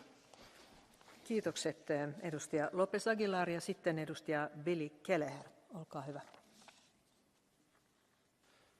Bucha, Irpin, Borodyanka, Mariupol and now Dnipro. Russia is a state terrorist, and Wagner Group are terrorists as well. And it is time that we accept, not just in this Parliament, but across the entire European Union, that we are dealing with an aggressor of appalling brutality. And sanctions have to be brought forward swiftly and rapidly. We're in a situation where we are still taking kid gloves to Putin and his cronies when it comes to sanctions. Last year, when we called for gas to be sanctioned in this House, we were told we couldn't live without Russian gas. The reason we don't have Russian gas now is because Putin turned the tap off, not because we said no. That's the way we are, unfortunately, in the European Union. So we now have to accept that we have to bring forward sanctions that have a material impact on the regime that surrounds President Putin. So I call for visas to be curtailed, all of this 6,700 on the Navalny list. We have to seize every asset that we can across the entire globe. We have to target the bank reserves, the 300 billion bank reserves, because we owe it to the mangled bodies that are buried deep in the apartment basements of Dnipro as we speak here. Kiitokset edustaja Kelleher ja sitten vielä edustaja Domenech Ruiz de Vesa. Olkaa hyvä. Muchas gracias, presidenta. Efectivamente, tenemos que avanzar en el terreno de las sanciones y avanzar en el terreno de la ayuda militar a Ucrania. En el primero de los campos, desde luego, la lista Navalny en su integridad, como han dicho varios colegas. Podríamos incluso ir más allá. Pensemos en todos los miembros de los partidos políticos que integran el régimen de Putin, a los que se les podrá Europa, y, por supuesto, la cuestión del armamento. Recuerdo hace casi un año, cuando empezó la guerra. A las pocas semanas de la agresión, varios empezamos a decir en esta Cámara que había que dar tanques y aviones de combate a Ucrania. Y se nos dijo que no era posible porque eso iba a requerir varios meses de formación del ejército ucraniano para poder utilizar este armamento. Pues muy bien, aquí estamos casi un año después. ¿Cuánto tiempo podríamos haber ganado si hubiéramos tomado esas decisiones entonces? Por favor, no las demoremos más ahora. Kiitokset edustaja Ruiz de Vesa, ja niin on tämä keskustelu päättynyt, mutta sitä ennen kuuntelemme kuitenkin komissaari Didier Reyndersia ja sitten tietenkin vielä neuvostoa. Olkaa hyvä, komissaari Reynders. Merci Madame la Présidente, Madame la Ministre, Mesdames et Messieurs les députés. Nous partageons la même réaction face à l'horreur des attaques qui ont été perpétrées par la Russie en Ukraine. Bien entendu, au cours de ce débat, et je vous en remercie, nous avons pu prendre note du soutien indéfectible qui est le vôtre à l'Ukraine, comme de la lettre de plus de 100 parlementaires et des propositions concrètes en matière de sanctions, y compris dans le secteur du diamant. La Commission est déterminée à poursuivre son action en faveur de l'Ukraine en maintenant l'unité des États membres, l'unité de l'Union. Cela passe par des sanctions, bien sûr, cela passe aussi par un soutien militaire, économique, politique et humanitaire. La Commission n'a pas hésité à proposer rapidement une série de sanctions fortes, y compris dans des secteurs comme le secteur de l'énergie, en connaissant le prix que ces sanctions pouvaient avoir pour nos économies. Nous devons continuer à travailler dans ce sens, mais nous devons aussi mettre en œuvre de la manière la plus efficace possible les sanctions déjà décidées. Nous avons gelé à ce jour plus de 21 milliards d'euros des personnes et entités figurant sur les listes de sanctions, de manière inégale à travers l'Union européenne, mais il faut continuer à intensifier l'action dans chacun des États membres. Nous avons aussi, avec des partenaires internationaux, immobilisé les réserves de la Banque centrale de Russie. Il faut poursuivre la mise en œuvre de ces sanctions à travers, je disais, toute l'Union, mais lutter aussi contre les contournements de ces sanctions. Étendre la liste est une chose, rendre efficaces les sanctions décidées en est une autre.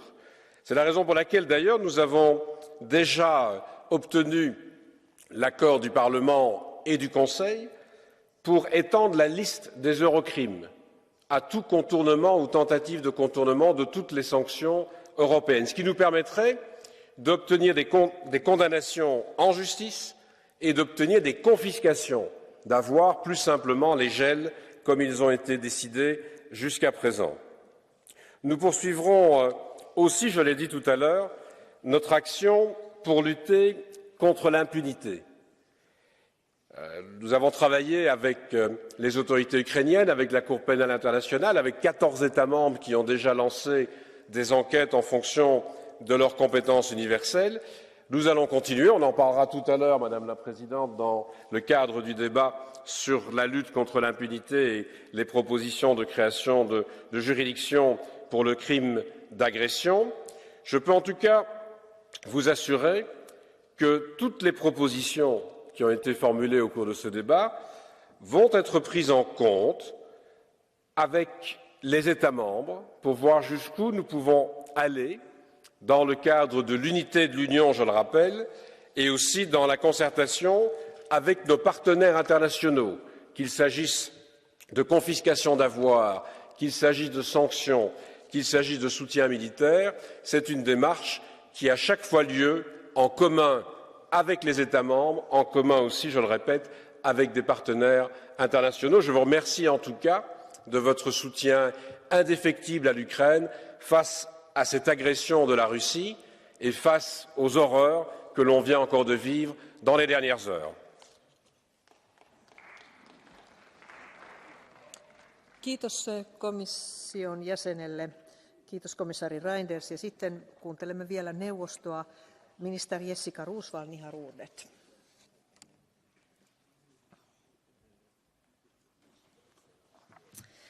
Madam President, honourable members of the European Parliament, Commissioner, I will be short but very clear.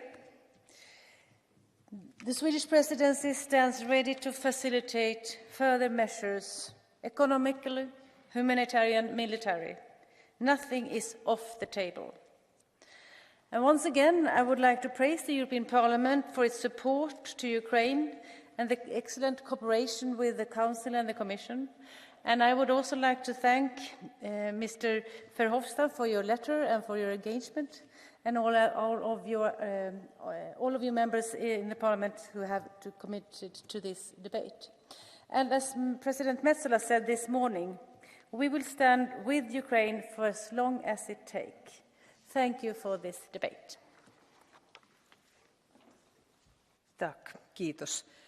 Tämä keskustelu on päättynyt ja nyt sitten siirrymme seuraavaan asiaan, ja se on komission julkilausuma aiheesta Ukrainaan kohdistuvaa hyökkäysrikosta käsittelevän tuomioistuimen perustaminen, ja antaisin puheenvuoron komissiolle. Komission jäsen Reynders, teillä puheenvuoro.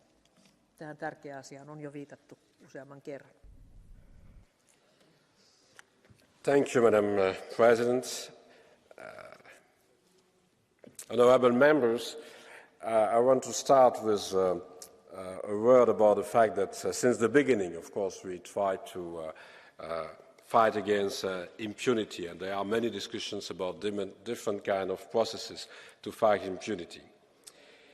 Mais le 24 février 2022, il y a près d'un an, a débuté le plus grand conflit armé international qu'a connu le continent européen depuis la Seconde Guerre mondiale. La Russie, membre permanent du Conseil de sécurité, a violé d'une manière flagrante l'une des pierres angulaires du droit international, à savoir l'interdiction du recours à la force dans les relations internationales. Dans le contexte de cette agression armée, les crimes les plus graves sont régulièrement commis en Ukraine. De nombreuses personnes sont victimes d'atrocités qui défient l'imagination. Nous venons encore d'en débattre.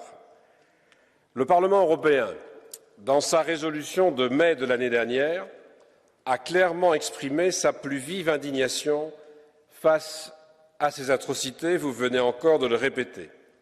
Votre Assemblée avait aussi appelé les institutions de l'Union à soutenir la coordination des différents mécanismes mis en place pour lutter contre l'impunité des crimes internationaux commis en Ukraine. Je souhaite rappeler l'engagement sans faille de la Commission afin de garantir que des crimes d'une telle gravité ne puissent rester impunis et que leur poursuite pénale soit effectivement assurée. Depuis le début du conflit, la Commission s'est investie pour que la justice internationale puisse faire son travail, et cela dans le cadre de plusieurs initiatives concernant les enquêtes sur les crimes internationaux. D'abord, nous continuons à offrir un soutien sans faille aux autorités ukrainiennes, et notamment au procureur général ukrainien, qui ont reçu pour l'heure plus de 60 000 signalements de la part de victimes et de témoins en lien avec des crimes internationaux. Ensuite, 14 États membres ont lancé des enquêtes pour de tels faits. Eurojust et Europol jouent un rôle crucial de coordination dans ce contexte. I welcome that, with the support of Eurojust, Lithuania, Poland and Ukraine swiftly set up a joint investigation team at the end of March last year. Estonia, Latvia, Slovakia and Romania have joined the team as well, and so has the Office of the Prosecutor of the International Criminal Court. This is the first time that the ICC has joined an EU joint investigation team. The Commission continues to encourage other Member States to join the investigation team as well. It is important to collect, preserve and analyse evidence for future trials and to ensure coordination. Good cooperation is crucial between the Ukrainian authorities, the ICC, other states conducting investigations and also European bodies. This is why, in spring last year, the Commission proposed an urgent amendment to the Eurojust regulation to allow the agency to store, analyse and exchange evidence related to core international crimes. The European Parliament and the Council approved this amendment in record time. I want to thank you once more for backing this proposal so rapidly. The Commission also continues to support the International Criminal Court as the leading international actor in the field of international criminal justice. As you know, the ICC has already launched investigations related to the war in Ukraine. As regards accountability for the crime of aggression in particular, currently Russian leaders cannot be held accountable for this crime before any international jurisdiction. While the International Criminal Court is competent to prosecute possible war crimes, crimes against humanity and genocide, this court cannot, in the case of the conflict in Ukraine, exercise jurisdiction for the crime of aggression.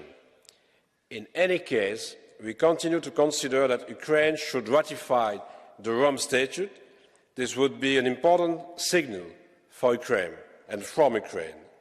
Ukraine has been advocating in various fora for the setting up of a special tribunal for the crime of aggression to close the gap in criminal prosecution at international level. The European Union should respond in a credible and united way to the Ukrainian cause. And the Commission, working jointly with the High Representative, the Vice President of the Commission, Josep Borrell, is ready to lead that discussion. We took note that in its resolution of May last year on the fight against impunity, your Parliament already called on the EU institutions to support the creation of a special international tribunal for the punishment of the crime of aggression.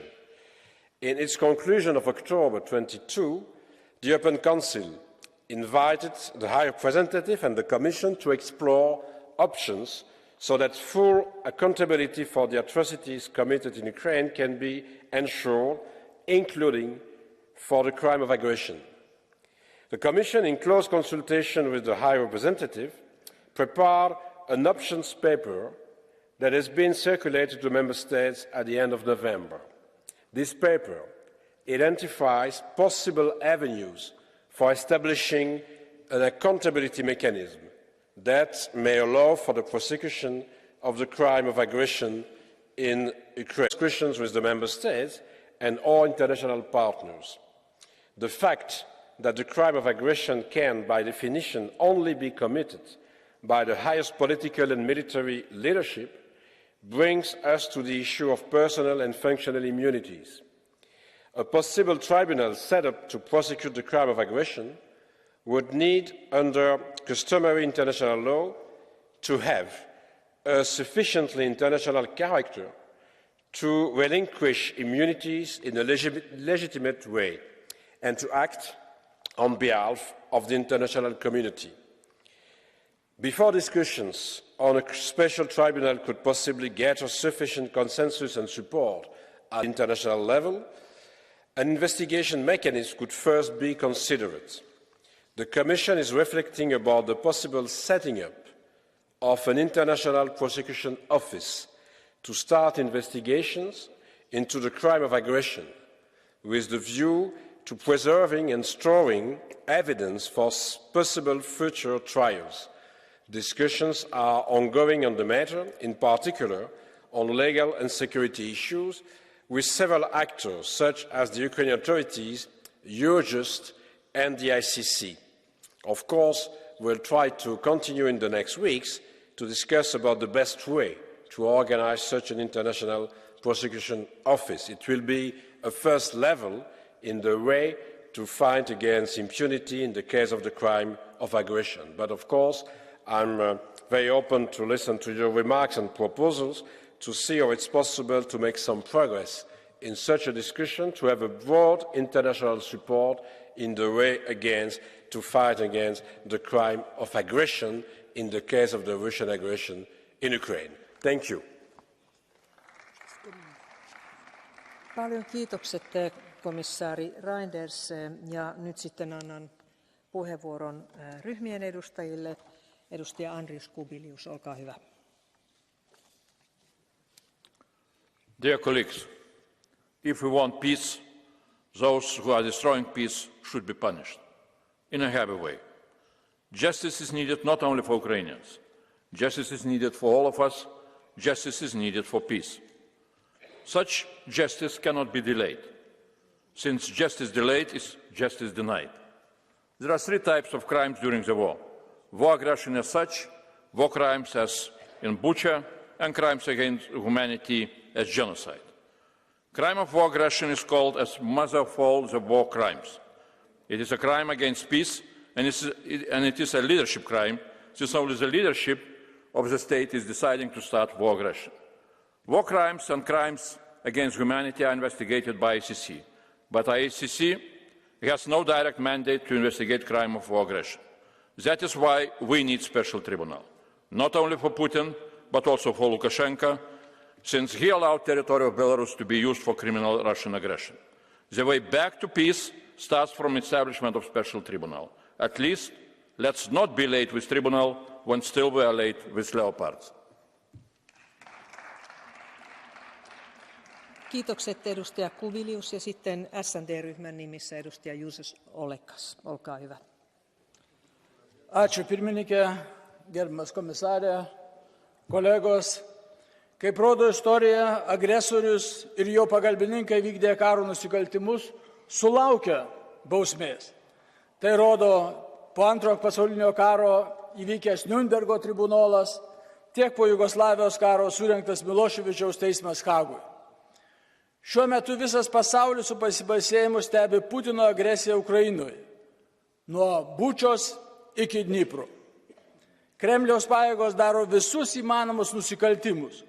Šaudo nekaltų žmonės, bombarduoja gyvenamosius namus, civilinę infrastruktūrą, prievartauja moteris ir mergaitės. Todėl labai svarbu, kad ES kartu su Ukraina ir tarptautiniais partneriais kuo greičiau sukurtų teisinį mechanizmą, kaip nuteisti agresijos nusikaltimų kaltininkus. Mano nuomonė, pasikartosiu, tam reikalingas specialus tarptautinis tribunolas, kad ne tik vykdytojai, bet ir pagrindiniai visų nusikaltimų sumanytojai, planuotojai, tokie kaip Vladimiras Putinas, jo artimiausia aplinka bei jo rėmėjas Aleksandras Lukašenka, būtų nubausti. Gerbiamas komisarė, aktyviau rodykite lyderystę, kad šis tarptautinis specialus tribunolas būtų įsteigtas. Tikiuosi, jog ir Jungtinių tautų generalinėje asamblėjoje galima suburti daugumą ir suteikti mandatą sukurti specialų tribunolą pagal Jungtinių tautų taisyklės. O iki tol laikinasis prokuroro biuras turėtų rinkti įkarčius ir juos paruošti specialiojo tribunolo darbui. Mėly kolegos, kviečiu palaikyti pateiktą rezoliuciją dėl specialaus tribunolo steigimo. Dziękuję. Bardzo dziękuję, panie pośle. W imieniu grupy Renew Europe głos zabierze Petras Austrevicius. 1 minuta. Madam Chair, Mr. Commissioner, dear colleagues, 76 years ago, the International Military Tribunal against the criminals who plotted and carried out aggression as evil ended at Nuremberg. The world then did justice to the brown plague of Nazism, but the red plague of Sovietism survived. And already in 2022, the Russian chauvinism and militaristic Sovietism have committed the most serious crime, the crime of aggression against Ukraine, challenging the entire democratic world. A special tribunal must gather evidence, assess, name and judge the perpetrators, the Russian political, military and economic leaders and their accomplices in Belarus. Dear colleagues, we must take urgent action to build a solid platform for international justice that will give the people of Ukraine hope of justice and protect their future generations from hate and repetition of similar crimes.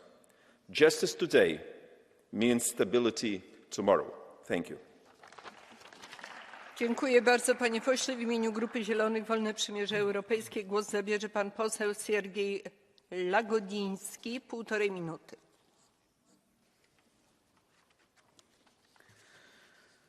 Verbrechen fangen nicht mit Ultraschallraketen auf Wohnhausblöcke in Dnipro an, die 40 Menschen lebendig begraben. Verbrechen fangen nicht mit Bomben auf einer Geburtsklinik in Wolnjansk an, die einen 2 Tage alten Säugling töten.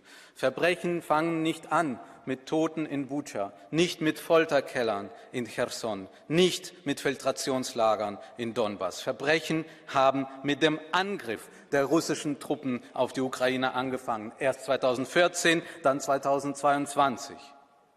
Dnipro, Bucha, der kleine, 2 Tage alte, tötete Serhij. All diese Opfer resultieren aus dem verbrecherischen Entschluss zur Aggression. Wir sind sprachlos angesichts der Bilder aus der Ukraine. Das Völkerrecht scheint seine Sprache verloren zu haben. Wir mögen sprachlos sein, aber tatenlos bleiben wir nicht. Und genauso wie wir seit Monaten nach Schutz der Ukrainerinnen und Ukrainer durch unsere Waffen rufen, rufen wir jetzt auf zur Schaffung einer ganz anderen Waffe, der Waffe der Gerechtigkeit, der Waffe eines Sondertribunals. Es wird kein einfacher Weg sein, aber wie die deutsche Außenministerin Baerbock sagte, wir brauchen eine klare Botschaft an die russische Führung, dass ein Angriffskrieg in dieser Welt nicht unbestraft bleibt. Dem ist nichts hinzuzufügen. Nun müssen die Bekenntnissen Taten folgen. Das bleiben wir den Menschen in der Ukraine schuldig, den vielen Angehörigen, den Waisen und den Eltern, die ihre Kinder beweinen, in Dnipro, in Bucha, in Wolnjansk.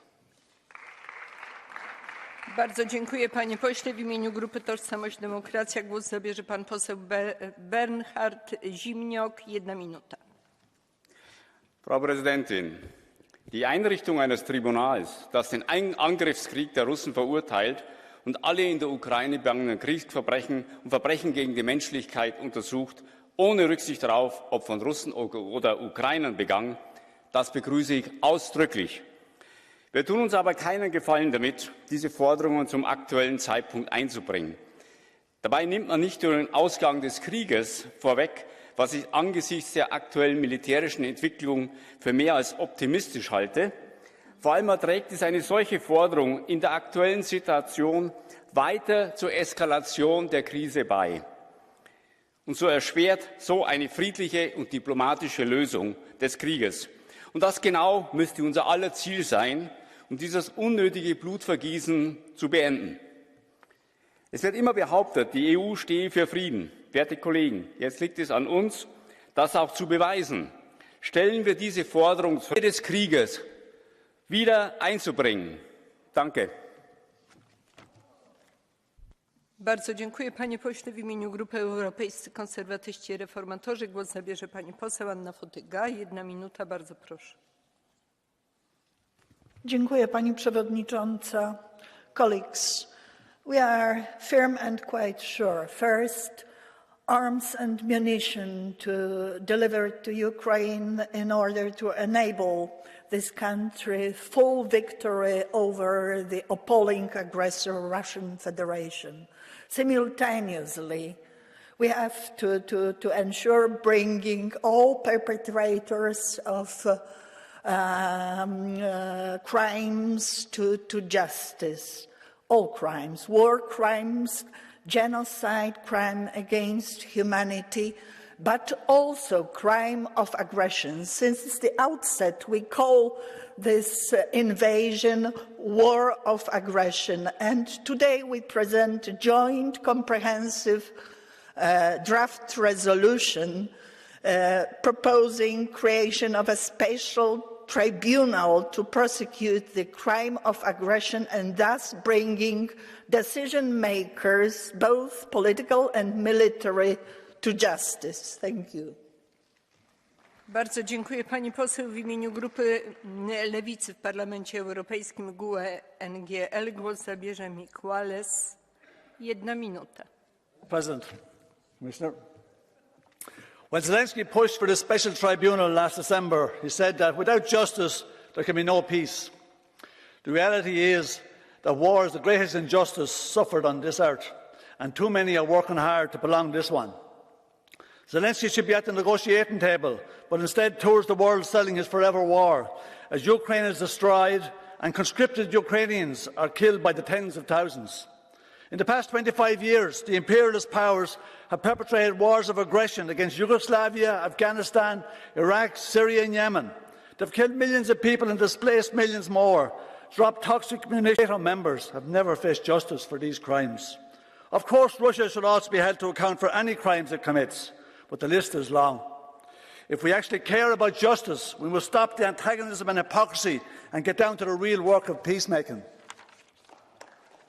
Dziękuję bardzo, panie pośle. W imieniu niezrzeszonych głos zabierze pan poseł Milan Uhrik. 1 minuta. Kolegovia, chcete zriadiť tribunál na prešetrenie vojnových zločinov na Ukrajine? Fajn, ale ešte predtým sa vás pýtam niekoľko otázok.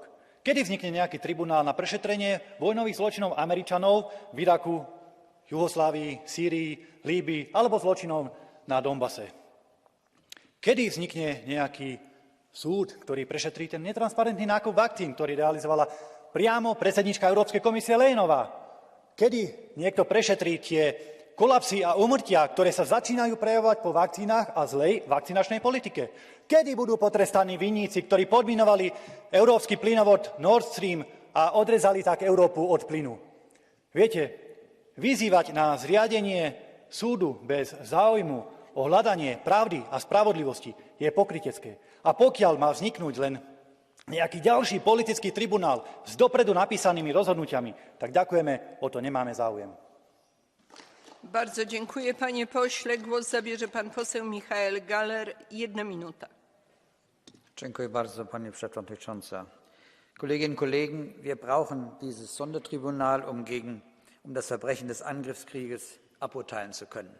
Und ich bin zuversichtlich, wenn der politische Wille bei unseren Regierungen und der Kommission besteht, dann werden unsere Rechtsexperten auch einen geeigneten Rahmen dafür finden. Auf dem Weg dorthin müssen wir der Ukraine helfen, dass sie die Beweise sichern kann.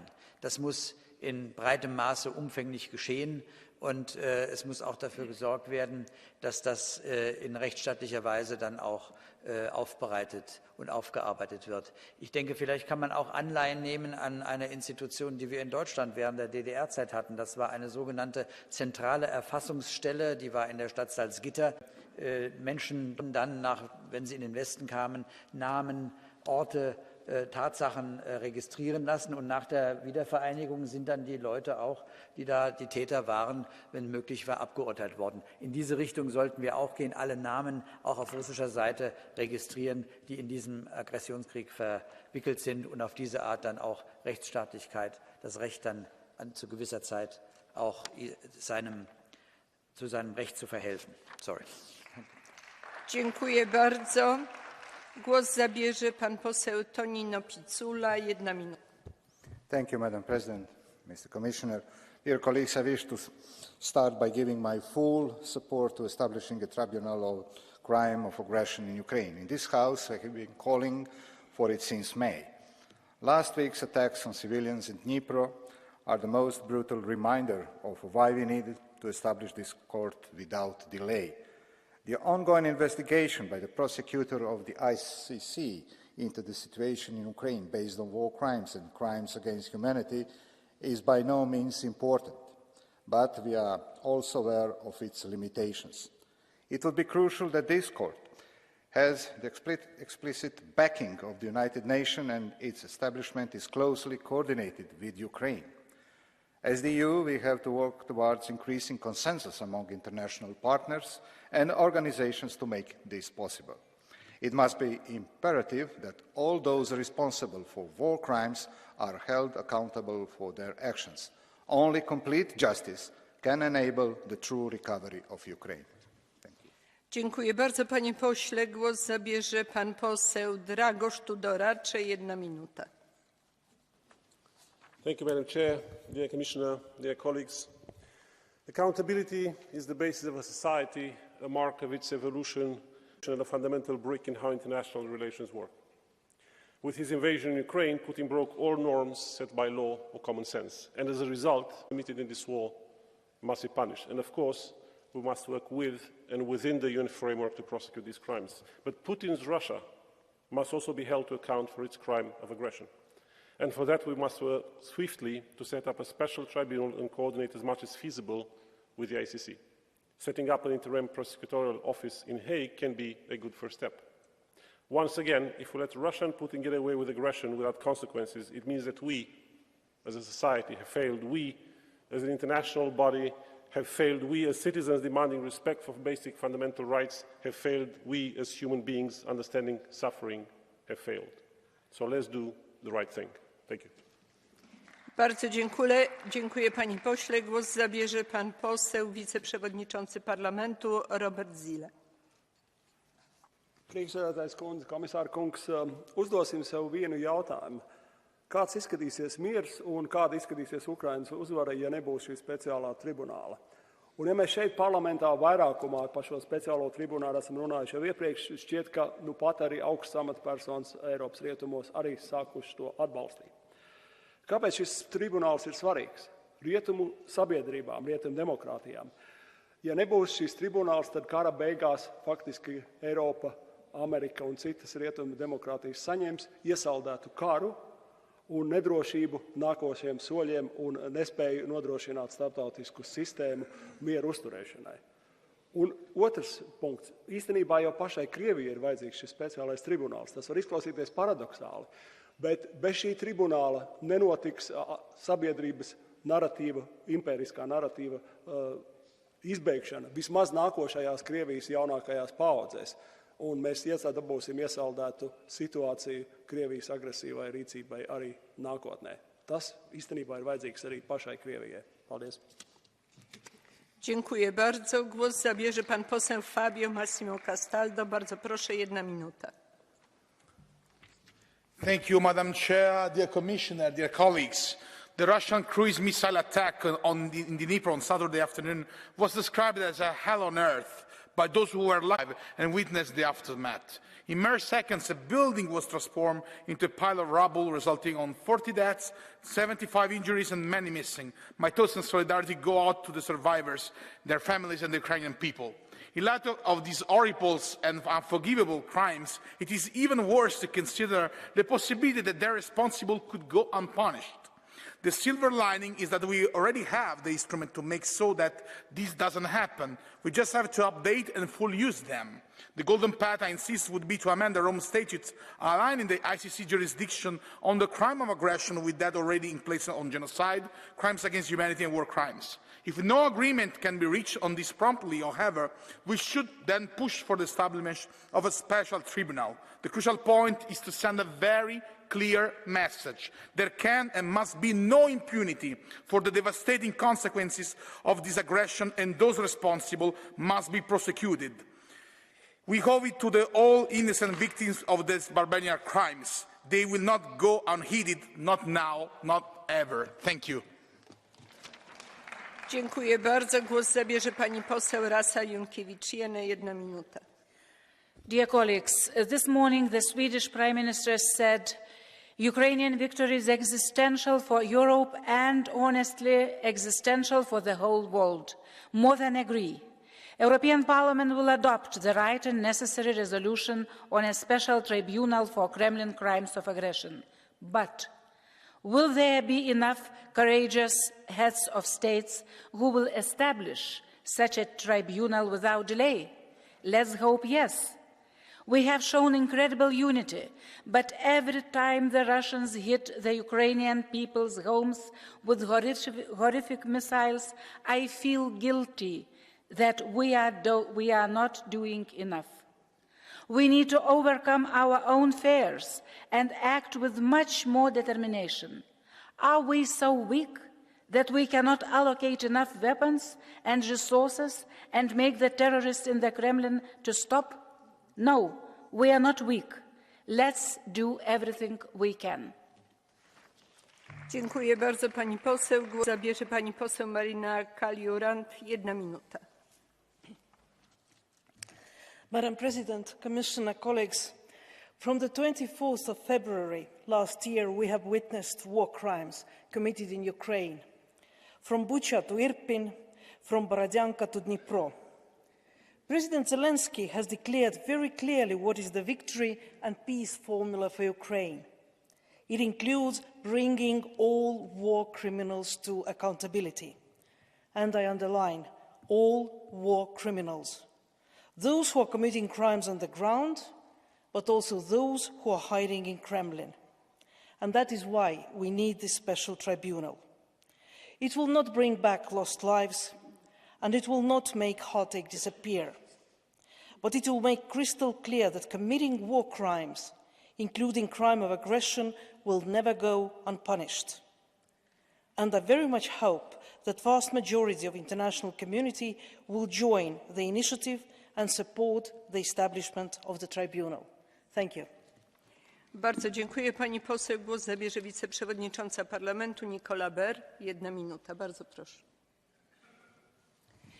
Die Gräueltaten der russischen Angreifer dürfen uns nicht lähmen. Wir brauchen internationale Justiz mit Vollstreckung. Dem Internationalen Strafgerichtshof sind die Hände gebunden, weil Moskau das römische Statut nicht unterzeichnete. Und im Sicherheitsrat der UN sitzen die Kriegsverbrecher aus Moskau mit Vetorecht selbst am Tisch. Die internationale Gemeinschaft braucht daher ein Sondertribunal nach dem Modell des Jugoslawien-Tribunals. Nicht als Instrument des Westens, nicht als justizielle Selbstgerechtigkeit, nicht als Siegerjustiz, aber als unabhängiges Ad-hoc-Straftribunal mit international besetzter Richterbank, um Verantwortliche vor Gericht zu bringen und ihren Strafen zuzuführen. Europa, Herr Kommissar, muss sich hier an die Spitze setzen, die UN einbinden, international Führung beweisen, die Gründung eines Sondertribunals vorantreiben. Das Signal an die Weltöffentlichkeit ist klar und eindeutig. Russische Kriegsverbrecher kommen nicht ungestraft davon, denn Straffreiheit für diesen Zivilisationsbruch wäre die bitterste Niedergerechtigkeit und das Nichtvergessen der Opfer dieser unsäglichen Barbarei. Bardzo dziękuję. Głos zabierze pani poseł Weronika Wrecjonowa. 1 minuta. Buča, Irpiň, Dnipro, to jsou nejznámější případy zvěrstev, které Rusko spáchalo na Ukrajině. Jsou nejznámější, ale rozhodně nejsou jediné. Případů, kdy ruská armáda terorizuje a zabíjí civilní obyvatelstvo, je daleko více. Tato zvěrstva nesmí zůstat nepotrestána. Musíme co nejrychleji vytvořit Mezinárodní trestný tribunál pro vyšetřování a stíhání zločinu agrese proti Ukrajině a postavit pachatele před soud. Před tímto tribunálem by měli zajisté stanout Putin, Šojgu, Lavrov a další vysocí představitelé Ruska, ale také spojenci Vladimíra Putina, běloruský prezident Lukašenko nebo představitelé íránského režimu. Tedy všichni, kdo se podílí na plánování, přípravě a vedení invaze na Ukrajinu. Bardzo dziękuję. Pani poseł, głos zabierze pan poseł Andrzej Halicki. 1 minuta. Pani Przewodnicząca, Panie Komisarzu, to dobrze, że po paru miesiącach apeli na tej sali o powołanie takiego Międzynarodowego Trybunału dzisiaj właściwie jesteśmy zgodni, że on powinien powstać. Pytanie jest tylko o tempo i czas. I dziś apel o to, by powstał jak najszybciej rozpoczął pracę, bo Ukrainie nie tylko potrzebna jest broń, by wygrać i ocalić swoją ojczyznę. Ukrainie potrzebna jest pomoc finansowa, to oczywiste, ale potrzebna jest także ta nadzieja na sprawiedliwość, bo żadna zbrodnia nie może pozostać bez kary, żaden zbrodniarz nie może nie zostać ukarany. I nie mówmy, że to jest Trybunał Specjalny, że szukamy formuły prawnej. Kilkanaście podobnych międzynarodowych trybunałów karnych działało już. Wiemy, jakie są podstawy prawne. Działał Trybunał dla zbrodniarzy byłej Jugosławii, Libanie, Rwandzie, Sierra Leone, czy przywołany tutaj Trybunał w Norymberdze. Działajmy szybko i natychmiast uruchommy ten Trybunał, ponieważ on jest ważnym sygnałem dla naszego bezpieczeństwa na kontynencie, a także dla Putina, że jego czas się kończy. Bardzo dziękuję, panie pośle. Głos zabierze pan poseł Urmas Paet. 1 minuta. Dear colleagues, head kolleegid, rahvusvaheline tribunal Venemaa sooritatud sõjakuritegude õiguslikuks hukkamõistuks ning kurjategijate vastutuselevõtuks tuleb luua. Euroopa Liit ja teised riigid, kes peavad rahvusvahelist õigust jätkuvalt oluliseks, peavad ühendama jõud, et ükski kuritegu ei jääks märkamata ja kurjategija karistuseta. Mul pole illusioone, et sellist tribunali õnnestuks luua ÜRO kaudu, kuni Venemaa Julgeolekunõukogus vetoõigusega istub. Seega tuleb leida võimalikult lai rahvusvaheline koalitsioon ning Venemaa sõjakuritegude tribunal luua. Ja Euroopa Liit peab selles täitma aktiivset rolli. Praeguseks on tuvastatud üle 60 000 sõjakuriteo. Ukrainas on leitud hulgaliselt piinamisjälgedega tsiviilisikute massihaudu. Elumajade pommitamistes on hukkunud tuhanded tsiviilisikud. Jaanuari alguse seisuga oli ÜRO inimõiguste vaatlusmissioon tuvastanud ligi 7000 tsiviilisiku tapmise ja üle 11 000 vigastatu. Ilmselt on need arvud suuremad. 14 miljonit inimest on olnud sunnitud oma kodust lahkuma. Kõigil neil mõrvadel ja muudel roimadel on konkreetsed käsuandjad ja teostajad. Nad kõik peavad saama karistuse oma sooritatud jõleduste eest. Ja rahvusvaheline tribunal on vähim, mida Euroopa Liit ja maailm saavad Ukrainas sooritatud kuritegude ohvrite ja nende lähedaste heaks teha. Tänan. Dziękuję bardzo, panie pośle. Głos zabierze pani poseł Sandra Kalniete. 1 minuta. Priekšsēdētājs kundze, komisāra kungs, agresija pret kādu valsti ir visbriesmīgākais noziegums. Tāpēc Krievijas vadītājiem ir jāatbild par agresijas aktu un tā rezultātā pastrādātām zvērībām, teroraktiem, nogalinātiem civiliedzīvotājiem, bēgļu miljoniem, izpostītām pilsētām, ekoloģijām. Krievijas agresija ir totalitārs varas mēģinājums iznīcināt demokrātiju un apdraudēt mieru un stabilitāti Eiropā un pasaulē. Es nešaubos, ka īpašais tribunāls būs un sauks pie atbildības Putinu un viņa ģenerāļus, tāpat kā Lukašenku par Baltkrievijas teritorijas nodošanu agresijas īstenošanai. Šāda tribunāla izveide būs brīdinājums citu nedemokrātisko valstu vadītājiem, ka ir beigusies nesodamība par agresijas aktu, kas gandrīz bez izņēmumiem ir pastāvējusi kopš Otrā pasaules kara beigām. Taču, kamēr Krievija turpina savas zvērības, mums ir jāsteidzās Ukrainai piegādāt modernas pretgaisa aizsardzības iekārtas, lai ātrāk beigtos karš un uzvarētu taisnīgums. Paldies! Bardzo dziękuję pani poseł. Głos zabierze pan poseł Andrzej Kowačev. 1 minuta. Благодаря, госпожо председател. Няма оправдание за престъпленията на Кремъл в Украйна и те не могат да останат без последствия. Не може да има безнаказаност. Европейските институции и страните членки са длъжни още сега да поемат инициативата за създаване на Международен трибунал за агресията срещу Украйна. Трябва да има правосъдие за стотиците хиляди жертви, които включват украинци, българи, румънци, молдовци, татари, беларуси, унгарци, поляци, евреи, арменци и много други народности. Да не забравяме и самите руснаци, които също страдат и умират под ударите на кремълската агресия, както и руските войници, жертва на своите началници. Искам да завърша с една проницателна мисъл на Васил Левски, титанът на българското национално освобождение от 19 век. На въпроса какво ще прави след освобождението на България, той отговаря: когато се освободи България, тогава аз ще отида в Русия и ще съставям комитети, защото там народът е потиснат повече от нас. В Русия това е било през 19 век, така е било през 20 век и за съжаление до ден днешен. За да не бъде така и в бъдеще, трябва да се повтори пример от Германия след 1945 година. Трибуналът ще бъде в полза и на бъдещето на една демократична Русия. Благодаря ви.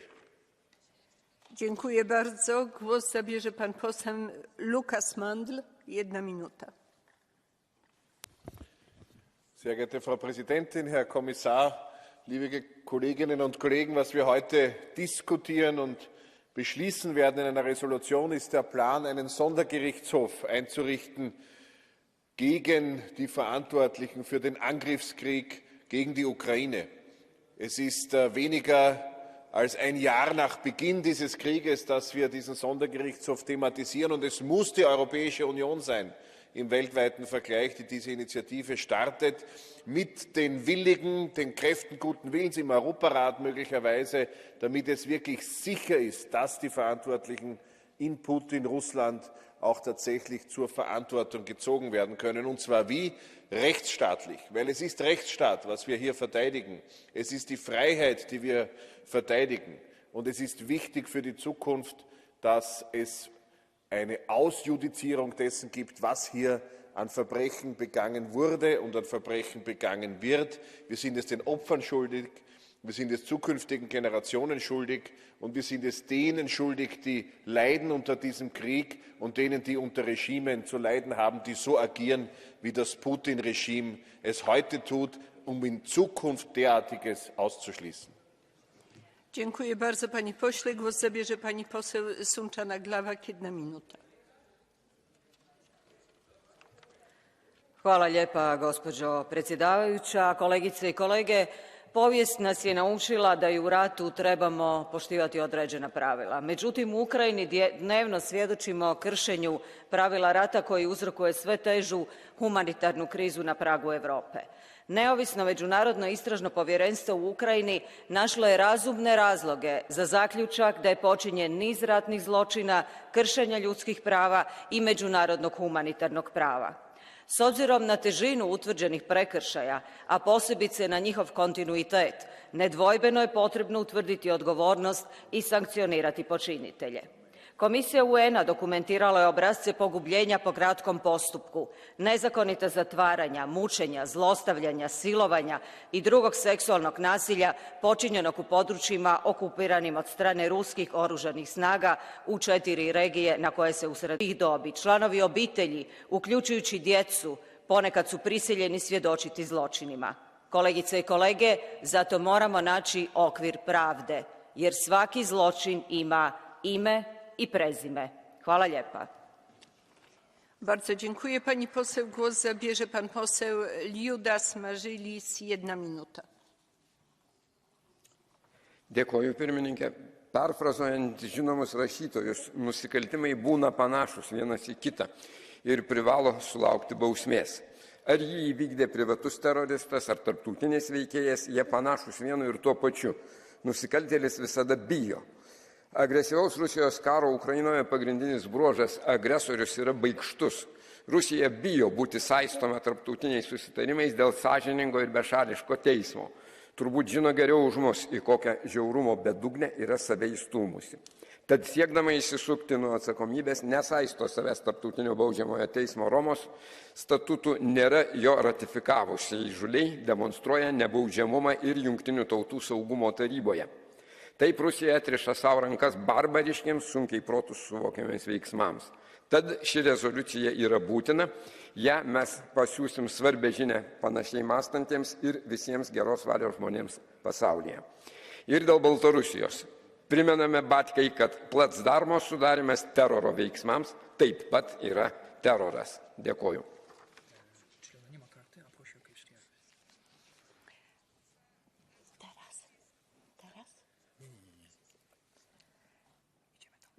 Głos zabierze pan poseł Krzysztof Hetman, 1 minuta. Bardzo proszę. Dziękuję bardzo pani przewodnicząca, panie komisarzu, szanowni państwo. Mariupol, Bucza, Irpień to tylko 3 z miejscowości spośród kilkudziesięciu, kilkuset, gdzie Rosjanie popełnili okrutne zbrodnie na Ukraińcach. To 21 masowych grobów, to 1000 ekshumowanych ciał, to ponad 16 000 zamordowanych cywilów, to 5000 miejsc tortur, to wreszcie tysiące porwanych i uprowadzonych dzieci. Te wszystkie zbrodnie muszą zostać osądzone, a winni muszą zostać ukarani. Dlatego Unia Europejska musi wykonać ogromny wysiłek, aby wesprzeć powstanie Trybunału Specjalnego, który wszystkich tych, zaczynając od tych, którzy nacisnęli guzik i uwolnili rakietę, która uderzyła w budynek mieszkalny w Dnieprze, grzebiąc w gruzach tego budynku 44 ofiary, aż po wszystkich, którzy wydawali na poszczególnych szczeblach rozkazy, aż do Władimira Putina zostaną ukarani. Dziękuję bardzo. Bardzo dziękuję, panie pośle. Głos zabierze pan poseł Nuno Melo, 1 minuta.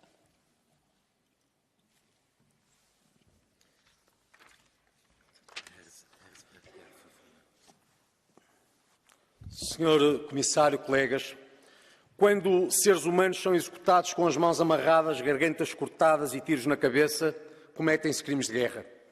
Quando mulheres e crianças entre os 4 e os 82 anos são violados por soldados russos, cometem-se crimes de guerra.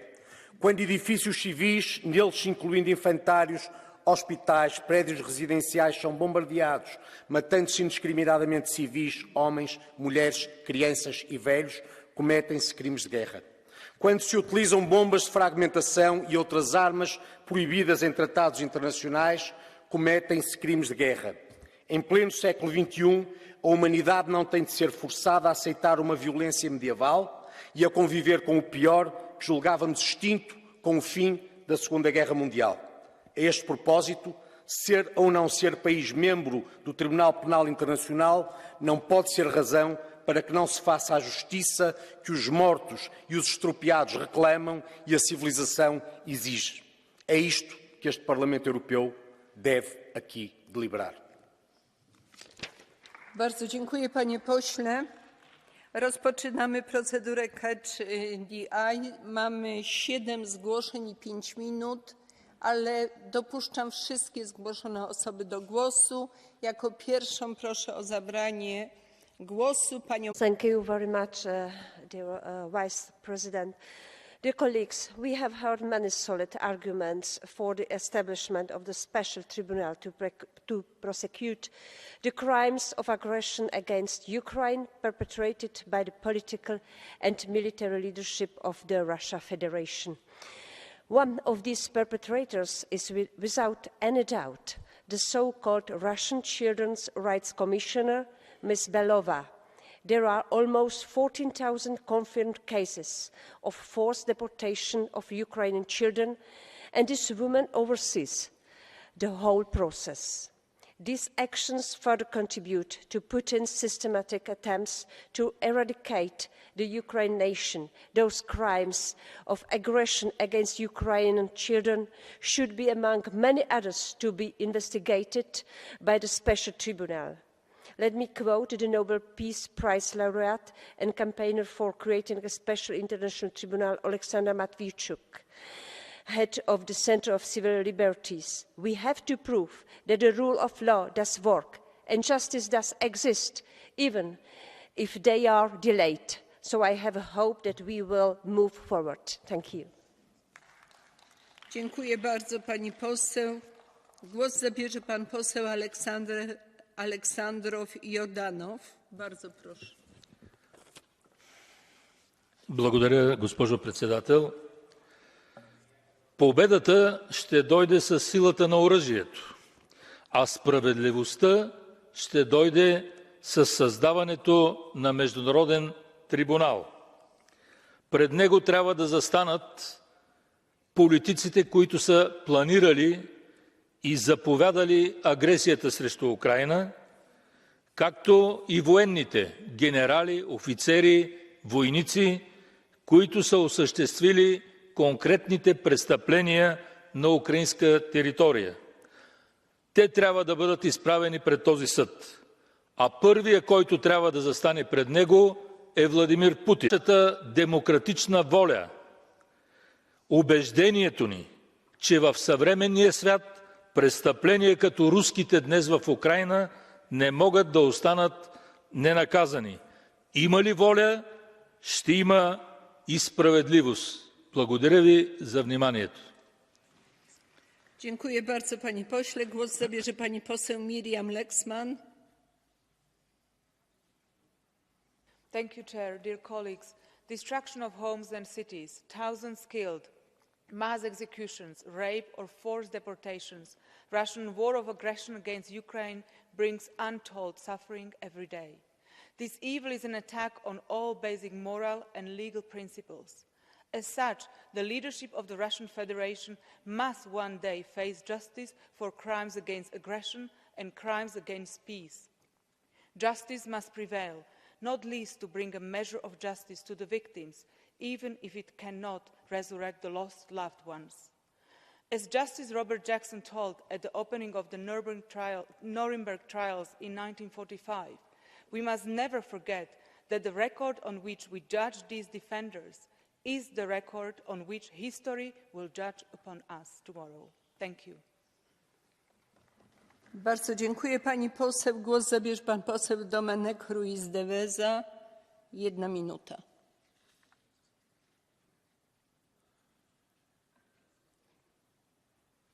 Señora presidenta, primero, si me lo permite, una cuestión de orden. Ha cerrado el debate una lista de no menos de 8 diputados del Partido Popular Europeo y ha abierto usted el catch the eye y ha dado también la palabra 3 veces seguidas a 3 colegas del Grupo Popular Europeo. Igual habría sido más razonable alternar con los otros grupos que habíamos pedido el catch the eye. Pero bueno, en cualquier caso, está muy claro lo que esta Cámara demanda. Señor comisario Reynders, yo tengo que decirle que lo he visto un poco genérico en su intervención inicial. Usted ha puesto muchas pegas, que están ustedes trabajando con un documento de trabajo, que han circulado con los comisarios, con los servicios, que esto hay que estudiarlo muy bien. Bueno, claro, para eso están los técnicos, pero no nos ha dado ninguna razón de peso para que, después de la primera iniciativa de este Parlamento, con la carta que presentamos en abril y la resolución de mayo, a estas alturas todavía no digan ustedes con claridad que están a favor de establecer el Tribunal Especial. No sé a qué están ustedes esperando. Las tecnicalidades vendrán después. Por favor, den la señal política que 5 grupos políticos de esta Cámara le han solicitado. Solamente 2 diputados, uno de extrema derecha y uno de extrema izquierda, han estado a la contra. Dziękuję bardzo, panie pośle. Głos zabierze pan poseł Juan Fernando López Aguilar. 1 minuta. Bardzo proszę, żebyście państwo przestrzegali czasu wystąpień. Gracias, señora presidenta. Comisario Reynders, me cuento entre quienes concluyen que los reveses y las crisis de los que venimos, como es esta guerra de agresión ilegal, injusta y criminal, deben hacer crecer a la Unión Europea en su proclamada vocación de ser globalmente relevante y, por tanto, contribuir a la globalización no solo de la inteligencia artificial, de la agenda digital, de la lucha contra el cambio climático, sino también del derecho penal y de la justicia penal contra la impunidad de los crímenes de guerra. No es fácil, porque la Unión Europea tiene que mantener su unidad, no solamente apoyando a Ucrania hasta que Putin sea finalmente derrotado, sino mantener su unidad para actuar en la comunidad internacional y crear finalmente ese tribunal especial que complementa al Tribunal Penal Internacional para el enjuiciamiento de los crímenes de guerra. Y porque no va a ser fácil, va a haber que echar mano de mucha voluntad política unitaria del conjunto de los Estados miembros y de la Unión Europea para actuar en la comunidad internacional y en Naciones Unidas hasta crear un tribunal penal especial contra los crímenes de agresión.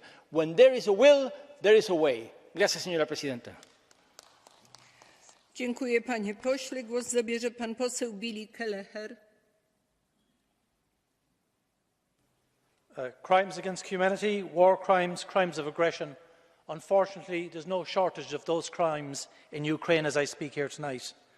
Having witnessed Bucha and the shallow graves where young men were bound and shot in the back of the head, meeting women who had been violently raped in their homes by Russian soldiers as they retreated from Kiev last April, and seeing firsthand the destruction of towns and villages north of Kiev in February and March of last year. We have no shortage of evidence, Commissioner.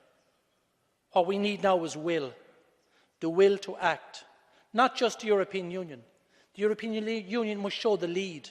It must be the lead in this, but it must build a coalition internationally of like-minded countries that are supportive of the concept of justice and the rule of law.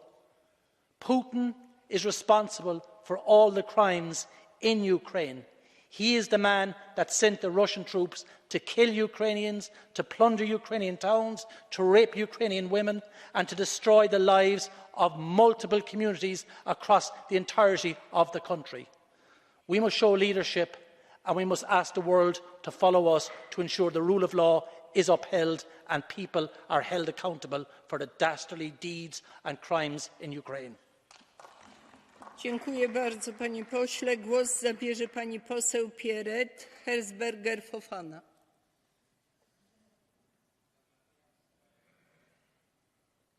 Présidente, il y a une erreur. Je fais le catch the eye pour l'Iran, pour le prochain thème. Excusez-moi. J'ai mis la carte trop tôt. Pour l'Iran, oui. Merci. Dobrze. Zanotujemy, że przy następnej debacie pani poseł zabierze głos. W imieniu Komisji głos zabierze komisarz Didier Reynders. Bardzo proszę.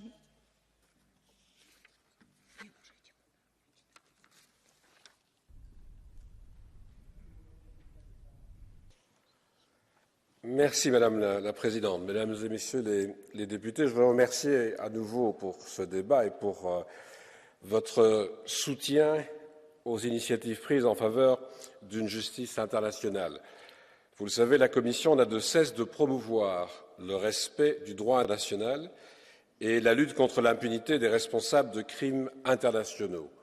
Et je voudrais à nouveau clarifier, parce que j'ai entendu un certain nombre de remarques sur les crimes de guerre ou d'autres crimes commis en Ukraine, nous jouons un rôle central dans la poursuite et la mise en œuvre de procédures en ce qui concerne les crimes de guerre, les crimes contre l'humanité, voire même les crimes de génocide. Je l'ai rappelé tout à l'heure, Eurojust est au cœur du débat pour stocker les preuves. Cela servira d'ailleurs aussi dans le cadre de poursuites dans le domaine du crime d'agression, mais pour tous ces crimes internationaux, Eurojust stocke les preuves, les échange avec tous les organes de poursuite, que ce soit en Ukraine, dans les États membres ou à la Cour pénale internationale. Et donc il y a déjà aujourd'hui toute une série d'actions entreprises, vous le savez, il y a déjà des condamnations, une dizaine en Ukraine concernant des crimes de guerre. La Cour pénale internationale est prête à entamer également ces procédures à la suite des investigations qu'elle a menées, les États membres également. Et donc il ne faut pas qu'il y ait de doute sur le sujet. Tous ces crimes sont couverts par un certain nombre d'actions et il est évident que les responsables de ces crimes doivent savoir pour le reste de leur jour qu'ils pourront être amenés devant la justice d'une manière ou d'une autre. Je voudrais rappeler que l'engagement est aussi très clair de la part de la Commission de travailler à la recherche des solutions pour mettre en place une juridiction qui puisse prendre en considération le crime d'agression. Nous y travaillons avec les autorités ukrainiennes, avec les États membres de l'Union, avec les Nations unies, avec des partenaires internationaux. Beaucoup l'ont rappelé, mais je l'ai dit moi-même tout à l'heure, si nous voulons pouvoir agir en la matière, notamment, par exemple, régler le problème des immunités auxquelles nous allons avoir à faire face, il faut un soutien international large. Et j'ai bien entendu les remarques formulées sur la nécessité d'obtenir aussi le soutien des Nations unies. Nous y travaillons, mais vous le savez, la mise en place d'un tribunal spécial pour le crime d'agression soulève des questions non pas simplement techniques, des questions juridiques et des questions politiques complexes. Et nous souhaitons que cette mise en place se fasse sans porter atteinte au rôle primordial que doit jouer la Cour pénale internationale, comme je l'ai déjà souligné. Nous avons d'ailleurs demandé, la Commission demande que des partenaires ratifient le statut de Rome, c'est le cas de l'Ukraine, à qui nous demandons de ratifier le statut de Rome, mais nous demandons aussi au plus grand nombre possible d'États de continuer dans cette voie et de ratifier le statut de Rome, en ce compris en ce qui concerne le crime d'agression. Ce que j'ai dit tout à l'heure, dans la recherche de solutions vers la mise en place de cette juridiction, nous avons entamé des travaux pour une première étape. La première étape, c'est la mise sur pied d'un bureau international de poursuite pour entamer ou continuer les investigations, les enquêtes, pour rassembler les preuves du crime d'agression, et il y a déjà des travaux en la matière.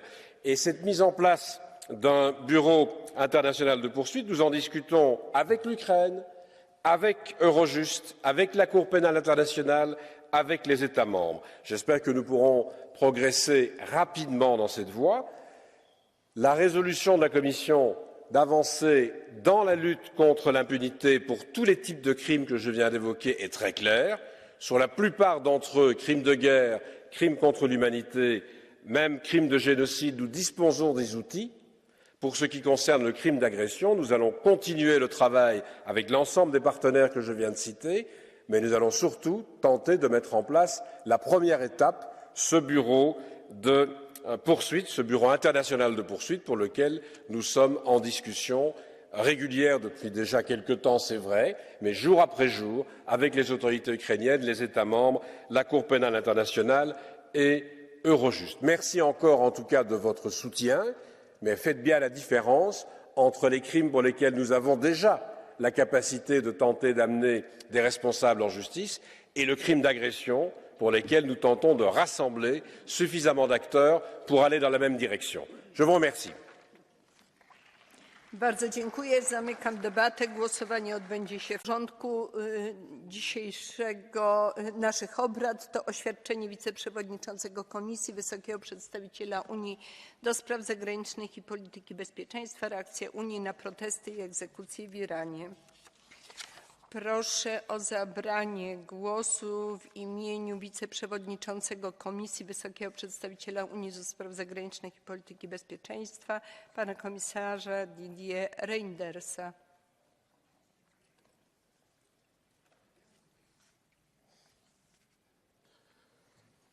Thank you, Madam President.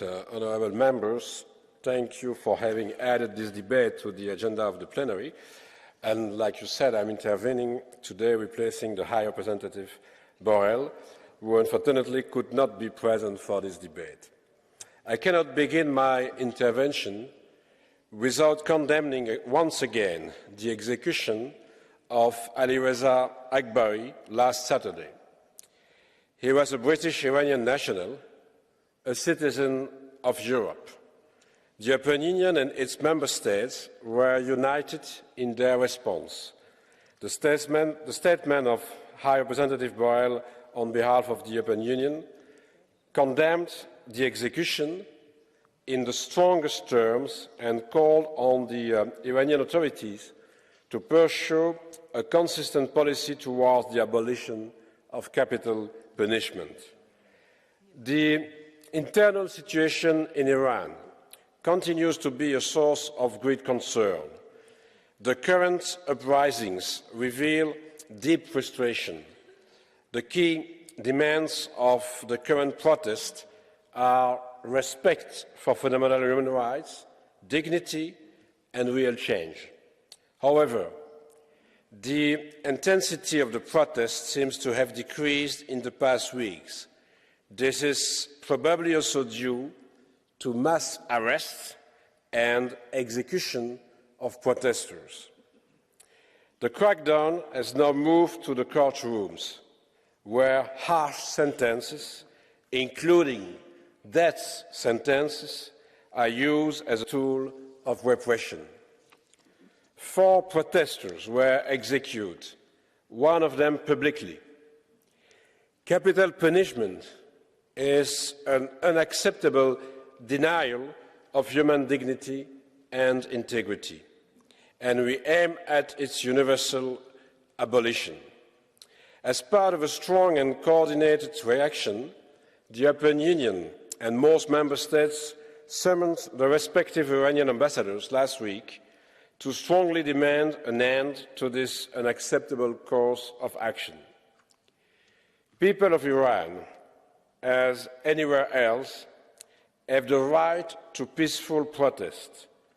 Fundamental rights must be respected in all circumstances. It is still unclear how many people have been killed or arrested in connection with the protests. NGOs estimate that at least 500 people have died. Unofficial data speak of over 18,000 people arrested. Reports of abuse and mistreatment perpetrated against protesters while in custody are also a matter of serious concern.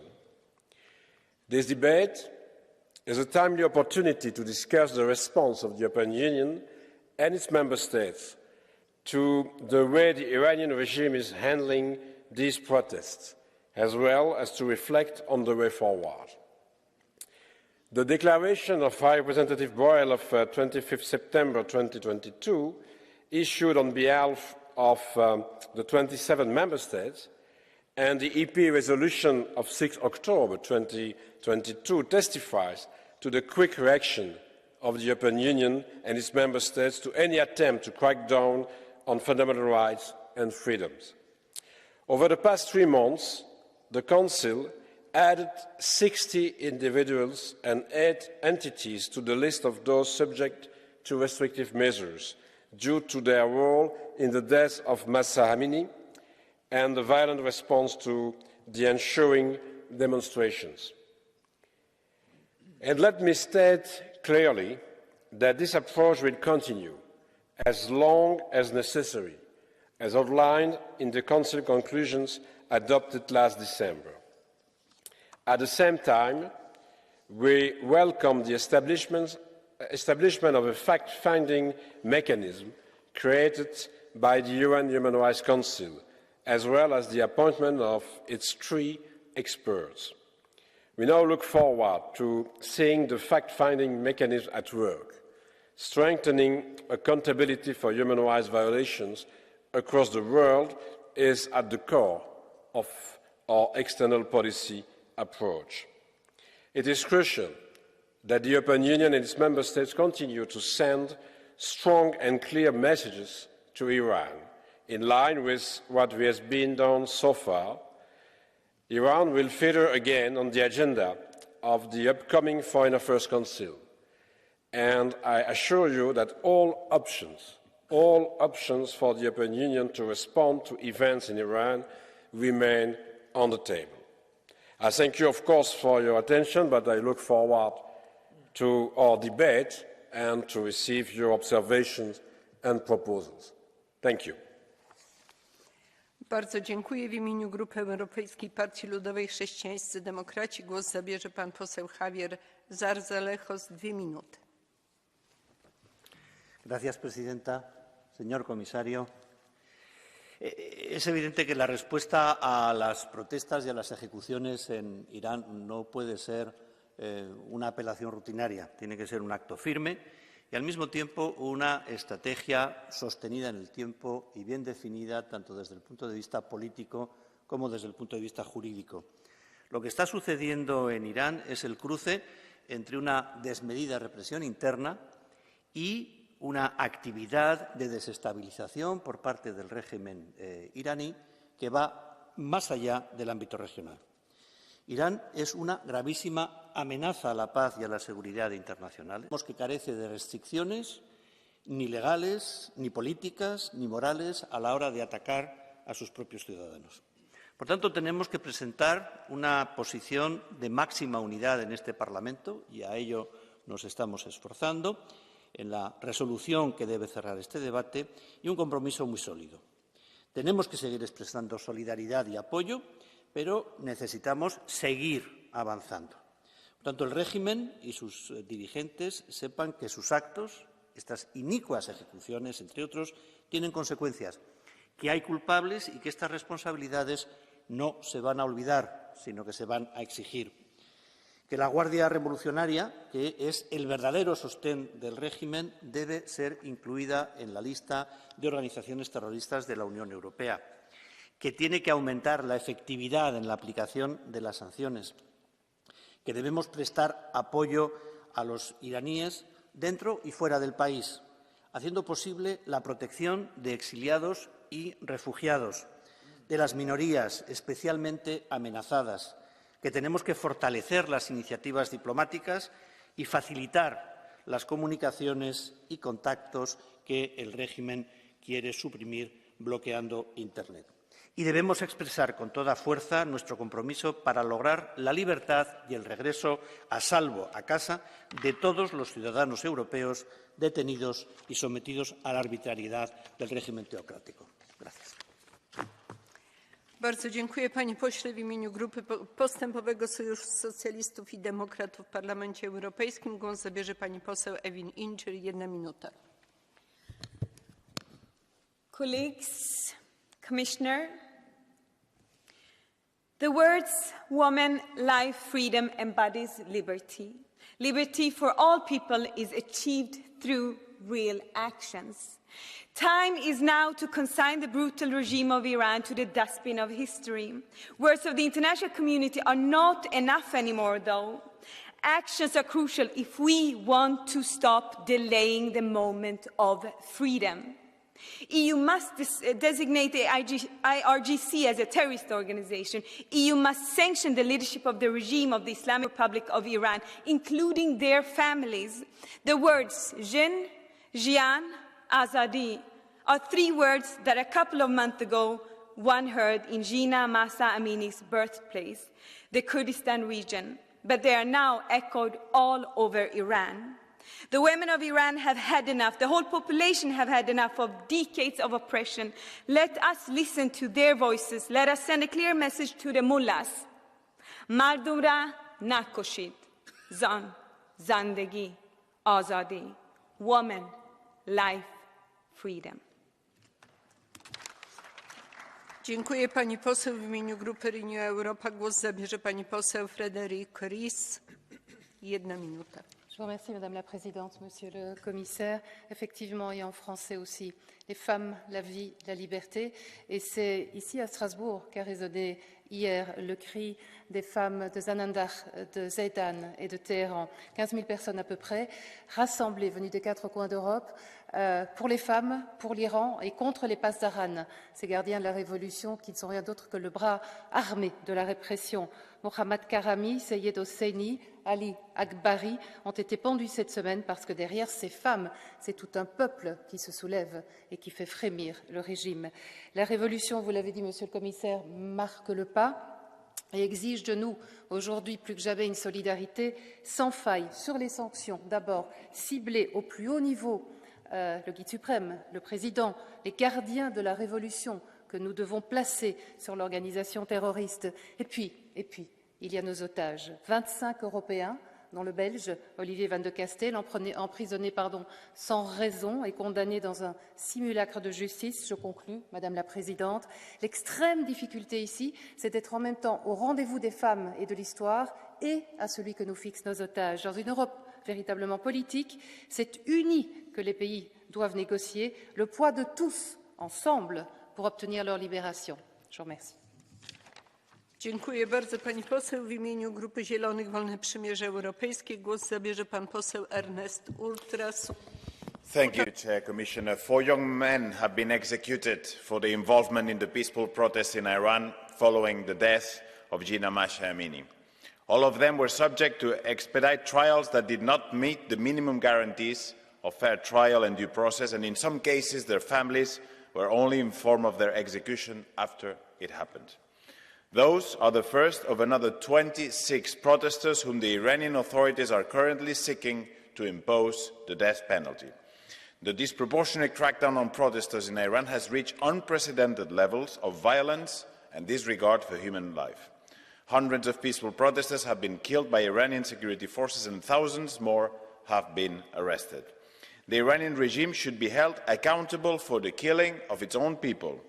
The systemic impunity of the Iranian government, the IRGC and its security apparatus cannot continue to be the rule. This is why we should continue to impose targeted sanctions and to significantly enlarge those and to have a better implementation of those to all those people involved in the violent crackdown on those peaceful protesters, but also to insist on the need of an independent investigation with international organizations on these violations and to persecute the perpetrators.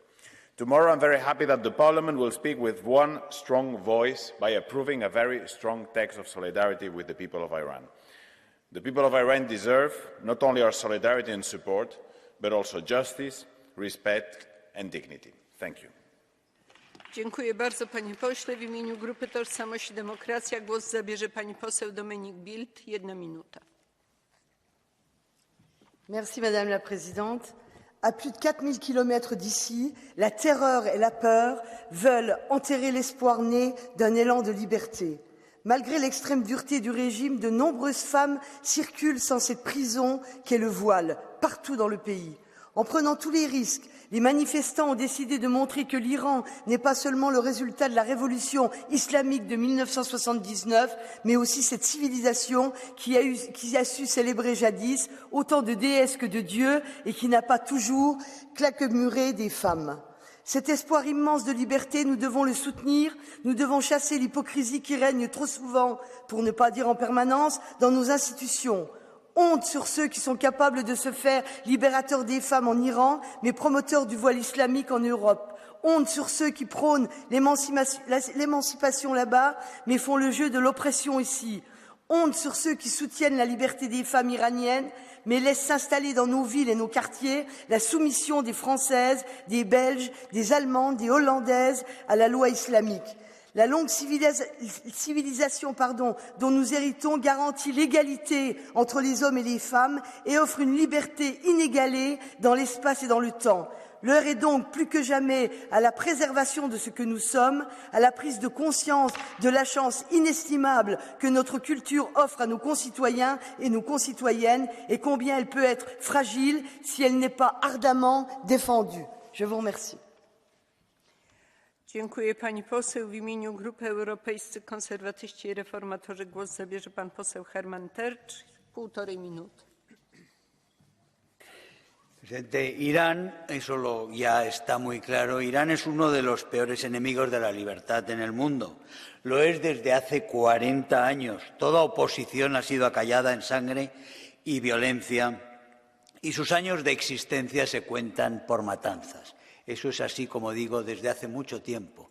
Y, sin embargo, Europa ha tenido siempre una posición de transigencia, buscando fórmulas de hacer negocio cuando otros advertían sobre la amenaza brutal que es Irán, que ha sido siempre Irán.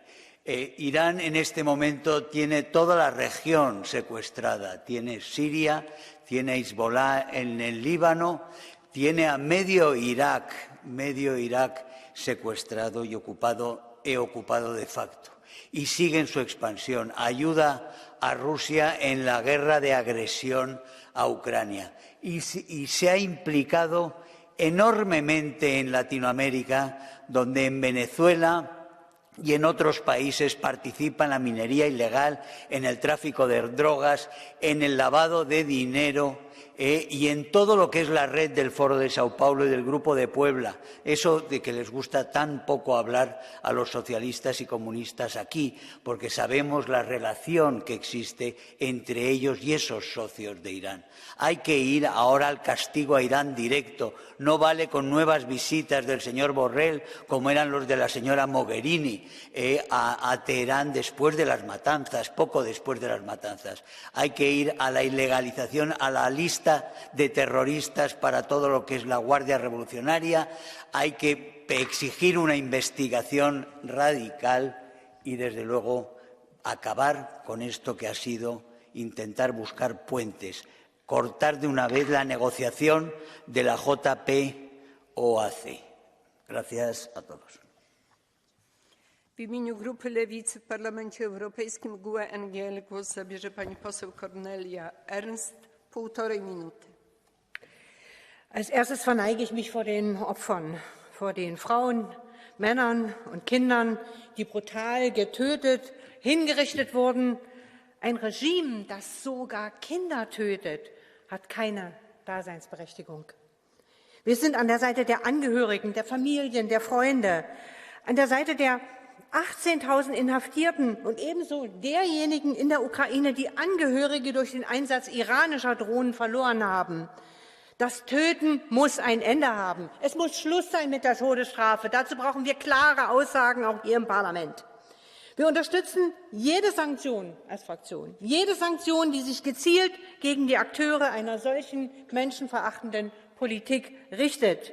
Und wir unterstützen keine Sanktionen, die sich gegen die iranische Gesellschaft richtet. Und ich sage Ihnen, wir müssen sehr viel mehr machen, sehr viel mehr machen. Ich fordere alle 705 Abgeordneten dieses Hauses auf, sich persönlich für Inhaftierte einzusetzen, die von der Todesstrafe bedroht sind. Übernehmen Sie Patenschaften, machen Sie Druck bei den verschiedenen internationalen Institutionen, aber auch iranischen Institutionen. Sorgen wir in unseren 27 Mitgliedstaaten dafür, dass kein einziger Mensch wirksamen europaweiten Abschiebestopp in den Iran. Und wir dürfen nicht bloß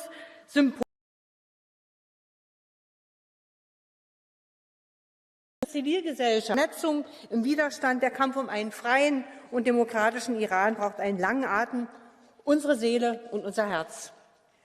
Dziękuję pani poseł. Głos zabierze w imieniu niezrzeszonych pan poseł Carles Puigdemont Casamajo. 1 minuta. Thank you, Chair. For Iranians who are victims of the oppressive regime of the Ayatollahs, the EU is not just the Commission, the Parliament or the Council. It is also the heads of state and government of its member countries. The EU speaks to the world from this Parliament, but so does each European leader with their actions. The intensity of the statements of the European institutions are unquestionable. In this, we are the champions. But these messages are not compatible with the fact that just 4 weeks ago, European leaders attended the World Cup in Qatar, which is one of Iran's main allies, business as usual, while the regime of the Ayatollahs repressed and killed. Statements are good, but actions are better. Thank you. Dziękuję. Głos zabierze pani poseł Janina Ochojska. 1 minuta. Bardzo proszę.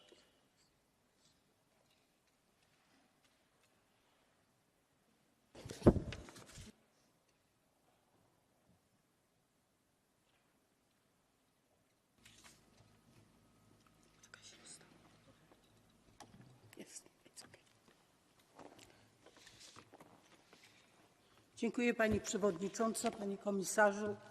Irańska rewolucja ma twarz młodej kobiety, która pali chustę jako znak opresji wymierzony przeciwko kobietom. Dziś mija 123 dzień irańskiej rewolucji wszczętej przez dzielne kobiety irańskie. Jej postulaty wyszły już daleko poza prawa kobiet. Protestujący domagają się usunięcia reżimowego, religijnego rządu oraz wprowadzenia reform gospodarczych. Protesty objęły już 282 miasta Iranu.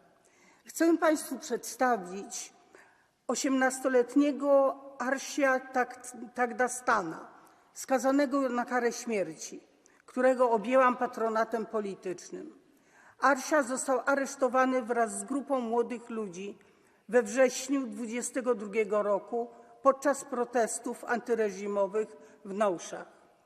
Na pierwszym etapie śledztwa torturami wymuszono na całej grupie wzajemne obciążające zeznania. Później tą samą metodą uzyskano przyznanie się do winy. Wyrok nie jest jeszcze prawomocny. Każdy z Was może objąć taki patronat. Ofiar niestety nie zabraknie. Jestem przekonana, że los rewolucji irańskiej może zmienić los Bliskiego Wschodu i całego świata. To zależy też od nas. Solidarność z Iranem. Dziękuję. Bardzo dziękuję pani poseł. Głos zabierze pan poseł Tonino Picula. 1 minuta.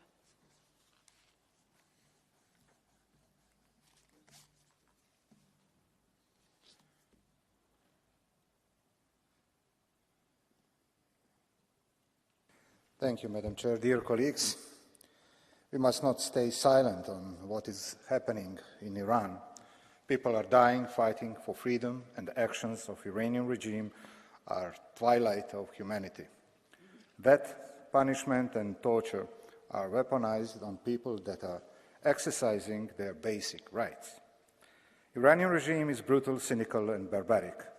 In their desperation and increased isolation, the regime is even using technology and facial recognition for repression of its citizens. Moreover, we can only condemn their drone-based partnership with Russian invaders in Ukraine. We have to continue to strongly support the Iranian people. It's crucial to call for decisive EU response, and the Revolutionary Guard must be put on the list of terror organizations. Our message to the regime needs to be loud and clear. Stop killing your people. Bardzo dziękuję panie pośle. Głos zabierze pan poseł Bart Hrothaus. 1 minuta. Thank you, Madam President, dear Commissioner. The Iranian Revolutionary Guard Corps, IRGC, has conducted many illegal hostages and killings, of course, in Iran, but increasingly on European soil. Members of the IRGC, nonetheless, send their children to study here in Europe. Social media platforms in Europe are being flooded with outrageous IRGC propaganda. And the IRGC holds financial assets here across this continent. And this will luckily all end soon. This House wants the IRGC to be labelled a terrorist organisation. This House will vote to impose costs on the IRGC, and by doing so we demonstrate our support to the brave Iranian people. But let this also be a signal to so many Chinese companies like Huawei on the brink of helping Iran developing an even more brutal surveillance state to even further suppress the Iranian people, and to Russia buying IRGC drones, selling them Su-35 fighter jets. This cannot be without consequences. The dangerous ideology of the IRGC has no place here in Europe, and Zan Zedegi Azadi starts with putting and listing the IRGC as a terrorist organization. Thank you. Dziękuję bardzo, panie pośle. Głos zabierze pani poseł Hanna Neumann. 1 minuta.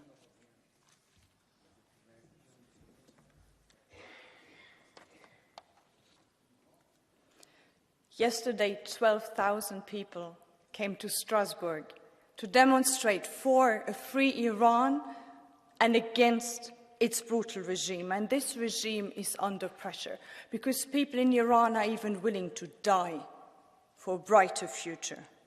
And we, the European Union, should not be the ones stabilizing a regime while its own people fight for its downfall.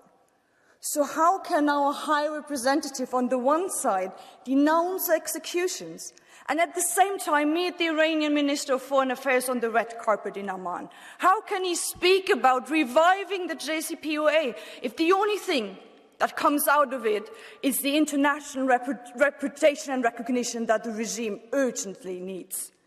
So the time for this ambiguous policy is over. As long as the brutal crackdown on protests continues, we should not negotiate. As long as the Revolutionary Guards terrorize their own people and the whole region, we should treat them as terrorists and put them on the sanctions list. The Iranian people have taken to the streets in Iran and all over the world, and they ask for our support. I stand with them, and so should all of us. Baroye Asadi. Dziękuję pani poseł. Głos zabierze pan poseł Marco Campomenozzi. 1 minuta. Dziękuję bardzo. Thank you, Commissioner Tobia. Io sono anche membro della delegazione per i rapporti con l'Iran. Dibattiti sulla situazione in Iran ne abbiamo fatti tanti, anche prima della crisi e del conflitto iniziato a settembre, e alcuni di noi certe cose le avevano già denunciato. Forse parte del sangue che è stato versato si poteva evitare. Il caso di Akbari è un caso gravissimo, ma spero che il mese prossimo non dobbiamo ripetere lo stesso tipo di dibattito, perché ci sono troppi casi molto gravi. Oltre al sangue che è stato versato c'è il tema di cyberattacchi verso un paese europeo, in Albania, i droni, lo dicevamo prima durante il dibattito sull'Ucraina, forniti alla Russia, le sanzioni che sono troppo timide. Dobbiamo supportare chi lotta contro quel regime, perché qui, anche in quest'Aula, c'era chi difendeva un po' troppo apertamente un accordo, quello sul nucleare, che a mio avviso non va assolutamente difeso, perché non possiamo permetterci di regalare all'Iran lo status di potenza atomica. E anche un altro gesto di coraggio, sebbene simbolico, inserire il corpo dei guardiani della rivoluzione islamica tra le organizzazioni terroristiche. Mi aspetto un impegno più forte da parte della Commissione in questo senso. Grazie. Dziękuję bardzo, panie pośle. Głos zabierze pani poseł Eugenia Rodríguez-Palop. 1 minuta. Señora presidenta, Mohammad y Seyed, 2 jóvenes de 21 y 26 años, fueron ejecutados después de haber sido golpeados y torturados por protestar contra el gobierno iraní. Ali Reza, un ciudadano británico iraní, fue asesinado en la horca acusado de espionaje. Decenas de manifestantes han sido condenados y esperan ser ejecutados. Cientos de personas han fallecido en las protestas por alzar la voz contra la muerte violenta de Mahsa Amini. que no llevaba el velo como se suponía debía llevarlo. El uso de la pena de muerte contra manifestantes y disidentes no es una novedad en Irán, tampoco la violencia y la discriminación sistemática que sufren las mujeres, las personas LGTBI, las defensoras de derechos o las minorías étnicas y religiosas. La impunidad ha sido y es total. Por las periodistas Nilúfar y Elahé, detenidas por informar. Por Nasrin, abogada y defensora de los derechos de las mujeres, condenada a 38 años de prisión y 148 latigazos. Por quienes continúan arriesgando su vida en la lucha por los derechos humanos, por todos ellos y todas ellas, seguiremos en pie. Admiración, respeto y solidaridad con el pueblo iraní. Dziękuję pani poseł. Głos zabierze pan poseł Lukas Mandl. 1 minuta. Thank you, President, Commissioner, colleagues. The Iranian regime is a threat to the inside and to the outside, and it has been a threat to its own people, to the region, especially to Israel and to the world, actually, for many, many years. And the world, also the free world, has done a lot in order to seek the one or the other opportunity to calm down the tensions within Iran and to calm down Iran as a player on a global scene. But it didn't happen. It became even worse. It is no surprise that those regimes who harm their own people, those regimes who harm others, those regimes who follow ideologies of hatred align more and more on this planet. When it comes to Iran and Russia, the Iranian regime and the Russian regime, we see this very clear picture. This is why it's important to support the freedom movement within Iran.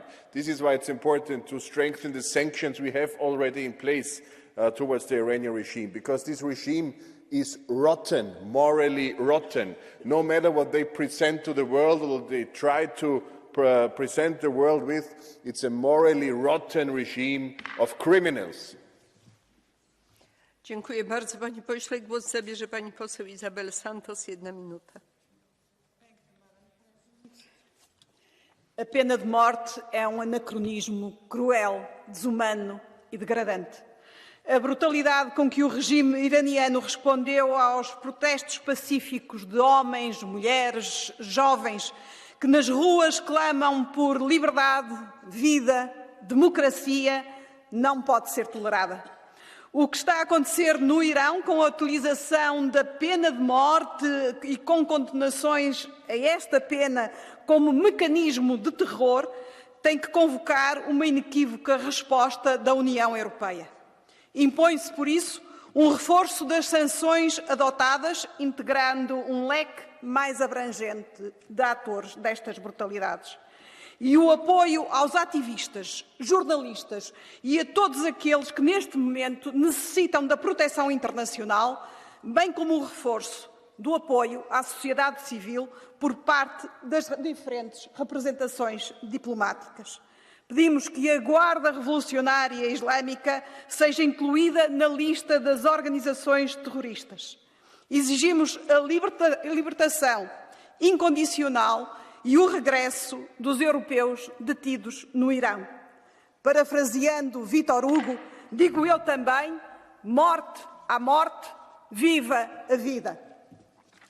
Dziękuję bardzo pani poseł. Głos zabierze pani poseł Maria Soraya Rodríguez Ramos. Przepraszam. Czas 1 minuta. Asistimos horrorizados a las ejecuciones, asesinatos del régimen de Irán, a jóvenes manifestantes, al dolor de sus familias, a la angustia de esos 26 manifestantes que esperan su sentencia de muerte. Pero sabemos que la pena de muerte no es una situación nueva en Irán. Poco antes de las protestas, este país era el primer país en el mundo en la ejecución de mujeres. Pero por esto no podemos asistir en silencio a este terror, a este horror, y tenemos que reforzar nuestras sanciones contra el régimen de Irán. Por eso pedimos en esta resolución la designación de la Guardia Islámica Revolucionaria como una organización terrorista, como lo que es. Ya sancionamos a sus miembros de forma individual en 2019, pero deben recibir este calificativo. Y debemos priorizar a las mujeres. Las mujeres que con su grito de mujer, vida y libertad están al frente de las protestas tienen también que estar al frente de las respuestas de la comunidad internacional y necesitan acciones concretas, necesitan visados de emergencia para proteger su vida, necesitan de Europa mucha más contundencia y firmeza. Dziękuję bardzo pani poseł. Głos zabierze pan poseł Yannick Jadot. 1 minuta. Madame la Présidente, Monsieur le Commissaire, chers collègues, ça fait 4 mois depuis l'assassinat de Mahsa Amini, 4 mois que les femmes, particulièrement les femmes, au risque de leur vie, les jeunes et le peuple iranien manifestent pour une révolution avec un courage extraordinaire, une révolution des consciences, une révolution des cœurs, une révolution des corps, une révolution politique pour la démocratie et pour les libertés, une révolution contre un régime corrompu, qui opprime, qui torture, qui assassine, qui condamne à mort et qui exécute.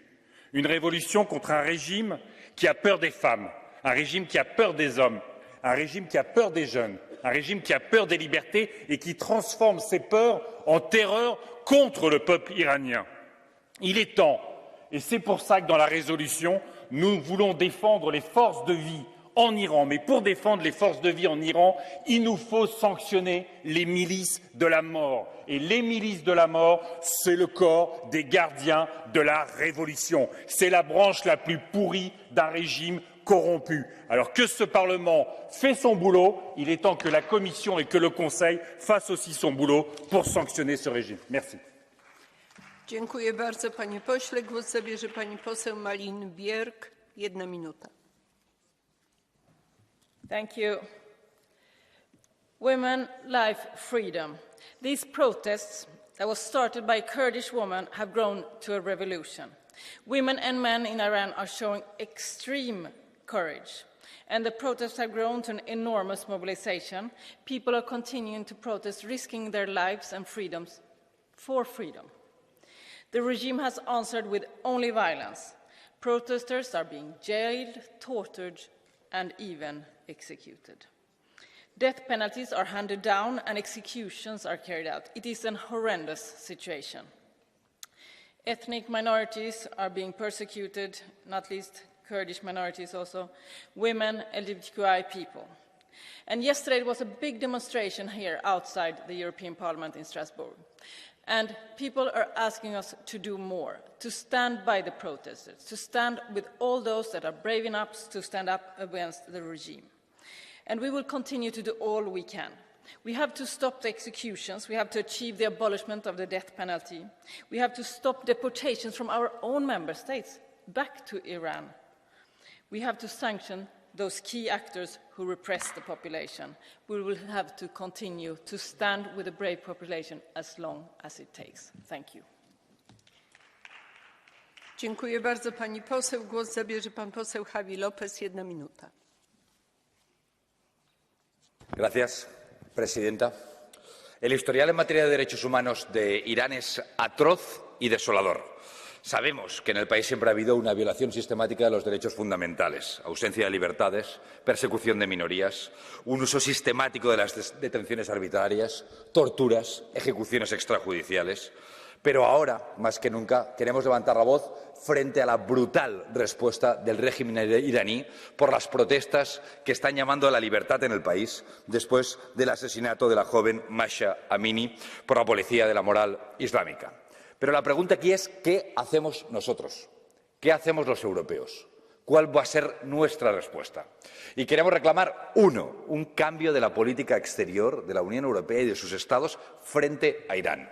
Una ampliación de la política de sanciones frente a los responsables de la brutal represión que vive el país. Y, sobre todo, enviar el mensaje a los jóvenes y las mujeres que hoy son protagonistas de las protestas en el país que no les vamos a dejar solas, que no les vamos a dejar solos, que vamos a estar para acompañarles, para que el país abra un nuevo escenario de libertad en nombre de las mujeres que hoy en Irán protestan por su futuro. Dziękuję bardzo, panie pośle. Głos zabierze pan poseł Bernard Guetta. 1 minuta.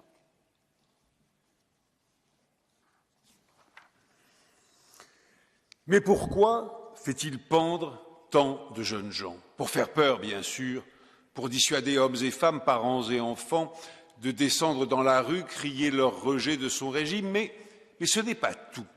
S'il a tant besoin de la terreur, c'est que ce vieillard acculé, dos au mur, n'a plus d'autres cartes à jouer. Les plus lointaines des provinces sont aussi mobilisées que les plus grandes villes, les plus jeunes le sont autant que les plus vieux, les cols blancs le sont autant que les cols bleus et naturellement les hommes que les femmes. L'Iran veut vivre libre, en paix, et dans ce siècle, tout l'Iran s'est révolté. L'Iran ne veut plus de vous, ni de votre régime, ni de vos gardiens de la Révolution, ni de votre tartufferie, ni de vos meurtres. Plus vous pendrez, plus vos jours seront comptés, car ils sont comptés, Monsieur Khomeini, Monsieur le bourreau, Monsieur l'assassin. Bardzo dziękuję. Głos zabierze pan poseł Dietmar Kester. 1 minuta. Seit 4 Monaten setzen die Menschen im Iran ihr Leben im Kampf für ihre Rechte aufs Spiel. Es ist unsere Aufgabe, die Revolution mit allen verfügbaren Mitteln zu unterstützen. Stabilität und Frieden im Nahen und Mittleren Osten wird es nur geben, wenn das Mullah-Regime endlich gestürzt ist. Sicherheit für Israel wird es nur geben, wenn das antisemitische Regime durch eine Demokratie ersetzt wird. Die Terrorisierung von Protestierenden muss endlich ein Ende haben. Sämtliche Exekutionen müssen sofort gestoppt werden.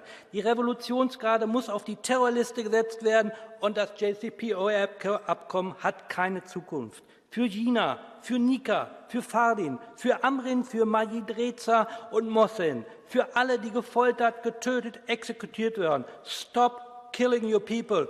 Woman, life, freedom. Bardzo dziękuję. W ramach procedury Catch the Eye mamy tylko jedno zgłoszenie. Bardzo proszę, pani poseł Pierret Herzberger-Fofana. 1 minuta.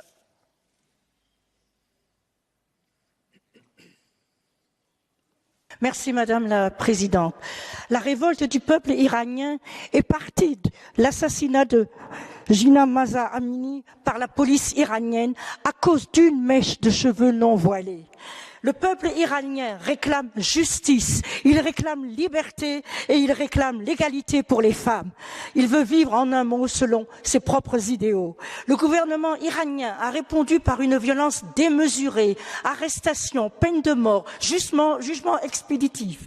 Cependant, ces condamnations n'arrêteront pas le désir d'établir la liberté et d'établir également la démocratie.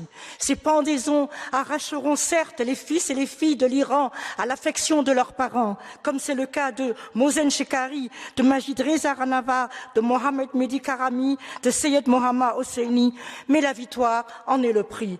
Allons-nous rester les bras ballants et regarder ce massacre aux portes de l'Europe ?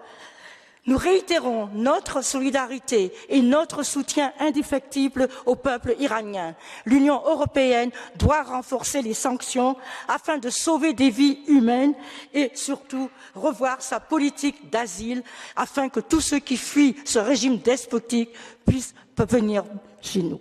Merci. Dziękuję pani poseł. W imieniu wiceprzewodniczącego Komisji Wysokiego Przedstawiciela Unii do Spraw Zagranicznych i Polityki Bezpieczeństwa głos zabierze pan komisarz Didier Reynders. Bardzo proszę.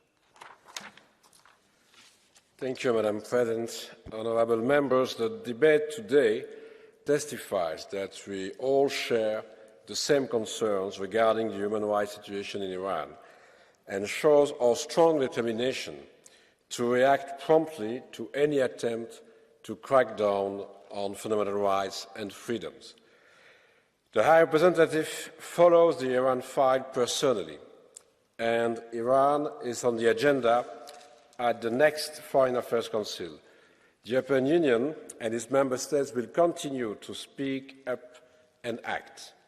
The Council will consider all the options at its disposal, including new restrictive measures relating to the Islamic Revolutionary Guards.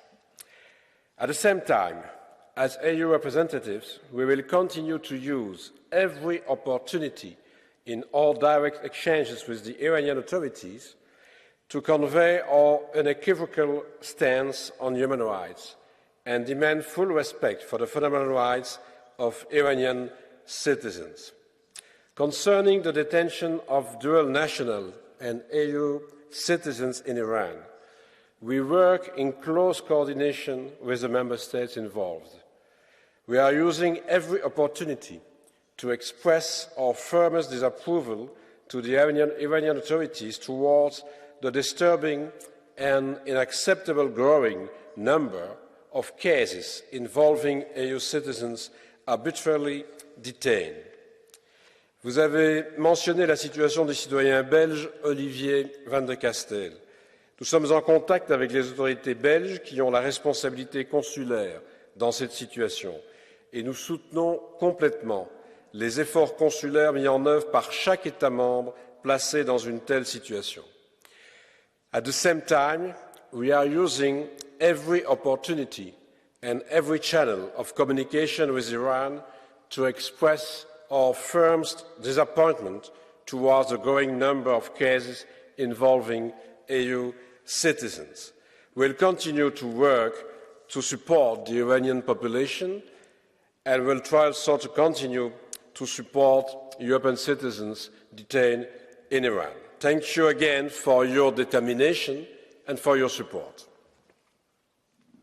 Bardzo dziękuję. Zamykam debatę. Głosowanie odbędzie się w czwartek. Przechodzimy do realizacji kolejnego punktu porządku obrad. Oświadczenie wiceprzewodniczącego Komisji, Wysokiego Przedstawiciela Unii do Spraw Zagranicznych i Polityki Bezpieczeństwa. Droga do 2023 roku w kierunku silniejszego partnerstwa Unia Europejska-Ameryka Łacińska. Bardzo proszę o zabranie głosu pana komisarza Didier Reynders.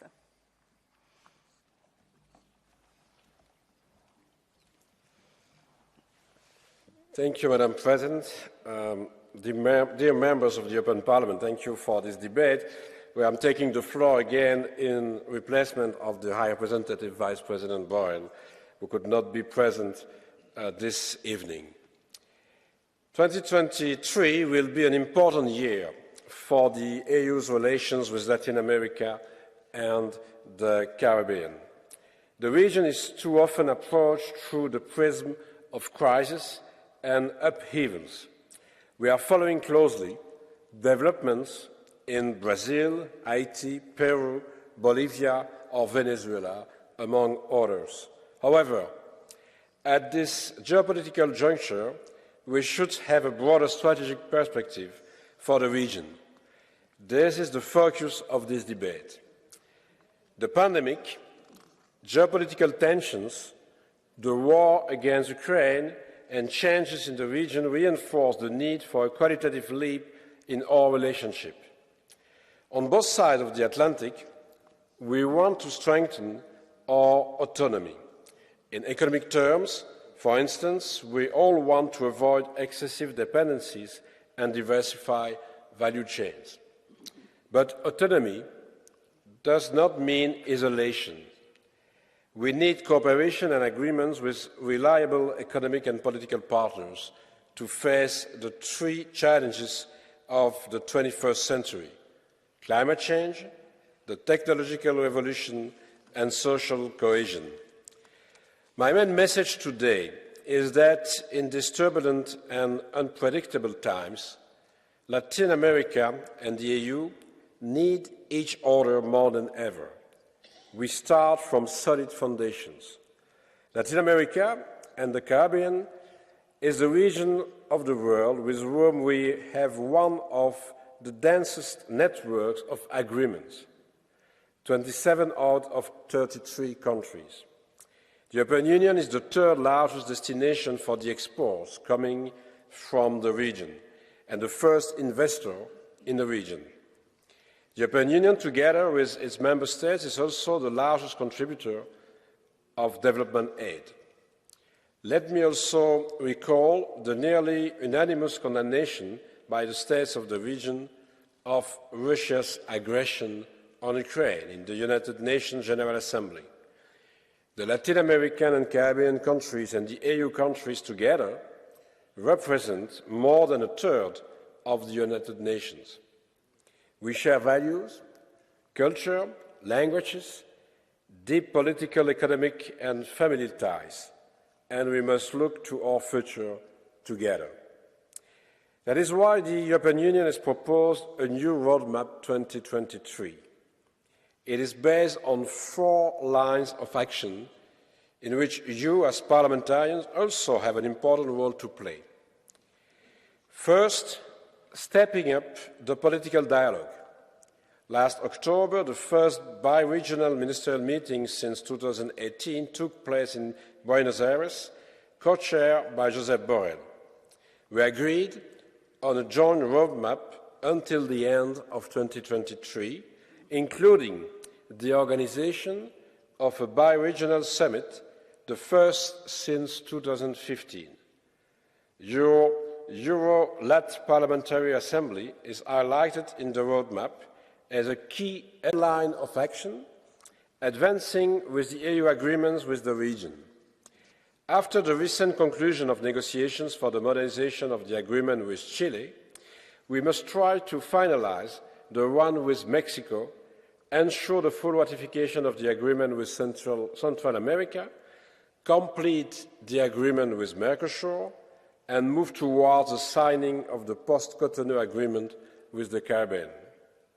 Third, we need to strengthen our alliance on shared political priorities around major global challenges that we need to tackle together. The green and digital transitions, of course, but also social cohesion. The twin green and digital transitions will either be democratic and fair or they will not be. We must not leave anyone behind. Economic growth is not enough. The EU's Global Gateway will accompany this new agenda, supporting sustainable investment that reinforce our connections and help to strengthen our resilience. Co-investment is offered in digital, green, health, transport, education and research areas, always on the basis of core values and advanced social and environmental standards. This distinguishes the European model from others. Fourth, and perhaps most importantly, the promotion of peace, democracy and human rights. Democracy is in decline around the world. If we want to defeat the autocratic threat and improve our democracies as spaces of freedom and justice, we must cooperate and join forces with other democracies. We cannot forget that Latin American societies are suffering in the face of poverty, inequality and violence. It is estimated that 1 in 3 Latin Americans are living in poverty and 1 in 6 in extreme poverty. Defending democracy also means enhancing our work together in favour of inclusive, just and sustainable development. In short, this region is much more than an economic partner and a market of growing importance. It is a region where crucial EU interests are at stake for the coming decades. I thank the European Parliament for its support to this vision and the need to reinforce our ties with Latin American and Caribbean at all levels. Thank you. Bardzo dziękuję. Mam dla Państwa komunikat, ponieważ mamy bardzo duże opóźnienie i jeszcze jeden punkt porządku obrad. Zamykam w tej chwili listę zapisów w ramach procedury Catch the Eye, a głos w tej chwili udzielam przedstawicielowi Grupy Europejskiej Partii Ludowej Chrześcijańscy Demokraci i głos zabierze pan poseł Leopoldo López Gil. Bardzo proszę, 1 minuta.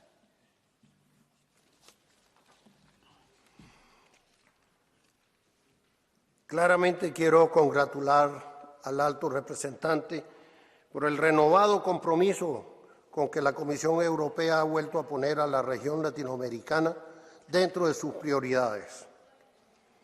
Reconocemos este empeño desde el comienzo de su mandato para alcanzar este objetivo.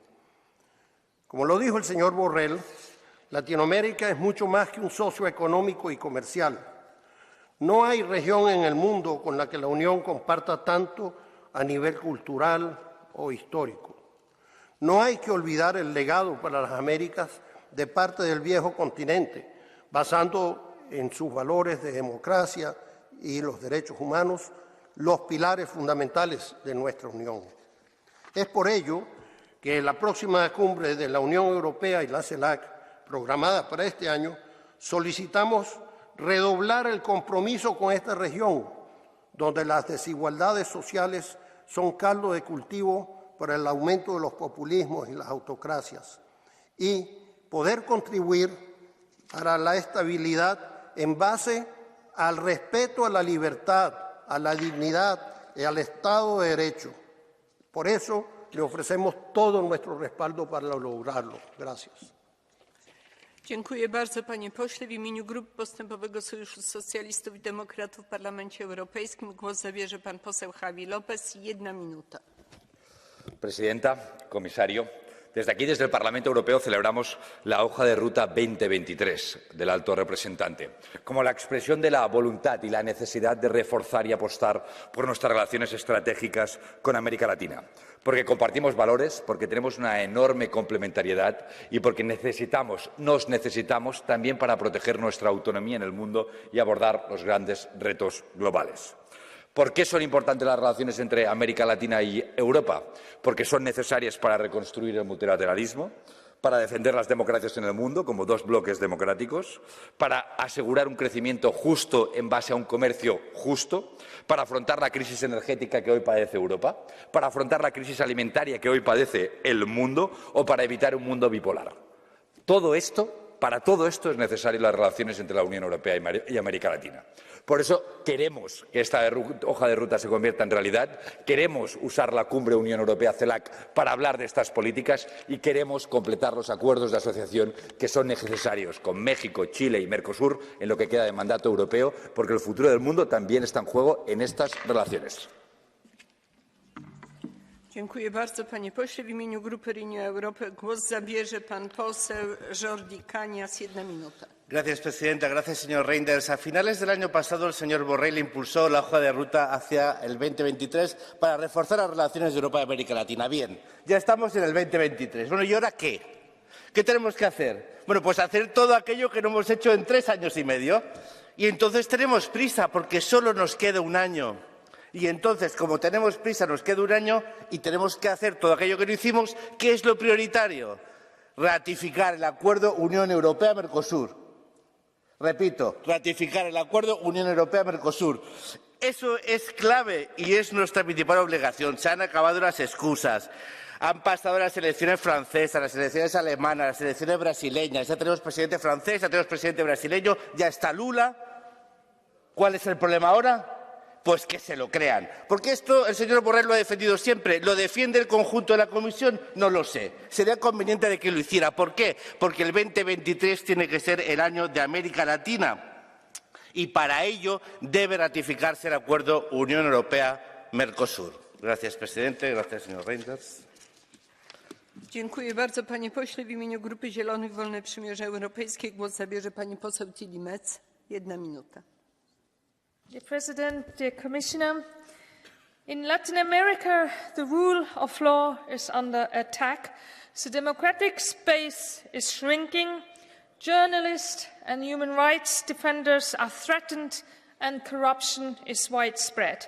Extreme poverty makes every day a struggle. In particular, in Central America, the security situation is extremely worrying, and to combat the gangs, we have seen how state of emergencies have been introduced. These policies have legitimated more militarization of the public security, which has led to human rights violations such as arbitrary detention, torture, and even death in prison. Here, in our exchanges, we should not only focus on sanctions, but also on prevention and social rehabilitation. As we work hard to defend democracy, fundamental rights, disinformation, equality and the environment in the EU, we should be coherent and promote the same values towards our partners. Building a mutual partnership that is based not only on trade deals, but also on cooperation and development. Dziękuję pani poseł. W imieniu Grupy Europejscy Konserwatyści i Reformatorzy głos zabierze pan poseł Herman Tertsch. 1 minuta. Muchas gracias. Se anuncia con bombo y platillo este 2023 la hoja de ruta, la road, para que unamos y logremos ese salto que se quiere dar después de 30 años de pasividad con Latinoamérica, con Iberoamérica. Iberoamérica tiene unos problemas inmensos, colosales, que solo se han ido agravando. Se han ido agravando por la pobreza, por la falta de democracia, por la destrucción sistemática de las democracias débiles y la llegada de regímenes, todos ellos en la misma dirección, como hemos visto en los últimos años, uno detrás de otro, todos ellos narcocomunistas, todos ellos del Foro de Sao Paulo, todos ellos del Grupo de Puebla, en el cual están los socialistas y los comunistas españoles también. ¿Cuál era el país que más combatía, con más eficacia combatía la pobreza en Iberoamérica? Chile. ¿Qué se hizo con Chile? Destruir a Chile y llevar a Chile por el camino de Venezuela. ¿Qué han hecho con Colombia? Llevarlo por el camino de Venezuela, por el camino de Nicaragua. ¿Qué han hecho con Brasil? Todo el mundo aplaudiendo, por el camino de Venezuela. Muchas gracias. Ese es el futuro. Si ese es el futuro, mal vamos a ir. W imieniu Grupy Lewicy w Parlamencie Europejskim GUE-NGL głos zabierze pani poseł Sandra Pereira, 1 minuta. Obrigada, Presidente. Esta estratégia, o caminho que tenta trilhar e os seus objetivos podem facilmente ser explicados através do teor das recentes declarações do Vice-Presidente Borrell. Isto é, uma estratégia de natureza neocolonial, que visa a criação de novas dependências e que serve unicamente os interesses dos grandes grupos económicos e da sua ávida sede de lucro, em detrimento dos trabalhadores e dos povos da América Latina e das Caraíbas. Aquilo que o conquistador, Sr. Borrell, pretende fazer naquilo que ele considerou a selva, para lá do jardim, é navegar por mares já antes navegados, abrir o caminho para que as multinacionais europeias explorem e se apropriem de recursos que só aos povos da América Latina e das Caraíbas pertencem. Ao invés deste caminho e destas infelizes declarações, o que defendemos são relações mutuamente vantajosas entre os Estados-membros e os países da América Latina, baseadas no respeito pela soberania e independência, sem ingerências externas, no cumprimento dos princípios da Carta das Nações Unidas e o direito desses povos, com que nos solidarizamos, de escolher livremente o seu próprio caminho de desenvolvimento e progresso social. Dziękuję bardzo pani poseł. Głos zabierze pan poseł David McAllister. 1 minuta.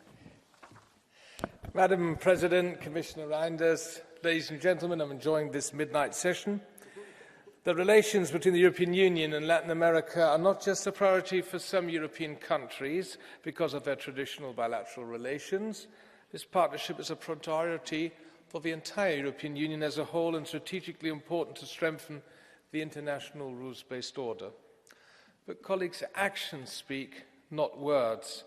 And to ensure that our efforts are credible, let us finally complete the modernization of existing association agreements with Mexico and Chile.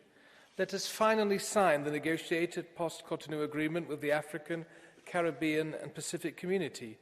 Let us finally ratify the association agreement with Central America, and let us finally finalise the EU-Mercosur agreement.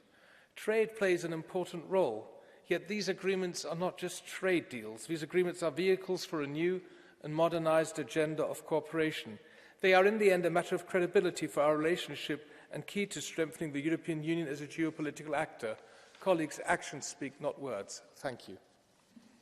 Dziękuję bardzo, panie pośle. Głos zabierze pani poseł Maria Manuel Leitão Marques. 1 minuta. Senhor Comissário, o ano de 2023 começa bem, a falar do que nos une à América Latina e não do que nos separa. debatemos finalmente neste Parlamento uma agenda positiva e ambiciosa, uma agenda que reforça os laços com esta região, não só em termos de partilha de valores, mas também como parceiros fundamentais nos acordos de comércio e na cooperação para as transições ambiental e digital de forma justa. Quero destacar desta proposta a iniciativa da Aliança Digital, que será apresentada em breve. Seria importante que nos focássemos não apenas na concorrência com a China e os Estados Unidos, mas sobretudo em ações específicas, ou seja, em projetos comuns que nos permitam usar o trabalho que temos realizado em regulamentos europeus, como o DSA, o DMA, a inteligência artificial, como base para um modelo digital democrático comum, ou potenciar a conectividade e a partilha de dados permitida por projetos como o BELA e o ELA-Link, sem esquecer a cibersegurança. A América Latina é o parceiro mais natural da União Europeia. Tomara que o caminho que aqui iniciamos hoje construa alicerces para uma relação reforçada no futuro. Muito obrigada. Dziękuję bardzo, pani poseł. Głos zabierze pani poseł Izaskun Bilbao Barandika. 1 minuta.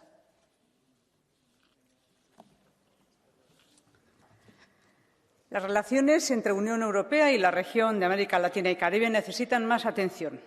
Por eso la cumbre, que tras 8 años de espera reunirá este año en Bruselas a líderes de ambas zonas del mundo, debe relanzar las relaciones entre dos regiones que se necesitan para impulsar a nivel planetario la causa de la sostenibilidad y la justicia social.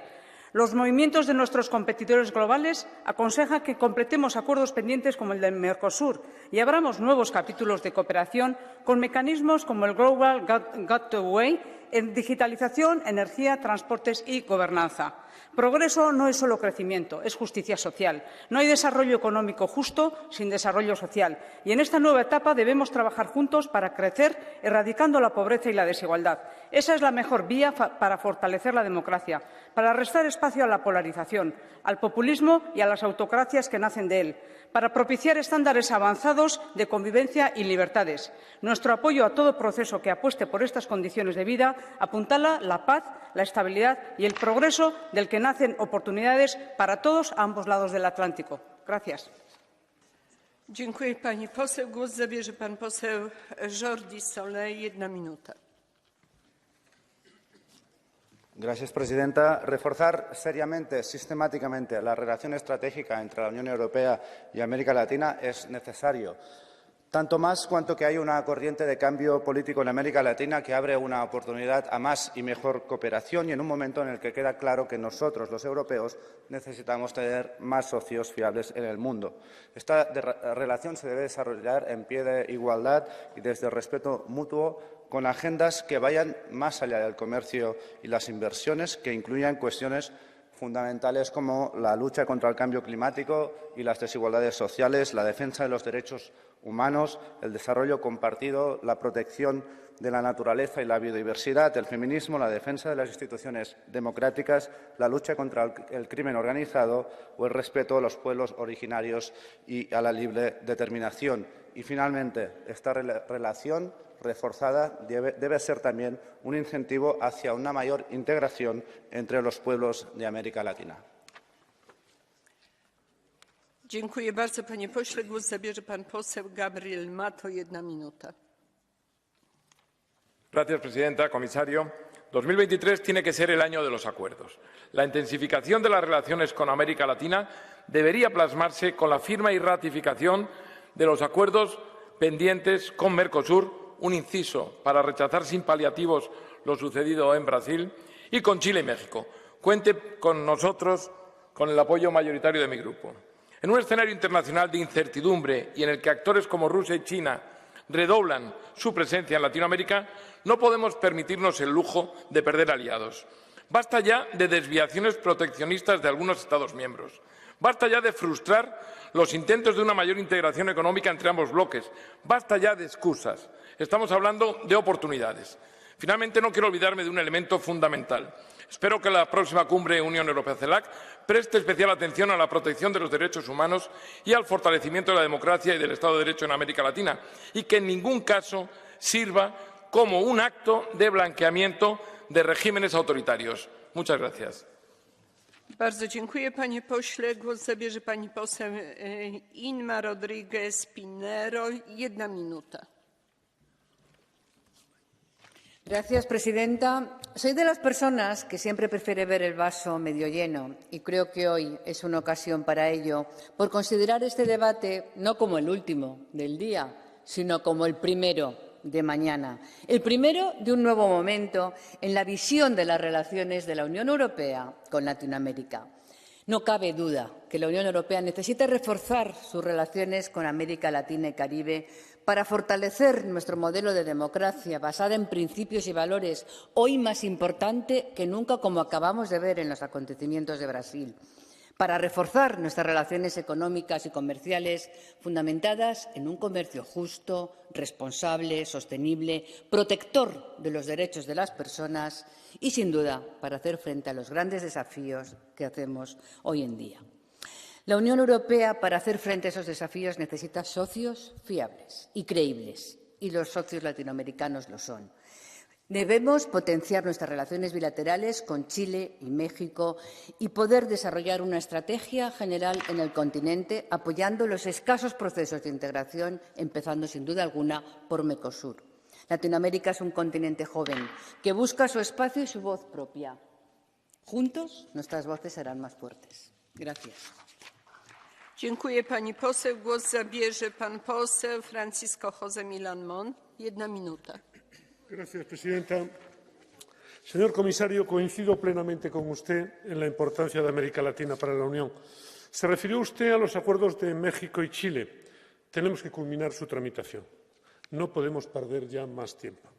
Y espero que el mayor compromiso del Gobierno de Lula con la lucha contra el cambio climático favorezca el acuerdo con Mercosur. Espero que las preocupaciones proteccionistas de algunos países europeos no sigan obstaculizándolo. Es cierto también que muchos de los países de América Latina tienen que hacer un esfuerzo en materia de respeto de los derechos humanos, de libertades democráticas, el Estado de Derecho, la seguridad jurídica y los avances sociales. No podemos olvidar la situación de los derechos humanos en la región, en particular en Cuba, Nicaragua o Venezuela. ¿Cómo vamos a conseguir mayor respeto a los derechos humanos en estos países? Termino ya. Me gustaría tener una palabra de condena a lo sucedido en Brasil a principios de enero. El orden constitucional tiene que prevalecer en este gran país, socio estratégico de la Unión, al igual que lo es México. Celebro además que Brasil haya anunciado su reincorporación a la CELAC. Muchas gracias. Dziękuję bardzo, panie pośle. Głos zabierze pan poseł Antonio López Istúriz White. 1 minuta. Muchas gracias, presidenta. Por supuesto que todos queremos la mejor relación con Latinoamérica. Aquí estamos muchísimos eurodiputados de todos los grupos políticos siempre en este Parlamento Europeo abogando por esa mejor relación. Pero ¿cómo puede Europa mejor ayudar? O más bien, ¿con qué Latinoamérica estamos hablando? ¿Estamos hablando con la Latinoamérica que quiere vivir en libertad, en prosperidad, o con la que está sumida en esta izquierda bolivariana que está conquistando todos los gobiernos en la zona y una vez ya en los gobiernos se instauran las dictaduras sangrientas como la que tenemos en Nicaragua, en Venezuela o en Cuba? Yo condeno lo que ha pasado en Brasil, lo condenamos todos en este Parlamento Europeo. ¿Cuándo la izquierda de este Parlamento va a condenar el régimen sanguinario de Nicaragua, que está torturando a religiosos, a mujeres y a niños? ¿Cuándo va a condenar el régimen de Maduro y no ese silencio cómplice a cambio de petróleo? Ya vemos los abrazos ahora de Macron con Maduro. En fin, tenemos que hacer desde luego, una gran reflexión sobre quién es con quién queremos nosotros los europeos trabajar. Muchas gracias. Dziękuję bardzo, panie pośle. Mamy 2 zgłoszenia w ramach procedury Catch the Eye. Bardzo proszę, pani Sara Cerdas. Obrigada, Presidente. A relação entre a União Europeia e a América Latina sempre foi forte graças aos laços históricos e culturais e também aos valores partilhados. Fortalecer estas relações com os nossos parceiros através de uma maior cooperação e entreajuda beneficiará ambas as regiões. Projetos piloto e partilhas de boas práticas podem representar uma oportunidade vital de renovar esta relação. Dou aqui o exemplo de Costa Rica, líder mundial no combate às alterações climáticas, onde as políticas ambiciosas de descarbonização e proteção da biodiversidade já em prática podem ser potenciadas na União Europeia e vice-versa. Esta cooperação entre a UE e a América Latina deverá consolidar, assim, uma aliança que é forte, estratégica e benéfica, que paute sempre pela defesa dos valores fundamentais que guiam a União Europeia e contra regimes totalitários, inclusive através da reforma do sistema multilateral. Os países da América Latina são aliados em muitos dos atuais desafios globais e é tempo de o reconhecer. Obrigada. Dziękuję pani poseł. Głos zabierze pani poseł Margarida Marques. 1 minuta. Muito obrigada, Presidente, Comissário. A valorização da dimensão multilateral na política externa da União Europeia integra necessariamente a América Latina como um parceiro natural, como um parceiro estratégico. Portugal e também Espanha, e desde a sua adesão, a partir das suas relações bilaterais, têm contribuído significativamente para o reforço desta relação.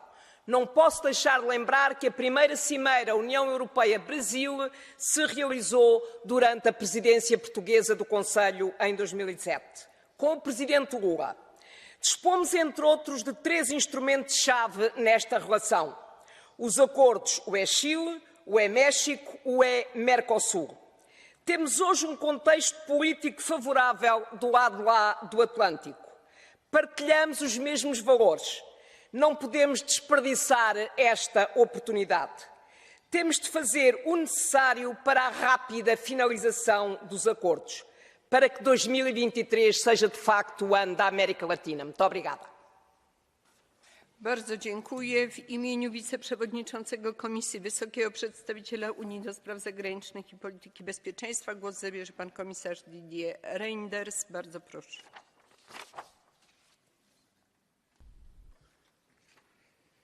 Thank you, Madam President. Honourable members, I would like to thank all members of Parliament who intervened and for the support you expressed for enhancing our regional partnership with Latin America and the Caribbean region. We take home the invitation to bring even more reserves, to continue the dialogue, to engage strategically and mobilise resources for the benefit of citizens on both sides of this other transatlantic relationship. One thing is clear, the green and digital transitions will be just and sustainable only if enough countries around the globe join us in this endeavour. And Latin America and the Caribbean region is a natural partner to make this happen. There is a common understanding that we need to advance on the conclusion and ratification of pending agreements. These will open up new areas of cooperation and opportunities for both regions. In the particular case of Mercosur, as mentioned today, the change of dynamics brought by the new Brazil administration brings a window of opportunity that cannot be lost. We need to intensify our bi-regional political dialogue at all levels, and the work the Eurolat Parliamentary Assembly remains key along the way. It is remarkable that the Euro-Latin American Assembly has never ceased its work since its creation 16 years ago, helping to build bridges even in the absence of summits. Indeed, we have a lot of work ahead of us to put relations between our regions in the place they deserve. Let me thank this Parliament for its continued support to achieve this objective. We have a lot of things to do in 2023, but maybe starting from tomorrow. Thank you. Bardzo dziękuję. Zamykam debatę. Kolejny punkt porządku obrad brzmi wyjaśnienia dotyczące głosowania. Mamy tylko jedno zgłoszenie pana posła Seana Kelly. Bardzo proszę. Jest pan poseł? Nie ma pana posła. W związku z tym informacje dla państwa, ogłoszenia. Następne posiedzenie odbędzie się jutro, w środę 18 stycznia 2023 roku od godziny 9 rano. Porządek obrad został opublikowany i jest dostępny na stronie internetowej Parlamentu Europejskiego.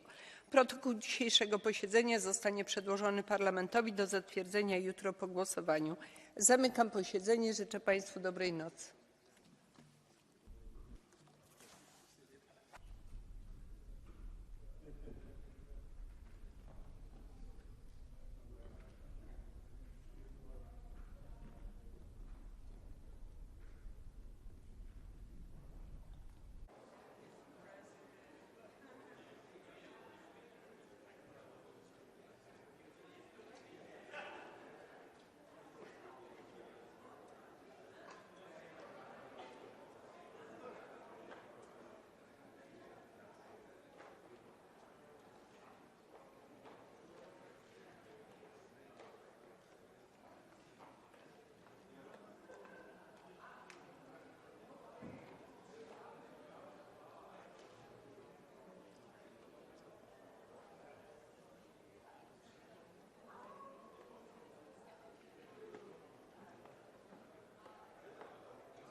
La présidente.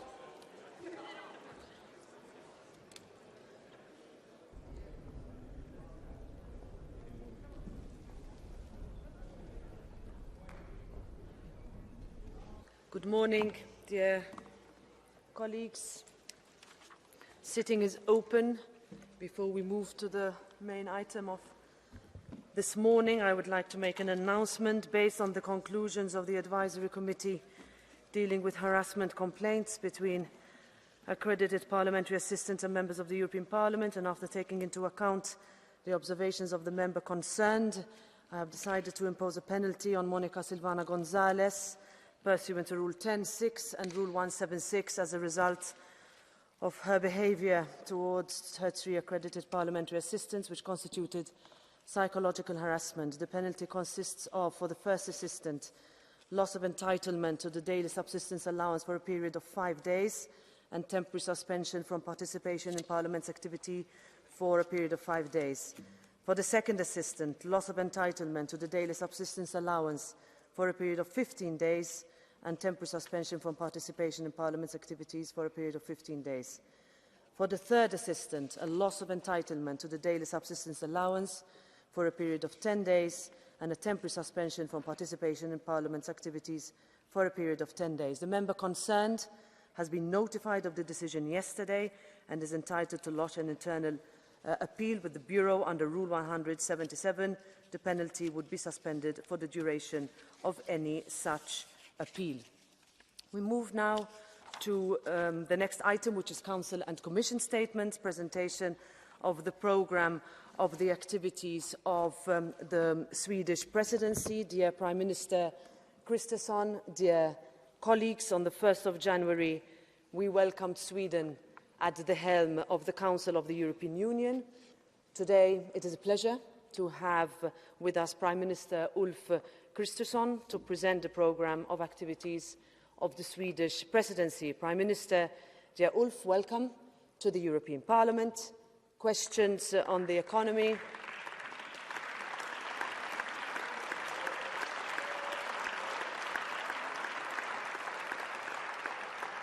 Questions on the economy will dominate the Swedish presidency, and I believe that a return to growth can be one of your major achievements.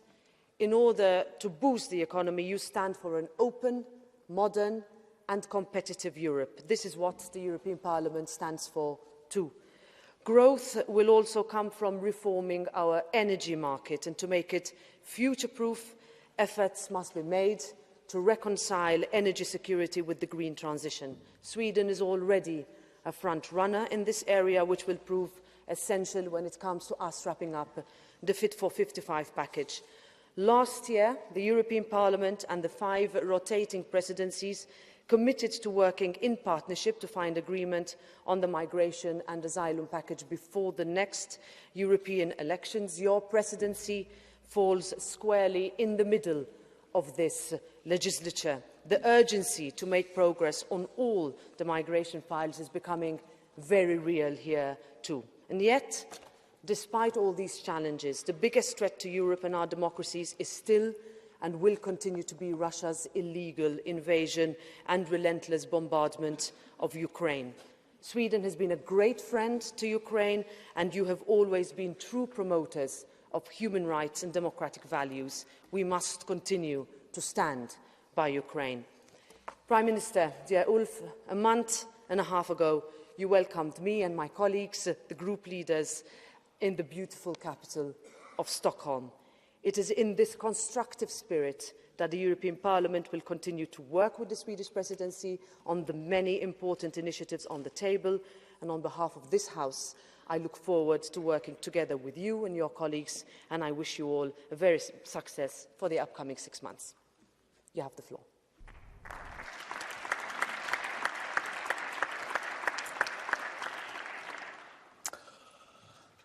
Madam President, dear Roberta, thank you so much. Members of the European Parliament, Vice Presidents of the Commission, ladies and gentlemen, it is a privilege and a pleasure to be here today to present the priorities of Sweden's third presidency of the Council of the European Union.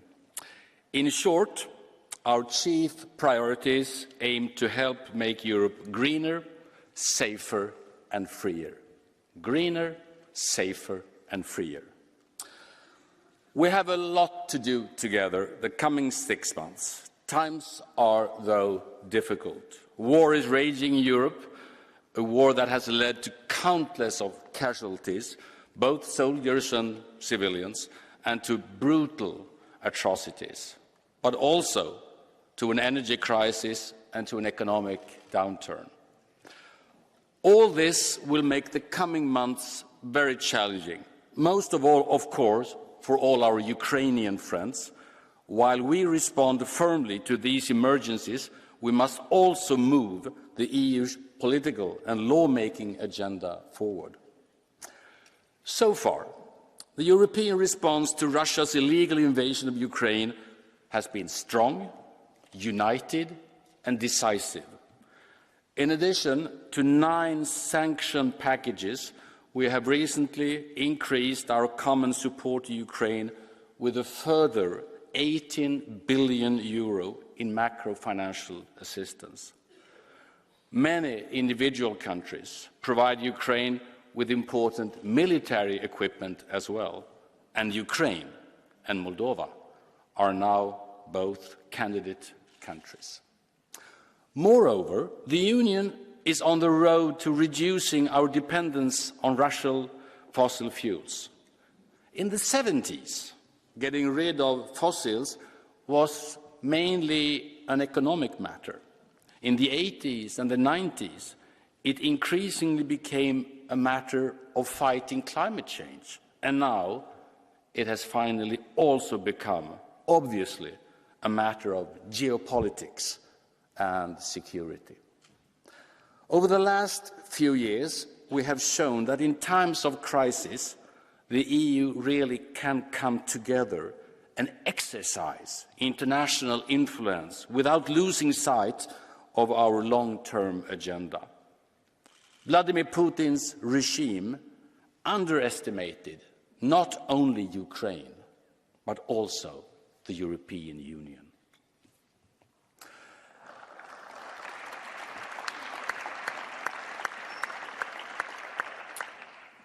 As a new presidency of the Council, personally, I woke up in Helsinki on the 24th of February last year at 4 o'clock in the morning to the news that Ukraine had been invaded by Russia. That was only a few hours after a conversation with the Finnish President Sauli Niinistö. We both, during that conversation, saw the obvious risk of war, but we also saw the risk of divisions between friends, European friends, and division transatlantically. However, when the war came, and it did, the Western democracies stayed united. Today, the transatlantic unity on Ukraine is stronger than ever. It is a horrific war which has displaced the country's energy infrastructure. Many Ukrainians, both soldiers and civilians, have paid the ultimate price for this war. Bucha has become part of our collective European memory. But history was also made when President Zelensky refused to leave Kiev and remain in Ukraine with his government. In doing so, he has embodied the country's resistance on the battlefield, but also in the battle for hearts and minds. Ukraine has offered hope for all of us who believe that the rule of people always trumps the rule of a strong man. While Ukraine's resistance continues, we must now do what we can to make sure that Ukraine prevails and that its future lies here in the EU. Because if the hope for democracy's future is in Ukraine, Ukraine's hope lies with us. Our task is to continue supporting the Ukrainians who are not only fighting for their independence, but also for a European way of life where right is greater than might.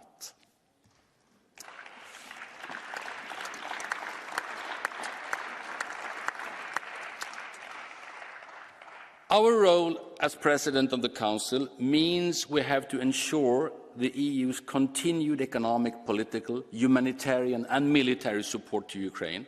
For example, we will have to monitor the progress of Ukraine's reforms on its path towards EU membership. This also means that we have to start working on solutions for Ukraine's recovery and reconstruction, together with all our international partners. Reconstructing Ukraine after the war will remind us all of the Marshall Plan after World War II. And in this effort, frozen Russian assets need not only to be part of the problem, but also become a part of the solution. I foresee a very thorough analysis on the extent to which the democratic world can unite in reusing that money to repair some of the destruction.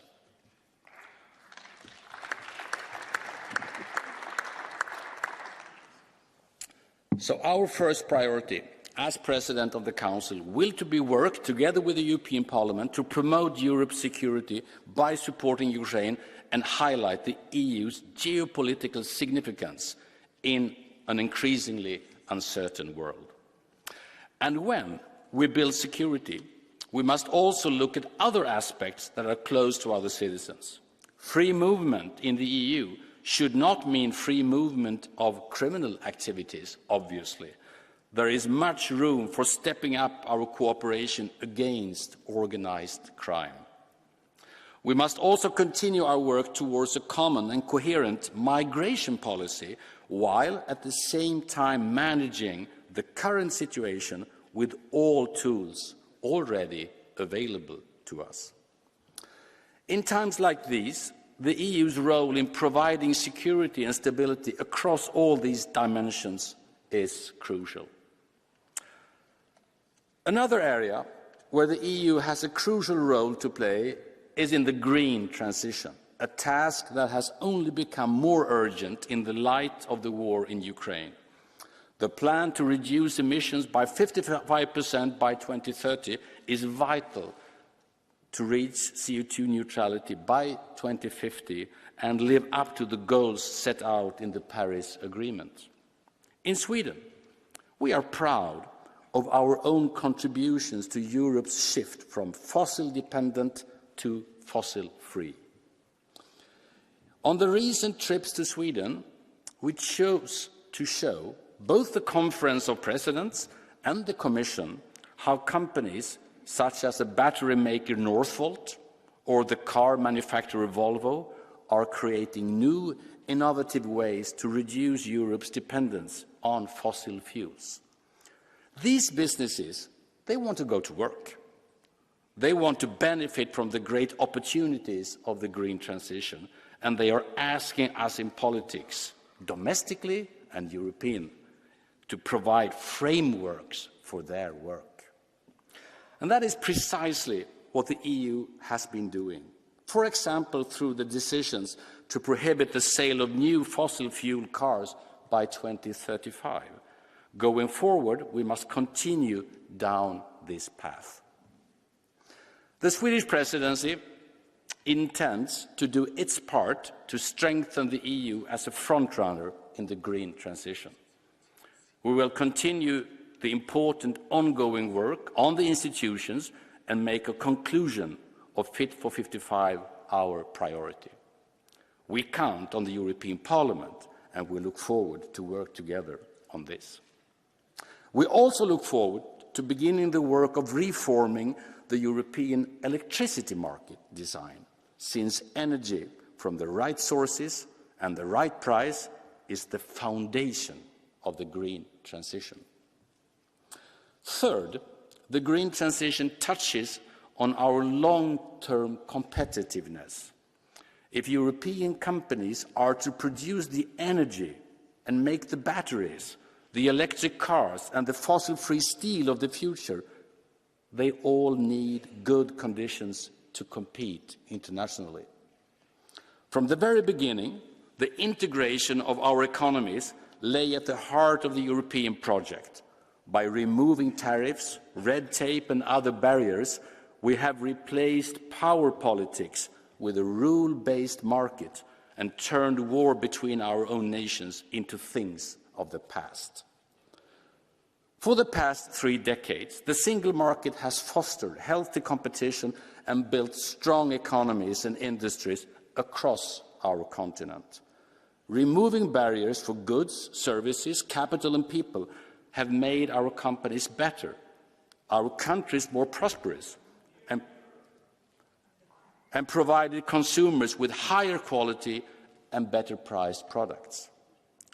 The size and the strength of our economies is also a significant reason why the EU is such a powerful actor nowadays on the world stage.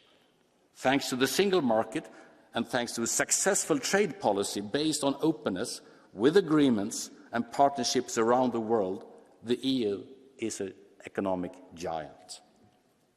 Despite this, as a union, we are not living up to our full economic potential. Our productivity is lagging behind, and fewer of the biggest firms on the planet are EU-based. Today, we are spending significantly less on research and development than the US or China, and high energy prices may drive investments away from Europe. In other words, we are struggling with several challenges related to the crisis that we are going through, while facing actions of partners and competitors around the globe, such as the US Inflation Reduction Act. The EU's response to these developments need to be analysed and discussed as a matter of priority. But we must not forget that long-term competitiveness must be built on strong companies that are able to survive and thrive in competition on an open market. In the long term, factors like weak productivity, insufficient spending on R&D and high electricity prices pose greater risks to European competitiveness than lack of subsidies to production in Europe. If we want to maintain our leading knowledge-based economies with innovative industries, we need to step up our game. Therefore, we need a long-term new strategy on EU level to boost competitiveness and productivity. The single market's 30th year anniversary is a very useful starting point for that work.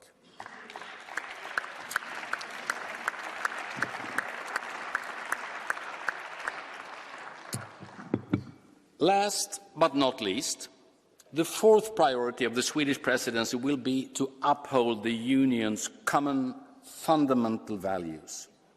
I would like to pay tribute to the European Parliament for your steadfast support for the most important principle that binds us all together, respect for the rule of law. History teaches us that this is a precondition for our political, our legal, and our economic cooperation.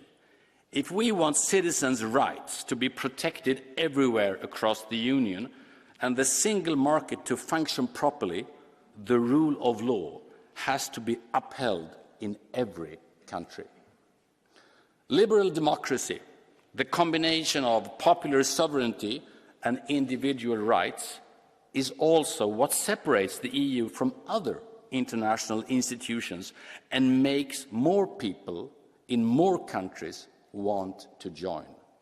These values, not corruption and cronyism, are what Ukraine, Moldova and other candidate countries are aspiring towards. In that sense, making sure that we preserve the rule of law in the EU is also a way of enhancing our global competitiveness and our attractiveness.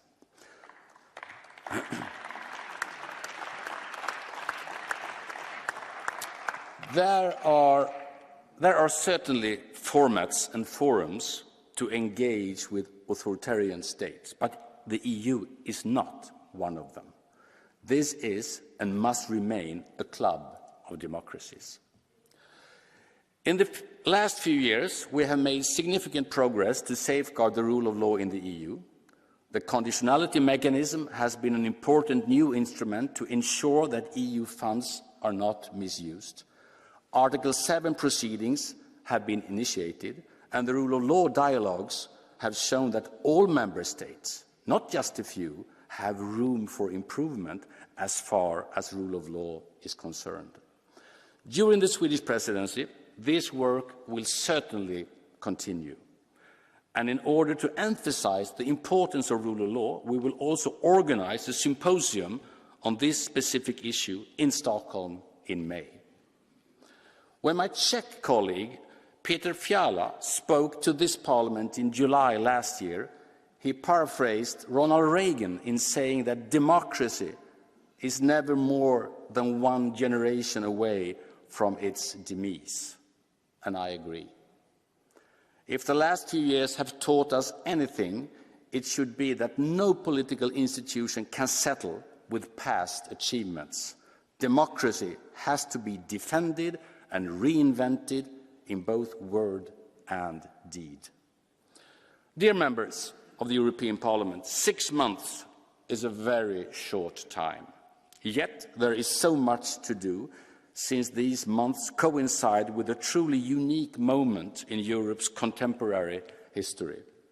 For obvious reasons, the only thing I can promise you all in this room is that we will do our utmost.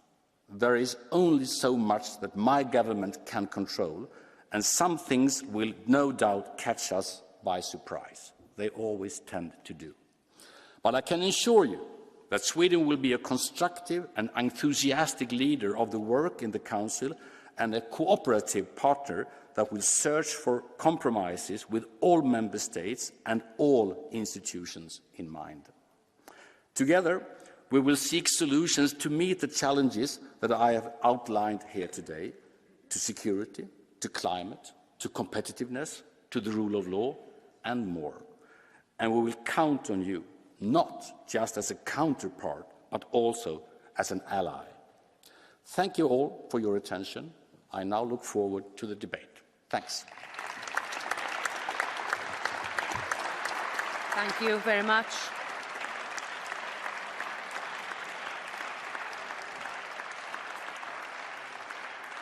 Thank you very much, Prime Minister. And now, on behalf of the Commission, Vice President Šefčovič, you have the floor. Maros, please. Dear Madam President, dear Prime Minister, honourable members, it's a pleasure to be here to discuss with you the programme of the Swedish Presidency of the Council. And I wish you, Prime Minister Kristersson, and your team, your colleagues, every success over the coming 6 months. And I also would like to wish to all of you, all of the honourable members, a Happy New Year. And let me express also my hope that the 2023 will bring greater peace and prosperity to Europe. But for that to happen, we must continue to put all our efforts into tackling the far-reaching challenges facing us, challenges which have not disappeared with the changing of calendar.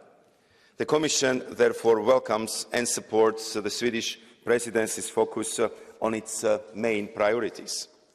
First, we must maintain our unity and determination in supporting Ukraine and the Ukrainian people against Russia's war of aggression and the Kremlin's barbaric attempt to weaponize even the winter. With the conflict in its 11th month, Ukraine continues to defend its land with bravery and tenacity. Our support, likewise, is unwavering, with the first tranche of the unprecedented €18 billion support package set to be disbursed still this month. We continue to work relentlessly to keep the Ukrainian electricity grid functioning, including by providing power generators and transformers under the EU Civil Protection Mechanism. And we will resolutely support Ukraine in its reconstruction efforts. The international donors platform that we are setting up together with our G7 partners will help coordinate our efforts here. In addition, we welcome the Presidency's demand for those responsible to be held accountable, and we remain fully behind the commitment towards Ukraine's integration into the European Union. At the same time, we need to take action to address the myriad repercussions of the war. This means making swift progress in the work on security and defence, including via the adoption of the European Defence Industry Reinforcement through the Common Procurement Act and our updated maritime security strategy. Secondly, we must continue to overcome the energy crisis, a consequence of the war in Ukraine being felt deeply by citizens and businesses across Europe. Russia's effort to blackmail us by weaponizing energy and manipulating our dependency on Russian fossil fuel imports have failed thanks to our solidarity.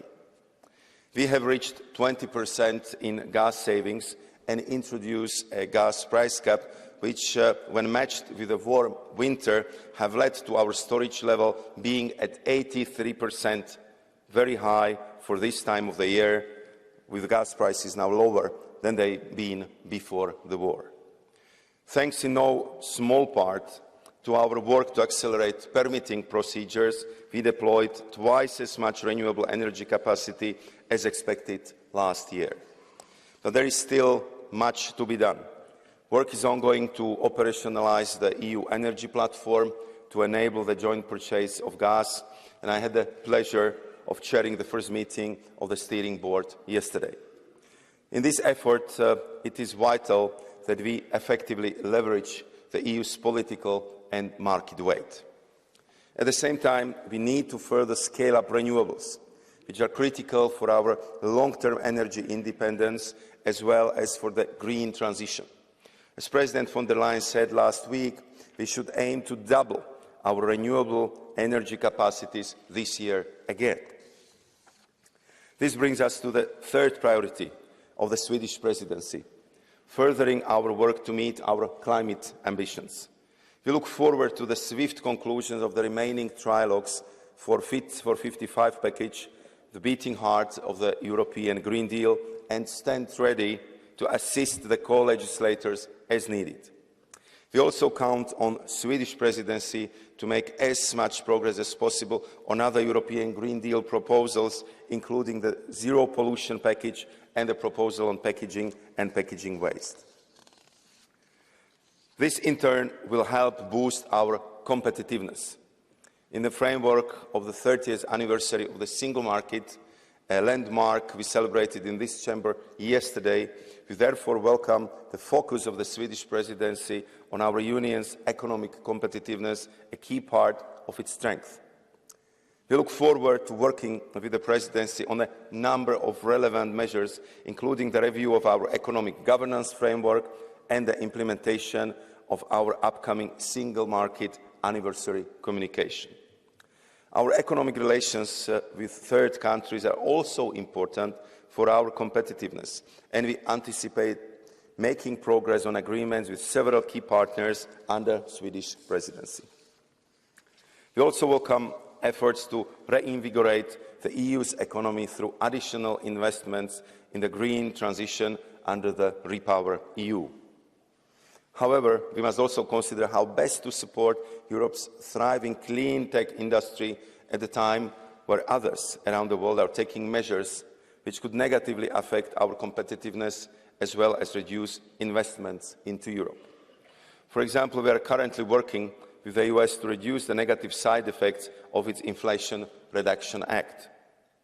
But we still face unfair competition from China's massive subsidies in its clean tech sector.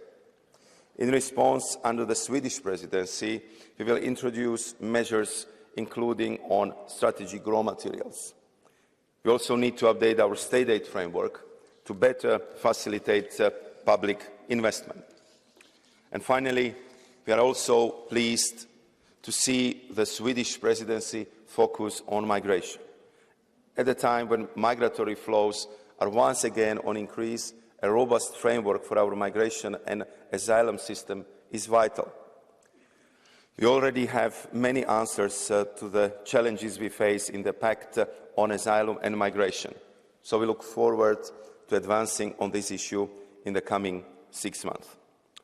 Honourable members, dear Prime Minister, as you can judge from my voice, it's just a proof that the weather in Kiruna was cold, but I can tell you that the atmosphere was very warm and that spirit of cooperation was very, very strong. So therefore, I am very glad to conclude by saying that all of us in the Commission, and I'm sure in the European Parliament, are really looking forward to work with you, with your team, with the Swedish presidency.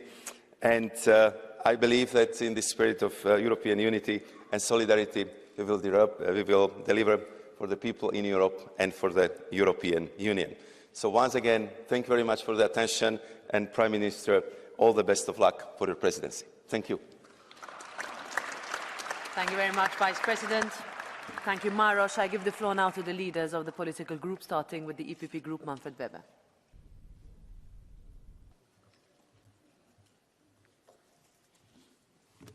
President Metsola, Vice President and Maros, it would be great to hear whether you were also part in the ice hotel or only in the normal hotel. So that would be okay. That's clear. Thank you for the clarification, Commissioner, dear Prime Minister, dear Ulf. Welcome, truly and very warmly welcome in the European Parliament, the Swedish presidency. You won the elections last year and formed afterwards a pro-European government, and now your presidency starts. I would say it's a young government. It's a young government, and that means also a government with full of energy and motivation, and that is so urgently needed for the development on European level. With increasingly absent Berlin and Paris, we need more Stockholm. We need your leadership now, and that's why welcome. In 2009, Sweden last time led the Council. It was Europe in the middle of a euro crisis, facing the most severe economic recession in decades. The Swedish Prime Minister Fredrik Reinfeldt, also from the EPP, became President of the Council, kept a cool head and steered Europe through the crisis. And on top of this, Sweden managed to reach a deal on the Lisbon Treaty. In an extremely difficult moment, you showed leadership. Sweden proved to be an effective crisis manager, to be an ambitious agenda setter and a credible bridge builder. And that is what is now also at stake. Your predecessors did a great job. A centre-right coalition, the Czech presidency, already did a lot of good things. Fit for 55, Repower EU, migration, and even to first-time centre-right government, first time activating the rule of law mechanism is, I think, a great achievement, what they did. So that is preparing the ramp now for Sweden. You spoke about the war. And on this question of security for Europe, you already showed leadership. You have taken responsibility and committed yourself to our European security. You are not only making NATO now stronger with joining the NATO, but the entire European Union. And I speak here on behalf of the EPP. That's why let me underline that the socialists always opposed in Sweden to join NATO and at the beginning also the European Union. It was your party, it was the EPP, who always, together with Christian Democrats, always fighting for Europe, always fighting for NATO. So you were always on the right side of history, and finally socialists understood where to go. So congratulations to the socialists as well. For us as EPP, you can imagine the most important point is in this presidency, jobs, jobs, jobs. We speak again about competitiveness, and it's about people when we speak about competitiveness. To being social means, above all, providing people with a job and a decent income.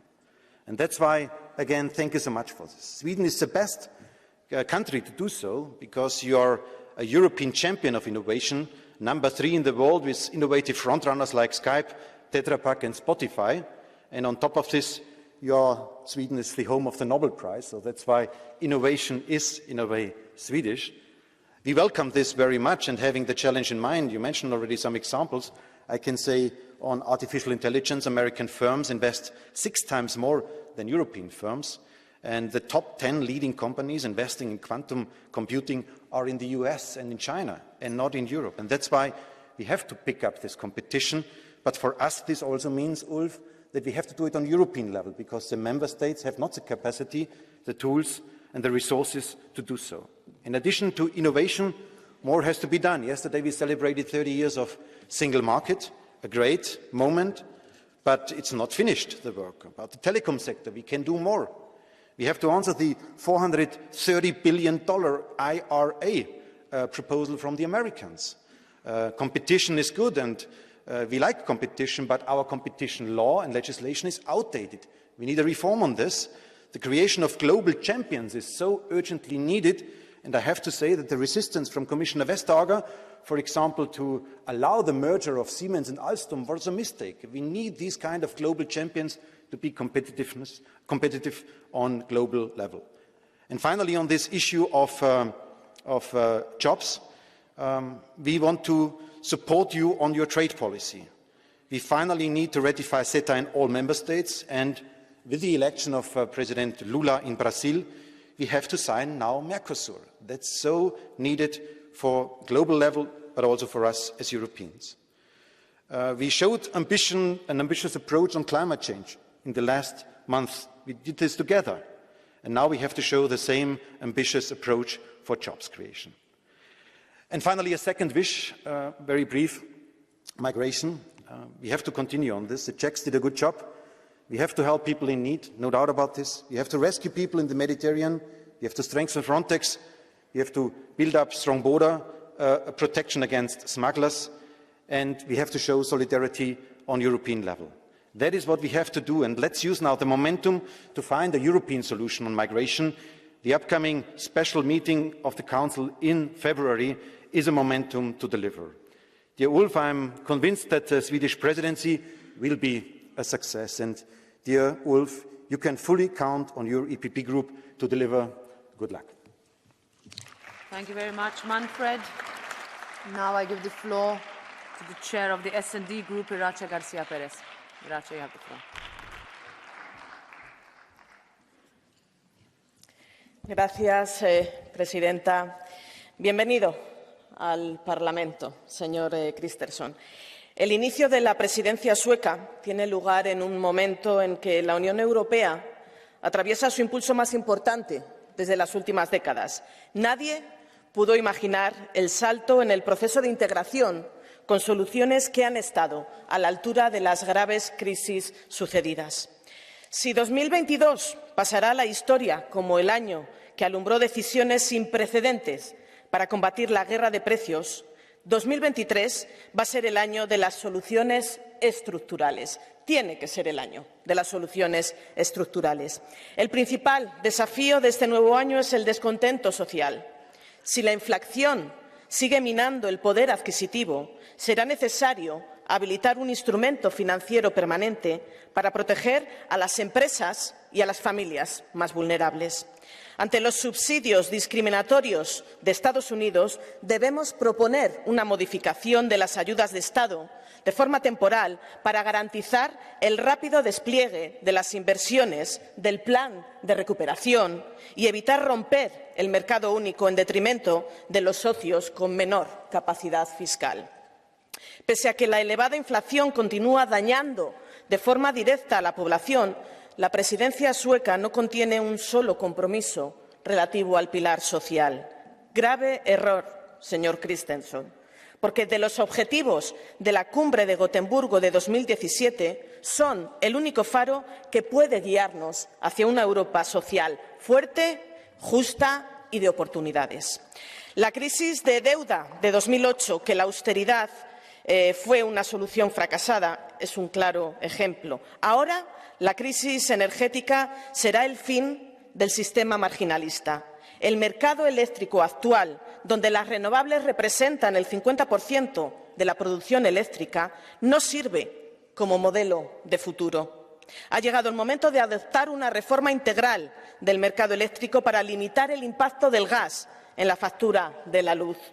Señor primer ministro, comprométase de forma sincera ante el Parlamento Europeo a que la presidencia sueca continuará liderando la lucha contra el cambio climático. Es cierto que en su intervención ha planteado unas palabras muy claras de ese compromiso hacia una Europa más verde, pero también es cierto que su Gobierno ha eliminado los subsidios para vehículos eléctricos, ha limitado los objetivos de reducción de los biocombustibles y, además, su socio de ultraderecha en esta Cámara vota continuamente en contra de las directivas del paquete del Fit for 55. La historia no tiene una sola dirección, señor Christensen. No es momento de dejarse arrastrar por la extrema derecha para cambiar el sentido contrario a la ciencia. El cambio climático y la guerra de Putin exigen adoptar de forma clara y decidida por las energías renovables, porque la ansiada autonomía estratégica solo será una realidad cuando los 27 se liberen de la pesada losa de los combustibles fósiles. La defensa de los logros comunes requiere firmeza ante el continuo antagonismo de Hungría y Polonia. Confiamos en que mantenga su palabra de acelerar los procedimientos previstos en el artículo 7 para detener su deriva autocrática. Usted representa un país moderno, progresista y tradicionalmente a la vanguardia en los derechos humanos. Pero el programa de su presidencia no contiene ni una sola referencia ni a las mujeres ni a los migrantes. ¿Cuál es su propuesta para que la mitad de la población de nuestra Unión, las mujeres, sigan conquistando los derechos que garantizan la igualdad de oportunidades? En materia de igualdad de género no daremos ni un paso atrás. Las directivas sobre violencia de género y transparencia salarial deben de ser una realidad en el 2023 y su presidencia tiene un gran trabajo que hacer en esta materia. Y el futuro de nuestra Unión también pasa porque los migrantes tengan una respuesta a la situación que estamos viviendo en estos momentos. Es un imperativo moral que no vivamos de nuevo la vergüenza de peleas entre primeros ministros por rescatar a seres humanos de una muerte segura. como exige el derecho al mar. Solo la conclusión definitiva del nuevo pacto sobre migración y asilo impedirá los desplantes de los líderes radicales que condicionan nuestra política migratoria. Señor Christensen, la historia nos enseña que el abono de la extrema derecha suele tener su origen en las emociones y en las falsas soluciones. Instrumentalizar el malestar social es su recurso y tenemos la obligación, todos los demócratas, de neutralizar esta situación. Le tiendo la mano de la familia socialdemócrata, para que juntos reforcemos el resurgir del europeísmo y continuemos garantizando soluciones inéditas a los problemas de la ciudadanía, hoy más conscientes que nunca de que solo la unión hace la fuerza. Muchas gracias. Thank you, Irache, and I will now give the floor to Malik Asmani on behalf of the Renew Group.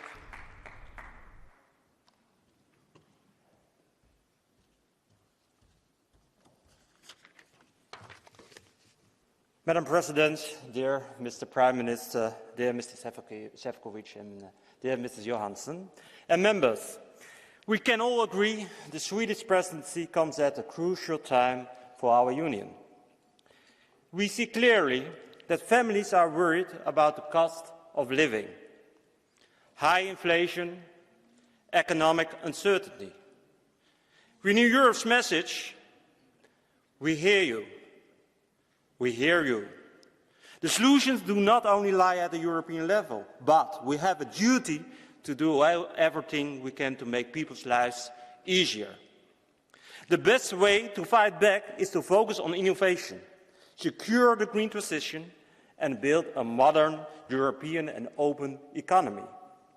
That's why we are pleased that innovation is central to your presidency.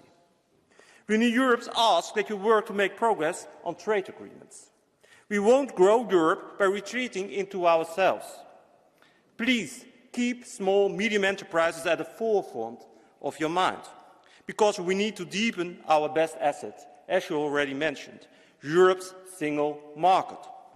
If we want to reduce our dependencies, we must ensure our energy security, finalise Repower EU, and conclude an ambitious Chips Act.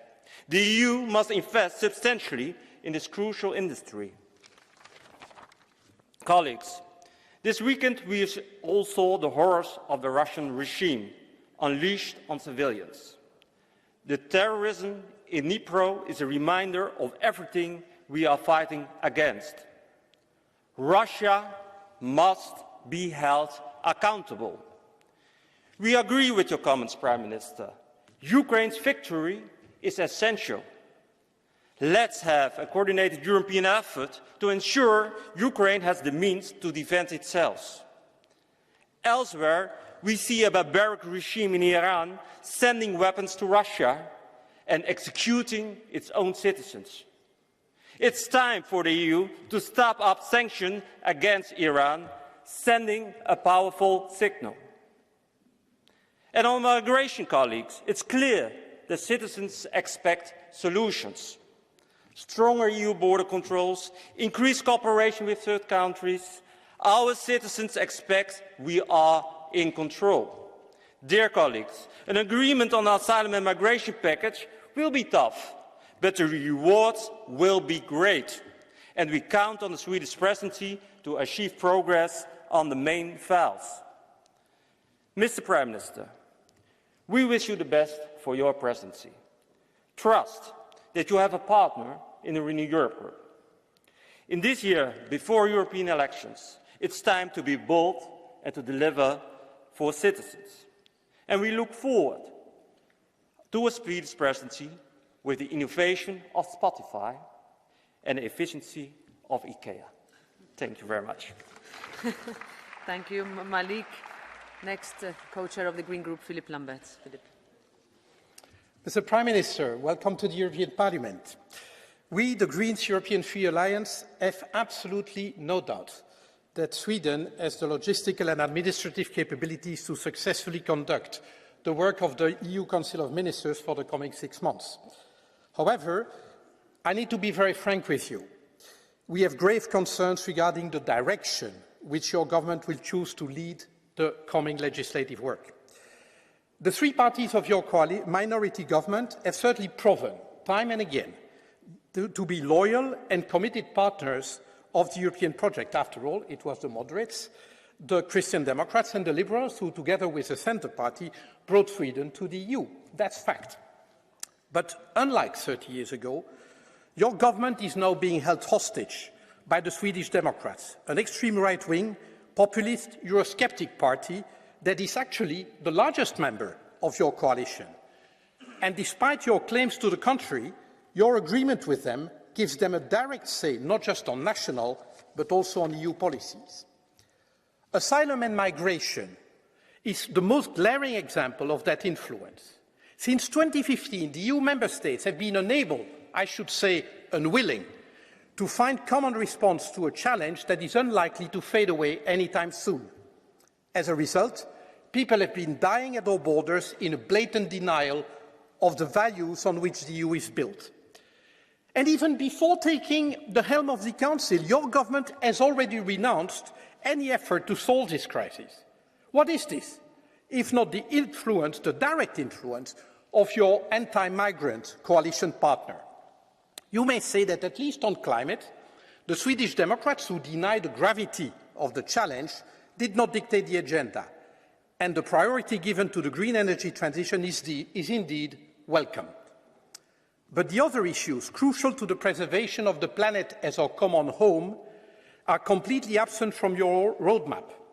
Is this so surprising when we know how much the Swedish Democrats block any serious effort to restore the ecosystems on which we depend for our lives and livelihoods? I am thinking in particular to the urgent need to drastically reduce the use of pesticides, an issue that your presidency seems to totally neglect. So beyond the nice slogans, we will judge you on what you will deliver, and we hope you will positively surprise us.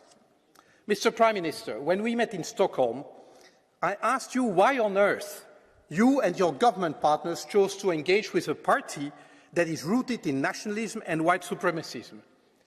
Your flabbergasting answer was, because we agree with them on so many things. Your priorities include the safeguarding of our democratic values and the rule of law. Still, you chose to collaborate with those who threaten these very same values. So tell me, Manfred Weber, tell me, Stéphane Séjourné, where will this end? How far are you prepared to follow your Swedish colleagues in their new friendships with a party that openly opposes the values that you yourself profess in this House? Is it your secret dream, hope, ambition that the Swedish alliance will become the blueprint for the EU after 2024? I give the floor next to the chair of the ID group, Marco Zanni. Prego, Marco. Grazie Presidente, Vicepresidente Šefčovič, Primo Ministro, benvenuto al Parlamento europeo. Sicuramente la Presidenza svedese arriva con grandi aspettative in un momento non facile, ma in un semestre che speriamo sia di rinascita dopo le difficoltà e le grandi crisi che abbiamo affrontato durante quest'anno. Le priorità che lei ha messo sul tavolo sono priorità su cui ci aspettiamo risposte concrete e un lavoro che vada oltre la risposta all'emergenza, ma guardi ai prossimi 20-30 anni e al futuro strutturale dell'Unione Europea, partendo da quello più caldo, dal tema più caldo, quello dell'energia. È vero che da un lato, come ha ricordato il vicepresidente Šefčovič, l'inverno sta passando in maniera migliore di quello che ci saremmo aspettati, ma a mio giudizio forse è più per la casualità e per la clemenza di un clima meno rigido che per l'efficacia delle risposte che abbiamo messo in campo in questi mesi. Su questo ci aspettiamo un'azione strutturale concreta perché il prezzo del gas rimane ancora abbondantemente sopra la media degli ultimi anni e mina non solo la competitività delle imprese europee ma anche la sopravvivenza dei nostri cittadini. Il tema dell'economia è stato toccato, tanti colleghi hanno parlato della revisione della normativa sugli aiuti di Stato, e questo è sicuramente un qualcosa che dobbiamo fare, ma attenzione, perché questo non sta avvenendo senza un costo. Degli schemi, delle centinaia di miliardi di schemi di aiuti di Stato approvati nell'ultimo anno, l'80% sono andati e sono state richieste che provenivano dalle due più grandi economie all'interno dell'Unione Europea. Ecco, attenzione, perché la sostenibilità e l'integrità del nostro mercato interno deve essere il faro di guida in questa revisione. E l'ultimo punto, sull'immigrazione, ne abbiamo parlato da tanti anni, cerchiamo di trovare un accordo, ma ci focalizziamo sul tema sbagliato, che è quello della redistribuzione. Io mi auguro che la Presidenza svedese prenda in mano il dossier partendo da un obiettivo chiaro, la protezione delle nostre frontiere esterne per ridurre gli arrivi. Solo così ridurremo le morti in mare, solo così renderemo più sostenibile la situazione nel continente, solo con numeri inferiori di arrivi riusciremo finalmente a convincere tutti a parlare di redistribuzione. E un ultimo punto, abbiamo parlato di Ucraina, il sostegno di quest'Aula al popolo ucraino è stato incondizionato in questo anno, ma c'è un altro popolo che grida aiuto e che chiama l'Unione Europea, è il popolo iraniano, che sta soffrendo e sta gridando un urlo di libertà che dobbiamo ascoltare. Anche su questo tema ci aspettiamo un'azione forte e concreta contro gli ayatollah da parte della Presidenza svedese. Grazie e buon lavoro. Grazie Marco. I give the floor now on behalf of the ECR Group, Charlie Weimers. Tack fru talman, statsminister Kristersson, välkommen till EU-parlamentet. En sak vi har gemensamt är en respekt för Gösta Bohmans politiska gärning. Hans strid för frihet mot den stora staten. Nu gör den stora staten comeback på EU-nivå. Du vet att Brexit inte ledde till nödvändig självrannsakan i Bryssel. Att centralisterna såg sin chans. Du vet att makt som flyttas till Bryssel aldrig kommer tillbaka. Du vet att EUs regelverk blir allt mer betungande och att EU reglerar mer och mer av medborgarnas liv. Ärade statsminister, subsidiaritetsprincipen skulle begränsa maktöverföringen. Så blev det inte. Kris efter kris nyttjas för att föra över makt till Bryssel. EU skulle främja frihandel och bekämpa protektionism. Så blev det inte. Istället föreslås protektionistiska gröna investeringsstöd finansierade med lån, precis som coronafonden. Vi skulle få behålla vår arbetsmarknadsmodell. Så blev det inte heller. Till detta kan man lägga EUs beslut om skogen, jakten, energi, drivmedel, kvotering, migration och asyl. Ärade statsminister, i Sverige har Moderaterna till slut anammat en realistisk migrationspolitik. Men ditt parti har i allt väsentligt accepterat migrationskommissionär Ylva Johanssons förslag om att ge Bryssel makten över migrationsvolymerna. För även om en linje innebär att man kan betala sig fri från att ta emot Bryssels migrantkvoter, så handlar det om bötesbelopp i miljardklassen för att kunna bedriva en självständig migrationspolitik. Reduktionsplikten, att regeringen kan få betala upp till 20 miljarder i böter för att infria sina vallöften, borde förskräcka. Därtill vet vi att migrationstrycket kommer att öka. Det är bara att studera FNs befolkningsprognoser för Afrika och Mellanöstern. Frontex larmar nu om den största illegala migrationen sedan 2016. Migrationspakten är inte designad för att hantera framtidens migrationstryck. Vi får inte ge upp makten över migrationsvolymerna. Ärade statsminister, här nere växer den stora staten. Coronafondens finansiering med gemensam skuldsättning är nu prejudikat. De som sitter här idag, från vänster till din egen partigrupp EPP, kräver mer skuldsättning, nya EU-skatter och fler maktöverföringar. Och min fråga är, när ska Moderaterna dra slutsatser av detta? Statsminister Kristersson, Gösta Bohman stred för det han trodde på, och det kan du också göra. Jag är övertygad om att många av dina väljare, inte bara mina, skulle uppskatta svenska hot om veto mot skuldsättning av framtida generationer och ett folkomröstningslås som ger svenska folket en möjlighet att säga sitt om de stora maktöverföringar som planeras. Fler än du tror skulle välkomna en ändrad kurs bort från Europas förenta stater till att värna individens frihet, företagens konkurrenskraft och Sveriges suveränitet. Och jag önskar dig lycka till. Tack. I give the floor next to the co-chair of the left group, Manon Aubry. Manon, t'as la parole.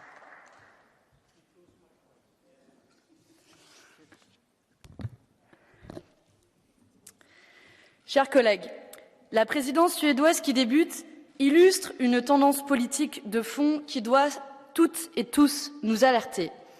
Il y a quelques semaines, ça a été dit, la droite et les libéraux locaux ont décidé de former un gouvernement. Mais ce gouvernement-là, il a le soutien de l'extrême droite.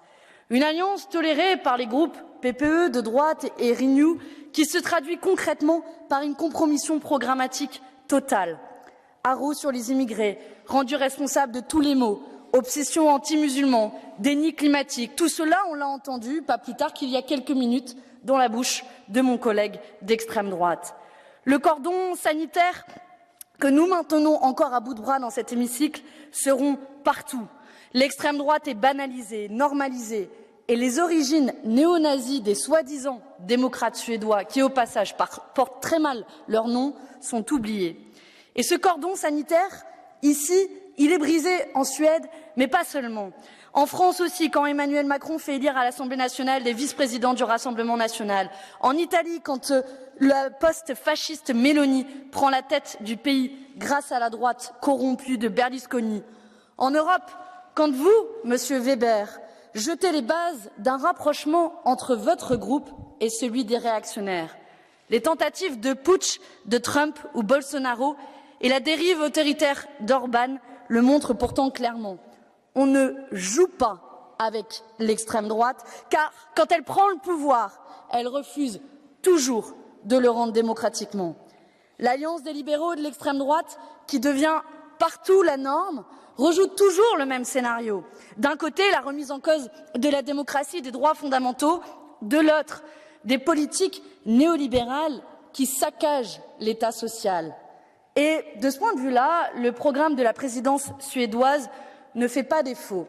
J'ai bien regardé et je n'y ai vu aucun changement de cap, et cela alors que la crise économique plonge des millions de gens dans la pauvreté.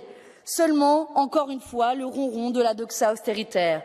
Vous dites, et je vous cite dans votre programme, « Bravo aux réformes structurelles et à l'assainissement des finances publiques, comprendre, ruiner toujours plus nos services publics. » Vous engagez à mettre en œuvre les règles de contrôle budgétaire, celles qui ont amené la Commission européenne à demander à 15 États de réformer leur système de retraite en une année, ou encore de demander à mon pays, la France, par 8 fois, de casser son système de retraite dans le seul but de faire des économies.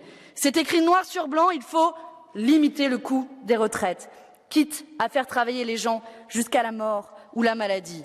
Cette obsession comptable appliquée, je vous l'accorde, avec tant de zèle par certains dirigeants européens, a des conséquences concrètes sur la vie des gens. Voilà pourquoi à Bruxelles, à Strasbourg, mais aussi dans la rue, vous nous trouverez sur votre chemin. Nous ne voulons plus de cet horizon mortifère que vous tracez pour l'ensemble des peuples européens. Nous ne voulons plus de ce monde prôné ici à Bruxelles ou à Strasbourg, où après le travail, ce sera la misère ou le cimetière. Je vous remercie. I give the floor next to Lefteris Nikolaou Alavanos.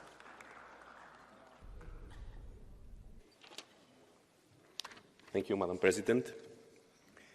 Στην ατζέντα της Σουηδικής Προεδρίας επιταχύνεται η αντιλαϊκή στρατηγική της Ευρωπαϊκής Ένωσης και των κυβερνήσεών της, που ταλανίζει τους λαούς, οι οποίοι βεβαίως αναγνωρίζουν ποιος είναι ο ένοχος και αυτό καταγράφεται και στην πολύ χαμηλή αποδοχή της Ευρωπαϊκής Ένωσης στις μετρήσεις.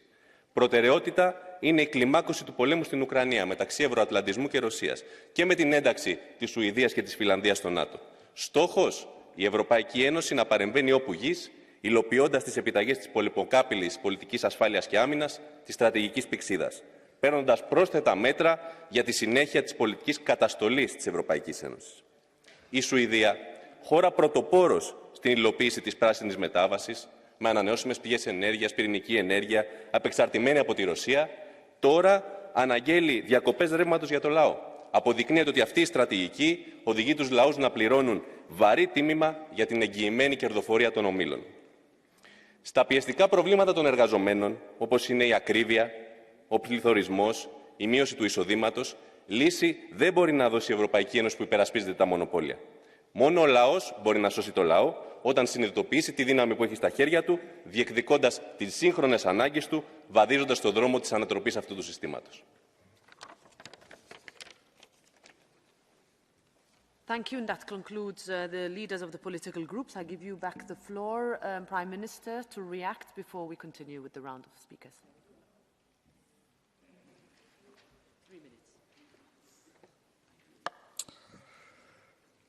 Stort tack, säger jag, medan ni får chans att ta på er era hörlurar och höra svenska språket. Stort tack. Jag tackar för lyckönskningar. Jag tackar också för vänliga frågor och kritiska frågor. Och jag tackar för hälsningen om att hämta inspiration från digitala Spotify och analoga Ikea. Det uppfattar jag som två goda föredömen när svenskar försöker göra nytta i världen utanför. Det är som Manfred Weber nämnde, vårt tredje ordförandeskap 2001 och 2009.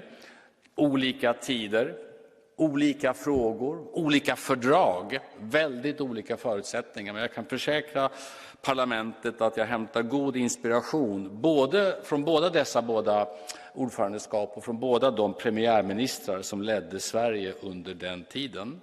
Om jag får börja med Sveriges relation till Europeiska unionen. Sverige hade ju länge en väldigt tveksam syn på EU. Låt oss vara ärliga med det. Från 1960-talet och framåt så ansågs EU-medlemskap oförenligt med den svenska neutraliteten. För många är det här svårt att förstå. EU-medlemskapet ansågs stå i strid med den svenska neutraliteten. Partierna på min sida var kraftigt för att gå med i EU. På den andra sidan var de mycket tveksamma. Sen hade vi en folkomröstning som gav ett tydligt svar att Sverige skulle gå med i EU. Från därifrån och framåt så har den grundläggande enigheten om Sveriges roll i EU blivit starkare och starkare. Nu är 8 partier av 8 i Sveriges riksdag för det svenska EU-medlemskapet. 8 av 8. Länge var det 5 partier av 8. Det var 1 på min sida och 2 på andra sidan som var emot. Nu är alla för. Jag sätter mycket stort värde på förutsättningarna för ett gott samarbete i Sverige för Europa. Det betyder ju inte att alla tycker lika. Det betyder inte att alla partier har samma uppfattning om exakt vad som bör vara gemensamma europeiska frågor. Än mindre om hur man ska lösa det som är gemensamma europeiska frågor. Det är ju sånt som demokrati handlar om, både hemma vid och i den här kammaren. Jag har stor respekt för det. Någon nämnde också säkerhetspolitiken. 6 av 8 partier står bakom den svenska NATO-ansökan tillsammans med Finland.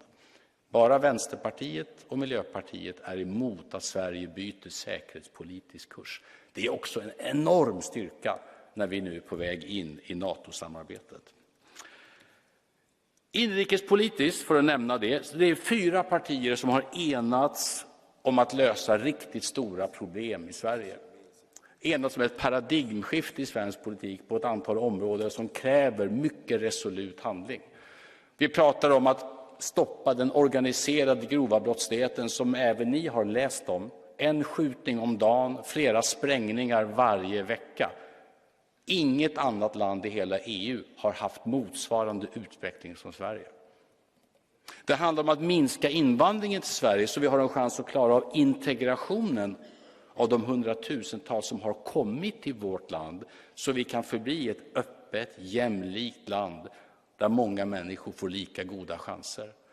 Det handlar om att lägga om hela energipolitiken så vi klarar av klimatomställningen med elektrifiering av ren el. En massiv satsning på att bygga ny svensk kärnkraft tillsammans med andra länder i Europa som också går den vägen så vi kan bli helt fossilfria i rätt tid. Allt detta har vi enats om att lägga om kursen i svensk politik. Detta är inrikespolitik, men eftersom det nämndes här inne så vill jag ändå nämna det också för er. Den regering som Sverige nu har bildat är en helt normal nordisk regering sedan 2001. Det har prövats i Finland, det har prövats i Norge, det har prövats i Danmark med goda resultat. Samtidigt är Norden en av världens öppnaste, mest toleranta och friaste delar av världen. Några av världens stabilaste demokratier. Jag känner mig mycket trygg i den regering som jag har bildat i Sverige. Den inre marknaden firar 30, det är mycket bra, men som några nämnde, det finns mycket mer att göra. Den digitala inre marknaden för tjänster, det finns mycket kvar att göra, inte minst för alla de länder som idag har tjänsteekonomi som dominerande. Det amerikanska initiativet om IRA rymmer ju både hot och möjligheter. Låt oss först säga att det är bra att USA är tillbaka i klimatarbetet. Låt oss uppskatta det fullt ut. Det vore mycket värre om USA inte var det. I grunden kan inget globalt klimatarbete fungera om inte USA och så småningom också Indien och Kina är med i det globala klimatarbetet. Att EU har blivit världens främsta klimathubb, det är en god början. Att USA är med är fundamentalt. Det är också så att USA nu agerar på vad Kina har gjort under många år. Det kan man också ha rätt stor förståelse för. Men det är också så att det här riskerar att drabba europeiska företag på ett sätt som inte vi tycker är bra. Låt oss nu analysera mycket noga konsekvenserna av det amerikanska initiativet och konsekvenserna av olika handlingsalternativ. Och låt oss dessutom båda ha blicken på den korta sikten och agera klokt i respons till USA, men också ha blicken på den långa sikten och inte på kort sikt göra saker och ting som kan vara skadligt för Europas ekonomi på lång sikt. Vi har ett antal akuta migrationsfrågor. Jag har av naturliga skäl talat med Belgien, Nederländerna, Österrike den senaste tiden. Det är en akut situation, låt oss erkänna det. Vi har haft en ökning av irreguljära migrationsströmmar med 70% under 2022. Jag har all respekt för att det kommer behöva göras någonting. Samtidigt har vi långa siktens migrationsfrågor som också fortsätter arbetas med på det sätt som var tänkt sedan tidigare. På kort sikt handlar det om yttre gränsfrågor, relationer till tredje land och återvändande, men mycket mer finns att göra. Den sociala pelaren nämndes. Det är ingen hemlighet att Sverige i grund och botten är mycket nöjd med den form av lönebildning som vi har i Sverige och inte har några planer på att överge den fungerande modellen. I grund och botten har EU väsentligt mer gemensamma saker att engagera sig i, både på kort och på lång sikt, än att överta ansvar för nationella angelägenheter inom social- och välfärdspolitiken. På energisidan, vi har en 50-procentig ökning av vindenergin i Sverige de kommande åren. Vi har en kraftfull ökning av kärnkraftsenergin i Sverige de kommande decennierna. Den vanligast sålda bilen i Sverige förra året var en elbil. Vad vi nu måste göra är att förse dessa bilar med ren el till rimligt pris och i en infrastruktur så att den är tillgänglig för alla. Jag tackar för alla medskick, jag tackar för alla frågor. Jag återkommer gärna igen. Tack. Thank you very much. I give the floor now to Thomas Tobé for 2 minutes.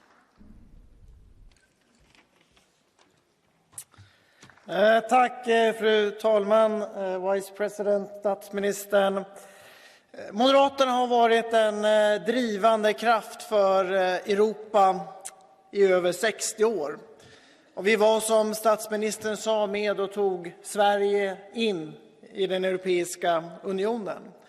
Att vi nu har fått en moderatledd regering som också leder det svenska ordförandeskapet betyder en hel del.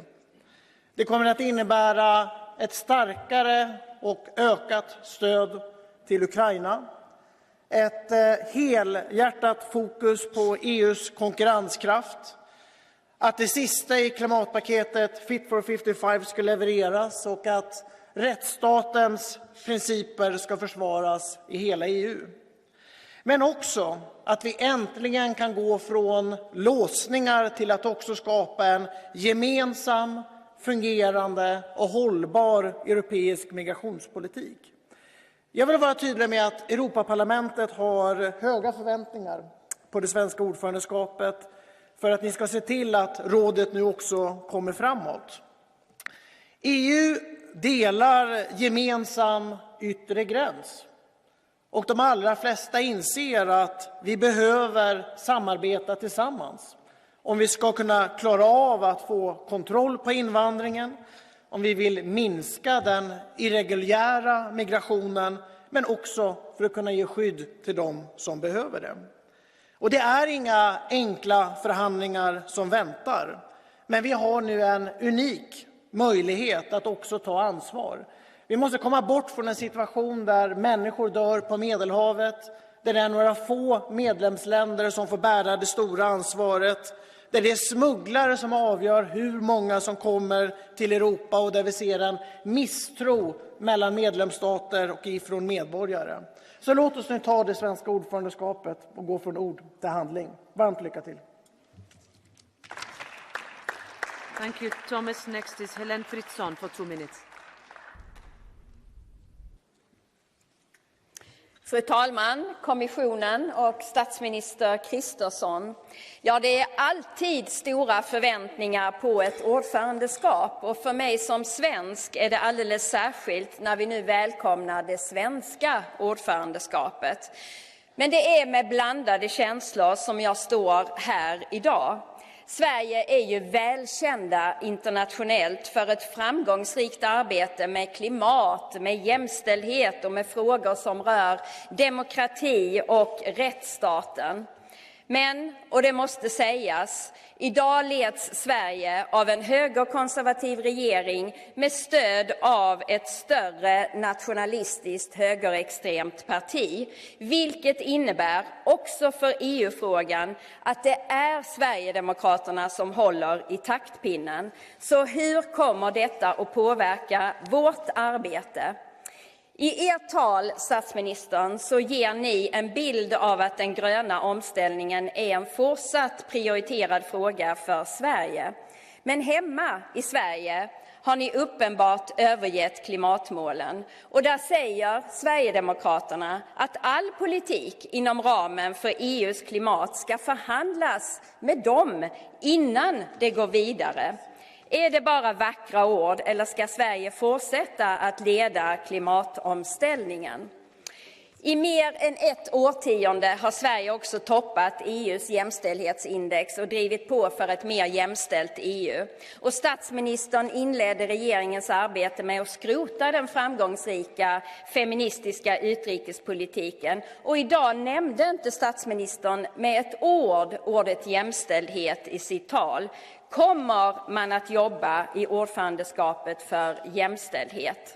I en svår tid med krig och kriser så krävs politiskt mod, tydligt ledarskap och ansvarsfulla beslut. Jag möter en oro här i parlamentet och jag ser fram emot att regeringen nu leder det svenska ordförandeskapet med upp till bevis för ett starkare EU där vi tar ansvar tillsammans. Så välkommen i det arbetet, Ulf Kristersson. Tack. Thank you, Hélène. And next is Abir Al-Sahlani for 1.5 minutes.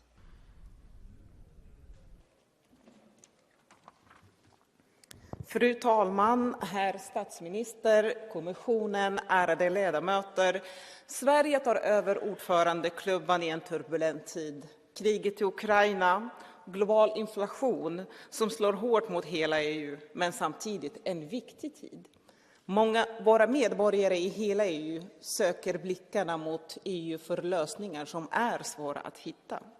Det är ingen hemlighet, statsministern, att mitt parti, Centerpartiet, för en politik som går på tvärs med mycket av den svenska regeringens riktning. Men idag känner jag mig stolt över att få lyssna på dig, Ulf Kristersson, här i demokratins högborg i Europaparlamentet. Och det är med en förväntansfull stolthet som jag har följt början av det svenska EU-ordförandeskapet. Samtidigt finns det orosmoln vad gäller en rad olika politiska områden. Det handlar om ödesfrågan klimatet. Vi har det största klimatpaketet i EUs historia på bordet, men hälften av förslagen är ännu inte i mål.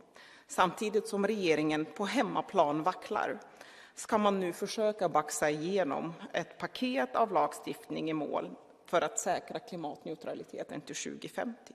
Och det handlar om migrationen. I 8 år har vi i det här huset kämpat gentemot rådet att få igenom lagstiftning på migrationsområdet för att få en hållbar, rättssäker och human flykting- och migrationspolitik. Det kommer nu den svenska regeringen att kunna också ta ansvar för migrationspolitiken i framtiden. Det är frågan. Sist men inte minst handlar min oro om vår demokrati i EU. Vår union är byggd på värderingar och om vi inte klarar av att försvara dem, vilka är vi då? Vi har en riktig identitetskris. Centerpartiet kommer alltid att vara en blåslampa för att illiberala ledare som Orbán och Kaczynski ska hållas ansvariga när de hotar vår liberala demokrati. Kommer din regering att orka försvara de europeiska värderingarna när man går bakåt på hemmaplan? Efter snart 30 år i EU får Sverige nu axla det stora ansvaret att hålla i ministerrådets ordförandeklubba. Jag önskar regeringen lycka till och jag hoppas att vi alla svenskar ser till att göra det bästa och det mesta av ordförandeskapet. Tack för ordet. Thank you, Abir. Next is Alice Kuhnke for 2.5 minutes. Tack, fru talman. Sverige, EUs nya ordförandeland, leds av en marionettregering som utför på många områden extremhögerns politik. Det svenska ordförandeskapet sätter därmed fingret på frågan: är det vackra ideal eller våra faktiska handlingar som definierar oss som union? Jag frågar eftersom Pandoras ask är vidöppen. I Sverige var det statsministern som öppnade den när han bjöd in högerextremerna till bordet. Och det var Liberalerna som gav honom nyckeln. Sveriges statsminister är inte dum och inte lurad. Han vet vad han gör. Han tycker det är värt det. Högerextremismen är något som kommer på köpet för att få makt. Och han är tyvärr inte ensam. Den extremhögervåg vi ser i EU möjliggörs ofta av konservativa och liberaler. Hedi Frid överlevde förintelsen.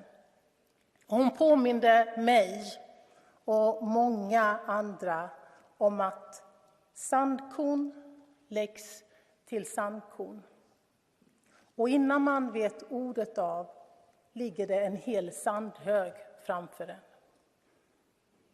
Det som bara för några år sedan var otänkbart är idag det nya normala. Att utan att skämmas säga en sak och sen göra en annan. Att tala vackert och stort om grön omställning och rättsstatens principer. Men låta klimatförnekare med Viktor Orbán som förebild hålla i tyglarna. Vi måste vara många som vågar fortsätta att påpeka sandkornen. Som vägrar acceptera att mänskliga rättigheter inte omfattar alla utan bara vissa. Som protesterar när ovetenskapliga beslut tas mitt i ett brinnande klimatnödläge. Kommande generationer kommer att döma oss hårt och dela upp oss i de som gjorde det möjligt och de som gjorde motstånd. Tack. I give the floor next to Jean-Paul Garot for 2 minutes. Madame la Présidente, Monsieur le Premier ministre, la Suède prend la présidence du Conseil de l'Union européenne pour 6 mois, au moment où les défis sont nombreux. Tout d'abord sur le plan migratoire, car notre continent est devenu une sorte de passoire géante à cause de la politique idéologique de la Commission européenne qui privilégie sur tous les plans une immigration massive au détriment des nationaux de chacun de nos États. Pas plus tard que le 13 janvier dernier, Frontex a en effet annoncé que 300 000 entrées illégales dans l'Union européenne en 2022 avaient été recensées, ce qui représente une hausse de 64% par rapport à 2021. C'est le niveau le plus élevé d'arrivées depuis 2016. Nous comptons sur la Suède, et notamment sur le Parti des démocrates au sein de votre majorité, pour stopper cette folle politique migratoire. Il en va de la préservation de notre civilisation et de nos identités nationales. Sur le plan économique, une politique protectionniste intelligente est une urgence face à la concurrence déloyale des États-Unis et de son méga plan de 500 milliards de dollars. Quant au plan allemand de soutien à son économie, s'élevant à 200 milliards d'euros, adopté sans aucune concertation avec les autres États membres, il doit être remis en cause car il crée aussi une concurrence déloyale. La Suède a également comme priorité de renforcer la politique étrangère commune et de continuer à construire la défense européenne. Or, nous considérons que ces domaines doivent rester de la compétence propre des États membres. C'est une question de souveraineté. Surtout, au vu des résultats de la politique belliqueuse de l'Union européenne dans le conflit en Ukraine. Si votre présidence, Monsieur le Premier ministre, pouvait amener le retour de la diplomatie, ce serait une considérable avancée. Nous ne pouvons que vous inciter à vous engager avec force dans cette voie indispensable à la paix dans le monde. D'autant plus qu'au risque actuel d'une guerre qui peut se généraliser à tout moment, le conflit accroît une crise énergétique majeure et aggrave une inflation qui étouffe les ménages et les entreprises. Lors de ces 6 prochains mois, votre pays prolongera le débat européen sur ce qu'il est appelé la sauvegarde des valeurs fondamentales de l'Union européenne, notamment en Hongrie et en Pologne. Nous espérons que votre présidence ne fera pas ici le jeu de la Commission, laquelle instrumentalise ces valeurs pour punir des États résistants à sa politique. Mettre au banc de l'Union européenne, sanctionner, stigmatiser ces 2 grandes démocraties qui se sont toujours battues pour la liberté est scandaleux. Nous espérons que vous ramènerez la raison et l'équilibre dans ce débat unilatéral et très idéologique. Je vous remercie. Merci. Next is Asita Kanko for 1 minute. Asita, go ahead.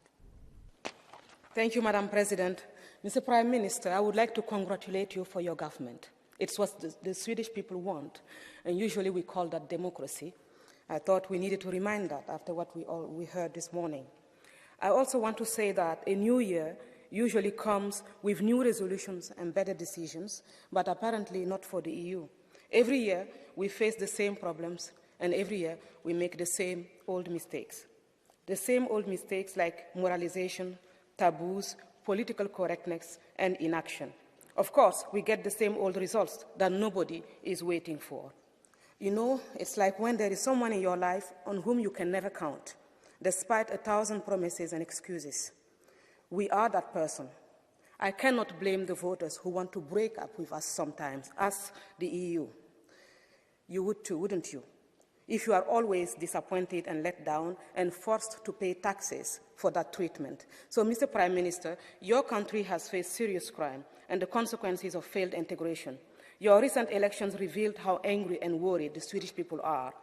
I hope this Swedish presidency will be the presidency of courage and determination, commitment and achievement, the presidency to tackle child sexual abuse and online protection of our children, to tackle drugs violence and money laundering, to strengthen NATO together, and to address the elephant in the room, illegal migration. Mr. Prime Minister, you have 6 months in the spotlight. Please show us the courage. Thank you, Asita. Next is Malin Björk for 2.5 minutes. Madam President. Jag och många med mig hade sett fram emot det svenska ordförandeskapet. Sverige har länge varit känt för att ligga i framkant vad det gäller jämställdhet, klimat, demokratifrågor.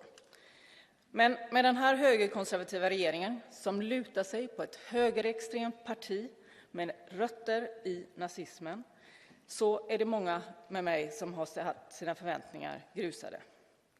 Det är faktiskt en regering vars statsminister har skakat hand med förintelseöverlevaren Heidi Fried och sagt att han skulle aldrig samarbeta med Sverigedemokraterna, men som 1 år senare gör just det. Det är en regering som bygger sin makt på ett parti, Sverigedemokraterna, som beundrar Putins bästa vän här i EU, Orbán. Det är en regering som just nu kryper för Turkiets despot och antidemokrat Erdogan, allt för att få gå med i NATO. Det är en regering som har lagt ner det svenska miljödepartementet, ja ni hör rätt, som har lagt ner det svenska miljödepartementet och minskat den svenska klimatbudgeten med 58%. Vi skulle behöva hålla en tyst minut varje vecka över allt ni på den här korta tiden redan har lyckats förstöra i Sverige, utöver att ha bjudit in extremhögern till makten. Ni sänker skatterna bara för de som redan har allt, men vanligt folk får inte något. Ni urholkar välfärden och sen skyller ni alla problem på invandrare och flyktingar. Ni schackrar med grundlagen och vår offentlighetsprincip.